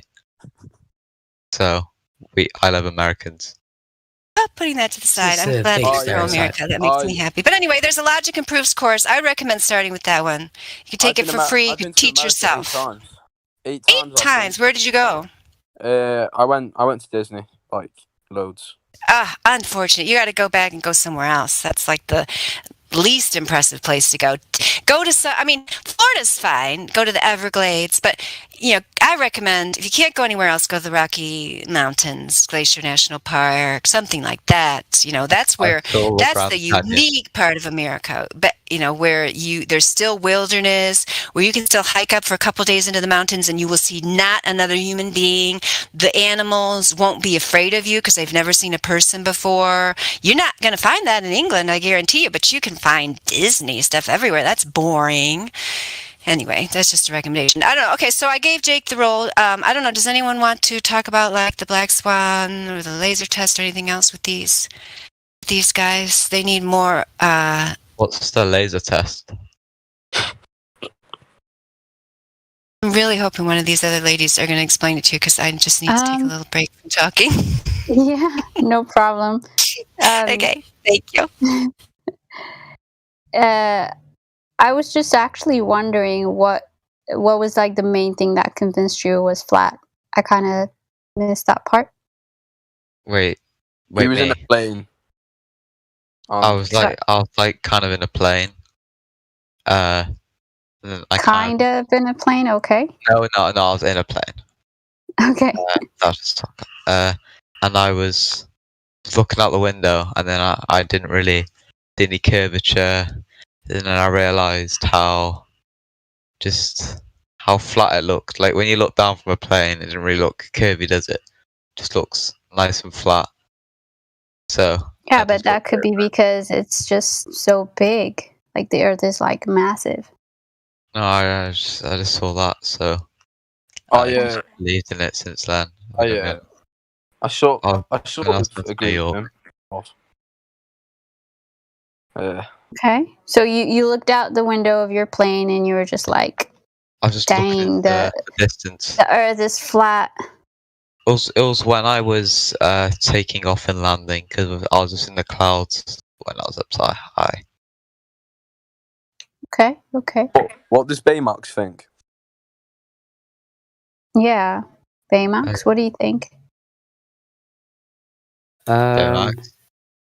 Not really sure. Really, I don't know. It was Jake that first got me into thinking about the whole topic because since we go to the same school. Well, he comes in sometimes, but we speak quite regularly. How often does he really show up, Baymax? Are you there every day? Yeah, pretty much. And how often does Jake show up? He comes. He comes as much as he can anyway. Okay, you feel bad for him because he doesn't have anyone encouraging him and supporting him. I understand. Yes, we pity him also. My mum and dad. My mum isn't involved, but my dad is quite a wealthy man, and he doesn't really mind if I go to school or not because he knows that I'll always have basically my dad's money, so he doesn't really mind. Would you not like to educate your rational mind and learn how to harness your will and reason to make your mark on the world, JT? You're not going to I don't care if you don't go to the regular school, but like at least be, educating yourself at home on we can give you a lot of ideas here. Like I gave you that logic course. That would be a good start. And then there's many other, down here in the bottom part of their server, there's all kinds of information about, actual scientific studies of what people have observed and measured and tested about our Earth. So if you don't have time to go to school, I hope you're not just frittering your time at home thinking you're going to rely on your dad's money, because there's another reason to be educated besides making money, and that is to, make something of yourself in this world and to, come to some understanding about what this world is and why why you're here. Do you not think there's some value in that? No, obviously there is. But I travel quite a lot. I've been around the world a few times. Like I've been around the world 8 times he took you to Disney World. Tell your dad to take you to the Rocky Mountains next time. Can you do that for me, Jake? I will do that. Okay, tell him, please, Dad, please. My dad's not here at the moment. It's just me and my butler. But I'll damn. You're kind of overdoing it there. We might have believed you till you got to that part. You think we're over here thinking everybody over there still got a butler. I mean, I did think that until I joined Discord a couple years ago. Now I know you guys are not like my Jane Austen novels. Sadly, such a far cry from that, right, Lulu? We know they're not really like that over there, don't we? He thinks he can get that over on us. 2 years ago, you could have, Jake. I would have believed you had a butler. I'm not going to believe it now until you get him on the. I don't know, Mary Mom. I think Crypto sounds like he has a butler. No, honestly. Does Crypto have a butler? We'll ask him next time he comes in. I think he does. Can you bring that butler in here, Jake? We need some verification on that. Can he come in and talk to us? Generally, just take my word for it. I do have a butler. We have to take his word for it. We do not take people's word. We don't believe the astronauts when they say they went to the ISS. We're not going to believe you have a butler unless you get him in here and we can make an order. Tell him to bring Jake T some crumpets. Where is he? Some crumpets? I don't eat crumpets. He is from Oxford, so it would make sense. Of course, everyone from Oxford has a butler. That makes perfect sense. Have you ever been to Birmingham? Finley, are you playing golf tomorrow? Because I'm sorry, I do conversation. I'm sorry, you were going somewhere. Whoever it was that was talking. I'm sorry. It's my fault. Have you ever been to Birmingham? Lulu, what were we talking to them about? Yes, I have been to Birmingham twice actually. It's good, isn't it? Yes, a very nice place. I don't even remember because I'm just so shocked about the butler. Like, is that like you're that rich? You have a butler? Okay. I wouldn't call myself rich. It's more my dad's name. Are you part of like the royal? Do you have like royal blood? I'm not. No. Okay. My dad just. You're so lucky that you're rich. My dad worked at M&S.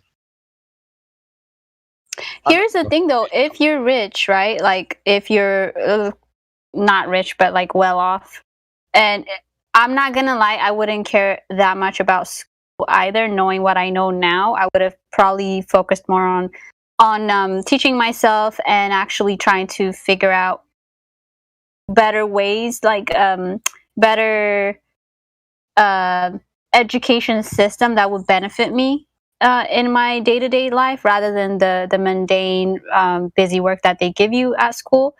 But you, unfortunately, at least here in the States, you have to have a certain level of education or paperwork to show that you have graduated to get anywhere, right? Yeah.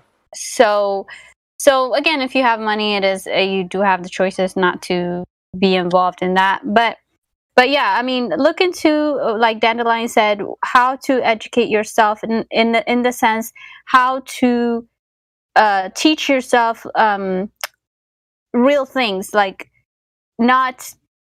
I don't even remember what I learned in high school because it was so boring, but. Like just things that will actually benefit you, you know? Yeah. Like she said, logic, of course. and other things that will actually benefit you in real life. Yeah.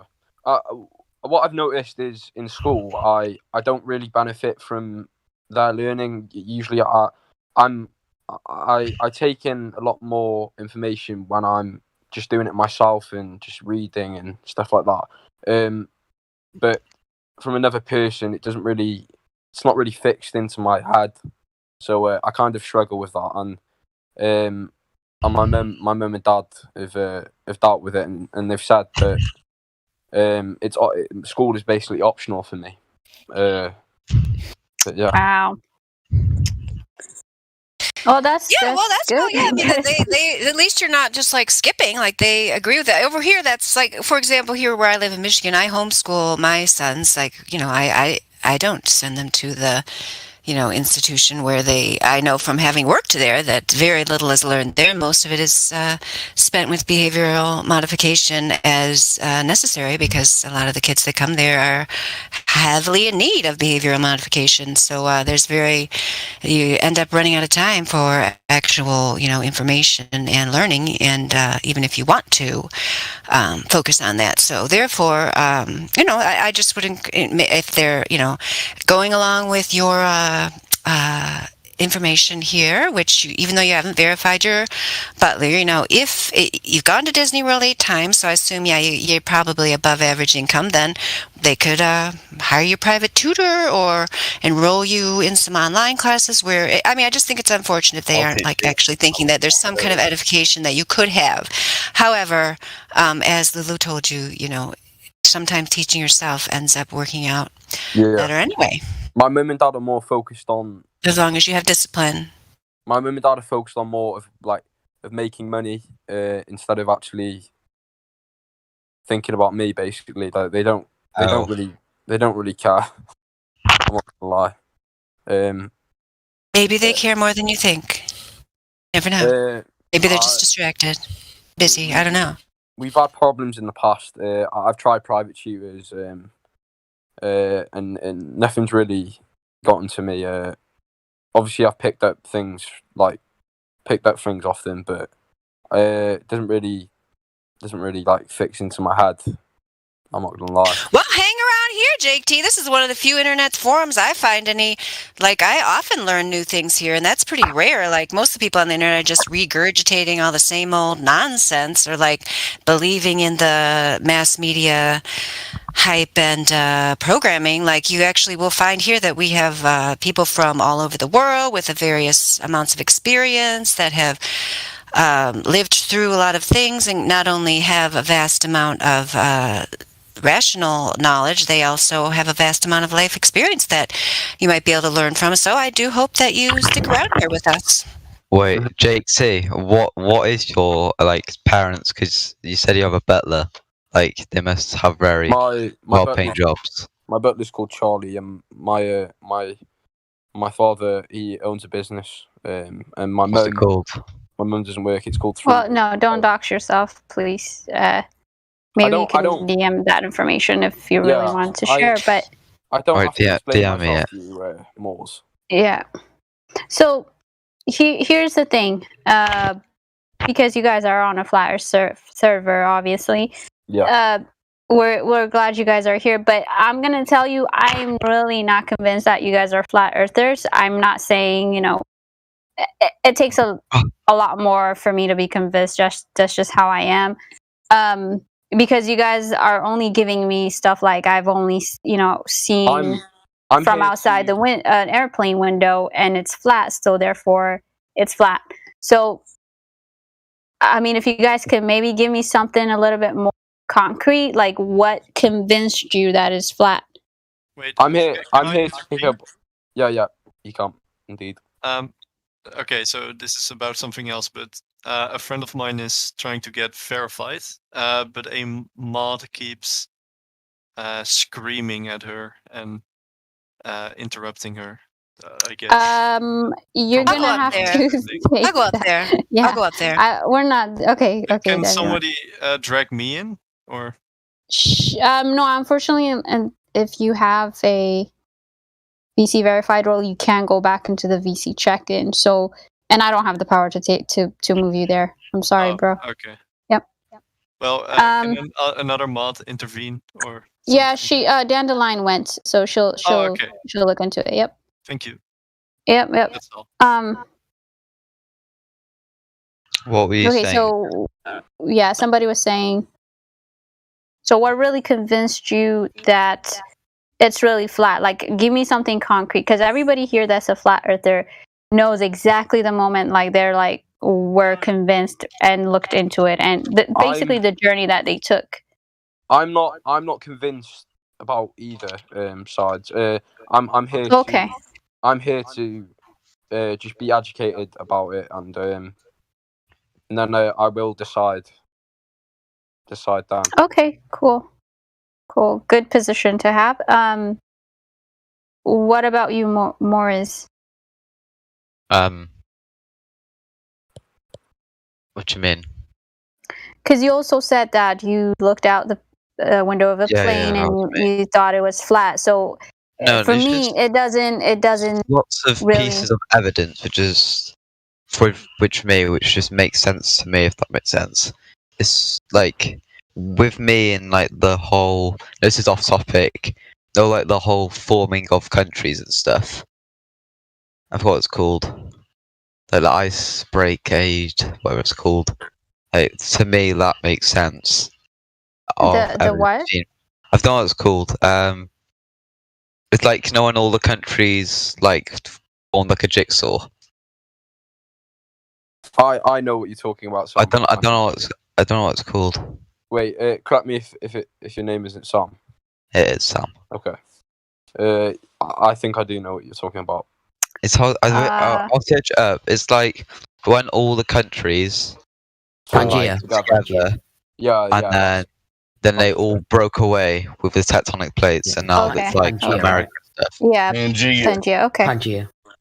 I see what you're talking about. Okay. And like, yeah, Wait, I don't think like the movement could happen and they could all form up. If that makes sense, if the Earth was round, if that makes sense. Okay. So like, okay, that's interesting. So like a jigsaw isn't round, is it? A jigsaw's flat. Yep. So yeah.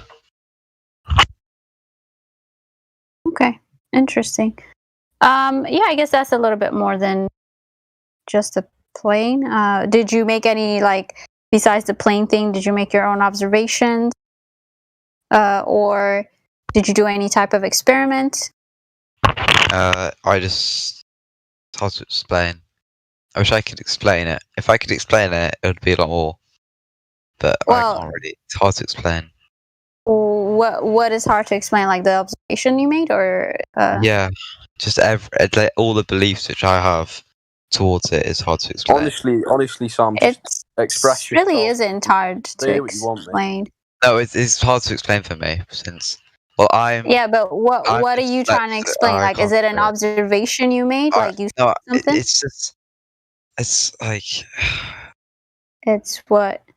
Yeah, I can't really speak. I have problems. You actually have been speaking very well up until now. So you could I don't know what I could get one of my friends in and they would back me up, or like anyone. I could get my mum. Okay, let me try to help you. Did you make an observation? Yes or no? Did you make an observation? What do you yes mean or no? by an observation? Did you make an observation that proved or convinced you that it was flat? Like a long distance observation? Is looking out the plane window observation? No, we've been through that. I was talking about besides the plane observation. Did you make any other observations or experiments to prove that it was flat? That convinced you that it was flat? Well, I did that. Well, there's that jigsaw thing, which is one thing. Yeah, but you didn't observe that, right? That's just like something that they told us a long time ago happened. What does like observe mean? Did you see things with your eyes? That's what it means. Oh, like did I see the flatness of the Earth? Yes, like what besides looking out a plane convinced you that it was flat? If you're like on the fence, that's fine, dude. Like we don't listen. We have Glovers that come through. Everywhere in the world is flat, isn't it? Like there's no round parts.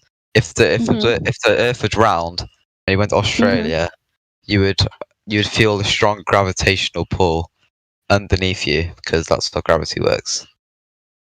But why would you feel? Because that's how gravity works. No, that's not how gravity works. First of all, it's not stronger in Australia. No, if you were at the very top of the Earth, right, and the very bottom, and if it was round, it's not round, it would be stronger than if you were further away from the core. If that makes sense. Yeah, but every I wish I could say every it. surface level of the Earth has the same gravitational pull, supposedly, as all around. Yeah. So the top of Mount Everest, is it the same as the Grand Canyon? Yep. How is it? If you're at the top of, like, if you're in the south hemisphere versus northern hemisphere versus the equator, the gravitational pull supposedly would be equal all around on the surface of the Earth. The deeper you go into the core, the stronger it becomes, right? Yeah. So yeah, if I go to Australia, it wouldn't be, supposedly, if it was round, it wouldn't be any Well, if it was stronger. round and you went to the side of the Earth, so what's the side, like Japan? Sure. Yeah. And if it was round, you'd feel yourself fall off, wouldn't you? You. And if you went to like Australia, you'd like fall off, wouldn't you? No, because you got gravity. It sticks you to the ball. No, but like all of the heavy stuff would. How strong is gravity? Like if you So had it's like super strong, but then it's super light as well, depending on what object we're talking about. But anyway, that's besides the point, right? I'm trying to like just have you give me something that's like tangible. What does tangible mean? That convinced you that it was flat. It's just is, isn't it? It's what? It's just obvious that the Earth's flat. Just is. Like, okay. If you were an alien and you came to Earth and you didn't know any shape about it, you'd immediately think, without no information, you'd immediately think it's flat. If you walked around the Earth in a straight line, why wouldn't it? and if that was an alien, First of all, right. how do we know? How do we know aliens exist? And hold on. No, that's okay. Dandelion, I'm glad you're back. Maybe it's just me. I am not convinced that Morse is a flat earther. He's been trying to tell me what convinced him that it was flat, and I don't know, when you talk to him, maybe it's just me. I'm like very paranoid and skeptical about things. So no, they're very suspect, but it's fine. Like I mean, it doesn't matter if they're just playing a joke. Then hopefully they'll just still absorb some information. I have no idea, but I mean, it's also the case. We have to acknowledge that, like, I don't know at what point it's going to happen. I mean, maybe it's May 28th, 2021, when the tide will turn and people will just realize that flat Earth is the cooler position, even if they aren't able to actually explain why it's the case. I have no idea. But we do have, I guess we can go back to them, but I guess Moores and the other guys, it's fine. We're glad that you understand and that you're open to the possibility, and, whatever your motivations are, you're true. I mean, you guys just, you're just like not that serious. You're joking about the butler and all that stuff. Like, we're just joking around with you. Like, we take flat Earth very seriously, and you do not give off the air of a person who's taking it as seriously as we are, which is fine. But if you stick around here, then a butler, by the way. We're not going to get back to the butler. We're going to welcome Sheffy. Sheffy, are you there? But sorry. Before we move on, Daniel, like, Crypto is here, and I'm sure he can confirm that he has a butler or not. Oh yes, Crypto. We need to know how common it is for people to have butlers over there. Are you around to confirm or deny the likelihood that Jake T has a butler? Depends how much money he has. If he lived in London, it would be like believable. I live in London. If he lived like in... He lives in Oxford. Tottenham. I live in Oxford, by the way. No one in London. I don't believe that I have a butler, so that's completely not relevant at all. So why do you refuse to put him on the mic, Jake T? Here's a simple way to prove it.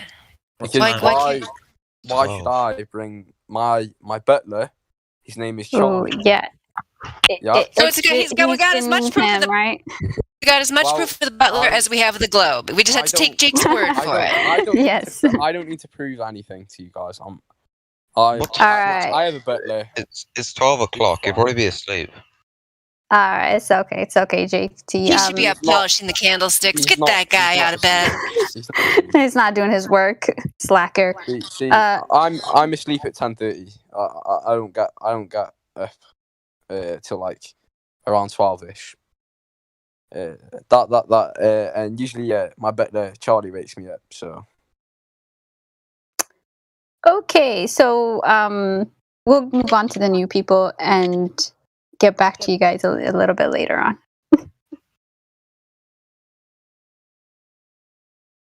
Sorry, Dandelion, you were gonna call on somebody. Oh yeah, Sheffy. We just checked in. Yeah, hi Sheffy. And Sheffy appears to be of the female persuasion and is also open to the idea of flat Earth. Does that sound accurate, Sheffy? Yeah. If I and you said you were myself. Yeah, please do. Go ahead. Well, so I'm pretty new to all this, but the thing is, recently I started trying to find out stuff out about science, and I tried to find out stuff about space-time, and I found it very hard to believe such things, and then I noticed how most research that is done is actually not correct, which made me very skeptical of the norm that is globe Earth. So I'm open to new ideas, but I'm also on some ways skeptical of flat Earth. So I was actually trying, because you know how on the internet, if you are looking into flat Earth, the first thing that pops up is some teen guys trying to debunk it. So I was actually trying to look for a couple of people that are familiar with the topic that could actually try to convince me and tell me what they stand for.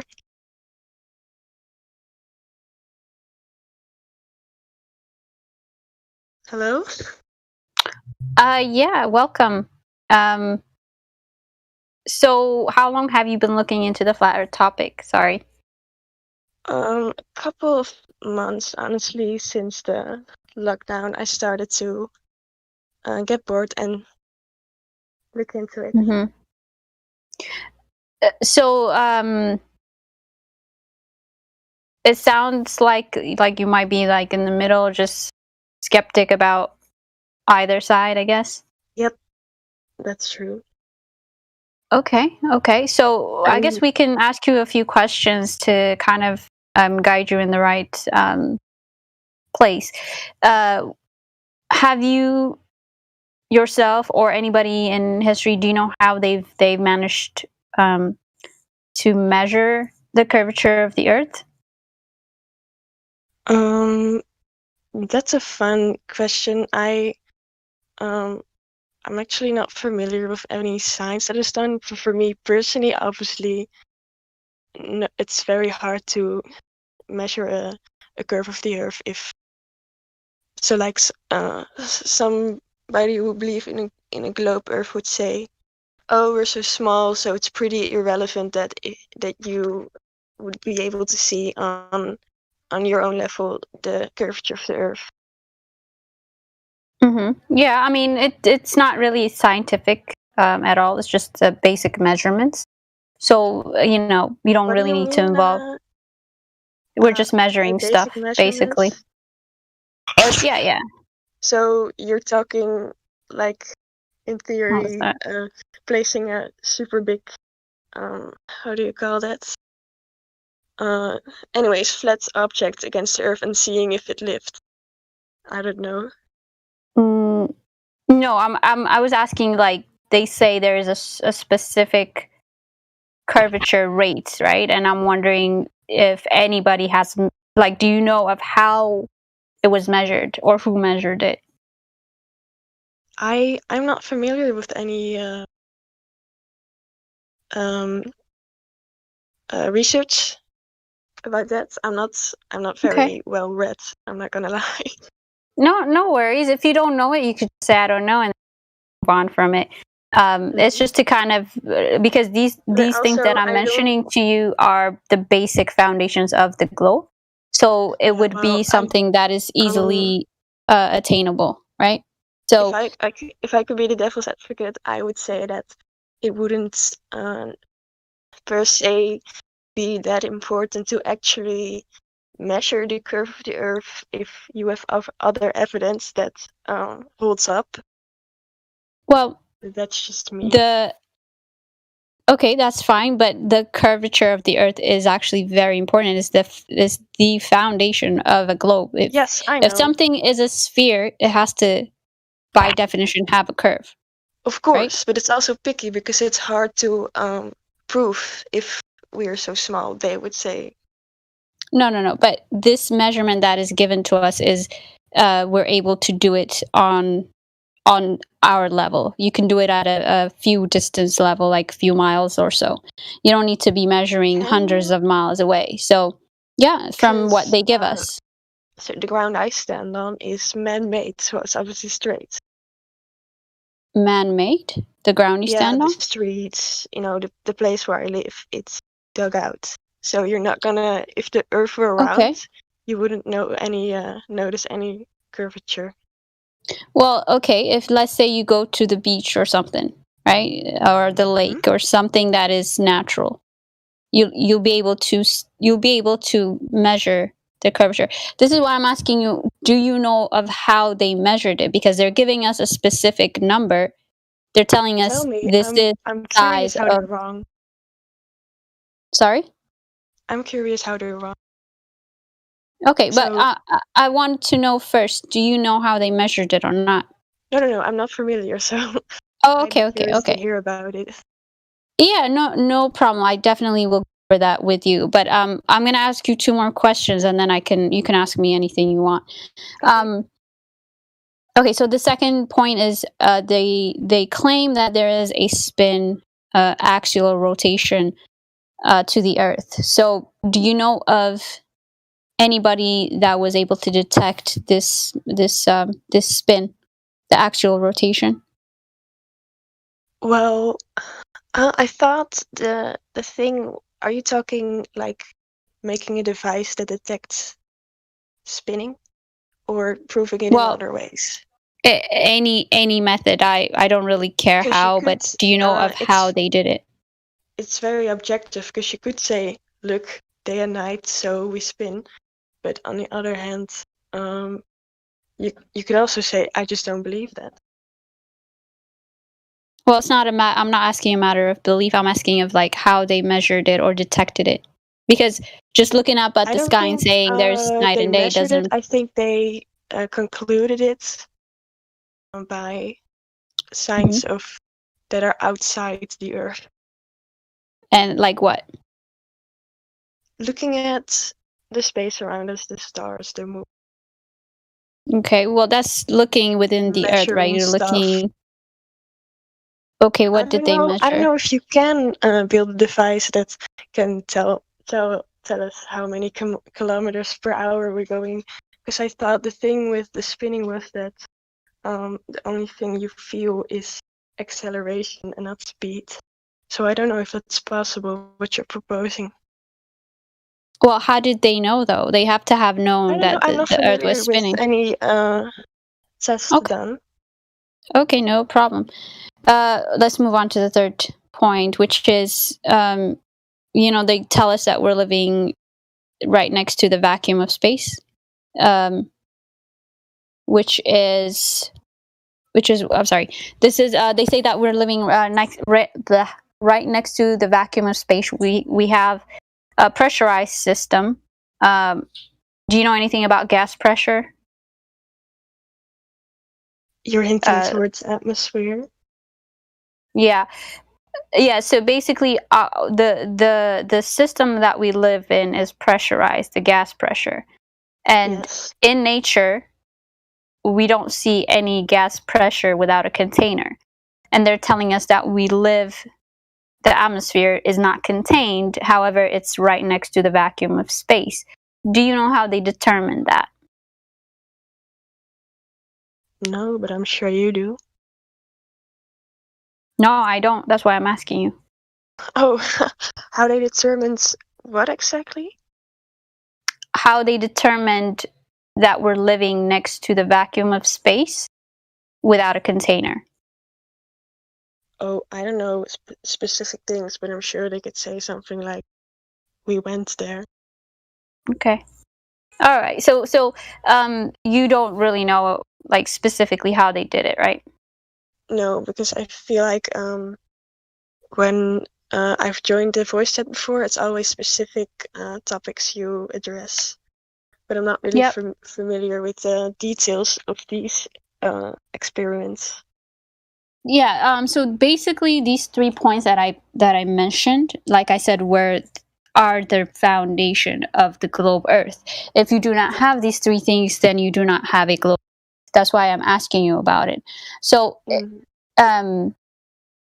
so from what I hear from you, and we do this with everybody that comes in, is we ask these questions to see if anybody has answers. For the most part, nobody's able to answer any of them. So basically, this is how we falsify the globe. And you, as the participant in this case, you have a belief system that it is a globe without knowing any of these foundational points to it. That's the reason I'm a skeptic. Yeah, no, I'm saying you believe these things that somebody somewhere had done it, right? Oh, okay. Some smart person somewhere had done it, but you don't know the basics of it, or you don't have any way to verify it. You just say, yeah, I've learned this is what they taught me, and I believe I take their word for it. I believe it. True. If you would ask me specifically, how is this ever proven, I wouldn't be able to answer. Yeah, so this is why we say it's a belief system, because 90% of the people that come through, I'm not trying to like insult or anything like that. It's just a stating fact. It's 90% of the people that come through. Give me something that proves flat Earth, I also wouldn't be able to answer. So yeah, no problem. It's the mainstream, and it's. Yeah. I mean, because you have a stance, which is okay. You have a stance that is more leaning towards the globe Earth. You are skeptical of it, which is good. This is why you're here, and you're trying to learn more about the flat Earth side, and I commend you for that. And so I just wanted to kind of know where your level of experience, knowledge about the globe Earth is, basically. So yeah, that's all. If you have any questions, and if somebody can give her the 3-point participant, that would be great. But yeah. Okay. I'll give it to her. So the first thing I'd like to know is if there's things you can see that are not right with the round Earth or globe Earth. What is it that makes you lean towards flat Earth specifically? Like, what's the proof for this? Yeah, sure. Level Up, do you wanna go at it? Sure. The first thing is that the assumption of a ball Earth really has the burden of proof, because we're not actually making a positive claim. All we're saying is they tell us, for example, that the Earth has a certain size and radius, and we've done observations like the one that just appeared on the screen there that prove that this radius is an error. Either there's only 2 possibilities for seeing farther than we should see. One is that the Earth is much, much larger than they're telling us, or it's flat. The problem with much larger Earth is that it would also affect gravity and a lot of other things. If you believe in gravity, that's part of the system. So obviously they would have to say that that everything is wrong in their calculations if the Earth is that big. So we're really only left with the possibility that the Earth is not a ball. So when it comes to proof, what we mainly do is observation, and we prove that we're seeing too far. For example, that picture of the 2 oil rigs, you see that? It's a video thumbnail, but you see that? I'm sorry? The oil rigs it's 26 minutes after the hour. Do you see that? Live stream voice text? Or you can't find it? I'll tag you. I'll tag you in it. Found it? I just tagged you. It's right above. Which one? There's so many pictures. Oh, is it Right Yeah, above where we're talking. Yeah, there's Oh no. it's Get posted the still image just now. There are a bunch of pictures. No, just Well, go right down the above end. right above your where I tagged you, where it says Bible. Yeah. Yeah, so we know the exact distance to those oil rigs, right? One is 9.41 miles, one is 6.21 miles. And we can see the horizon even farther than the 9.41 miles. So according to calculations for the size of the Earth that they give us, those oil rigs should be hidden by curvature of the Earth, but they're not. In fact, we can see the horizon beyond that, and horizons can't be refracted up. So these things that we're seeing that we know the distance to are too far for it to be a ball Earth. Do you see what I'm saying? Yes, but this leans more towards disproving globe Earth than to. Well, am I correct when I say that you believe in flat Earth? Yeah.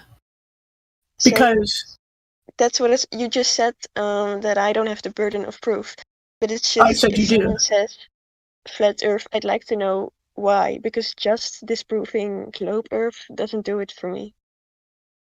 Okay, but if I disprove or falsify the ball Earth, then there's a vacuum to fill, literally. There's a other explanation that there must be. Can you think of a better explanation than that the Earth is flat and stationary? That's not a reason to. Yeah, it is. It's good logic. It's because I, as a newbie, can't come up with a better explanation. Okay, what the problem is that it cannot be a ball based on that observation of distance on those oil rigs. It can't be a ball. Well, I'm curious about what it can be and why specifically. How? Right. So what we observe is the Earth doesn't seem to be moving. It doesn't seem to be a ball. It was proven not to be a ball.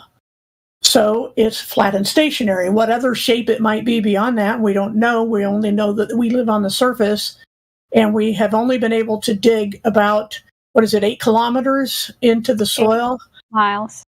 8 miles or 8 kilometers, I forget which it was. But we've been able to measure deeper than that, haven't we? No, we can't. We can't dig any deeper. I have been under the impression that we've been able to detect waves. Are you talking about like seismic waves? Excuse me. Yeah, I'm what does that prove? Repeating what I've heard, So that's the problem. If there's anything wrong with those observations, I'd like to hear about it now. Right, but the problem is not that we can detect vibrations or waves, it's how they interpret the data. And that's always going to be subjective to some degree because we cannot literally see how big the Earth is. We can't dig into it. Could a flat Earth explain these waves? How can we explain the waves? I mean, we don't always know how to explain every little thing, but that is also true of the ball Earth. Yeah, but the thing is, everybody has things they can't explain. That doesn't mean that one model is proved or disproved. Okay, what we've done with the observation of the oil rigs is disprove that the Earth is a ball. I mean, there's no other explanation. Maybe I can explain why we are in a vacuum, or why we are experiencing pressure when the space is so-called vacuum. Maybe I just can explain it. I don't see real good arguments. No. Here's the thing, though. The Earth measures flat. It is used as flat and motionless. So you're asking us to explain and prove to you how is it flat, and we're giving you those explanations. So I'm not sure what you're not understanding. Which explanations did you give as to why the Earth is flat specifically? Why observation or specific model? Level up. We don't have a model. Hold on. Oh, you don't. Hold on. Relax. Okay. she just went over. I know. I meant like don't jump to other topics like all around. She explained to you about the black swan. Did you understand that part? Mm-hmm. You understood that part? How it falsifies the globe and that we can see too far? Well, I don't really know. To be honest, I don't really know about this experiment specifically and the integrity of it. But since I am the newbie here, I'm willing to take this. Yeah, no, you can verify this yourself anytime and I'll see for anywhere. myself Yeah. sometime. So according to this observation, we see too far, way farther than we should be able to see.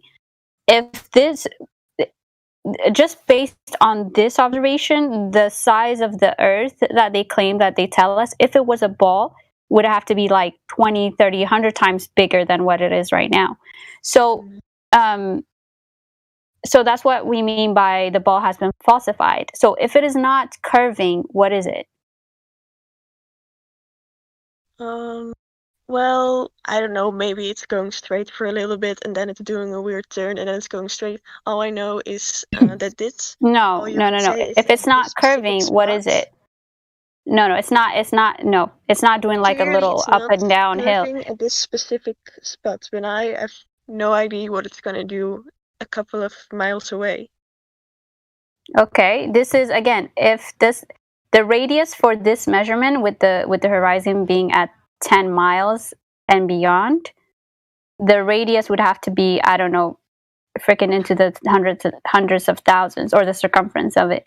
So again, the Earth would have to reach to the moon. Like, that's how big it would be, the size of the Earth. Oh, but I'm not saying I don't know what it does further away to say the Earth is a globe.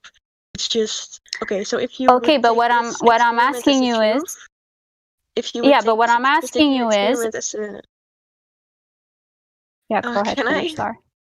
So if you would take this particular experiment as a truth, then clearly you will be able to tell from that at this place the Earth is flat. But then it doesn't say much about some other place. So I couldn't draw from that everywhere is flat. Oh, that's the thing, is we've had observations from everywhere. No one has seen any curve. There are, you can deal with hypotheticals if you want, but we don't do hypotheticals here. We do observations, not explanations, not calculations. We do observations. And that the black swan image with the oil rigs is an observation. And we measure the distance to the oil rigs. We know how far they are. And given the numbers that they tell us that the Earth is supposed to be in its circumference or its diameter, it doesn't work. Those numbers they give us have been falsified. And that's what real science does. It falsifies by observation and repetition. And so that's why I said, there's been people from all over the world doing these observations, and they all come up with the same thing, no curvature. That doesn't say much for me, because so for example, if everywhere would be perfectly flat, I couldn't believe this, because for example, then you wouldn't be above sea level and I below. How could that be? Somewhere has to at least. No, we're not talking about topography here. Yeah. So how am I below sea level and you aren't? Does that mean it's a ball? Topography. You're talking about topography. We're not saying there are no mountains and there are no valleys and canyons and whatnot. That's not what we're claiming. We're saying it's not a globe. Okay. Like the surface level is not a globe. Why is it flat? Gregory, ladies' night.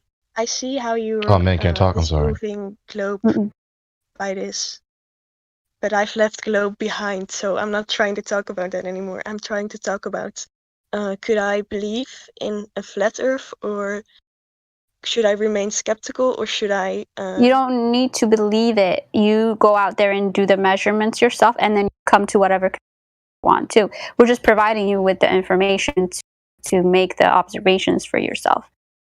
But you're, when you say we're not talking about geography, I'm not talking about geography either. I'm not talking about a mountain or a small valley. It's just that my entire country is clearly much lower than yours. So where does that happen?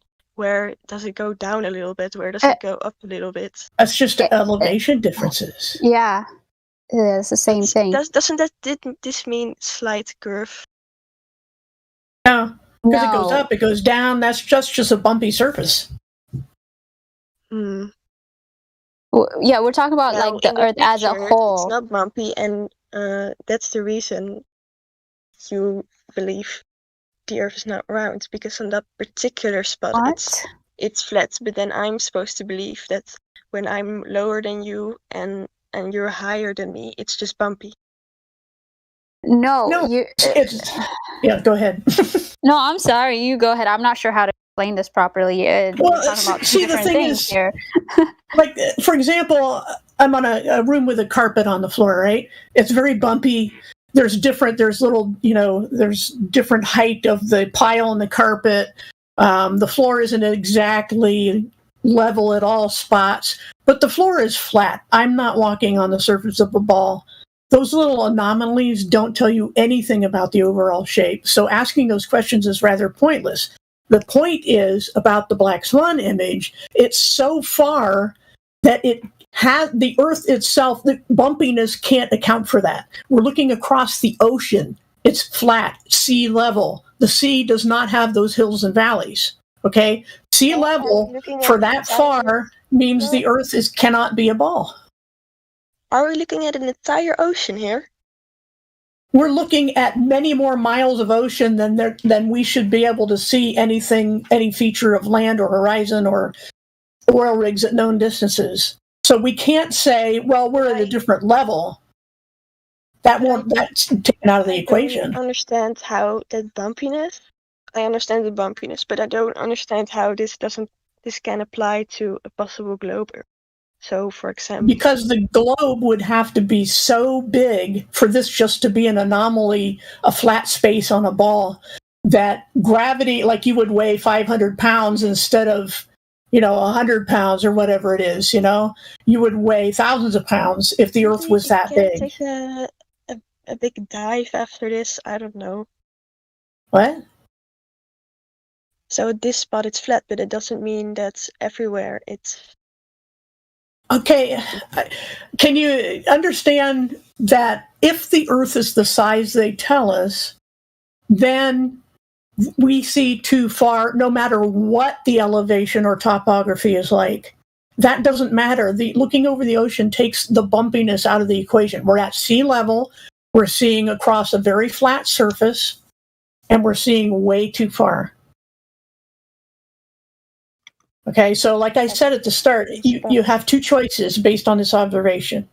You can either say that we're on a globe, but it's huge, in which case the gravity should be way, way stronger than it is, or we're not on a ball. Mm-hmm. Right. Can you think of another possibility? Well, I don't think we are at a ball, so I would agree with you with that. Okay. Okay. If that's your stance, then we are not claiming a specific shape here, right?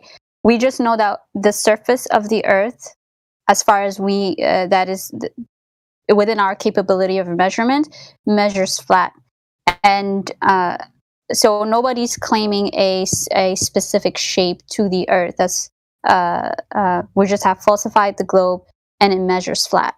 And it's motionless. That's our stance here. Right. But how? Okay, so you don't have a model. You don't have. No, we have reality. We don't need a model. Well, so if you don't have a model, how do you?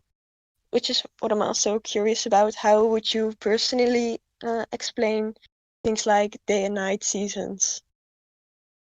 Yeah, I mean, we have concepts and ways to explain that, but at the end of the day, it's not an accurate model to replace the previous globe model.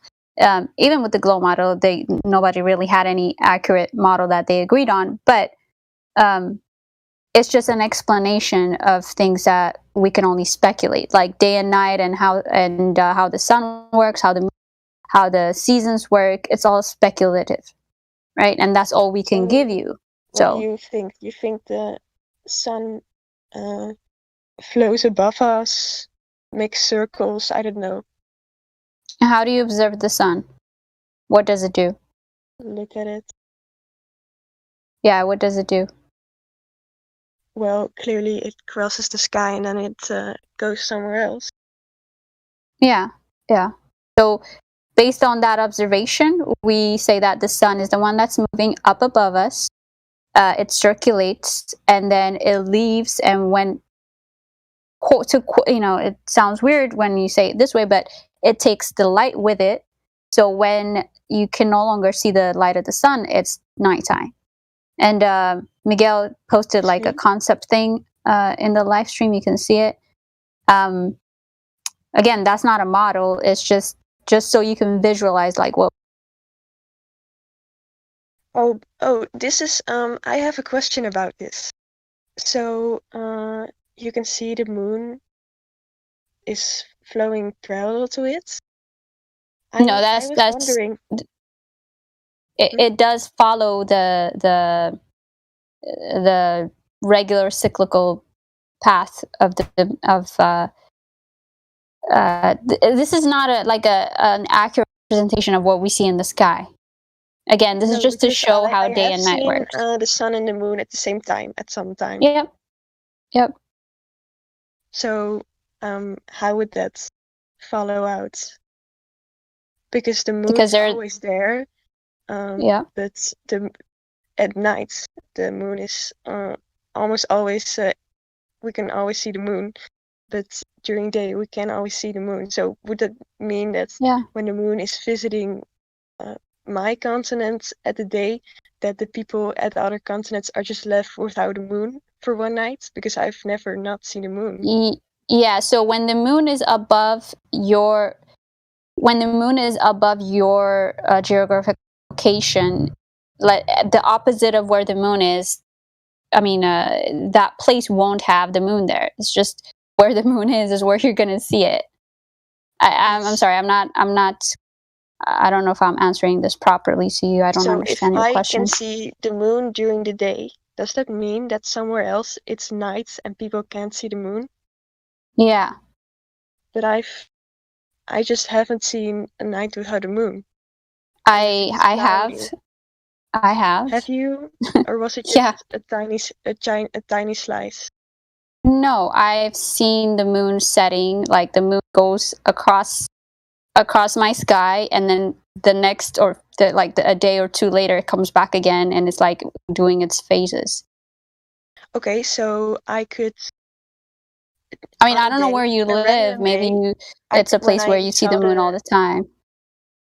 So if I saw the moon during the day, I could call you up in America and ask, "Hey, it's nighttime with you now. Do you have a moon or do you not have a moon?" And then if I had one, you were supposed to not have one. Yeah, I'm not sure where you're getting at. I've had nights where I don't, and days when I don't see the moon. I'm not sure where you're getting at. So you live in America, I live in Europe.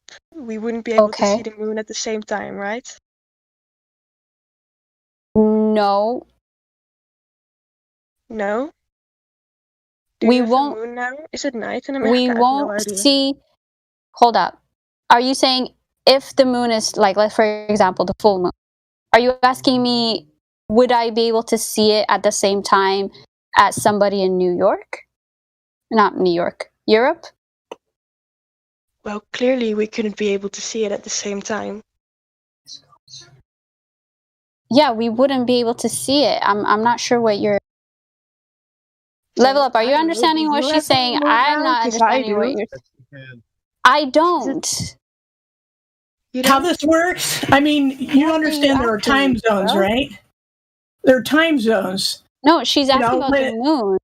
I know, but the thing is that it's not going to be night at every place on Earth at the same time, so we're not going to see the moon typically during the day most of the time. Some part of the month it is in the day sky. But when it's whatever the moon's phase is the same on the same day all over the Earth as it travels around through the time zones. I don't understand your question, what you're saying about the moon and how it proves anything.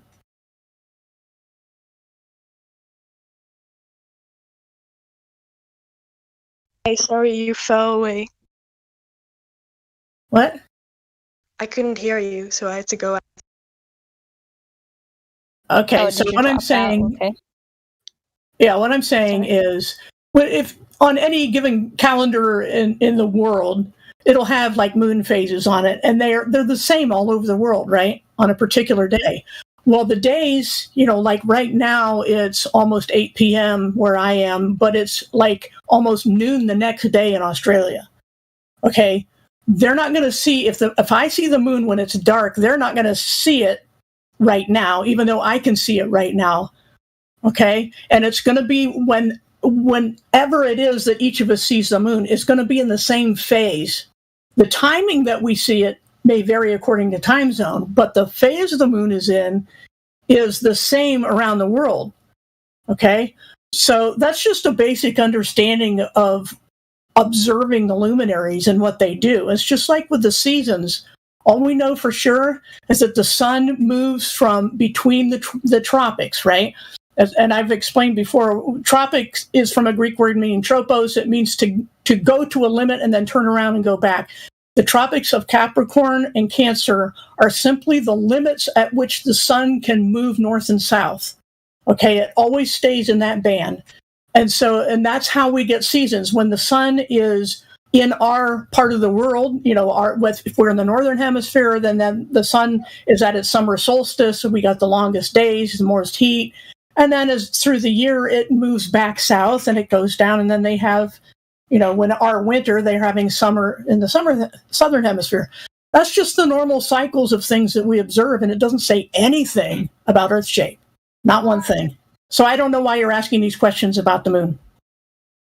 Right. So I'm very confused about stuff you just said, but I was thinking that if I live in Europe and you live in America, then we wouldn't be able to see the moon at the same time. So I was doing let me just show you what Elijah posted. I'll repost it so you don't have to keep scrolling up. That right there is the same time, like what people in Australia and in the US seeing the moon at the same time. One is in nighttime, one is in the daytime when they see it. So it is possible to see. I mean, this right here is impossible on a globe, first of all, because of the locations of these two continents on the globe model. But you are able to see this at the same time, and also you also might not be able to see it at the same time. It depends on where you're located, geographically speaking. So, in your mind, are USA and Australia far off each other? In my mind, I mean, yeah, it's not in my mind, but they're from each other. So I don't really see how you would still be able to see the moon at the same time. Because, like, if it were floating above the Earth, don't you think it would be out of sight for one or the other? Say that one more time. It is. These pictures were taken at the same time, right? They have low rhetorical skills. Say that again. I didn't catch what you said, Sheffy. Oh, these pictures were taken at the same time, right? Yes. And if the Earth were flat and USA and Australia were pretty far off, I don't really understand how they'd be able to see the moon at the same time. If it would be out of sight for one of the other. That depends on how high the moon is and how big it is. Mm-hmm.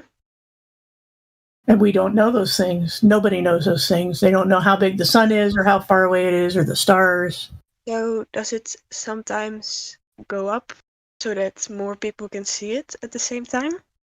On any given night, from any one person's location, the sun and the moon and the stars have rise and set times, and it rolls around as the hours of the day, with the time zones. But as far as seeing it all at the same time, a large part of the Earth sees it at the same time. So again, it depends on how far away it is. What? Yeah. Were you listening to what I said? I didn't understand. Well, then that's the problem. I mean, more explaining and more asking won't help if we aren't communicating.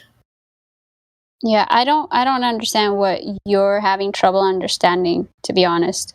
I'm having trouble understanding how these far off continents can see it at the same time. And if you're gonna say that's just because it's very high, I don't know if I can take that.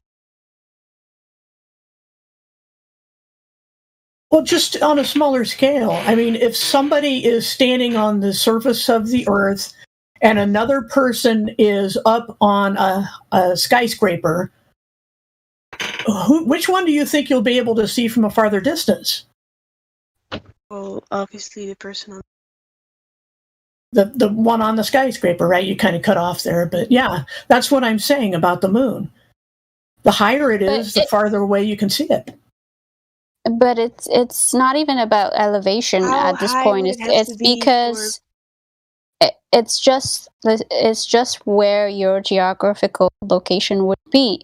If I'm in the U.S. and the moon is on my side, then you might not be able to see it. Can you hear me? Did I cut off? Now I can. Okay, so again, I'll repeat.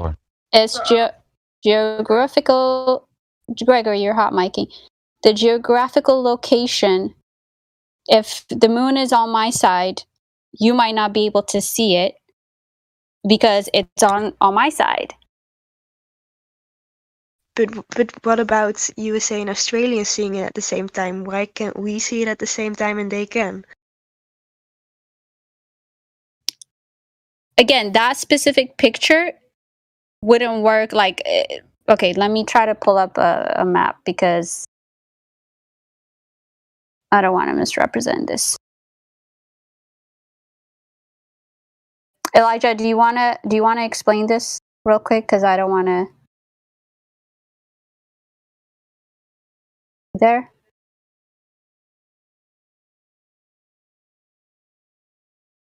Yeah, sorry. Can you hear me? Yep. Why? So the thing is, it's possible on both. I'm not understanding what her actual contention or question is. She's saying, well, would you be able to see the moon from Australia and the U.S. at the same time? Yeah, that's possible during certain times. The question is, why are you asking? Because if you're going to assert that it's impossible on a flat plane, well, it's obviously not a globe because of the geometry that the ladies tried to lay out to you earlier. So it's not curving anywhere as far as we know. If that's the case, then it's happening somehow.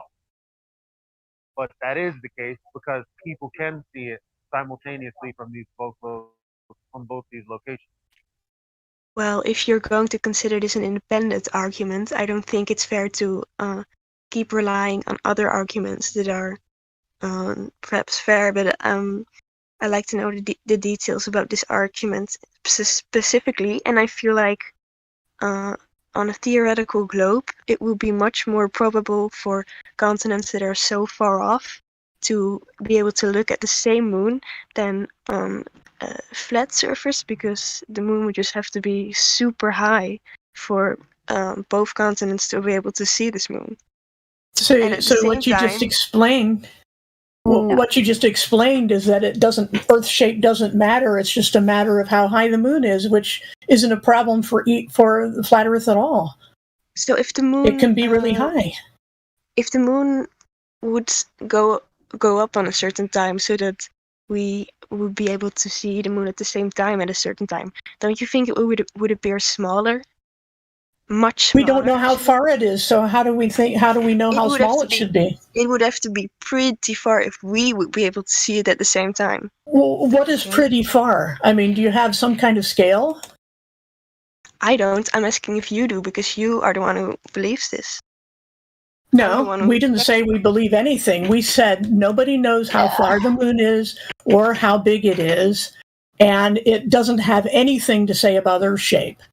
So this is just a waste of time. You see what I'm saying? It wouldn't matter. It's just, again, depending on where the location of it is at that point. I could see it. You might not be able to see it. People in Australia could see it. They might not be able to see it. It's where the moon is at the time.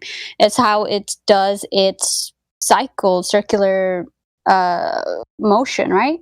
So I know. I'm not understanding how this would disprove the flatness of it. I'm hinting specifically at how it will be able to, for people on different continents to see it at the same time, when it would have to do at a certain time, and then maybe at another time it wouldn't be visible for them both at the same time. That would mean the moon would have to go up and down.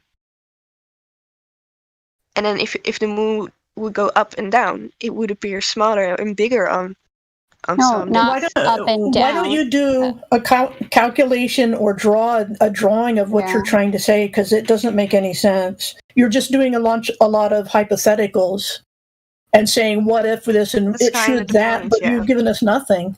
Yeah, nothing concrete. Well, yeah, to be honest, I don't understand your argument. So I have the same sometimes. Yeah, I mean, like I said, for me, it makes sense because you have the moon just going in a circle up above you, and depending on where you're at on Earth, you might see it, you might not see it. So, I don't get it. Like, if on a given day I can see it and you can't see it, and at another day we both can see it, then what happens between those 2 days? 1 second. So look at the map that I posted in. Oh, it's all the way up. Let me repost it.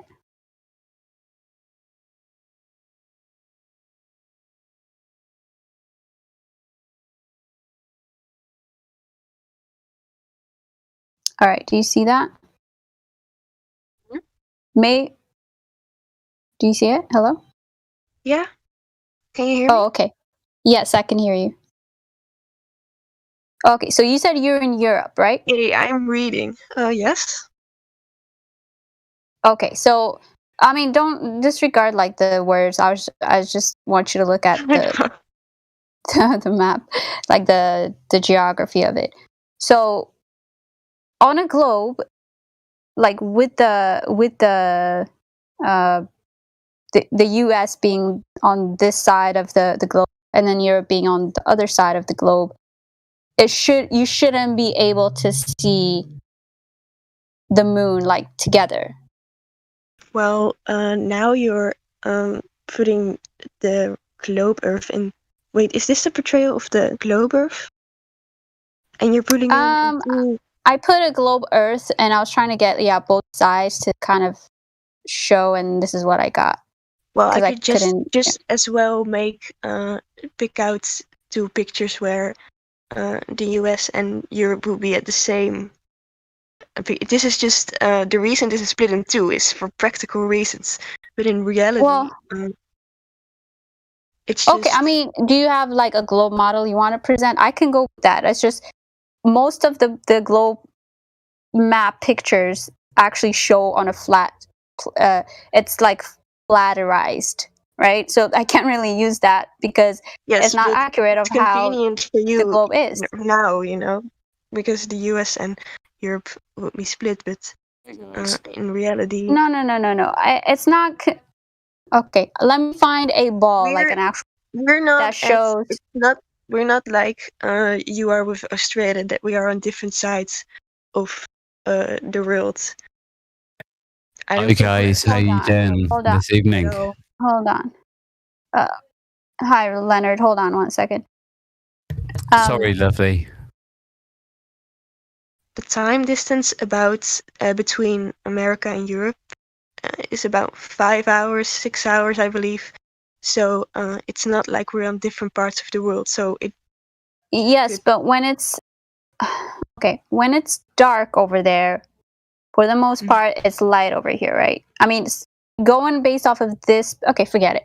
Just forget the map. Just forget the whole thing, because I'm trying to like try to go your route, and you don't want. You want to present your own globe model, then I could go off of that. Whatever you want to present. I don't have a globe model because I don't believe it. Why are you arguing for the globe then? I don't get it. I'm not so much arguing for the globe. It's more than I'm arguing against flat. No, you said on a globe it makes sense, so must think it's. I don't think a globe makes sense, but I think this particular thing, the globe thing, doesn't sound all that weird to me at all, and the flat Earth thing does sound pretty weird to me concerning the moon and the sun. Well, okay, but that's just one aspect. Yeah, again, with the sun and the earth and the stars, they revolve around us, not orbit, circulate up above us, right? Whatever. Yeah. And yeah, because the people have a different imagination when they say certain words, so I don't want you to think that way. So they circulate up above us. Wherever the sun is where you'll see it, or wherever the moon is where you'll see it. Geographically speaking, we can, again, try to get a map out and see, like, okay, if I see it here and you're there, why do I see it here and why do I see it there?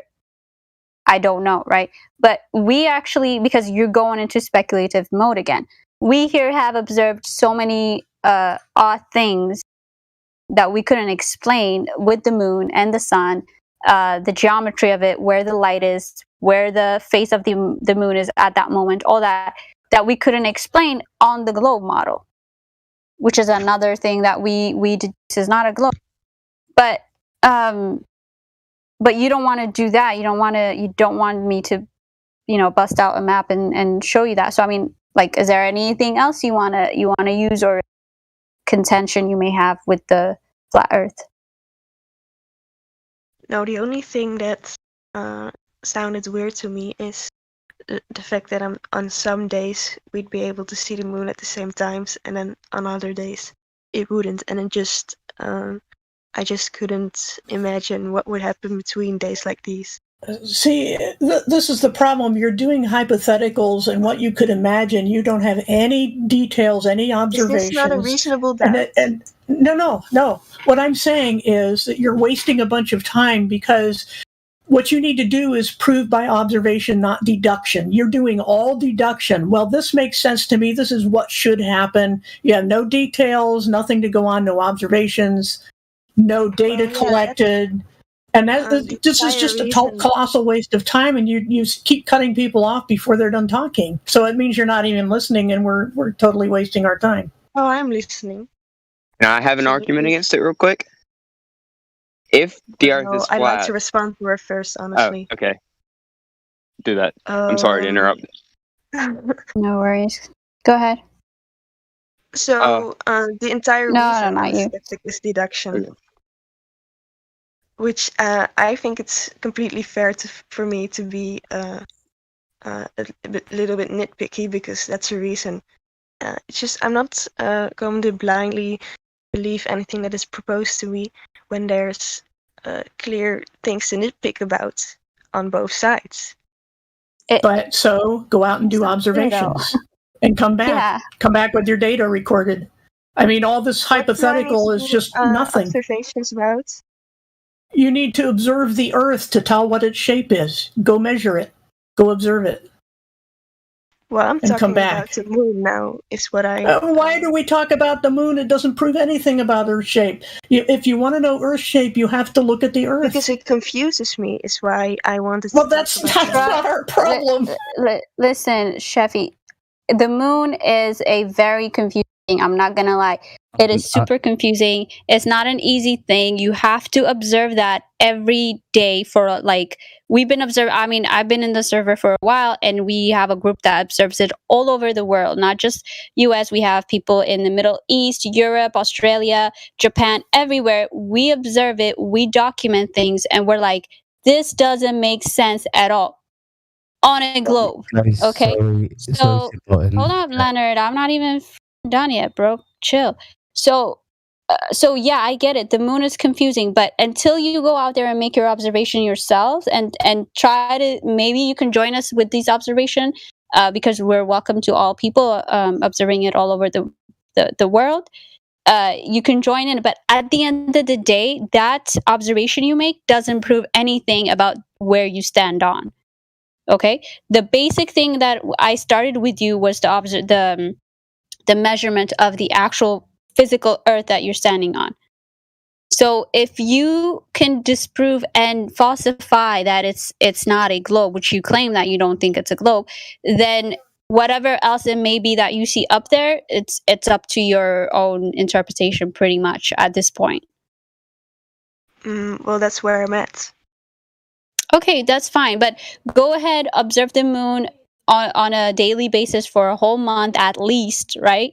And let us know what you have found. If you have a friend in another location, have them observe the same thing. Try to see, okay, what am I looking at and what are they looking at? And because we've been doing this again for a while, and a whole bunch of things that we have observed doesn't make sense on a globe model.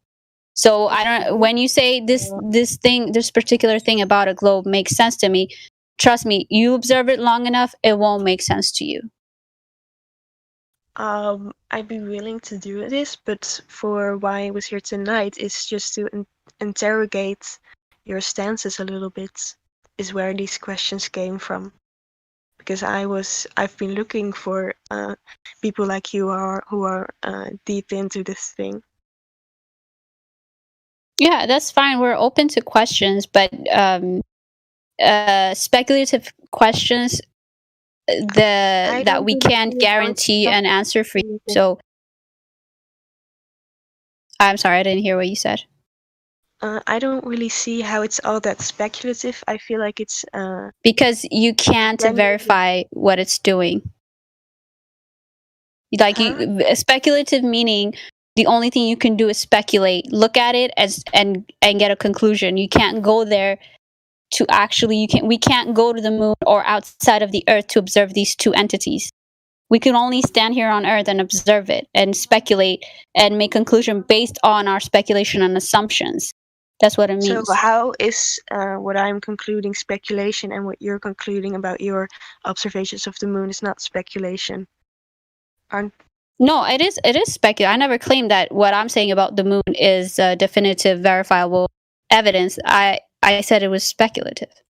Everything that we talk about up in the all the luminaries, the sun, the moon, everything in the sky is basically going to be speculative. That's why we keep asking you and telling you about the ground that you're standing on, because that is verifiable. Right. Well, if for me, if the moon doesn't check out, and I don't feel that answered yet, then that's a reason for me to be fine. skeptical. No, that's fine. The moon, again, you can speculate all you want about the moon. It's never going to prove anything about the thing that you're standing on. So if that's your thing about, it's going to prove anything, but what I do think is that it can hit quite a hole in flat Earth theory, so that I would maybe. It's not. It's not. I'm sorry to interrupt you again, but it's not, because the Earth measures flat. It is motionless. So you can, again, do all types of things about the sky. It's not going to prove what you stand. At the end of the day, it's not going to prove that it's a globe, is the point, right? So it's still going to remain flat and motionless. Right, but that's a different argument. If this particular thing, the moon, it would have to circulate in some type of way above a flat surface.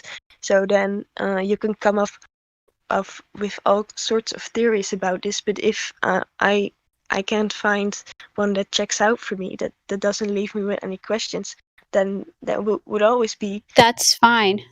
And That is fine. We're always going to be questioning the things in the sky. So I will repeat this again. You can speculate all you want about the moon. I really don't care. We could talk about the moon all day, but it's not going to prove what you're standing on. Again, you cannot, hold up.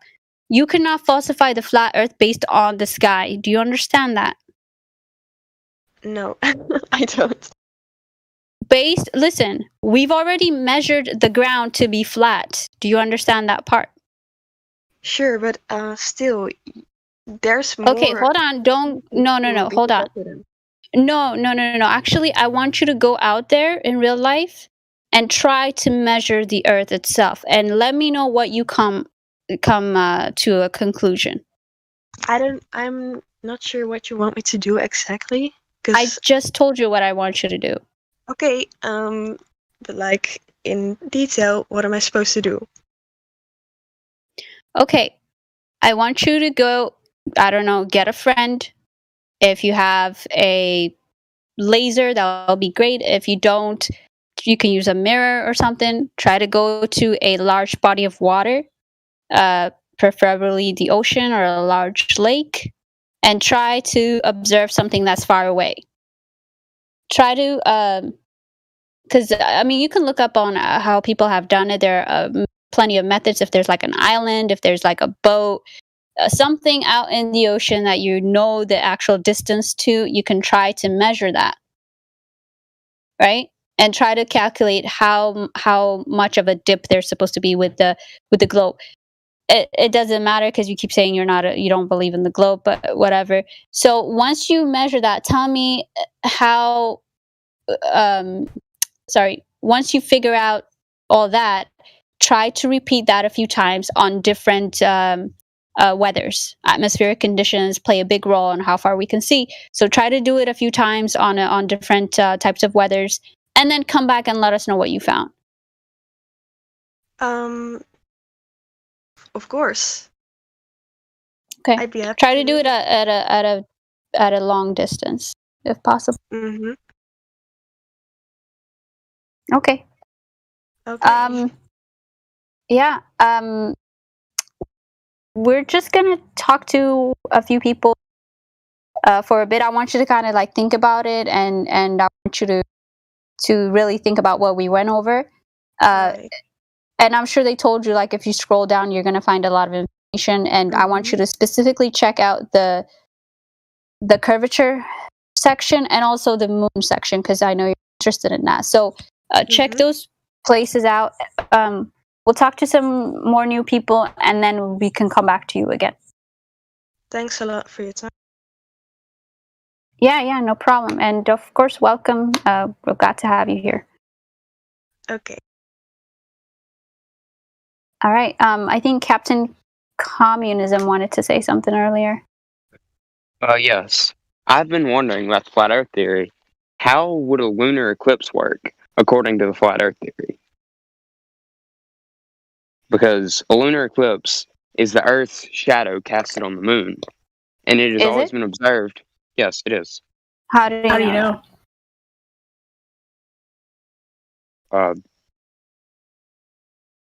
Multiple observations have been done to prove this. No, they don't know what is causing the eclipse. They can't prove it's Earth's shadow. And if you look at the way the shadow moves across it, it doesn't make any sense of any observation we can do with spherical objects casting shadows on another spherical object. It doesn't add up. So the burden of proof is on you to prove that it is actually the Earth's shadow. Okay. But if it's consistent with the globe theory, then why believe in something else? It's not consistent. It's not consistent with the globe theory. But okay, if it's not, I'm curious how they knew how they know that it is the Earth's shadow to begin with. They have to have known that. How did they know that?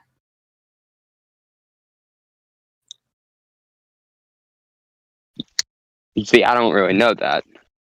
You can't. I'm just saying it's consistent.